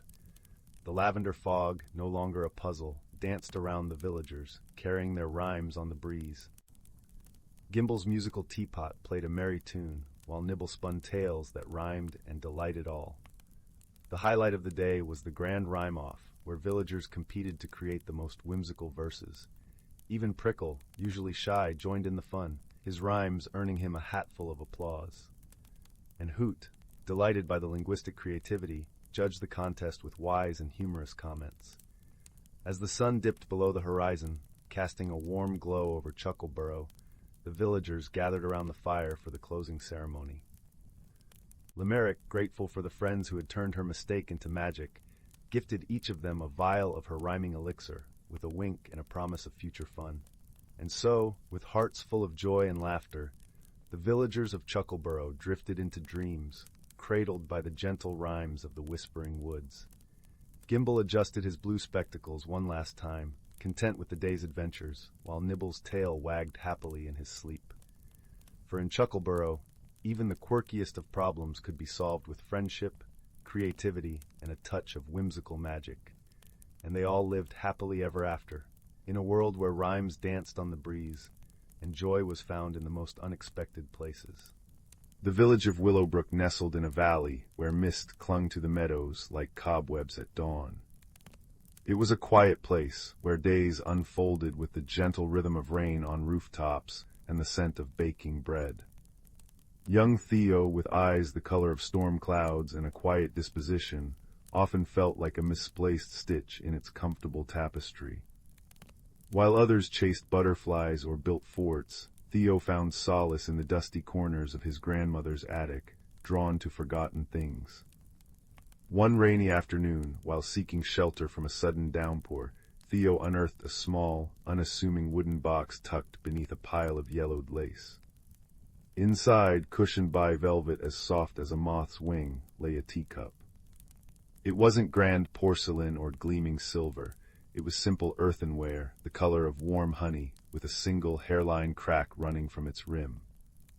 But as Theo's fingers brushed its surface, a shiver ran through him, not cold, but a hum, like the low note of a distant bell. He felt a warmth spread up his arm, carrying with it the faint scent of cinnamon and sunshine. Curiosity, a quiet but insistent friend, tugged at him. Theo filled the cup with rainwater dripping from the eaves. As the first drop touched the crack, something extraordinary happened. The water didn't leak. Instead, the crack shimmered faintly, like trapped starlight, and the water inside changed. It wasn't just water anymore. Looking into the cup, Theo saw not his reflection, but a miniature scene. A sun-drenched meadow he'd never seen, filled with flowers that pulsed with soft, internal light. A wave of profound peace washed over him, settling into his bones like warm honey. This was the cup of whispers, his grandmother later murmured, her voice hushed with reverence. It showed not just places, but the hidden heart of things, their truest, calmest essence. Theo felt a shift within himself, a connection to the cup's quiet magic. But the village began to change subtly. Flowers in Widow Hemsley's garden wilted overnight, their colors leaching away. The cheerful babble of the brook behind the mill became a fretful murmur. The comforting warmth of freshly baked bread seemed to vanish too quickly. The cup of whispers, Theo discovered, showed him the lack of peace as well. When he peered into it near the wilting flowers, he saw only gray mist and heard a faint, discordant sigh. The heart of Willowbrook was fading. The journey began not with footsteps on a road, but with a growing conviction in Theo's own heart. He needed to understand why the village's quiet magic was unraveling. His first helper arrived unexpectedly. Bartholomew, a portly badger with spectacles perched precariously on his snout, emerged from the roots of the ancient oak by the brook one twilight.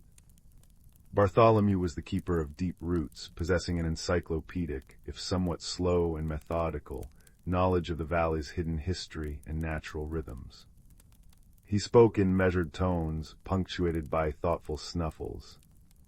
"Disturbance," Bartholomew rumbled, adjusting his spectacles as he peered at the wilting flowers. "The balance is askew, the ley lines beneath us, they hum a troubled tune." He explained that the valley's magic, woven from the land's natural peace, and the villagers' quiet contentment, was like a tapestry. A thread had snapped. The second helper was Pip, a skittish finch with feathers the color of spun gold and a voice like tinkling bells. Pip was the messenger of sunbeams, flitting everywhere, seeing everything in bright, fleeting glimpses. The old stone. Pip chirruped one morning, landing on Theo's windowsill. By the north field it looks sad, dark moss grows where sunlight used to kiss it. Pip's perspective was fragmented, but vital. She noticed the small things others missed. Theo, Bartholomew, and Pip became an unlikely trio. Bartholomew provided the slow, deep understanding, the history of the standing stones that anchored the ley lines, the way the brook's song reflected the village spirit. Pip brought bright flashes of insight, a patch of unnaturally dark earth near the mill, the way the wind soughed mournfully around the old well. Theo, guided by the cup of whispers, learned to interpret its visions. Near the standing stone Pip mentioned, the cup showed only jagged shards of darkness where once there had been a warm, amber glow. The heart of the stone was wounded. The challenge wasn't a dragon or a dark wizard. It was a fracture, a deep, unseen crack in the ancient foundation stone of the northern boundary, likely caused by a recent, unnoticed tremor. This fracture was draining the valley's inherent peace, its quiet magic seeping away like water from a broken vessel. Force was useless. Trying to mend the stone physically would be like trying to glue back a shattered dream. Wisdom was needed. Theo gathered his friends under the gnarled branches of the oak. Bartholomew snuffled thoughtfully. "The magic is the land's breath, the village's calm heart. The fracture is a wound in that calm." Pip flitted nervously. "Can we sing to it, make it happy again?" Theo looked into the cup of whispers. He saw the valley not as it was, but as it could be, vibrant, peaceful, whole. He saw the fracture not as a jagged scar, but as a line waiting to be filled with light. "Not force," Theo murmured, understanding dawning. "Connection, we need to remind the valley of its own peace, its own wholeness. We need to weave the calm back together." It wasn't about fixing the stone. It was about healing the feeling the stone represented. Bartholomew nodded slowly, a deep rumble of approval in his chest. Pip chirped excitedly. Their plan was gentle, woven from the very essence of Willowbrook. On the night of the full moon, when the hidden currents of the world flowed strongest, they gathered at the fractured stone. Theo placed the cup of whispers carefully on the ground before it. Bartholomew, connecting his paws to the earth, began a low, resonant hum, a sound like roots growing deep into bedrock, steady and grounding. Pip, fluttering above, sang a melody pure and bright as sunlight on dew, weaving threads of joy and hope into the air. Theo closed his eyes, holding the image of the valley's heart from the cup, the peaceful meadows, the singing brook, the warm kitchens. He poured his own quiet wish for wholeness into the cup. As he focused, the hairline crack on the cup of whispers began to glow, not with the trapped starlight of before, but with a soft, golden radiance. This light spilled out not as a beam, but as a gentle mist, flowing towards the fracture in the standing stone. It wasn't an explosion, but a sigh of relief. The golden mist seeped into the dark crack in the ancient stone. Where it touched, the jagged darkness softened, filled with a warm, honey-colored light that pulsed gently, like a heartbeat. Bartholomew's hum deepened, resonating with the stone. Pip's song soared, clear and sweet. Theo felt the cup of whispers grow warm in his hands, a conduit for their combined intention not to force, but to remind, to reconnect. Slowly, steadily, the light filled the fracture completely. It didn't vanish, it became a luminous seam, a beautiful scar of mended magic. As the last tendril of mist settled, a wave of profound peace washed outwards, silent but immense. It flowed through the grass, rustled the leaves, and settled over Willowbrook like a warm blanket. Theo opened his eyes. The standing stone stood whole, the luminous seam fading to a soft, warm glow that matched the earthenware cup. In the cup of whispers, the water now showed the meadow bathed in moonlight, flowers glowing softly, utterly serene. The heart of the valley was whole again. The next morning, Widow Hemsley's flowers bloomed with impossible brilliance. The brook sang its cheerful song. The scent of baking bread seemed richer, warmer, lingering longer. Willowbrook hadn't changed drastically, it was simply more itself. More peaceful, more content, more deeply woven with quiet magic. Theo understood now. His journey hadn't taken him far in miles, but deep within himself and his connection to the world. He learned that the greatest magic wasn't in grand displays, but in quiet attention, in gentle connection, and in the courage to mend what was broken with understanding rather than force. He learned that even a crack like the one in the cup or the stone could hold light and become a thing of beauty, a testament to healing. Bartholomew returned to his roots, his spectacles glinting with quiet satisfaction. Pip continued her sunbeam messages, her song a little brighter. And Theo. He still visited the attic, but now he often sat by his window, the simple honey-colored cup in his hands. He'd fill it with water or tea and gaze into its depths, not always seeing visions, but always feeling the deep, resonant peace of his mended home, a gentle hum in his heart.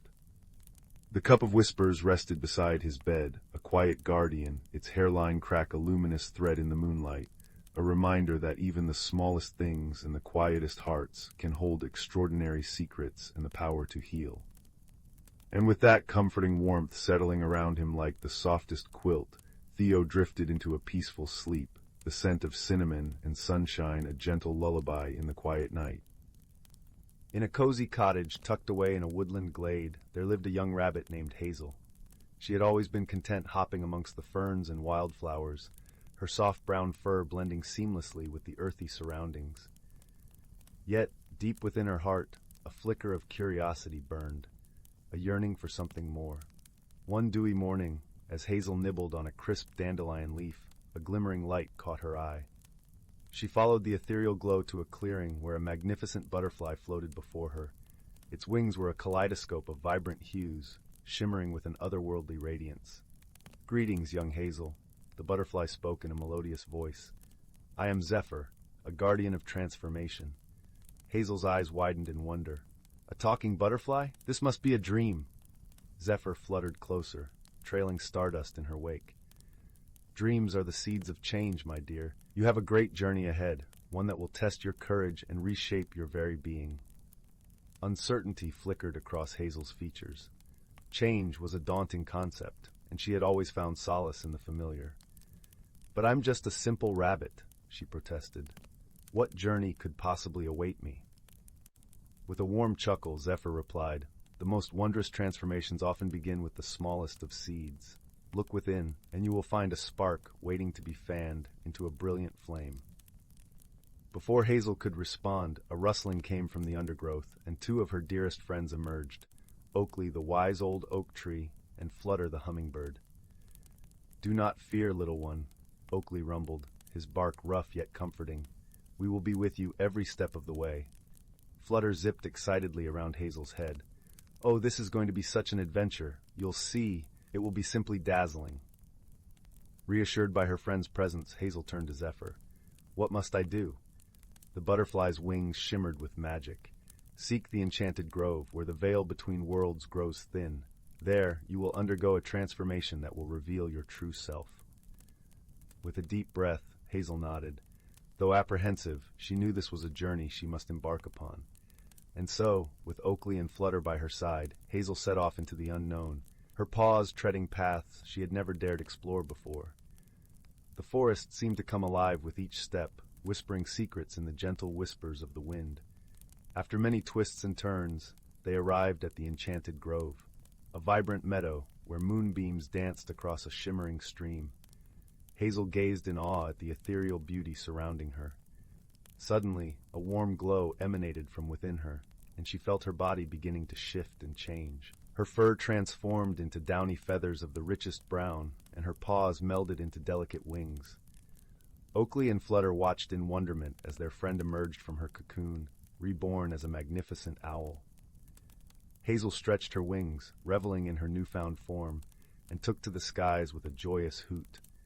As she soared above the treetops, bathed in the soft moonlight, Hazel realized that the spark Zephyr had spoken of was her own inner strength and resilience. The journey had been one of self-discovery, revealing the beauty and grace that had been within her all along.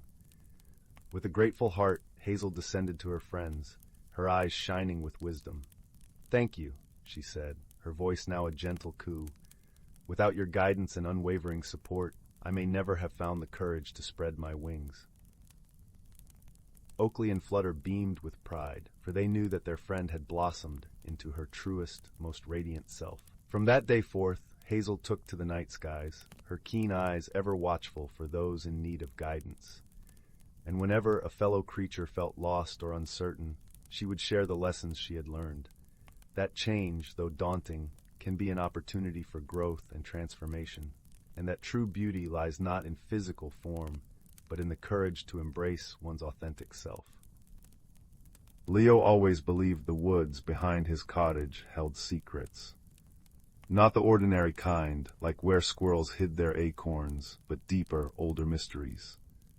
Every evening he'd sit by his window, watching fireflies blink like fallen stars above the ferns. But lately the lights had dimmed, leaving the forest cloaked in an unsettling gloom. On his 10th birthday, Leo's grandmother pressed a smooth, milky white stone into his palm. "This," she whispered, her eyes crinkling like dried apple peels, "is a moonstone. It belonged to your great-great-grandmother, who could see what others couldn't. Keep it close when the world feels too dark." That night, unable to sleep, Leo crept into the woods, the moonstone warm against his skin. As moonlight filtered through the oaks, the stone began to glow, softly at first, then brighter, painting silver veins across the moss. Suddenly a path shimmered into view, woven from cobwebs and starlight, winding toward the ancient willow-heart tree. Its trunk, wider than Leo's cottage, pulsed with a faint, golden light. Heart pounding, Leo touched the bark. It rippled like water, and he tumbled through into a world drenched in twilight hues. Here, the air smelled of crushed mint and damp earth. Giant mushrooms glowed violet, and rivers of liquid amber flowed between roots. But the fireflies, now enormous, with wings like stained glass, drifted listlessly, their light sputtering. A small creature darted from behind a toadstool. No taller than Leo's knee, it had velvety fur the color of moss, ears like fern fronds, and anxious, lantern-yellow eyes. "You're human," it gasped, voice like rustling leaves. "I'm Pip, and you shouldn't be here. The glimmer is fading." Pip explained that this realm, the Valewood, thrived on light, especially the firefly's glow, which fueled the magic keeping the Valewood hidden. But a creeping chill was devouring the light, withering flowers and silencing the crystal crickets. "It started when the Shadowkin arrived," Pip murmured, pointing to Inkai smudges staining the tree trunks.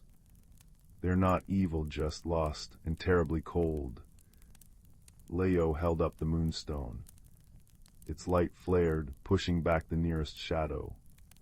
Pip's eyes widened.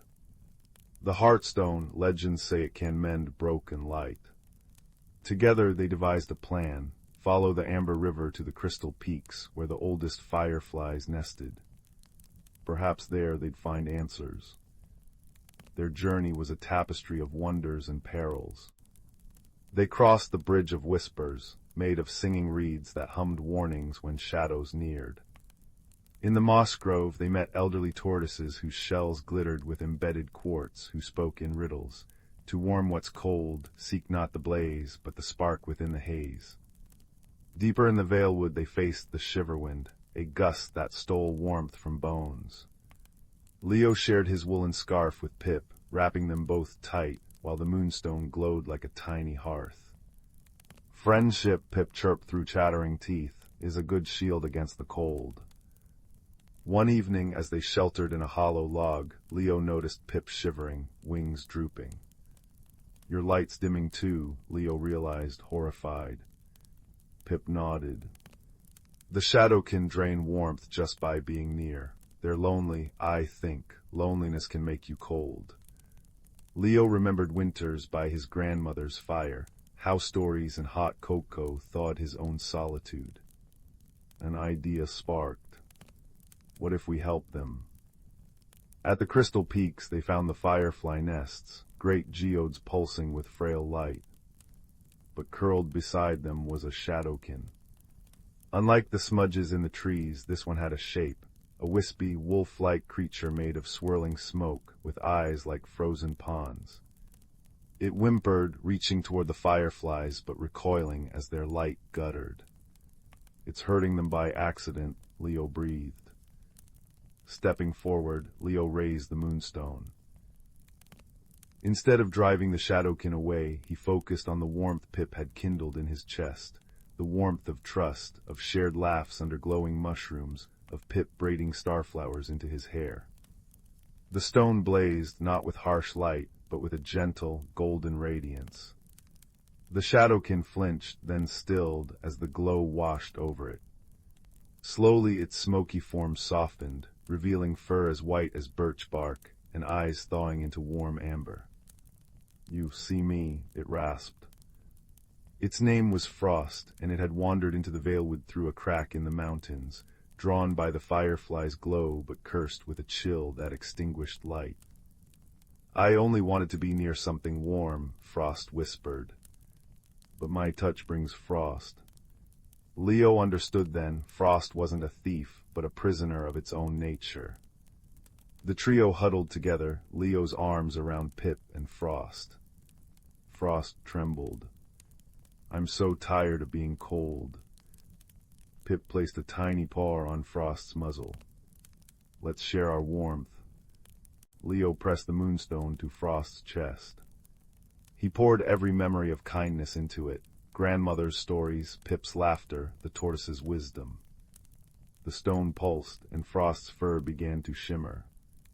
Not with borrowed light, but with a soft internal glow, like dawn breaking through mist. As Frost's new warmth spread, the fireflies stirred. One by one their wings brightened, casting prismatic rays across the peaks. The shadowkin smudges on the trees dissolved, revealing woodpeckers with emerald feathers and squirrels that glowed like coals. The Valewood itself sighed, roots uncurling, rivers running clear and bright. You mended the glimmer, Pip breathed. But the moonstone's light was fading.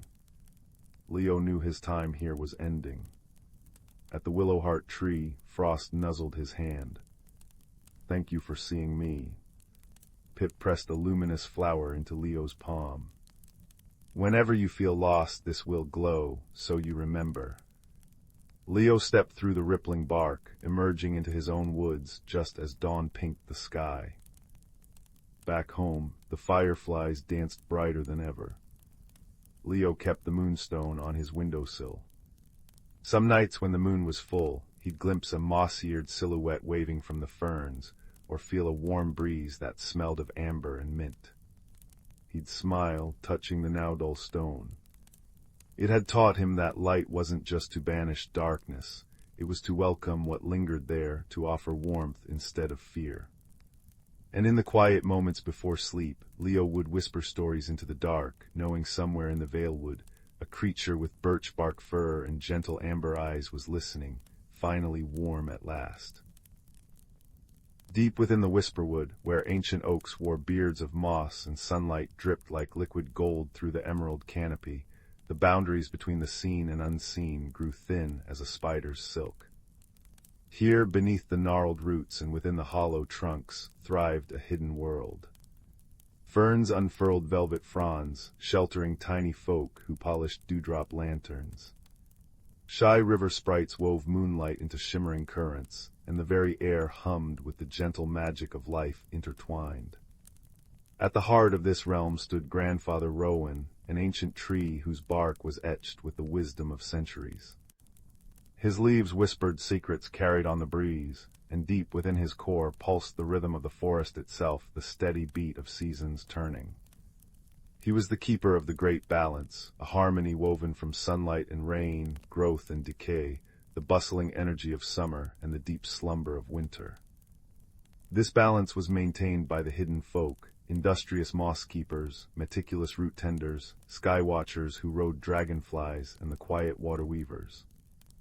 Among them was a young hedgehog named Thistle. Soft-spined and wide-eyed, Thistle possessed a rare gift. He could feel the subtle shifts in the forest's breath, the tiny tremors in the earth before anyone else. He spent his days exploring the dappled glades, his tiny paws sinking into cool, damp moss that released the scent of rich earth, and decaying leaves a perfume of life and renewal. He listened to the gurgle of hidden springs, tasted the tart sweetness of wild strawberries warmed by the sun, and felt the soft brush of moth wings against his snout at twilight. One late summer evening, as fireflies began their silent dance, painting the deepening blue with flickering gold, Thistle felt a strange tremor. It wasn't the comforting rumble of distant thunder or the gentle settling of the earth. It was a sharp, discordant shiver, like a snapped lute string. The air, usually thick with the scent of honeysuckle and warm pine, carried a faint, metallic tang. He scurried to Grandfather Rowan, finding the old tree unusually still, his leaves rustling with unease. "Grandfather," Thistle whispered, his small voice barely disturbing the twilight hush. "The earth shivers wrong, the air tastes sharp." A low groan, like shifting stones deep underground, resonated through Grandfather Rowan's trunk. "Ah, young Thistle, your heart feels true, the balance trembles, look." Thistle tilted his head. High above, the sky, usually deepening into a velvety indigo scattered with early stars, held a strange, coppery glow. The familiar constellations seemed blurred, muted. The stars, they looked tired, Thistle murmured. "The sky lantern's dim," Grandfather Rowan explained, his voice a sigh through his leaves. "The weaver of autumn winds sleeps too deeply. Her loom, where she spins the golden threads of fall and the crisp frosts of winter, lies idle. Without her work the seasons cannot turn smoothly. Summer lingers, draining the earth's strength. The streams grow sluggish, the berries wither before ripening. The great cycle is stalling." Thistle's heart clenched. He thought of the plump blackberries he loved, still hard and green. He remembered the worried chatter of the water weavers about the receding stream levels. But how do we wake her? Where is she? Deep within the crystal caves, Grandfather Rowan rumbled. Guarded by the veil of forgetfulness, a mist spun from drowsy dreams. Few remember the path, fewer still possess the gentle touch needed to disperse the veil without harm. Thistle knew he had to try. His gift, that sensitivity to the forest's breath, might be the key. Word spread through the hidden communities like wind through dry grass. Willow, a nimble squirrel with fur the color of twilight shadows, offered to guide him, knowing the forest paths like the lines on her own paws.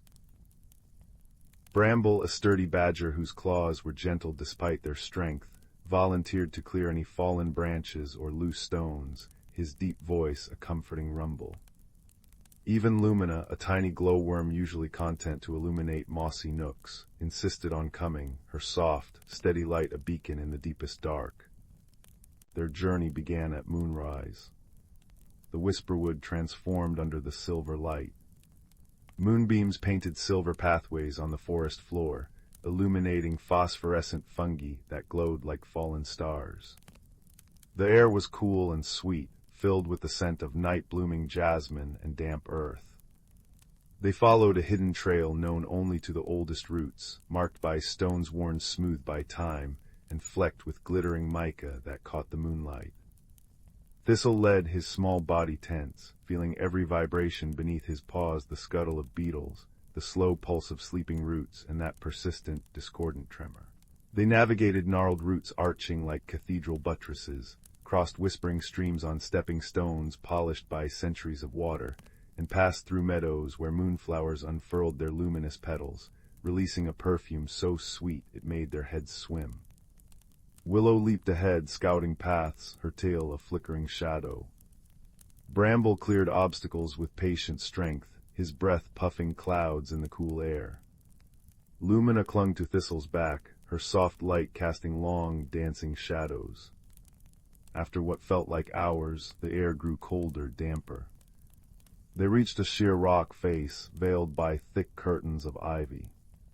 Behind it, hidden from casual sight, yawned the entrance to the crystal caves. A faint, pearlescent mist swirled before the entrance, shimmering with faint rainbows even in the moonlight, the veil of forgetfulness. It pulsed with a sleepy enchantment. Just looking at it made Thistle's eyelids feel heavy. Willow blinked slowly, Bramble yawned wide, and Lumina's light dimmed. "Remember grandfather's words," Thistle whispered, fighting the drowsiness that crept into his bones like cold water. "The veil feeds on noise and force. It needs quiet, gentle remembering." He closed his eyes, shutting out the mesmerizing swirl of the mist. Instead, he focused inward, on the deep, resonant feeling he carried for the forest. He remembered the warm press of sunlight on his back after rain, the joyful gurgle of the spring-fed stream, the rich, loamy scent of freshly turned earth by the badger set, the satisfying crunch of a perfectly ripe hazelnut. He thought of the delicate tracery of frost on a spiderweb, the first brave crocus pushing through snow, the vibrant explosion of green buds in spring, all the beautiful, essential turning points the weaver created. He began to hum. Not a song with words, but a low, soft vibration, like the forest breathing, like the deep sigh of roots stretching. It was the sound of moss growing, of sap rising, of leaves unfurling. Willow, shaking off her drowsiness, joined in with a soft chittering, mimicking the wind through pine needles. Bramble added a deep, grounding rumble, the sound of shifting earth settling. Lumina pulsed her light in time, a soft, rhythmic heartbeat. Their combined sound a quiet symphony of forest life, washed against the veil of forgetfulness. The mist shimmered violently, the rainbows flickering. It recoiled from the gentle, familiar resonance. Thistle stepped forward, still humming, pouring all his love for the whisperwood, all his awareness of its intricate balance, into that soft sound. He reached out, not with his paw, but with his feeling. The veil didn't tear, it simply remembered. It remembered it was part of the forest too, a mist born from cool mornings and damp hollows. With a sound like a sigh of relief, it dissolved, not into nothing, but into a cool, refreshing moisture that kissed their faces and dampened the stone, smelling clean and pure. Beyond lay the crystal caves. Stalactites and stalagmites glittered like frozen waterfalls, catching Lumina's glow and fracturing it into 1,000 dancing points of light on the walls. The air was cool and still, smelling of ancient stone and deep water. In the center of the largest cavern, upon a bed of luminous moon moss, slept the weaver of autumn winds. She was tall and slender, her form seeming woven from twilight itself, draped in robes that shifted color like autumn leaves, russet, gold, deep crimson. Her face was serene, her silver hair fanned out like spun moonlight.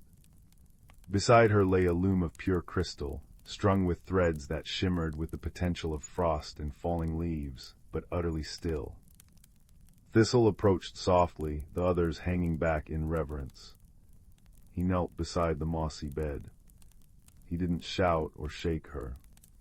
Instead, he gently placed his small paw upon the cool crystal of her loom. He closed his eyes and focused, sending out the feeling he had used against the veil, the vibrant memory of the forest needing her. He sent the image of the thirsty streams, the tired stars, the unripened berries, the stifling warmth that overstayed its welcome. He sent the deep, resonant pull of the turning earth, yearning for the crisp kiss of autumn, the cleansing sleep of winter, the vibrant rebirth of spring that only her work could herald. A tremor ran through the crystal loom. A single thread, a deep, burnished gold, began to glow faintly. Then the weaver sighed. It was the sound of wind stirring through dry cornfields. Her eyelids fluttered open, revealing eyes the color of a stormy twilight sky, deep and vast. She blinked, looking down at the small hedgehog whose paw rested on her loom, feeling the urgent, loving plea radiating from him. A gentle smile touched her lips, as soft as the first frost. "Ah," she breathed, her voice like dry leaves skittering over stone, yet warm and kind. The forest calls, and a small heart remembers the balance. She sat up, stretching limbs that seemed to ripple with contained breezes. "My slumber deepened beyond its time. Thank you, little guardian, and your steadfast friends, for weaving the song of remembrance." She rose, her robe swirling with colors now vibrant and alive. She moved to her loom. As her long, slender fingers touched the crystal frame, the cavern filled with a soft, resonant hum. The threads began to shimmer intensely. She started to weave, her movements fluid and sure. Golden threads intertwined with threads of crisp white and deep russet brown. As she worked, a cool, fresh breeze sprang up within the cave, smelling of wood smoke and ripening apples. It swirled around thistle, willow, bramble, and lumina, invigorating them, carrying away the last vestiges of drowsiness. "Go now," the weaver murmured, her focus on her growing tapestry of autumn. "Tell Grandfather Rowan the balance is restored. The winds will rise, the lanterns will brighten, the great cycle turns once more." They emerged from the crystal caves just as the first hint of dawn painted the eastern sky in streaks of rose and apricot. The coppery haze was gone. The stars above shone clear and bright, winking out one by one as the sky lightened. The air, once heavy and metallic, was now fresh and cool, carrying the unmistakable scent of change, the promise of autumn. As they made their way back, a strong, clean wind swept through the whisperwood, rustling Grandfather Rowan's leaves in a joyful chorus.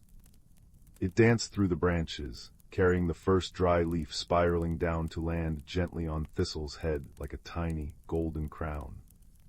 The streams chuckled with renewed energy. High above the sky lanterns, the stars pulsed with clear, steady light. They found Grandfather Rowan bathed in the warm light of the rising sun. "Well done, little hearts," he rumbled, his voice rich with relief and pride. "You felt the discord. You sought the wisdom. You acted with gentle strength and unity. You reminded the weaver, and thus the forest itself, of the song that must never fade." Thistle looked around at his friends, Willow chattering excitedly, Bramble nodding with quiet satisfaction, Lumina glowing softly with pride. He felt the cool, invigorating breeze on his face, smelled the earth waking up refreshed, heard the vibrant song of the forest resuming its ancient rhythm. He thought of the weaver, diligently weaving the beauty of fall, knowing winter's rest and spring's rebirth would follow in their own time.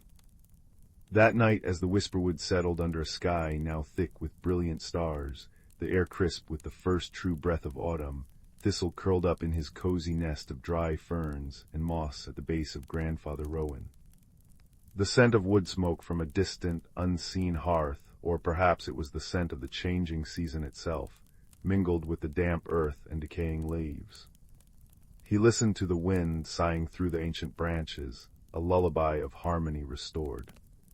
The gentle glow of fireflies and luminas, soft light outside his den painted dancing patterns on the walls. The deep, resonant pulse of the forest, the steady heartbeat of the great balance, thrummed peacefully beneath him. He closed his eyes, safe, content, and deeply connected to the timeless, magical whisper of the world, knowing that even the smallest creature, listening with its heart, could help turn the seasons and keep the ancient harmony alive. Sleep came as softly and inevitably as the falling leaves outside, wrapping him in the profound comfort of a world in balance.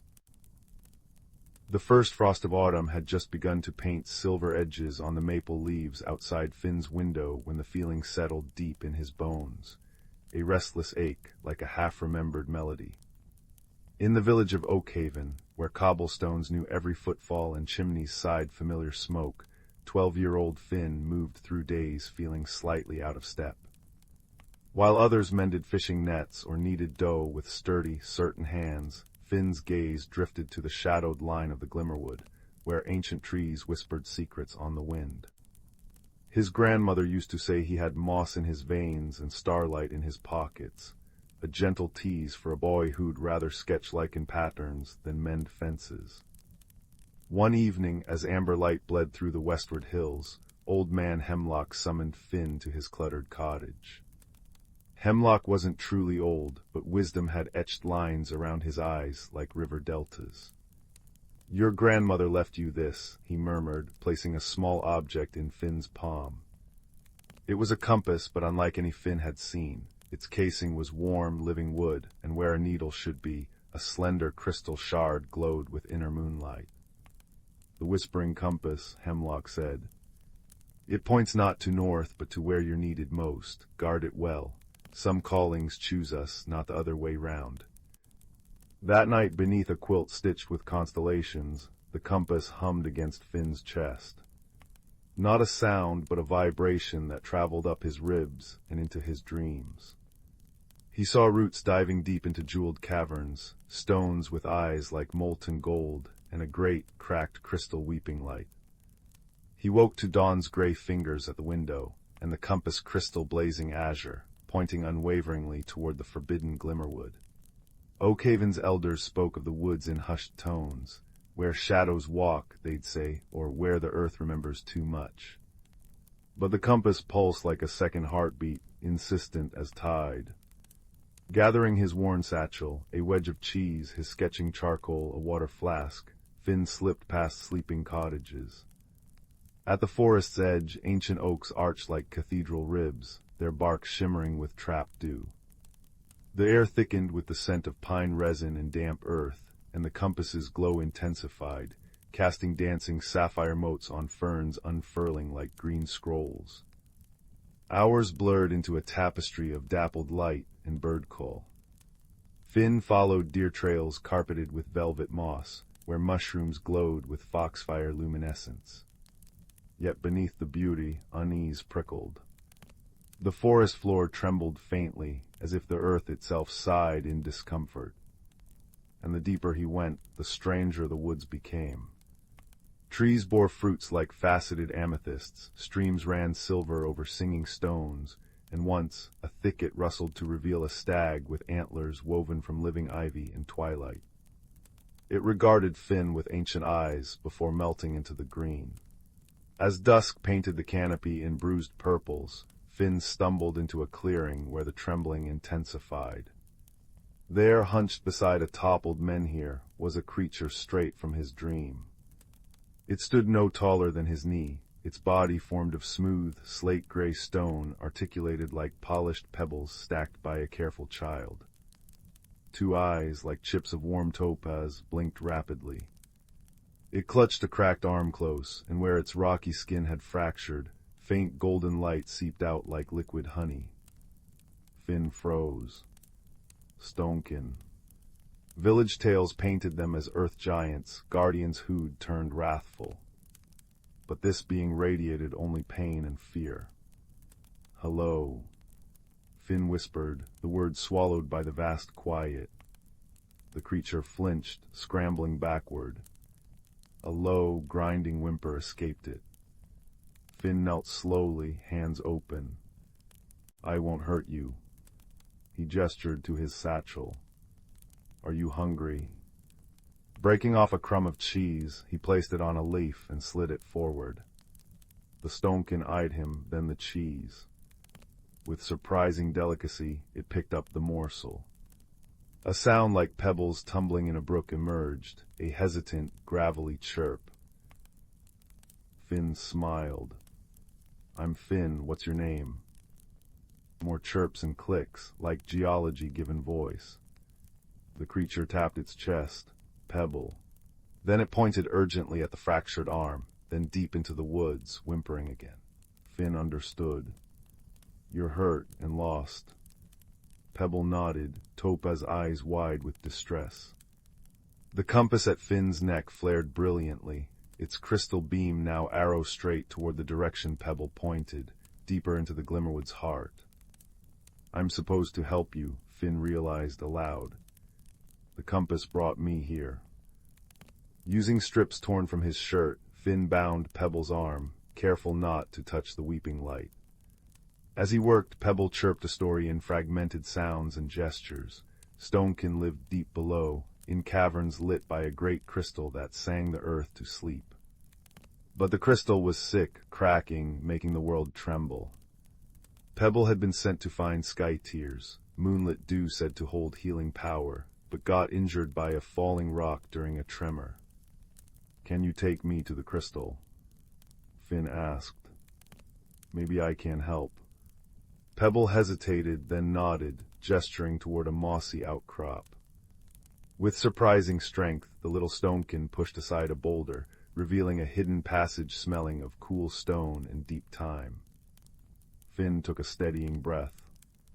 The compass hummed, warm against his skin. Together, they descended into the earth. The underground realm was a revelation. Bioluminescent fungi-painted tunnels in ethereal blues and greens, their light reflecting in pools where blind fish flickered like liquid opal. They passed galleries where massive, elder stonekins stood sentinel, their stony faces etched with worry. Pebble chirped greetings, and Finn felt countless topaz eyes watching him, not hostile but wary, heavy with sorrow. The air thrummed with a discordant vibration, the sick crystal's song gone painfully sharp. Finally they emerged into a cavern so vast Finn gasped. Its ceiling glittered with embedded stars, crystals catching the light from below. And at the center, rising like a frozen geyser, stood the great crystal. It should have been magnificent, radiating harmonious light. Instead, a jagged fissure split its heart, pulsing erratically. Sickly yellow light bled from the crack, and with each pulse the ground shivered. Stonekin elders, larger, their bodies striated with mineral veins, stood in a circle, chanting in deep, resonant tones that momentarily soothed the crystal's anguished flicker, but couldn't heal the fracture. An elder with quartz-veined shoulders turned. "Pebble." The relief in the grinding voice was palpable. Then, seeing Finn, the elder stiffened. "Surface child." The word rumbled like distant rockfall, edged with centuries of mistrust. Pebble chirped rapidly, gesturing at Finn's compass and his bandaged arm. "I came because the compass led me," Finn explained, his voice echoing strangely. "It points where I'm needed, and I think I know why the crystal is sick." He remembered Oakhaven's oldest tale, sung during the Harvest Moon Festival, a song of alliance between root and sky, when stonekin and villagers tended the land together. "Long ago," Finn said slowly, "people above sang with the crystal, didn't they? A harmony." The quartz-veined elder, bolder, nodded heavily. The sky song, it wove with the deep song, balance. Then fear grew. Sky people stopped singing, stopped listening. The harmony broke. The crystal remembers the silence. It grieves, weakens. The ground shuddered violently, and the crystal's crack widened, spilling more tainted light. Pebble whimpered, pressing close to Finn. Finn touched the whispering compass.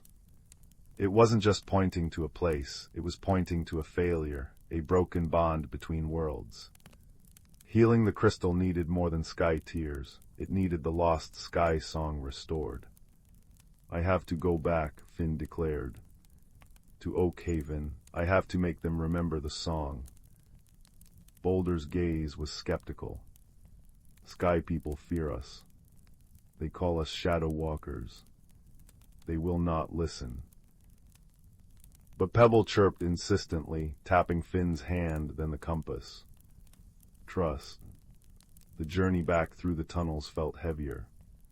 The compass's glow was steady, but Finn's heart wrestled with doubt. How could he, the boy with moss in his veins, convince practical Oakhaven of singing to stones? Reaching the surface near dawn, Finn saw the village bathed in rose-gold light. Home. Yet it felt different now, smaller, yet infinitely more precious. He had to succeed. Returning caused a stir. "Glimmerwood," gasped Widow Maybell, clutching her shawl. "Have the shadows addled your wits, boy?" Finn stood before the gathered villagers at the well square, Pebble half hidden behind his legs. He spoke of the trembling earth, the dying crystal, the stonekin's grief and guardianship. He showed them Pebble not a monster, but a lost child of the earth, eyes wide with hope and pain. He told of the ancient alliance, the sky song forgotten. Silence followed, thick with disbelief. Old Man Hemlock stepped forward. He knelt slowly, his old bones creaking, and met Pebble's topaz gaze. "My grandfather," Hemlock murmured, his voice rough with emotion, spoke of the deep friends. He said they taught us where the sweetest berries grew, and how to sing the frost away from seedlings. He touched a worn amulet at his throat, a tiny, smooth stone. "We called it superstition. Fear is a weed that chokes memory." Finn's heart leaped. "The song, Hemlock, do you remember it?" Hemlock frowned, humming fragments. "Aye, bits, like roots embrace the starlight deep, but the heart of it." He shook his head. Lost. Despair threatened. But Finn remembered the whispering compass, its warmth against his skin. It hadn't led him astray. Closing his eyes, he recalled the crystal's fractured song, its discordance. He thought of Pebble's trusting chirp, the deep chants of the Stonekin elders, the sigh of the Glimmerwood leaves. And he felt the missing piece, not just notes, but connection. Opening his eyes, Finn began to hum. Not the harvest moon tune, but a new melody, born of moss and moonlight, of friendship found in the dark. It was hesitant at first, a thread of sound. But as he sang, weaving Hemlock's fragments with the crystal's remembered resonance and Pebble's hopeful chirp translated into sound, something shifted. The villagers stirred. Widow Maybell, her voice surprisingly clear, joined in, finding an old harmony. The blacksmith added a deep, grounding note. Children, curious, added lighter threads. Slowly, falteringly, the sky song rose again over Oakhaven, not a relic, but a living thing, reborn from understanding. Pebble tugged Finn's sleeve, chirping excitedly, pointing back to the woods. The trembling had stopped. The compass glowed pure, steady white. Finn led the villagers, singing as they walked, back to the hidden entrance. Down they went into the earth, their song growing stronger, braided with courage and newfound trust. In the great cavern, the Stonekin elders stood stunned as the sky song washed over them, then swelled with their own resonant deep song. The two melodies wove together, human voices and stone-born chants, surface and depth, filling the cavern with a harmony unseen for generations. Finn stepped forward, still singing, and placed his hand upon the great crystal, right beside the jagged crack. Pebble placed his good stone hand beside it. Boulder joined, then Hemlock, then others, Stonekin and villager, hand upon hand, voice upon voice. The discordant pulse softened. The sickly yellow light receded, replaced by a pure white-gold radiance that flowed from the point of contact. With a sound like mountains sighing in relief, the crack in the crystal sealed, leaving only a faint, glowing seam, a scar of remembrance, not sickness. Light, harmonious and warm, flooded the cavern, reflecting in countless topaz eyes shining with joy and relief. The earth's sigh became a contented hum. Above in Oakhaven, apple blossoms unfurled out of season, and the glimmerwood's leaves shimmered with renewed vigor. Finn stood between worlds, no longer out of step, but a living bridge. He spent days below learning the Stonekins' ways, teaching them village songs, sketching their luminous caverns. Pebble became his constant shadow, chirping tales Finn translated for the fascinated children of Oakhaven. Boulder and Hemlock, now fast friends, planned shared harvests, mushrooms from the deep for wool from the hills. One evening, weeks later, Finn sat with Pebble on a hill, overlooking both Oakhaven and the Glimmerwood entrance. The whispering compass lay in his palm. Its crystal no longer blazed or pointed wildly. It glowed with a soft, constant light, warm as hearth fire, pointing steadily towards the village below, towards the hidden caverns, towards the intertwined lives he now cherished. It pointed simply and surely to home, not a single place, but a tapestry woven of trust, song, and the quiet courage found when a dreamer follows a whisper into the unknown. As the first stars pricked the violet sky, Finn felt the moss in his veins settle, the starlight in his pockets warm him. The earth, once trembling with grief, now hummed a lullaby of balance restored.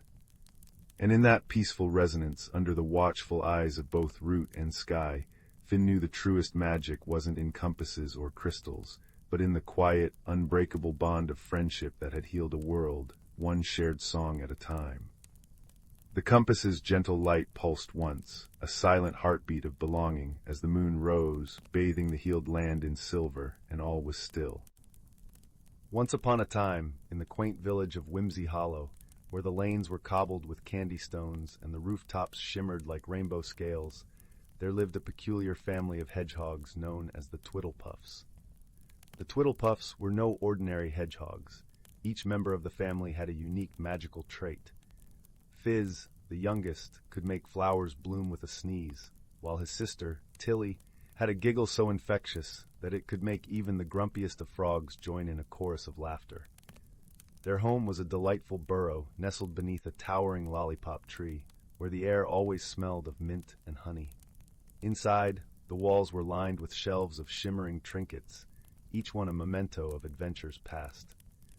The fireplace crackled softly, its flames dancing a merry jig, while the scent of freshly baked acorn pie wafted through the air, inviting and warm. One sunny morning, as the dew still clung to the grass like tiny jewels, a peculiar event unfolded in Whimsy Hollow. The village's magical fountain, known for its sparkling waters that granted the most joyful dreams, had suddenly stopped flowing. The fountain, crafted from glistening crystal and adorned with carvings of playful otters, stood silent, its usual melody of tinkling waters replaced by an ominous hush. The villagers gathered around, their faces a mix of concern and curiosity. Among them was the wise and whimsical Mayor Pippin, a rabbit with spectacles perched precariously on his twitching nose and a waistcoat filled with pockets of peculiar odds and ends. "We must solve this riddle," declared Mayor Pippin, peering at the fountain with a thoughtful frown. "For without our dream water, the nights will grow restless and the dreams mundane." Fizz and Tilly, always up for an adventure, volunteered to help. With a spark of determination in their eyes, they set off on a quest to uncover the mystery. Their first stop was the cozy cottage of Granny Wobble, an elderly turtle with a pant for storytelling and a fondness for treacle. "Ah, yes," Granny Wobble mused, adjusting her spectacles with a slow, deliberate motion. "The fountain's heart is a crystal teardrop, known to be enchanted. It is said to be the source of its magic." "But where has the crystal gone?" Tilly asked, her eyes wide with wonder. "To find the crystal," Granny Wobble continued, "you must follow the path of the moonbeams, for they will lead you to the enchanted grove where whispers of old magic dwell." With Granny Wobble's cryptic advice in mind, Fizz and Tilly set off towards the edge of Whimsy Hollow, where the trees intertwined like old friends whispering secrets. As night fell, the moon cast a silvery glow across their path, illuminating a trail of moonbeams that danced like ribbons in the night. The journey was filled with delightful surprises. Along the way, they encountered Whisk the squirrel, who was renowned for his incredible juggling skills. Whisk joined them on their quest, juggling acorns and pine cones with such flair that it lifted their spirits and added a touch of whimsy to their travels. Eventually, the trio arrived at the enchanted grove, a place where the air shimmered with possibilities, and the trees whispered in a language only the heart could understand. In the heart of the grove stood a magnificent tree, its bark etched with ancient runes that glowed softly. Just as they approached, a small, mischievous sprite named Glimmer appeared, her wings sparkling like diamond dust. "I know what you seek," she chimed, her voice like the tinkling of tiny bells. The crystal teardrop was borrowed by the wind, who wished to compose a melody unlike any other. "Can we get it back?" Fizz inquired, his nose twitching with excitement. "Of course," Glimmer giggled. "All you need is a song of friendship, for the wind loves nothing more than the harmony of kindred souls." And so, beneath the canopy of the enchanted grove, Fizz, Tilly, and Whisk began to sing. Their melody was a lilting tune that spoke of laughter and dreams, of adventures shared and dreams fulfilled. The wind, who had been listening from afar, was so moved by their song that it returned the crystal teardrop, placing it gently in Fizz's tiny paws. With the crystal in hand, the trio made their way back to Whimsy Hollow, where a crowd of villagers greeted them with cheers and hugs. Mayor Pippin beamed with pride as he placed the crystal back in the fountain, and with a joyous gurgle, the waters began to flow once more, sparkling like 1,000 stars. That night, as the village drifted into slumber, the dreams that visited each villager were more vibrant and joyful than ever before. And as for Fizz and Tilly, they snuggled into their cozy burrow beneath the lollipop tree, the warmth of friendship and adventure weaving through their dreams like a gentle lullaby. And so, in the heart of Whimsy Hollow, where magic and laughter danced hand in hand, the Twiddlepuffs slept soundly, knowing that the world was just a little bit brighter because of their journey. And as the moon cast its silvery glow over the village, the fountain sang its familiar song, a melody of dreams and delight that carried through the night, whispering promises of more whimsical adventures to come.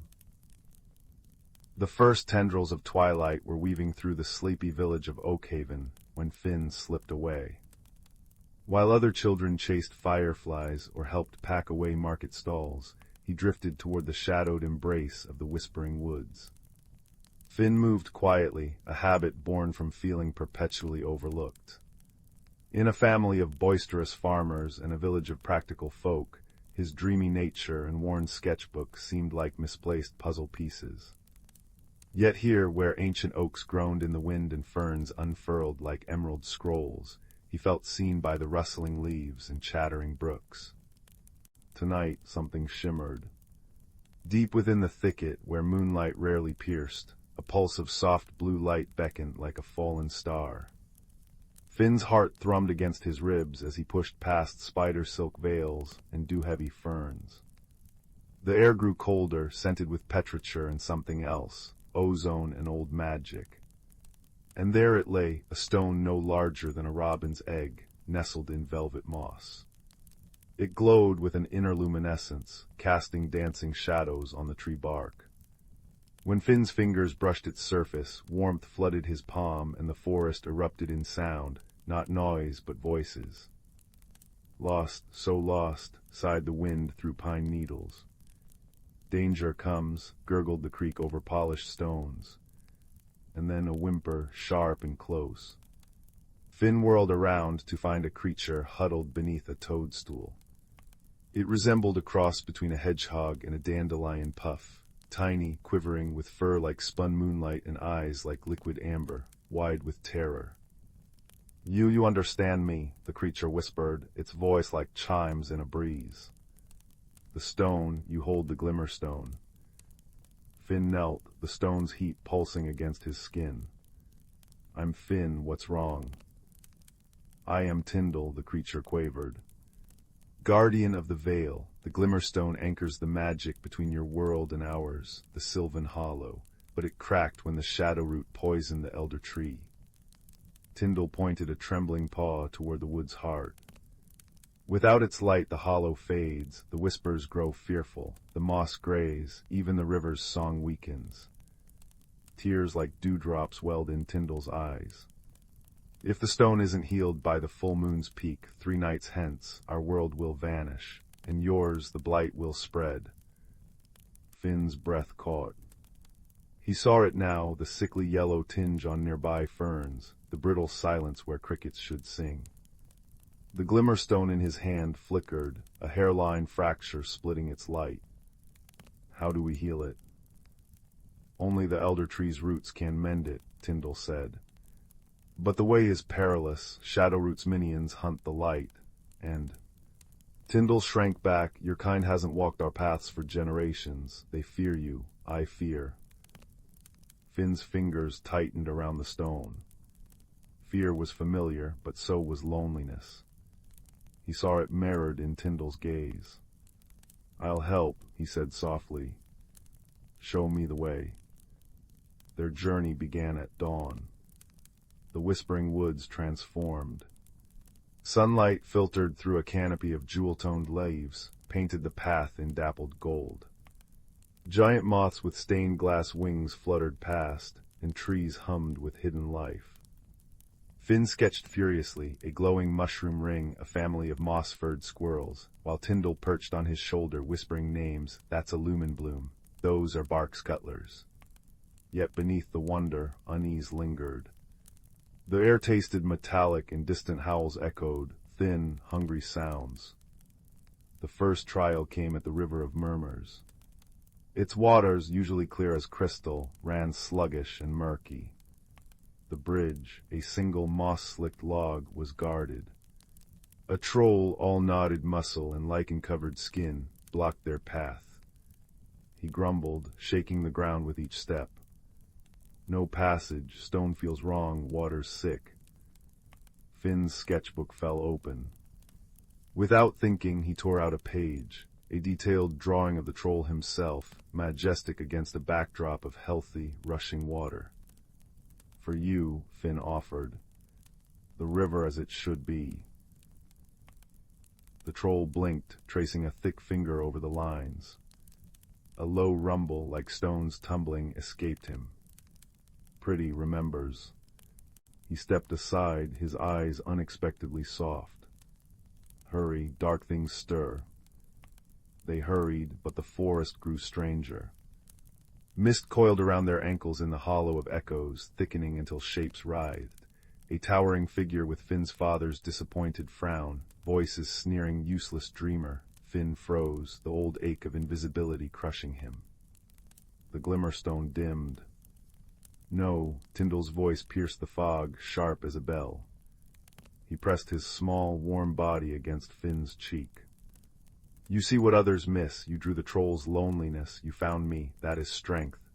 Finn focused on Tyndall's amber eyes, the stone's faint pulse, his own sketches of beauty in the margins.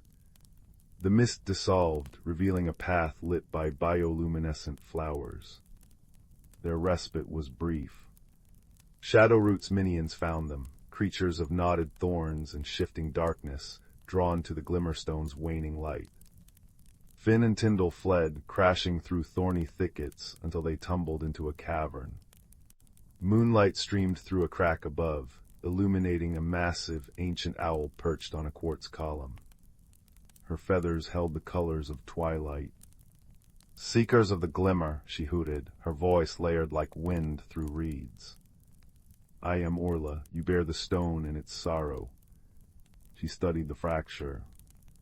The crack is not just in the stone, young ones. It mirrors a rift between worlds. Humans forgot the hollow. Fear became a wall. Shadowroot festers in that forgetting. Finn remembered the village warnings. Stay out of the whispering woods, cursed place. How do we heal the rift? He asked. By mending what was broken, Orla intoned. The elder tree requires a sacrifice, a treasure freely given from each world, woven into its roots with the stone, but choose wisely. The heart knows true value.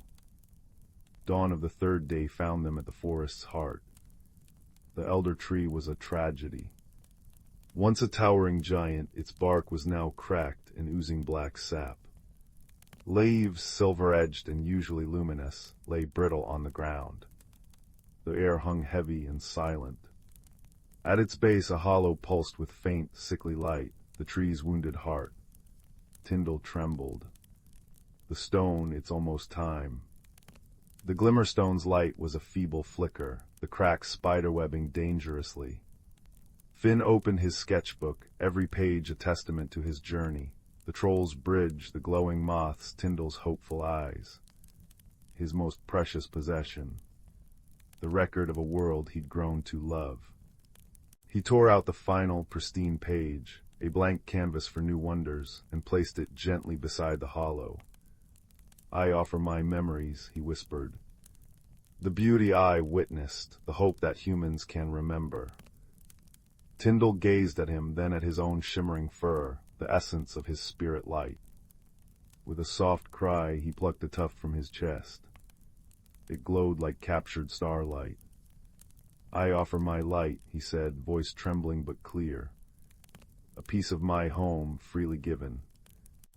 Together they placed the fractured glimmerstone, Finn's drawing, and Tyndall's glowing fur into the hollow. Finn pressed his hands against the sickly bark. We remember you, he whispered fiercely. We see you. The ground shuddered. A groan, deep and ancient, rolled through the woods.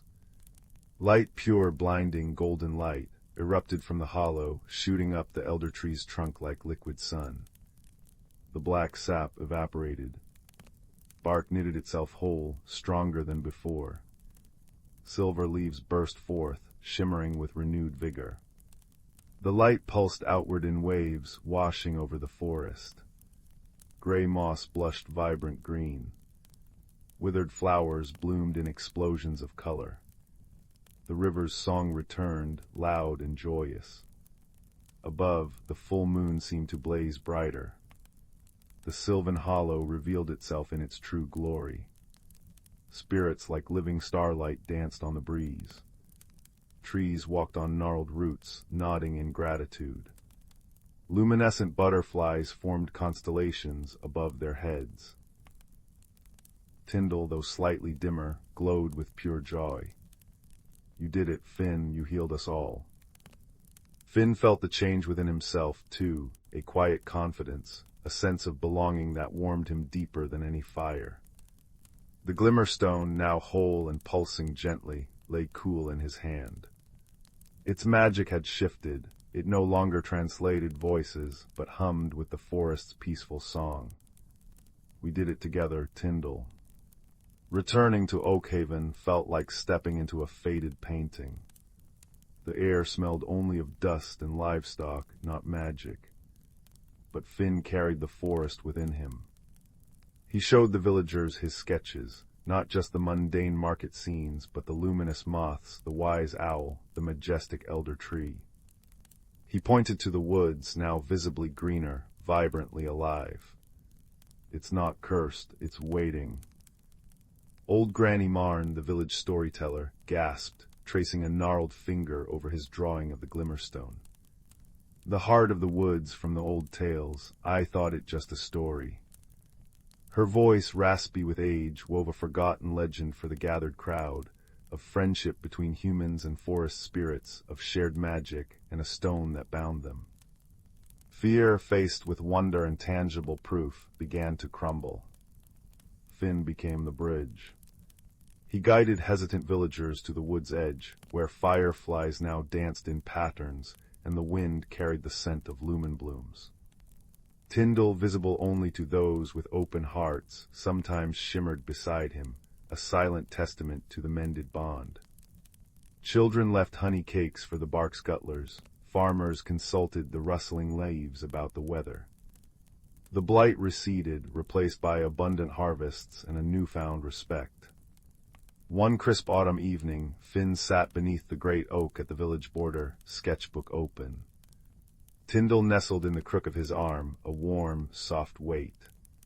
The glimmerstone, now set in a simple leather cord around Finn's neck, pulsed softly, a steady, comforting rhythm. Below them, Oakhaven's lanterns twinkled like fallen stars. Above, the whispering woods rustled contentedly, a symphony of life restored. Finn sketched the peaceful scene, the village lights, the dark, friendly woods, the tiny, luminous spirit beside him. He no longer felt invisible. He felt woven into the fabric of both worlds, a quiet guardian of the mended veil. The fireflies danced, the wind sighed through silver leaves, and the deep, resonant peace of the forest settled over him like a warm blanket, whispering that all was truly, finally, well. The journey had changed the woods, the village, and the boy who dared to listen, proving that even the smallest spark of kindness, nurtured by friendship, could rekindle the light of worlds. And as the moon rose, full and benevolent, bathing everything in its silvery glow, Finn closed his sketchbook, leaned back against the ancient oak, and simply breathed in the perfect, quiet joy of belonging. The cobblestone streets of Willowbrook always smelled of rain and possibility, especially in the quiet hour just after twilight. Young Finn, who preferred the company of dusty library books to boisterous games, was returning home from Mrs. Thistle's bookshop, clutching a worn volume on cloud formations. His path took him past the ancient, leaning oak tree that guarded the town square. Tonight, something glinted amongst its gnarled roots. Curiosity, that quiet friend Finn trusted above all others, nudged him closer. Nestled in the moss, half-buried like a forgotten secret, lay a key. Not a grand, ornate key fit for a castle, but a small, humble thing made of warm, tarnished brass. It felt strangely comforting in his palm, humming with a faint warmth like a sleepy kitten. Engraved on its bow was a single, tiny feather. Finn slipped the key into his pocket, its gentle warmth a constant, reassuring companion. That night, as he traced the feather engraving by candlelight, the key pulsed softly. A soft whisper like wind through dry reeds filled his mind. Seek the unseen path. Find what the sky has forgotten. The whisper wasn't frightening, it felt like an invitation. The next morning, Finn packed a simple knapsack, a water flask, some crusty bread and cheese, his cloud book, and the brass key. He told his parents he was going on a long walk to study the sky. The key felt warm against his chest as he stepped beyond the familiar boundaries of Willowbrook, heading towards the Whispering Woods, a place usually veiled in mist and tall tales. The woods lived up to their name. Ancient trees murmured secrets in rustling leaves, and shafts of sunlight, thick as honey, pierced the canopy, dust motes dancing within them. Finn felt a gentle tug, a pull in his chest, guiding him deeper. It led him to a sheer, moss-covered cliff face, seemingly impassable. Yet, as he approached, the brass key grew warmer. He held it up, and where its light touched the stone, shimmering outlines appeared, narrow footholds and handholds, forming a winding path upwards. The unseen path. Climbing was slow and careful, the stone cool and damp beneath his fingers.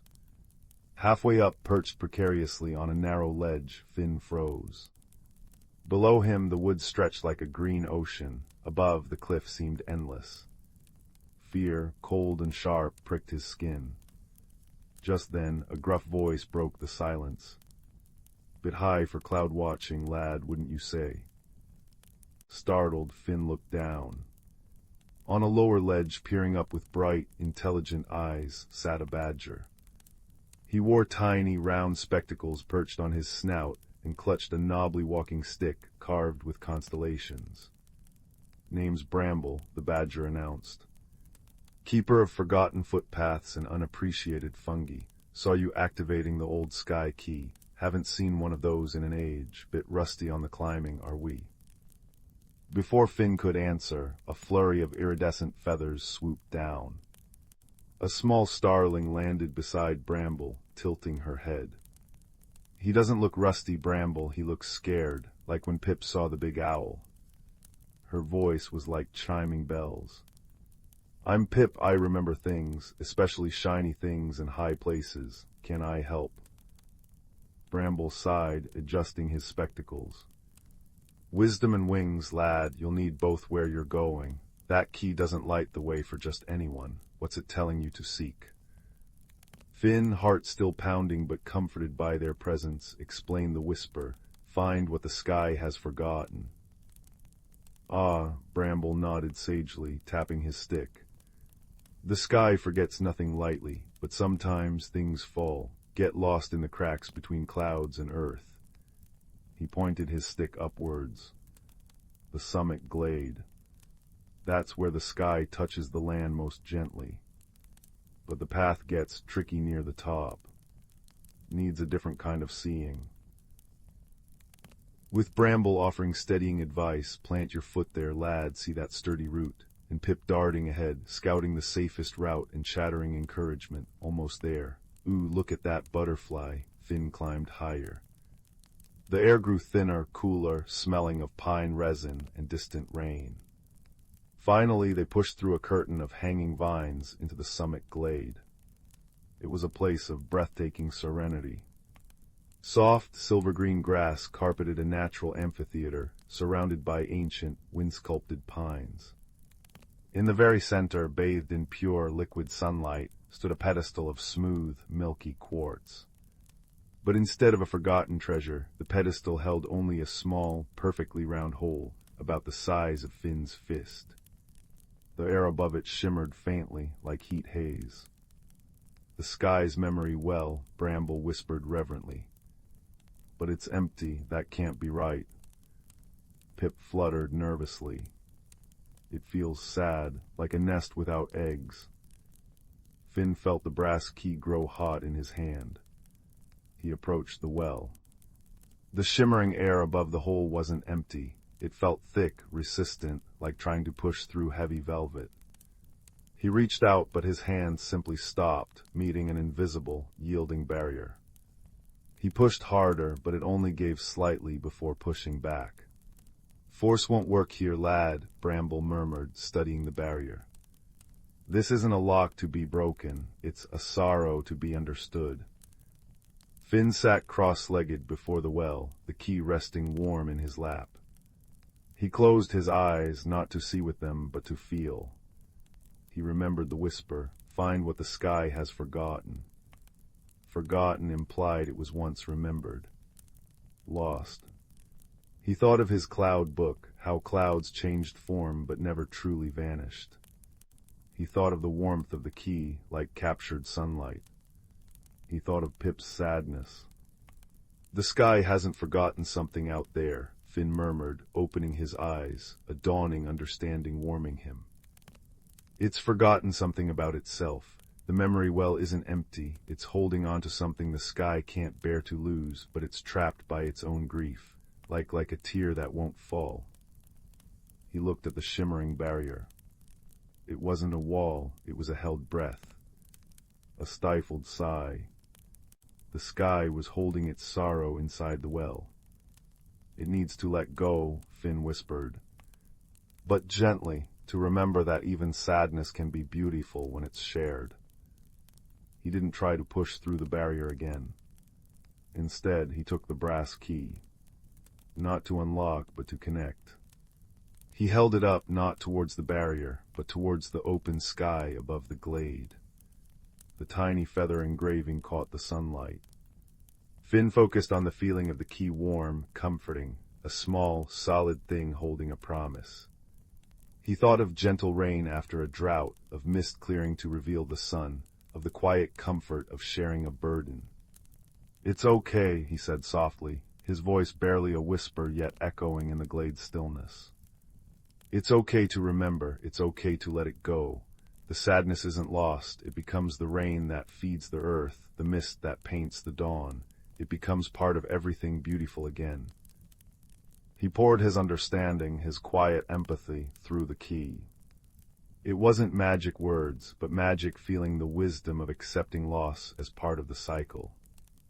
A single radiant tear, like liquid starlight, fell from the clear blue sky above. It landed silently on the shimmering barrier above the well. Where it touched, the resistant shimmer softened, dissolved, and flowed like liquid silver down into the hole in the pedestal. The instant the last drop vanished, the summit glade bloomed. Flowers Finn hadn't seen before unfurled in a burst of impossible colors, their scent like moonlight and dew. The air hummed with pure, resonant joy, a sound felt more than heard. Light, brighter and softer than before, filled the glade, painting everything in hues of gold and pearl. Above the memory well where the barrier had been, a small, perfect image shimmered into being, a fledgling starling taking its very first, wobbly flight towards a radiant sunset. It was a moment of pure, fragile joy, preserved forever. The sky hadn't forgotten the beauty, it had only forgotten how to release the pain of its passing. Finn had helped it remember. Bramble removed his spectacles, wiping his eyes. Wisdom, lad, true wisdom. You didn't force the lock, you understood the heart that held it closed. Pip danced in the air, singing a sweet, wordless song. It's remembering, the sky is remembering the happy things too. The journey back down the unseen path felt lighter. Finn carried no physical treasure, but his heart felt full, expanded. He understood now that the greatest magic wasn't in grand gestures, but in quiet understanding, in helping something lost find its way home, even if that home was simply acceptance.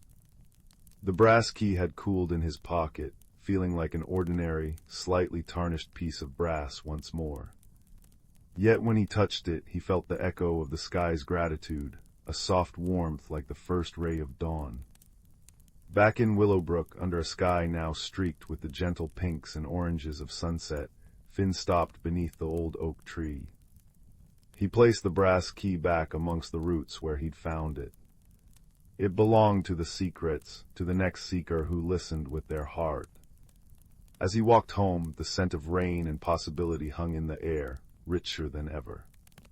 He looked up at the clouds, no longer just shapes in a book, but part of a vast, feeling sky that remembered, that let go, and that held countless quiet wonders in its embrace. And Finn, the quiet boy who loved books, now carried a different kind of story within him, a story of a key, a journey, and the gentle, enduring magic of understanding. The world felt softer, kinder, and infinitely more full of unseen paths, waiting for a kind heart to find them. The comforting warmth of that knowledge settled over him like a well-loved blanket as the first stars began to twinkle, silent promises in the darkening blue.